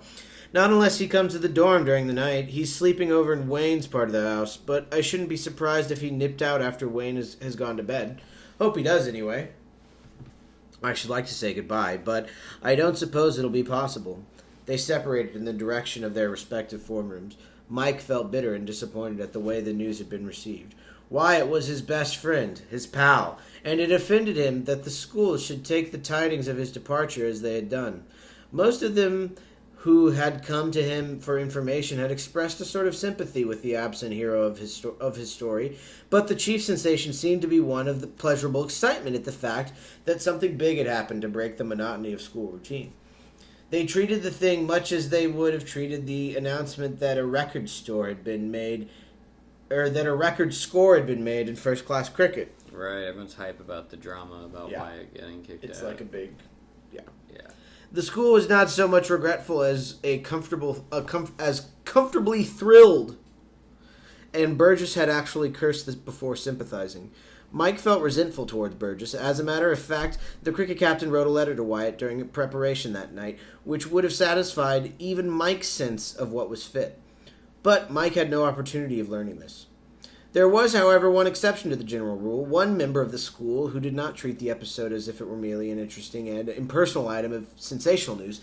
Neville Smith heard of what happened towards the end of the interval and rushed off instantly in search of Mike. He was too late to catch him before he went to his form room, so he waited for him at 12:30, when the bell rang for the end of morning school. I say, Jackson, is it true about old Wyatt? Mike nodded. What happened? Mike related the story for the 16th time. It was a melancholy pleasure to have found a listener who heard the tale in the right spirit. Nice. There was no doubt about Neville Smith's interest and sympathy. He was silent for a moment after Mike had finished. It was all my fault, he said at length. If it hadn't have been for me, this wouldn't have happened. What a fool I was to ask him to my place. I might have known he would be caught. Oh, I don't know, said Mike. It was absolutely my fault. Mike was not equal to the task of soothing Neville Smith's wounded conscience. He did not attempt it. They walked on without further conversation till they reached Wayne's gate, where Mike left him. Mike's great. Mike is just all right. What if I was quiet? Mike's It's just all like, my fault. Okay. Pretty much, bro. Let's move on. If you think so, Neville Smith proceeded on his way, plunged in meditation. The result of which meditation was that Burgess got a second shock before the day was out. Bob, going over to the nets rather late in the afternoon, came upon the captain of cricket, standing apart from his fellow men with an expression on his face that spoke of mental upheavals on a vast scale. "What's up?" asked Bob. "Nothing much," said Burgess, with a forced and grisly calm. "Only that as far as I can see, we play Ripton on Saturday with a sort of second 11. You don't happen to have got sacked or anything, by the way, do you? What's happened now?" "Neville Smith, in extra on Saturday, that's all. Only our first and second change bowlers out of the team for the Ripton match in one day. I suppose by tomorrow half the others will have gone, and we shall take the field on Saturday with a scratch side of kids from the junior school." "Neville Smith? Why, what's he been doing?" "Apparently, he gave a sort of supper to celebrate getting his first, and it was while coming back from that Wyatt got collared. Well, I'm blowed if Neville Smith doesn't toddle off to the old man after school today and tell him the whole yarn. Said it was all his fault. What rot! Sort of thing that might have happened to anyone. If Wyatt hadn't gone to him, he'd probably have gone out somewhere else. And the old man shoved him in extra next 2 Saturdays. Are Ripton strong this year?" asked Bob, for lack of anything better to say. "Very, from all accounts. They whacked the MCC. Jolly hot team of MCC, too. Stronger than the one we drew with." "Oh, well, you never know what's going to happen at cricket. I may hold a catch for a change." Right. This is Bob talking. "Yeah." Burgess grunted. Bob went on his way to the nets. Mike was just putting on his pads. "I say, Mike," said Bob, "I wanted to see you. It's about Wyatt. I've thought of something." "What's that?" "A way of getting him out of that bank. If it comes off, that's to say." "By Jove, he'd jump at anything. What's the idea?" What do you think his idea is? What do you think Bob's idea to get Wyatt out of the bank is? They're gonna sneak him into the game. Like, I don't even know, like, what... He's gonna play against Ripton. What kind of strings can Bob pull? I don't know. He's gonna have a good idea, probably, though. Maybe he'll some sort of Furby Smith sacrifice or... Alright, you ready? Yeah. Why, shouldn't he get a job of sorts out in Argentine? Out in the Argentine? There ought to be heaps of sound jobs going there for a chap like Wyatt. He's a jolly good shot to start with. I shouldn't wonder if it wasn't rather a score to be able to shoot out there. And he can ride, I know. By Jove, I'll write to Father tonight. He must be able to work it, I should think. He never chucked the show altogether, did he? Mike, as most other boys of his age, would have been Mike, as most other boys of his age would have been, was profoundly ignorant as to the details by which his father's money had been or was being made. He only knew vaguely that the source of revenue had something to do with the Argentine. His brother Joe had been born in Buenos Aires, and once, 3 years ago, his father had gone over there for a visit, presumably on business. So I really couldn't have predicted that Bob's solution would be to send Mike to Argentina. Yeah, he's like... I would never have thought that. I would never have predicted that. The Argentina card. Yeah, I forgot that they had the Argentina card in their back pocket with their father, who can just fly him out there. Yeah, we'll see what the... Yeah, all these things seem to show that Mr. Jackson Sr. was a useful man to have about if he wanted a job in that El Dorado, the Argentine Republic. As a matter of fact, Mike's father owned vast tracts of land up country, where countless sheep lived and had their being. He had long retired from active superintendence of his estate. Like Mr. Spinlow, he had a partner, a stout fellow with the work taint highly developed, who asked nothing better than to be left in charge. So Mr. Jackson had returned to the home of his fathers, glad to be there again. But he still had decided voice in the ordering of the affairs on the ranches, and Mike was going to the fountainhead of things when he wrote to his father that night, putting forward Wyatt's claims to attention and ability to perform any sort of job with which he might be presented. Dang. Do you think this will work out? I can't tell if this will work or if Wyatt will be into it. I think Wyatt will be into it. I think Mike will play amazing in the Ripton match, and they're going to be like, "You're on the team if you want it," and then he's going to go to Argentina. Mike's going to go to Argentina too. I think him and Wyatt are that going to would be go to cool. Argentina at the end. That would be sick. That's my prediction right now. And they kiss. And they kiss. Like Brokeback Mountain. Yeah, and they have a beautiful. Well, hey, there's an age gap there.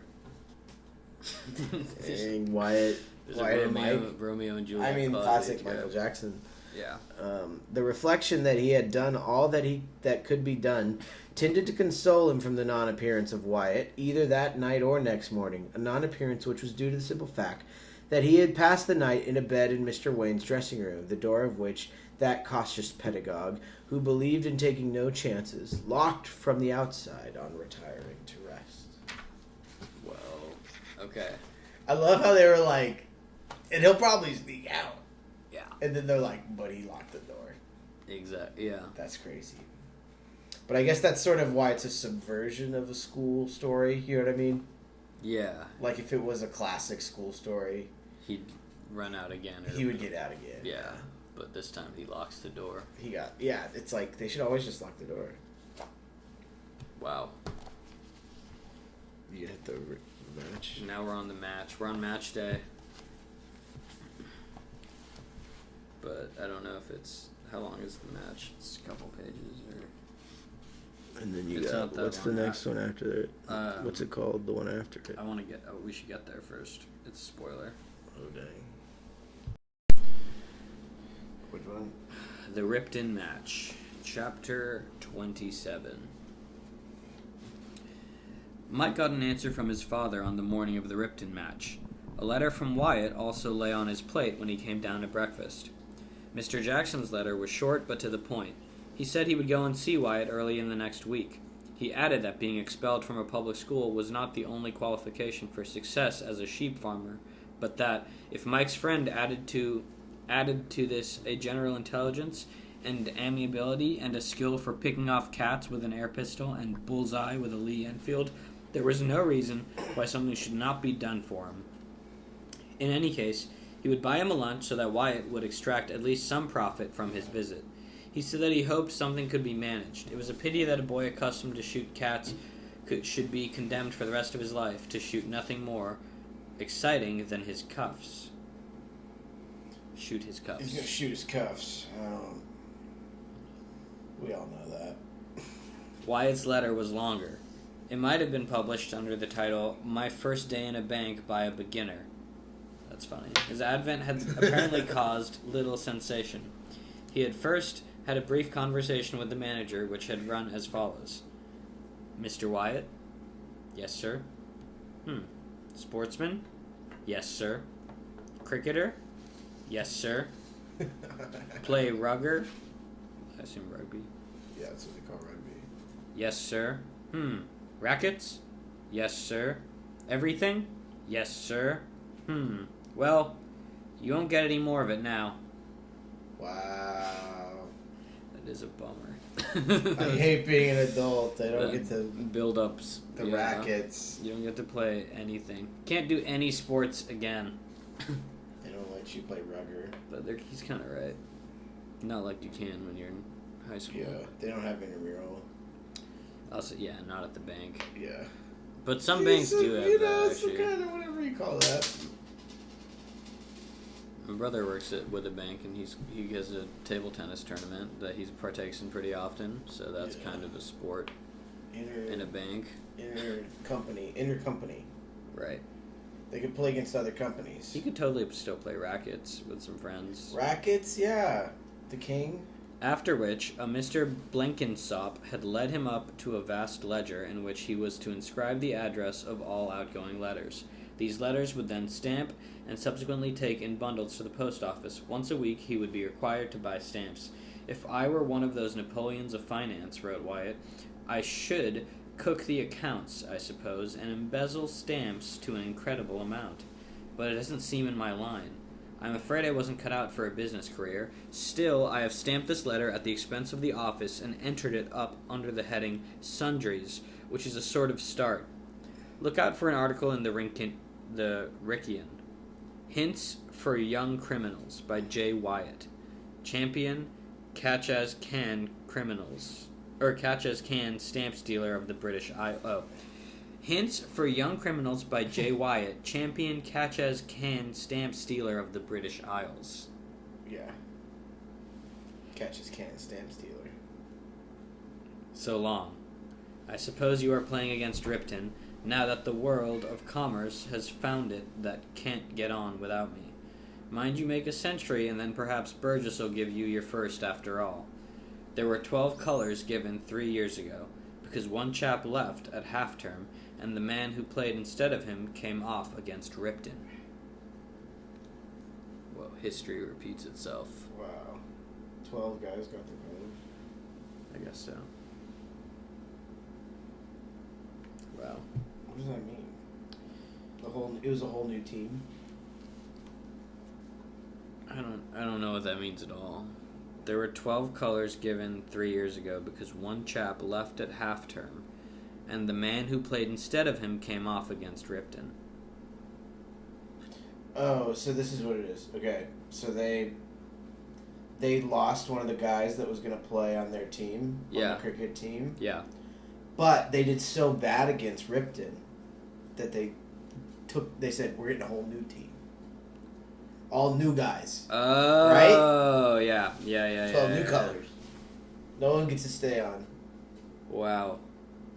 Because they missed against Ripton. They did so bad, yeah.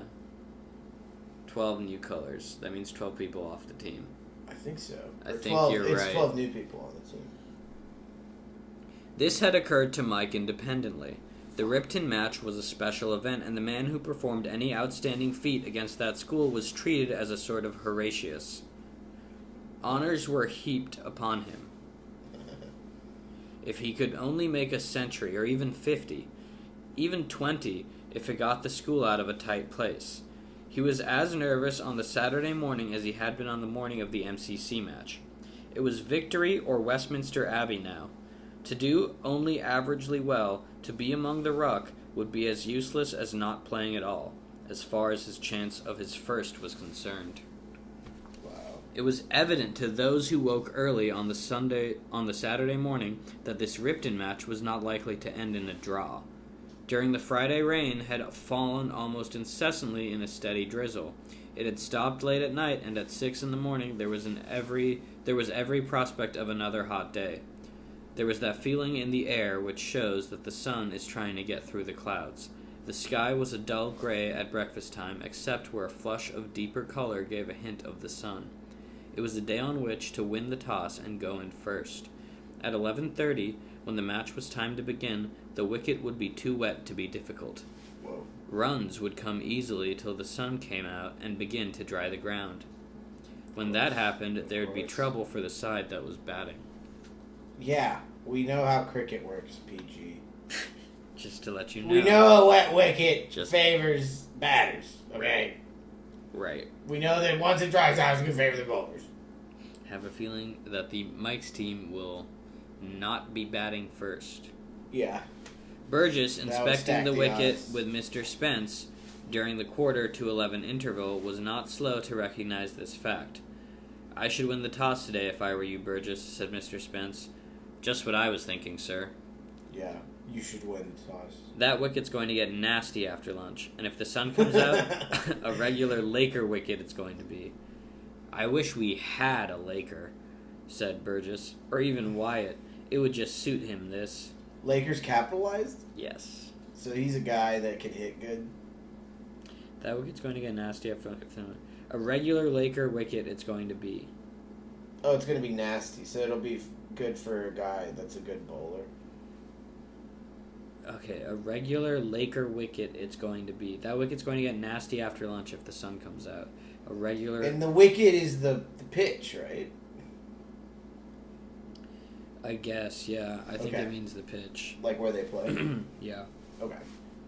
Mr. Spence, as a member of the... strip. Yeah, right. It's the piece. Strip. It's the piece of pitching area. Yeah. The ball. They move that little Goes strip down. around. Nowadays. Okay. Still don't know what a Laker is, though, because he says, I wish we had a But Laker. it's capitalized? I wish we had Laker. Actually, you didn't see a Laker. Yeah, exactly. I think it's a guy's name. Oh. Yeah. I think it's like, you know. Okay. Like a Tom Brady. Yeah, it doesn't make sense. Or even Wyatt, it would just suit him. Mr. Spence, as a member of the staff, was not going to be drawn into discussing Wyatt and his premature departure, so he diverted the conversation onto the subject of general aspect of the school's attack. Who will go on first with you, Burgess? Who do you think, sir? Ellerby? It might be his wicket. Ellerby bowled medium inclining to slow. On a pitch that suited him, he was apt to turn from leg and get people that out caught at the wicket or short slip. Okay. Right. Interesting. So they're saying who's going to go out to Bowl first. bowl with him? There's two bowlers? Just in general, there's bowlers. There's a couple bowlers. Well, if you're doing all the bowling, all your bowlers are going to play at once. But your first bowler probably matters. What does he mean go out with him, though? That's what he's... Who are you going to... Oh, who's just going to go out first? Who will first? go on first with you? So which bowler will you be? When he said with you is what's confusing. I know, it is confusing. Who do you But just I think they're probably just saying shit, you know. He just means who you're going to put on first to bowl. Yeah. But he's a bowler, too.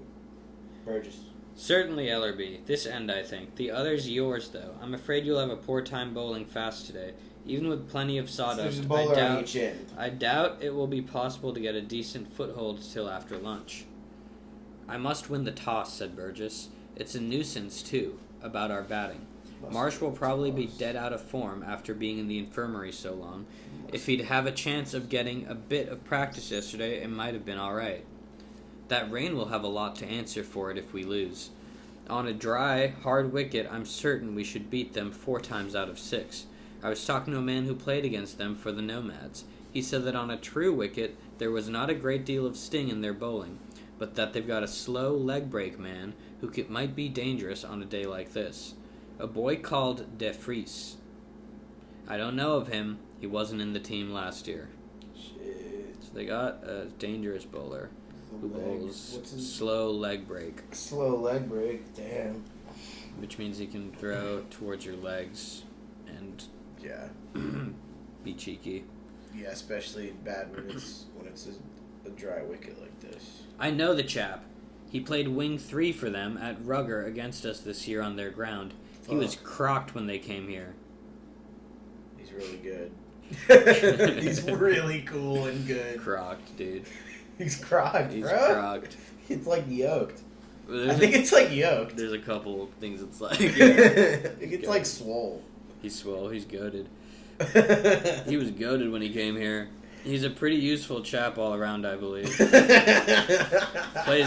Plays rackets for them, too. Fuck.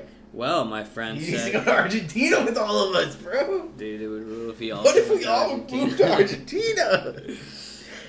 I think Mike's gonna hit off of him. They're gonna kiss. That's that too. Well, my friend said he had one very dangerous ball of the... Oh. Okay. On rackets? Here, wait. He's a pretty useful chap all around, I believe. Plays rackets for them, too. And then, this is the other one. Well, my friend said he had one very dangerous ball of the Chinaman type. Oh. Looks as if it were going away and comes in instead. Yeah. That's a classic. I don't think a lot of that, said Burgess ruefully. One consolation is, though, that the sort of ball is easier to watch on a slow wicket. I must tell the fellows to look out for it. I should, and above all, win the toss. Win that toss. Come I on. think he's going to win it. Burgess and McLean. I don't know. You think he's going to lose it? Yeah, definitely. Nah, he's going to win it, bro. Let's see. Burgess and McLean, the Ripton captain, Sports were all old about acquaintances. Winning. You got to win the toss. That's true. They had been at the same preparatory school, and they had played against one another at rugger and cricket for 2 years now. We'll go in first, Mac, said Burgess, as they met on the pavilion steps after they had changed. It's awfully good of you to suggest it, said McLean, but I think we'll toss. It's a hobby of mine. You call. Heads. Tails it is. I ought to have warned you that you hadn't a chance. I've lost the toss 5 times running, so I was bound to win today. You'll put us in, I suppose. Yes. After us. Oh, well, we shan't have long to wait for our knock. That's a comfort. Buck up and send someone in, and let's get at you. And Burgess went off to tell the groundsman to have plenty of sawdust ready, as he would want the field paved with it. So they are hitting or not? I don't know. Nice. All right. Hit it again. Hit it again fast, as if you're, trying to do it fun. No, do it out loud. Yeah. Burgess and McLean, the Ripton captain, were old acquaintances. They've been at the same preparatory school. They'd played against one another at rugger and cricket for 2 years. We'll go in first, Mac. He's being cheeky, I think. Right, yeah. They're having fun, yeah. Yeah. Oh, it's awfully good of you to suggest it. But they're saying who's going to toss But the coin. I think we'll toss. Toss the coin. Yeah. But they haven't done it yet. I think No, they did. They do. That's what I thought. In Tails between it some is. of them, he says tails. But he doesn't say that they actually tossed it. I think it just happened. Because he said then they had to go get the sawdust. Right, he said, I ought to have warned you that you hadn't a chance. Yeah, because they won. So I think the other guys won. He says, you call, he says heads, and you can assume it's already in the air. Right. He says heads, And then he goes, the other tails guy it says is. it is tails. Because Yeah. he's the one tossing Well, he it. said tails it is. That's what, yeah. Because whoever tosses it Yeah. will then say what the answer actually is, because they'll have it on their hand. Yeah. So, definitely, Ripton's going to bat first. Yeah, Ripton's batting. The policy of the Ripton team was obvious from the first over. They meant to force the game. Already the sun was beginning to peep through the haze. For about an hour, run getting ought to be a tolerably simple process. But after that hour, singles would be as valuable as threes and boundaries, an almost unheard of luxury.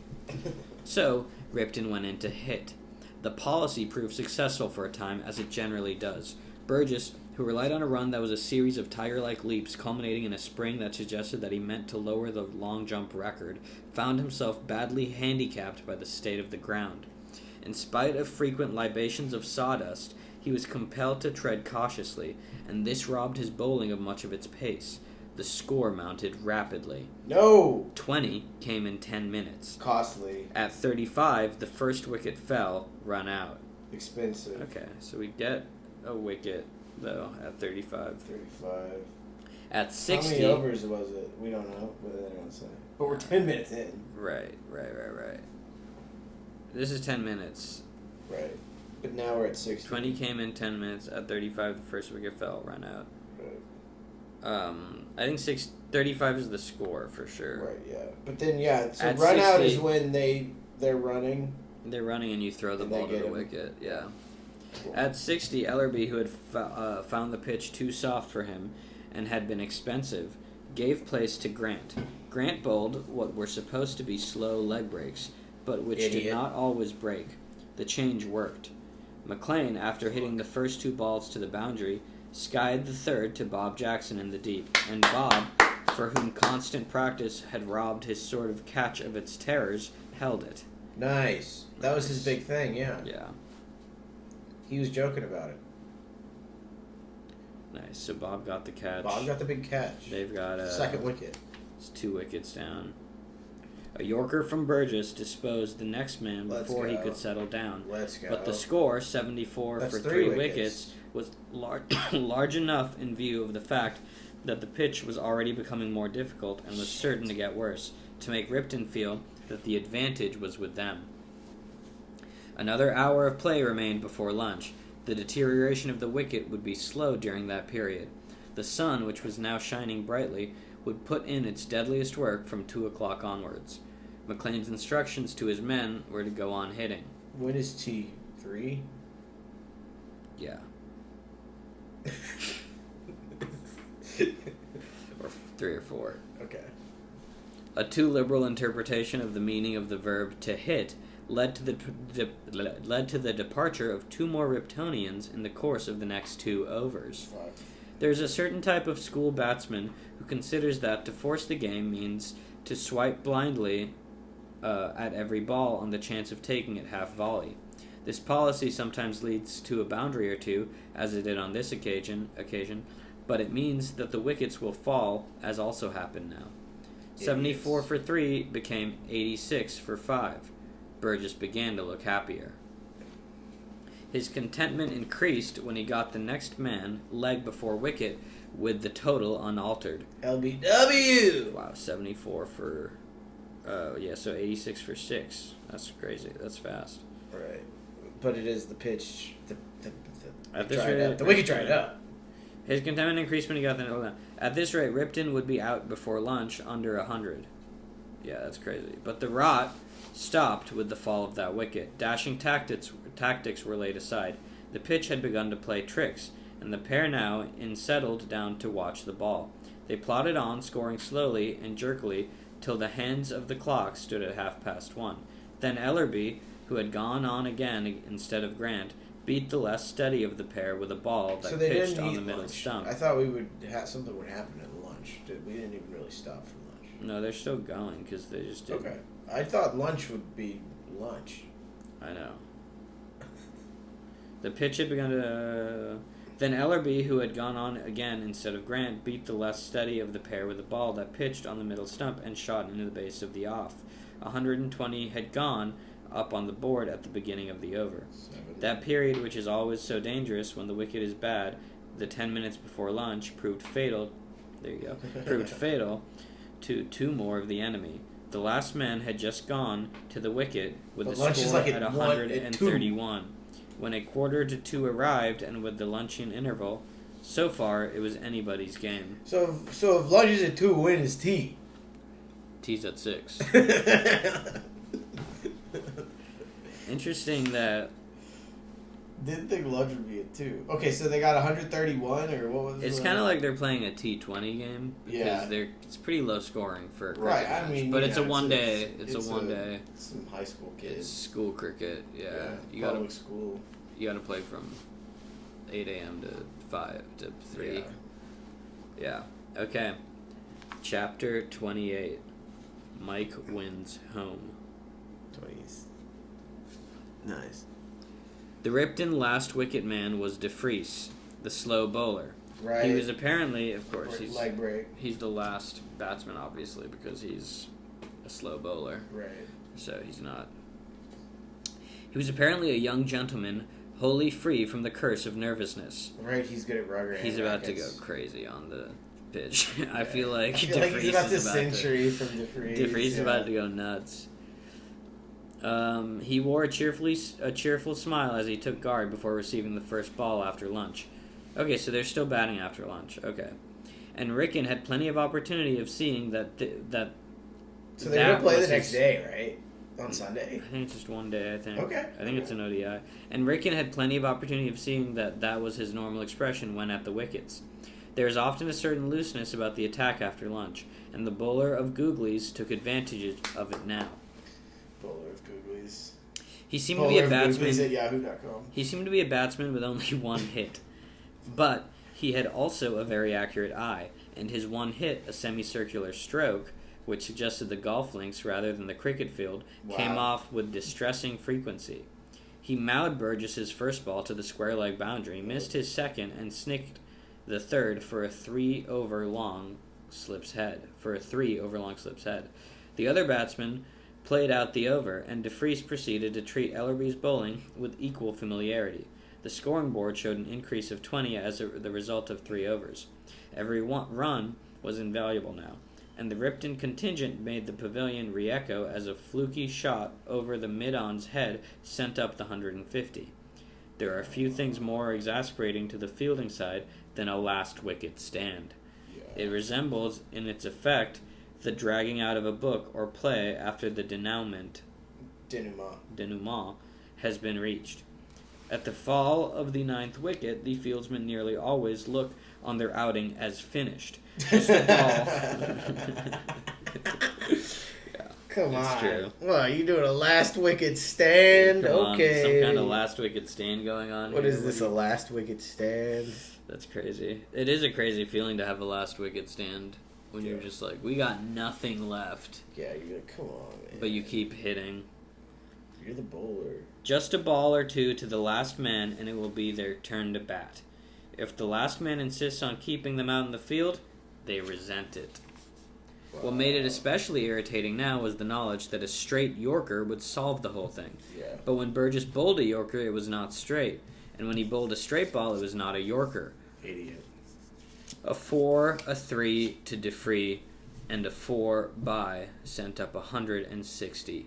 It was beginning to look as if this might go on forever, when Ellerby, who had been missing the stumps by fractions of an inch for the last 10 minutes, did what Burgess had failed to do.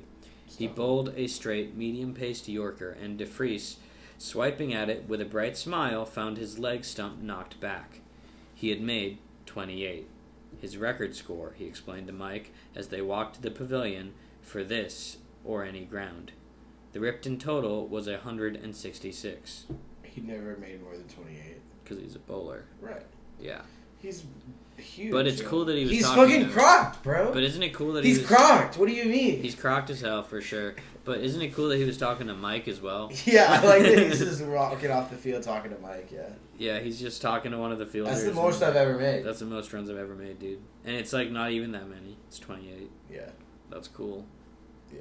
And he's Subtle happy flex, about it. Weird flex. He kind of has a similar Mike disposition. Yeah, he's like Mike, yeah. Yeah, where he's just kind of... He's content. their Mike. He's practicing contentness. He's really cool. Mhm. He's really familiar with their bowling quickly. Yeah. With the ground in its usual true hard condition, Wrykyn would have gone in against a score of 160 with the cheery intention of knocking off the runs for the loss of 2 or 3 wickets. It would have been a gentle canter for them, but ordinary standards would not apply here. On a good wicket, Wrykyn that season were a 250 to 300 side. On a bad wicket, well, they had met the incogniti on a bad wicket, and their total, with Wyatt playing and making top score, had worked out at 107. Yeah, and Wyatt's gone.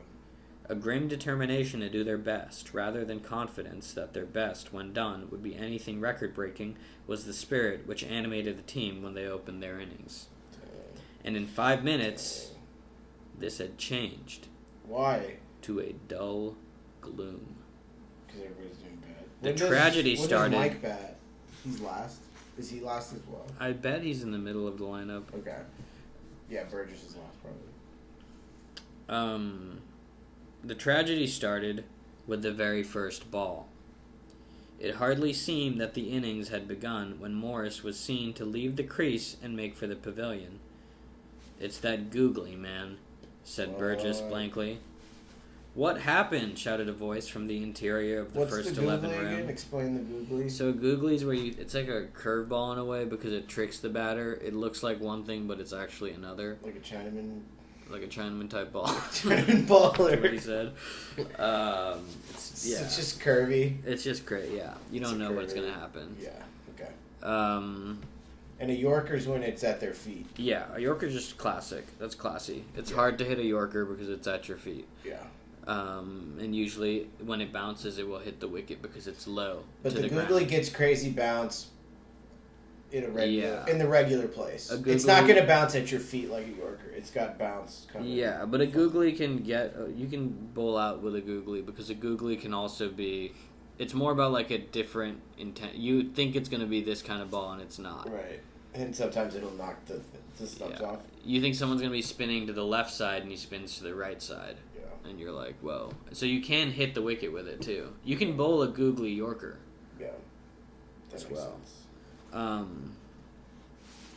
Where was that? What happened? "What happened?" shouted a voice from the interior of the first 11 room. "Morris is out. Good gracious. How? Asked Ellerby, emerging from the room with one pad in his leg and the other in his hand. LBW, first ball. My aunt! Who's in next? Not me. My aunt. My aunt! My aunt. My aunt! My aunt. What are you doing? My aunt.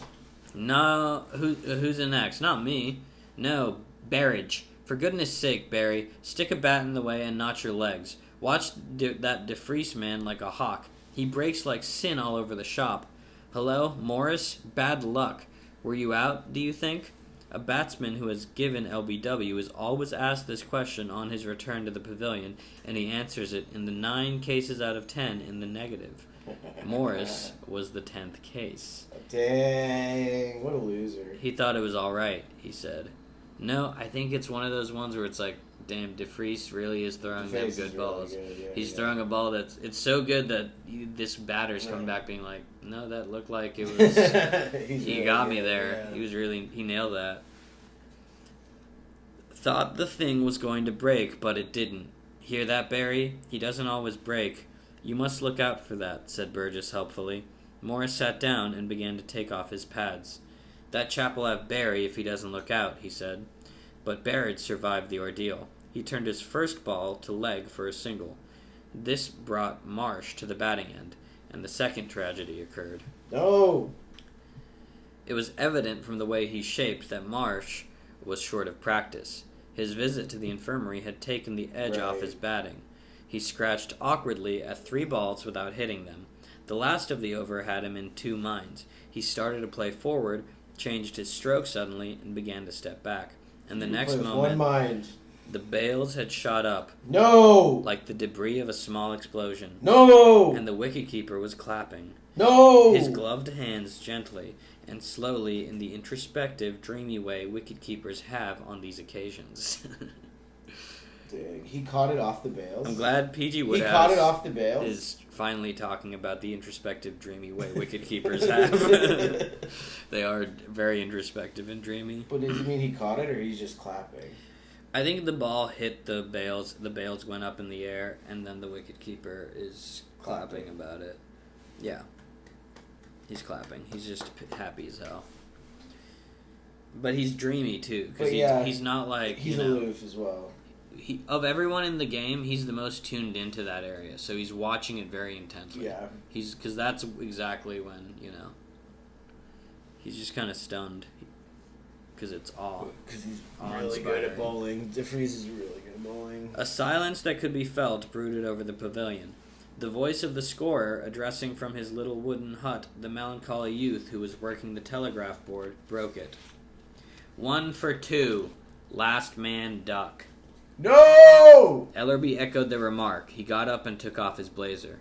This is all right, he said, isn't it? Don't I make me take off wonder my blazer. if the man at the other end is a sort of young Tattersall, too. Don't know what that means. He's really good. Fortunately... Tattersall's a famous bowler. Oh, nice. No. That seems right. You're probably right. Okay.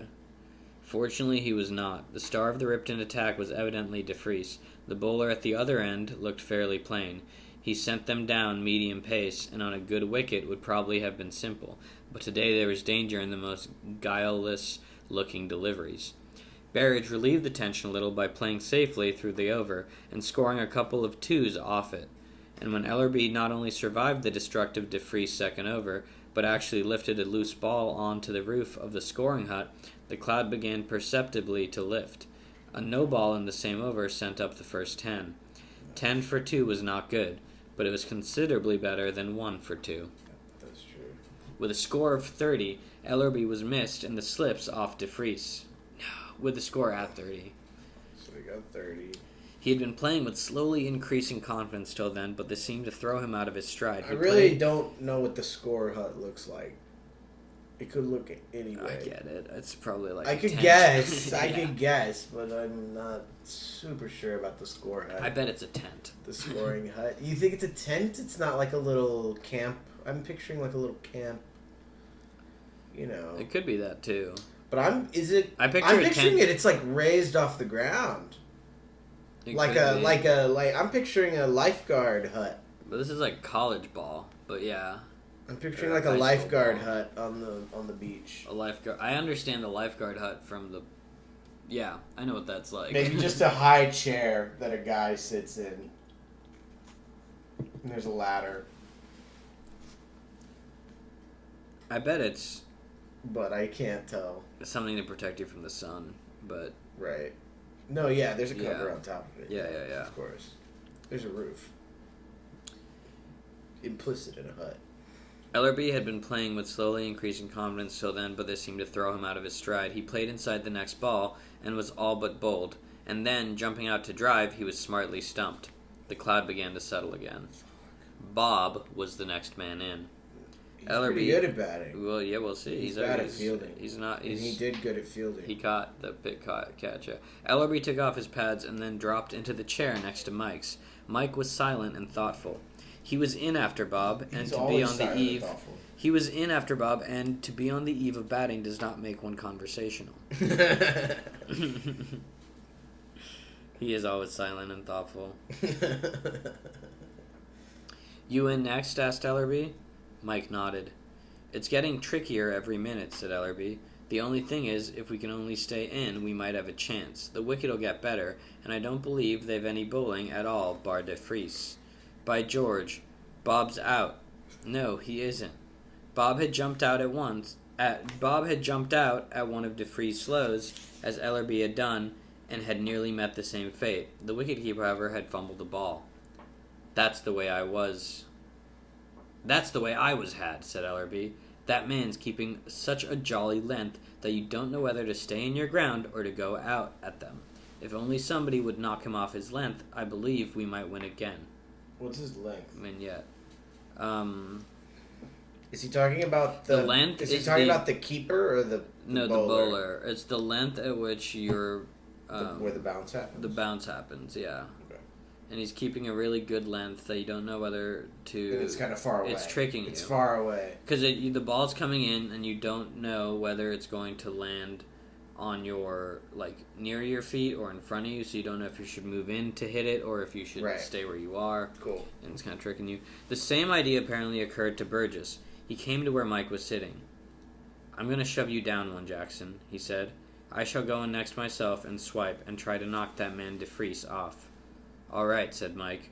He was not quite sure whether he was glad or sorry at the respite. It's a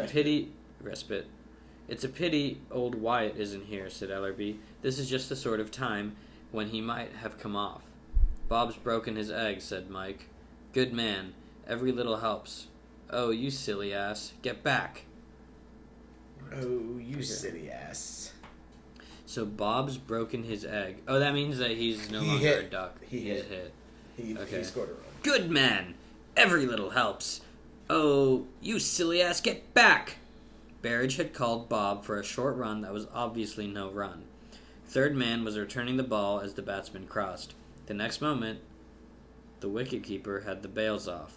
Fuck. Berridge was out by a yard. Fuck, Bob, you fucked it up. You got Berridge out. He called for the run, not Berridge? I thought Berridge called for the run, though. Who called for the run? Berridge had called Bob for a short run that was obviously... Oh, so it is kind of Berridge's fault. fault. 41 for 4, said Ellerby. Help. Burgess began his campaign against de Vries by skying his first ball over covers head to the boundary. A howl of delights went up from the school, which was repeated fortissimo, when, more by accident than by accurate timing, the captain put on 2 more 4s past extra cover. The bowler's cheerful smile never varied. Right. He's having fun, regardless. Yeah, he's doing great. Whether Burgess would have knocked de Vries off his length or not was a question that was destined to remain unsolved, for in the middle of the other bowlers... So knocking him off his length just means, getting him... Just fucking, getting his head. Getting his vibe and he's, off. Throwing bad. Yeah. Like in pitching, when he's they start just throwing less consistent. The length would be less consistent? Yeah, and also just less tricky, and you can't predict it less. Because, he has a hole over, right? So he can knocking him off his length would mean he starts throwing closer to where your feet. I think it means you're just kind of messing his length up. So he's wanting to go this far, but he's actually throwing. He's throwing bad. Okay. Because he's nailing his length right now. Right. And so if he missed his length, he would be, fucking it up. Like, he means for it to go here.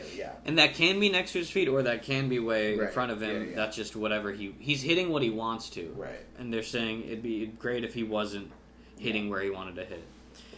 Whether Burgess would have knocked DeFries... Right. Whether Burgess would have knocked DeFries off his length or not was a question that was destined to remain unsolved, for in the middle of the other bowlers over, Bob hit a single, the batsman crossed, and Burgess had his leg stump uprooted while trying a gigantic pull stroke. Okay. So he hit it with the bat? Yeah. He hit the wickets with the bat? You idiot. That's like the dumbest way to get out. Wait. That's not what happened, right? Burgess had knocked off DeFries. In the middle of the other bowlers over, Bob hit a single. The batsman crossed. No, I think he was stumped. The batsman crossed? I think the wicketkeeper stumped him. Most likely.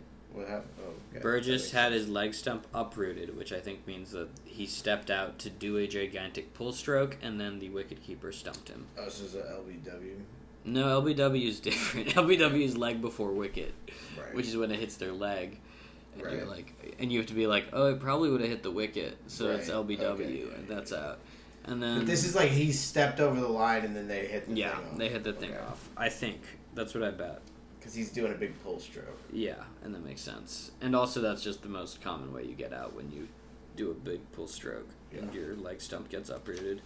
The melancholy youth put up the figures 54, 5, 12 on the board. What does that mean? 54, 5, 12. All with commas. 54 runs. I don't know. He's made 54 runs. And 5. But the boy's at the score shack, isn't he? Oh, okay. So 54 runs, 5 outs, 12 overs. I get it now. Yeah. I did have to decipher 5 it, though. wickets, yeah. 54 run, 5 wickets. Okay. Mike, as he walked out of the pavilion to join Bob, was not conscious of any particular nervousness.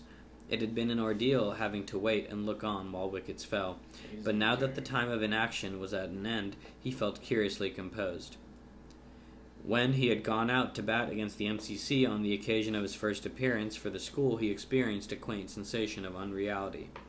He seemed to be watching his body walking to the wickets, as if it were someone else's. There was no sense of individuality. Wow. So he's disassociating? Yeah, but he's also... But every good athlete does, I think. Like, yeah, becomes one with... This is the vibe I get from Shohei Ohtani whenever I watch him. Mikey is kind of like Shohei Ohtani. Yeah. Except he can't bowl. He can't bowl either. Yeah. And he's back. Pitching. I saw that. I watched the first game. He let a run in on the first inning, and then they took him out after the first inning. Yeah, he's too... He might get hurt. They might hit the ball at him. I don't think he's... They might hit the ball right at his face, right. Take him out. He's too... They might hit it right at his hand. But now just to bat. There was no sense of individuality, but now his feelings were different. Oh. He was cool. He noticed small things, mid-off chewing bits of grass, the bowler retying the scarf around his waist, little patches of brown where the turf had been worn away. He took guard with a clear picture of the positions of the fieldsmen. So they're wearing blazers and scarves around their waists? Like, what is that outfit? I think scarf is like a belt. Okay. I think... Okay. Sure. I just was like, wait, what? Wait, pause. I don't know. Yeah. This is a little belt. Mid-off's chewing bits of grass. That's funny. Cute. Cow. And there's patches where the turf had been worn away. He took guard with a clear picture of the positions of the fieldsmen photographed on his brain. Smart. He has photographs? Dang. Fitness, which in a batsman exhibits itself mainly in an increased power of seeing the ball, is one of the most inexplicable things connected with cricket. It has nothing or very little to do with actual health. A man may come out of a sick room with just that extra quickness in sighting the ball that makes all the difference. Or he may be in perfect training and play inside straight half volleys. Mike would not have said that he felt more than ordinarily well that day. Indeed, he was rather plainly conscious of having bolted his food at lunch. But something seemed to whisper to him as he settled himself to face the bowler, and that that he was at the top of his batting form. A difficult wicket always brought out his latent powers as a bat. It was a standing mystery with the sporting press. Latent. How did I miss that? I don't know. I was like, wait, what word? A difficult wicket always brought out his latent powers as a bat. Yeah. So latent's like they haven't come out. Yeah, and that's why because they're dormant. A difficult wicket. It was a standing mystery that. Well, no, they bring it out. The press, difficult wicket brings it out. Yeah, it brings out the power. The latent powers. It was a standing mystery with the sporting press how Joe Jackson managed to collect 50s and 60s on wickets that completely upset men who were apparently finer players. On days when the Olympians of the cricket world were bringing their averages down with ducks and singles, Joe would be in his element. This is their older brother. Yeah, watching the game and pushing it through the slips as if it were no such thing as a tricky wicket. And Mike took after Joe. There's no such thing as a tricky wicket. There's no such thing as a tricky wicket. Actually, there's no such thing as a tricky wicket. Come to the park tomorrow. I'm going to show you that there's no such thing as a tricky wicket. I don't know. It might be too tricky a wicket.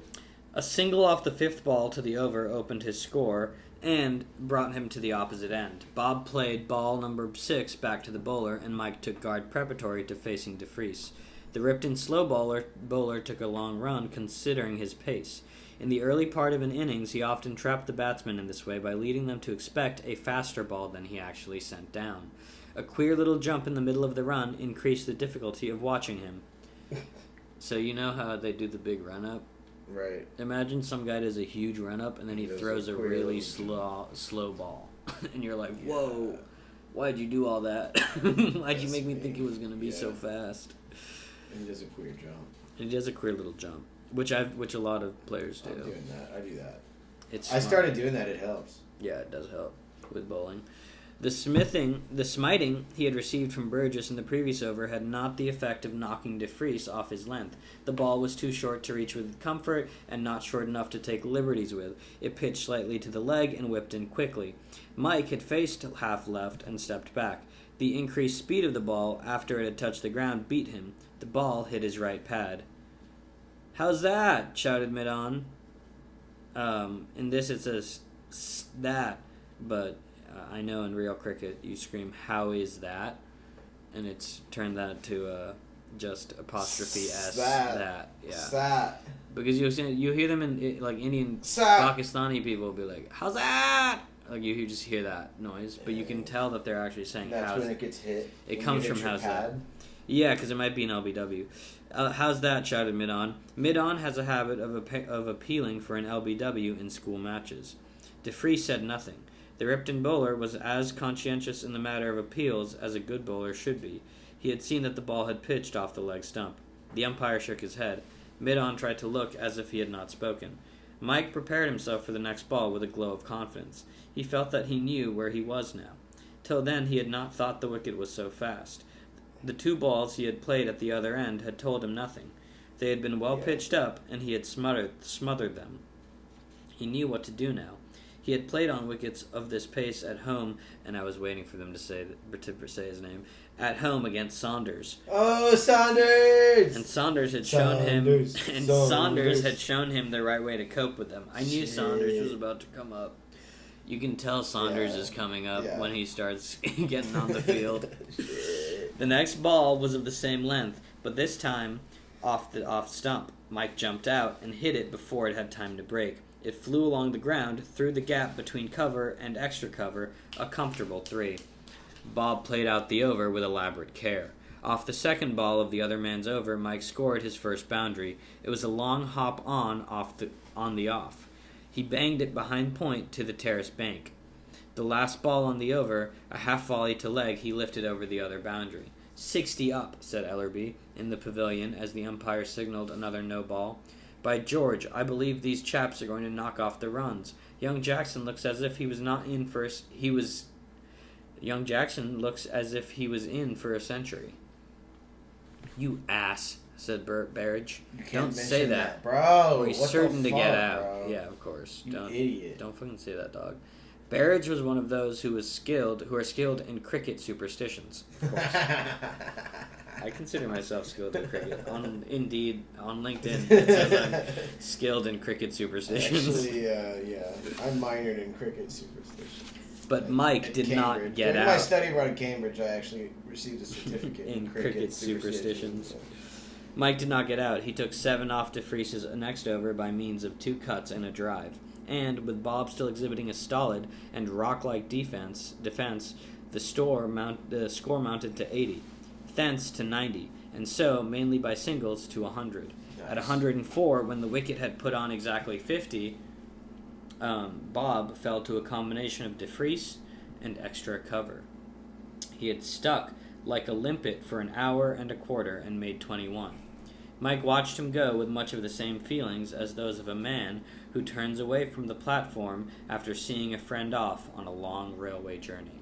Wow. His departure upset the scheme of things. For himself, he had no fear now.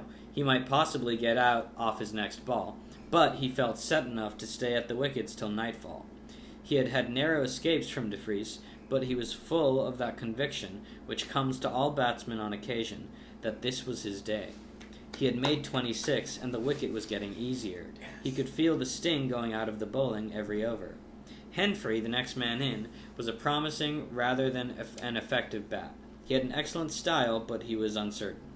2 years later, when he captained the Wrykyn teams, he made a lot of runs. Wow. Fast forward. Whoa. But this season, his batting had been... You know what happens in the future, the narrator? I'll just say... Oh, yeah, that's crazy. That's what he means. This guy's going to be good. This guy's going to be really good. But this season, his batting has been spasmodic. Yeah, not good. Today, he never looked like settling Sometimes down. Good. He survived an over from DeFries and hit a fast change bowler who had been put on at the other end for a couple of fluky fours. Then Mike got the bowling for 3 consecutive overs and raised the score to 126. A bye brought Henfrey to the batting end, and DeFries's pet googly, which had not been much in evidence hitherto, led to his snicking an easy catch into Shortslip's hands. 127 for 7 against a total of 166 gives the impression that the batting side has the advantage. In the present case, however, it was Ripton who were really in the better position. Apparently, Wrykyn had 3 more wickets to fall. Wait, so Mike got out? No. Okay. Who got out? The other guy? No, the ball went into the fielder's hands. Henfrey got out. Oh, okay. Yeah. In the present case, however, it was Ripton who were really in the better position. Apparently, Wrykyn had 3 more wickets to fall. Practically, they had only one, for neither Ashe nor Grant nor Devonish had any pretensions to be considered batsmen. Ashe was the school wicketkeeper, Grant and Devonish were bowlers. Between them, the 3 could not be relied on for a dozen in a decent match. No. Okay, so he's But saying... they're 40 down? Yeah, they're 40 down, and he's they saying only got the worst guys left and Mike. Right. Yeah.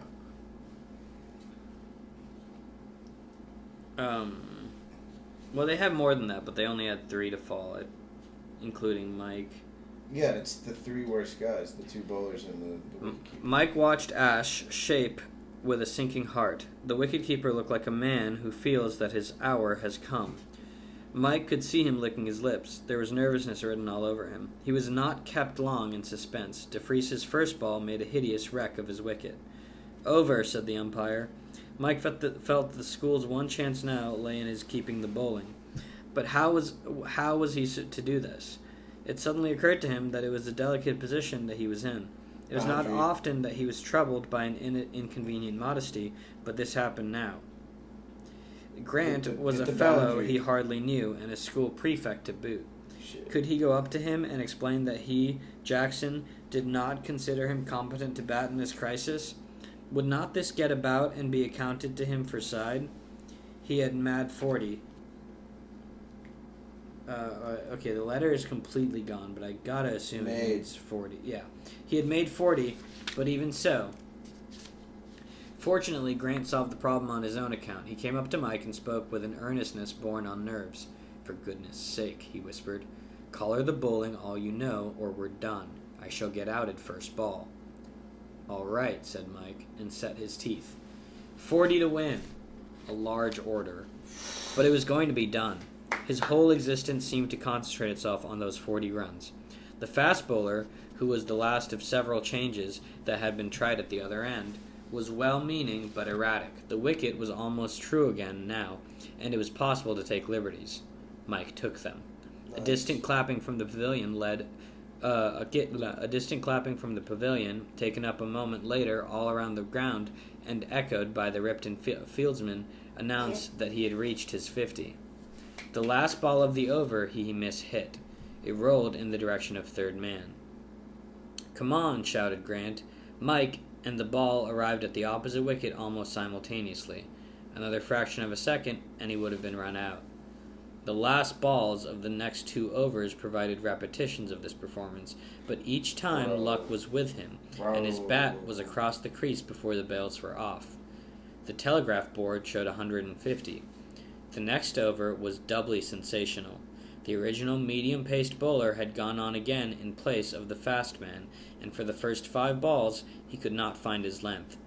During those 5 balls, Mike raised the score to 160, but the 6th was of a different kind. Faster than the rest and of perfect length, it all but got through Mike's defense.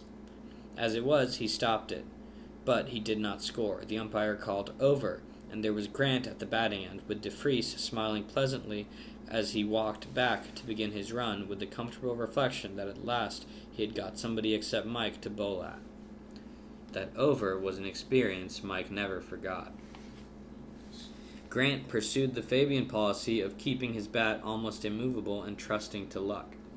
Point and the slips crowded round. Mid-off and mid-on moved halfway down the pitch. Grant looked embarrassed, but determined. For 4 balls he baffled the attack, though once nearly caught by Point a yard from the wicket. The 5th curled round his bat and touched the off stump. A bail fell silently to the ground. Devenish came in to take the last ball of the over. Whoa. It was an awe-inspiring moment. A great stillness was over all the ground. Whoa. Mike's knee trembled. Devenish's face was a delicate gray. The only person unmoved seemed to be DeFries. His smile was even more amiable than usual as he began his run. The next moment, the crisis was past. The ball hit the very center of Devenish's bat. Devenish? And What? rolled back down the Devenish? pitch. Devenish. Yeah. Like Cavendish? And rolled back down the pitch. The school broke into one great howl of joy. There were still 7 runs between them and victory, but nobody appeared to recognize this fact as important. Mike had got the bowling, and the bowling was not DeFries's. Nice. It seemed almost an anticlimax when a 4 to leg and 2 twos through the slips settled the thing. Devenish was caught and bowled in DeFries's next over, but the Wrykyn total was 172.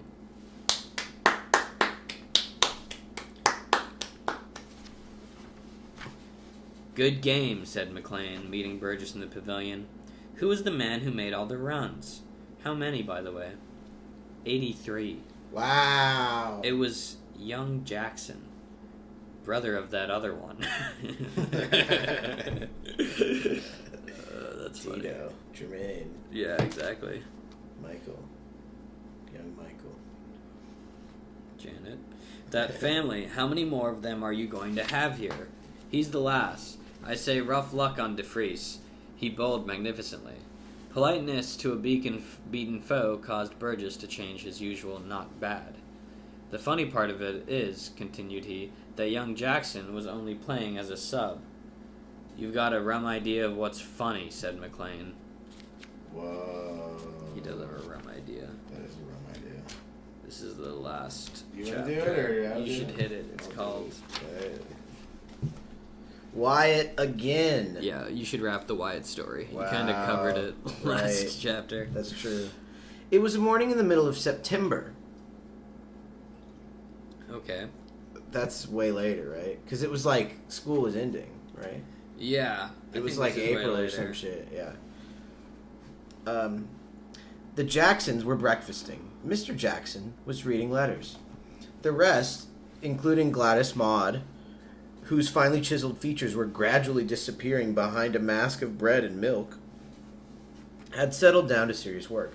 The usual catch-as-catch-can contest between Marjorie and Phyllis for the jam, referee and timekeeper, Mrs. Jackson, had resulted, after both combatants had been cautioned by the referee, in a victory by Marjorie, who had duly secured the stakes.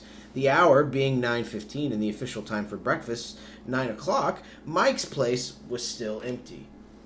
Right. Those sentences were crazy, bro. He does do, like, he starts a chapter with a huge paragraph that's all run on. Yeah, and you're like, whoa, hey. But I kind of get, so Mike's not there. Mike's not there. I guess, I think I know where he is, though. If he's I've had a letter from McPherson, said Mr. Jackson. McPherson was the vigorous and persevering gentleman referred to in a previous chapter who kept a fatherly eye on the Buenos Aires sheep. Yes. He seems very satisfied with Mike's friend Wyatt. Oh, cool. At the moment of writing, Wyatt is apparently incapacitated owing to a bullet in the shoulder, but expects to be fit again shortly. That young man seems to make things fairly lively wherever he is. I don't wonder he found a public school too restricted a sphere for his energy. Has he been fighting a duel? Asked Marjorie, interested. Bushrangers, said Phyllis. There aren't any bushrangers in Buenos Aires, said Ella. How do you know, said Phyllis, clinchingly. Bushray, began Gladys Maud. I guess she's a baby. Okay, I'm doing the page turn. Conversationally, through the bread and milk, but was headed off. So Wyatt got shot in Buenos Aires? Yeah, he's in... That's what P.G. Wodehouse put in the last chapter. Yeah, he got shot. That's how he opens it? He gives no details. Perhaps that letter on Mike's plate supplies them. I see it comes from Buenos Aires. I wish Mike would come and open it, said Marjorie. Shall I go and hurry him up? The missing member of the family entered as she spoke. Buck up, Mike, she shouted. There's a letter from Wyatt. He's been wounded in a duel. With a bushranger, added Phyllis. Bushray, explained Gladys Maud. Is there? Said Mike. Sorry I'm late. He opened the letter and began to read. Sorry I'm late. He's very so chill, nonchalant. dude. He's so chill. You said that very nonchalant. What does he say? Inquired Marjorie. Who was the duel with? How many bushrangers were there? Asked Phyllis. Mike read on. Good old Wyatt. He shot a man. Killed him? Asked Marjorie excitedly. No, only potted him in the leg. This is what he says. First page is mostly about Ripton match and so on. Here you are. I'm dictating this to a sportsman of the name Danvers, a good chap who can't help being ugly, so excuse bad writing. The fact is, we've been having a bust up here, and I've come out of it with a bullet in the shoulder, which has crocked me for the time being. It happened like this. An ass of a gaucho had gone into town and got jolly tight, and coming back he wanted to ride through our place. The old woman who keeps the lodge wouldn't have it at any price. So this rotter, instead of shifting off, proceeded to cut the fence and go through that way. All the farms out here have their boundaries marked by wire fences, and it is supposed to be a deadly sin to cut these. Well, the lodgekeeper's son dashed off in search of him. A chap called Chester, an old Wrykynhamist, and I were... I don't know what that means. Wykynamists. Okay. It looks like Wrykyn, but there's no R. Just Wykynamist. And Could be old, and the old is capitalized as well. Yeah, I don't know. Could be a... That's a place.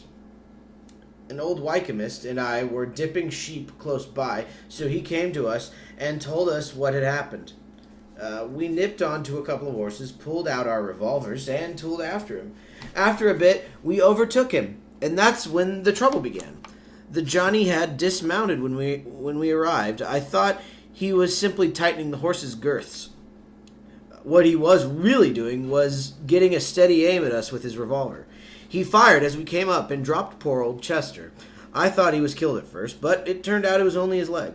I got going then.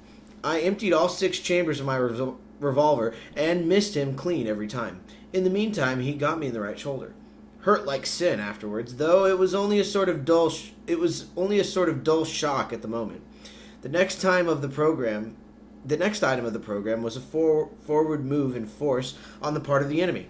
The man had got his knife out now. Why he didn't shoot again, I don't know, and toddled over in our direction to finish us off.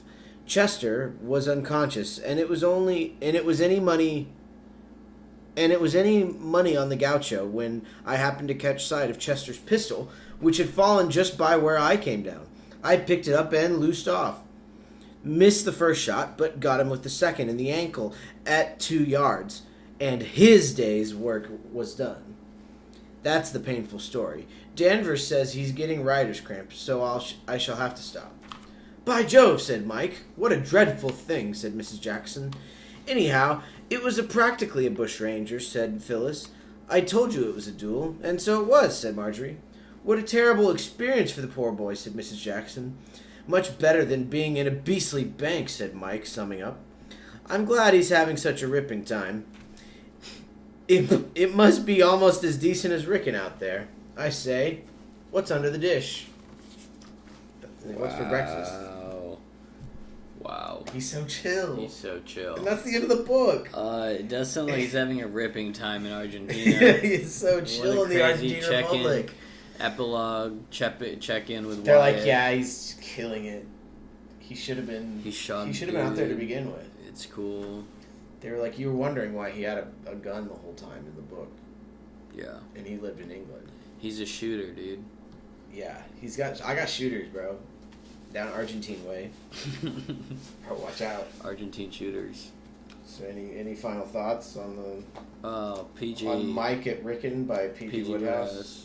He really gets in the mind of a cricketer in a lot of those chapters, and I really respect that. Yeah.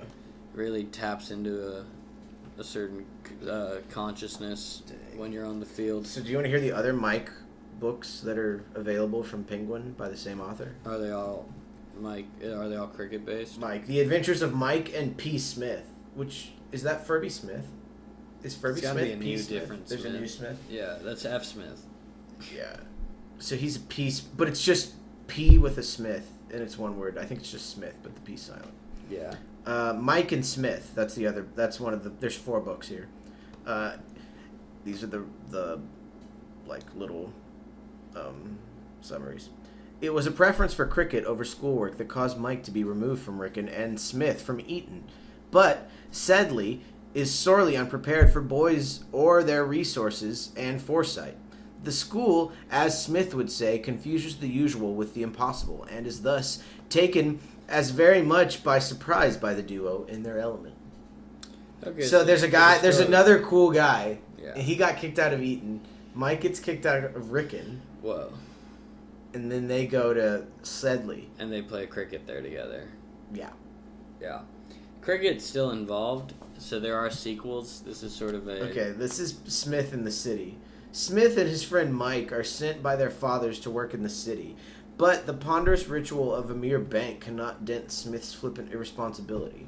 A battle of wits develops, and wit has always been Smith's sharpest weapon. So no less cricket in that cricket one. No mention of cricket. Smith goes to Blandings. Oh, that's another P.G. Wodehouse thing. Where he bemuses Lord Emsworth, embroils Beach, enrages Baxter, and enslaves Miss Halliday.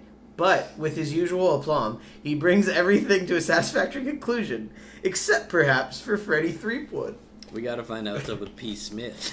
Yeah, P. Smith is doing wild shit. Yeah. And then the last one is P. Smith, journalist. The New York magazine Cozy Moments did not have a reputation for controversy until Smith allowed his literary aspirations to run riot. Soon, he and his friend Billy are chased by gangsters, and life is certainly not cozy anymore.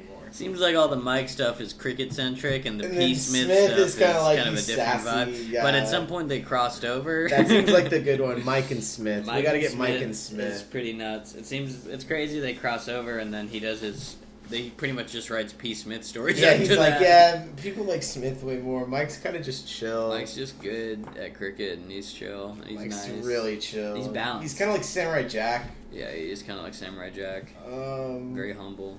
But yeah, I liked how chill he was. Any final? Do you want to hold the book? Yeah, I liked Do you all wanna look through? the side. I liked all the side characters we saw. Yeah, the lot sisters of were them. funny. Saunders came back a little bit. Really, kind of was hoping for more of a Saunders moment, but Yeah, we had a Saunders mention in the end. Really, but we had a Saunders moment when he played Saunders. Because right? it's We've like we're all picturing Saunders as a sort of older Alec Guinness, and we are picturing him appearing as a ghost and saying, "Use the Force, Luke." The Force. like we're all picturing that. Yeah. So it would have been nice. Would have been nice. Been more, but he played against Saunders. That was right. That was sick. That was already a rival. Sick when he played Quidditch against Hagrid. But... He played Quidditch against Hagrid in front of the whole school. So it's like that's already a moment of Saunders. That was already, his big moment. He's past that's Saunders. A wrap. Yeah, that's where you just shout him out afterwards. It would have been cool if Saunders died or something, and then he was a ghost or something. But Wyatt, very goated character, very cool. Wyatt was sick. Yeah, Wyatt's like just a sicko. And kind of just a freaky sicko. What was that bowler at the end? What was his name?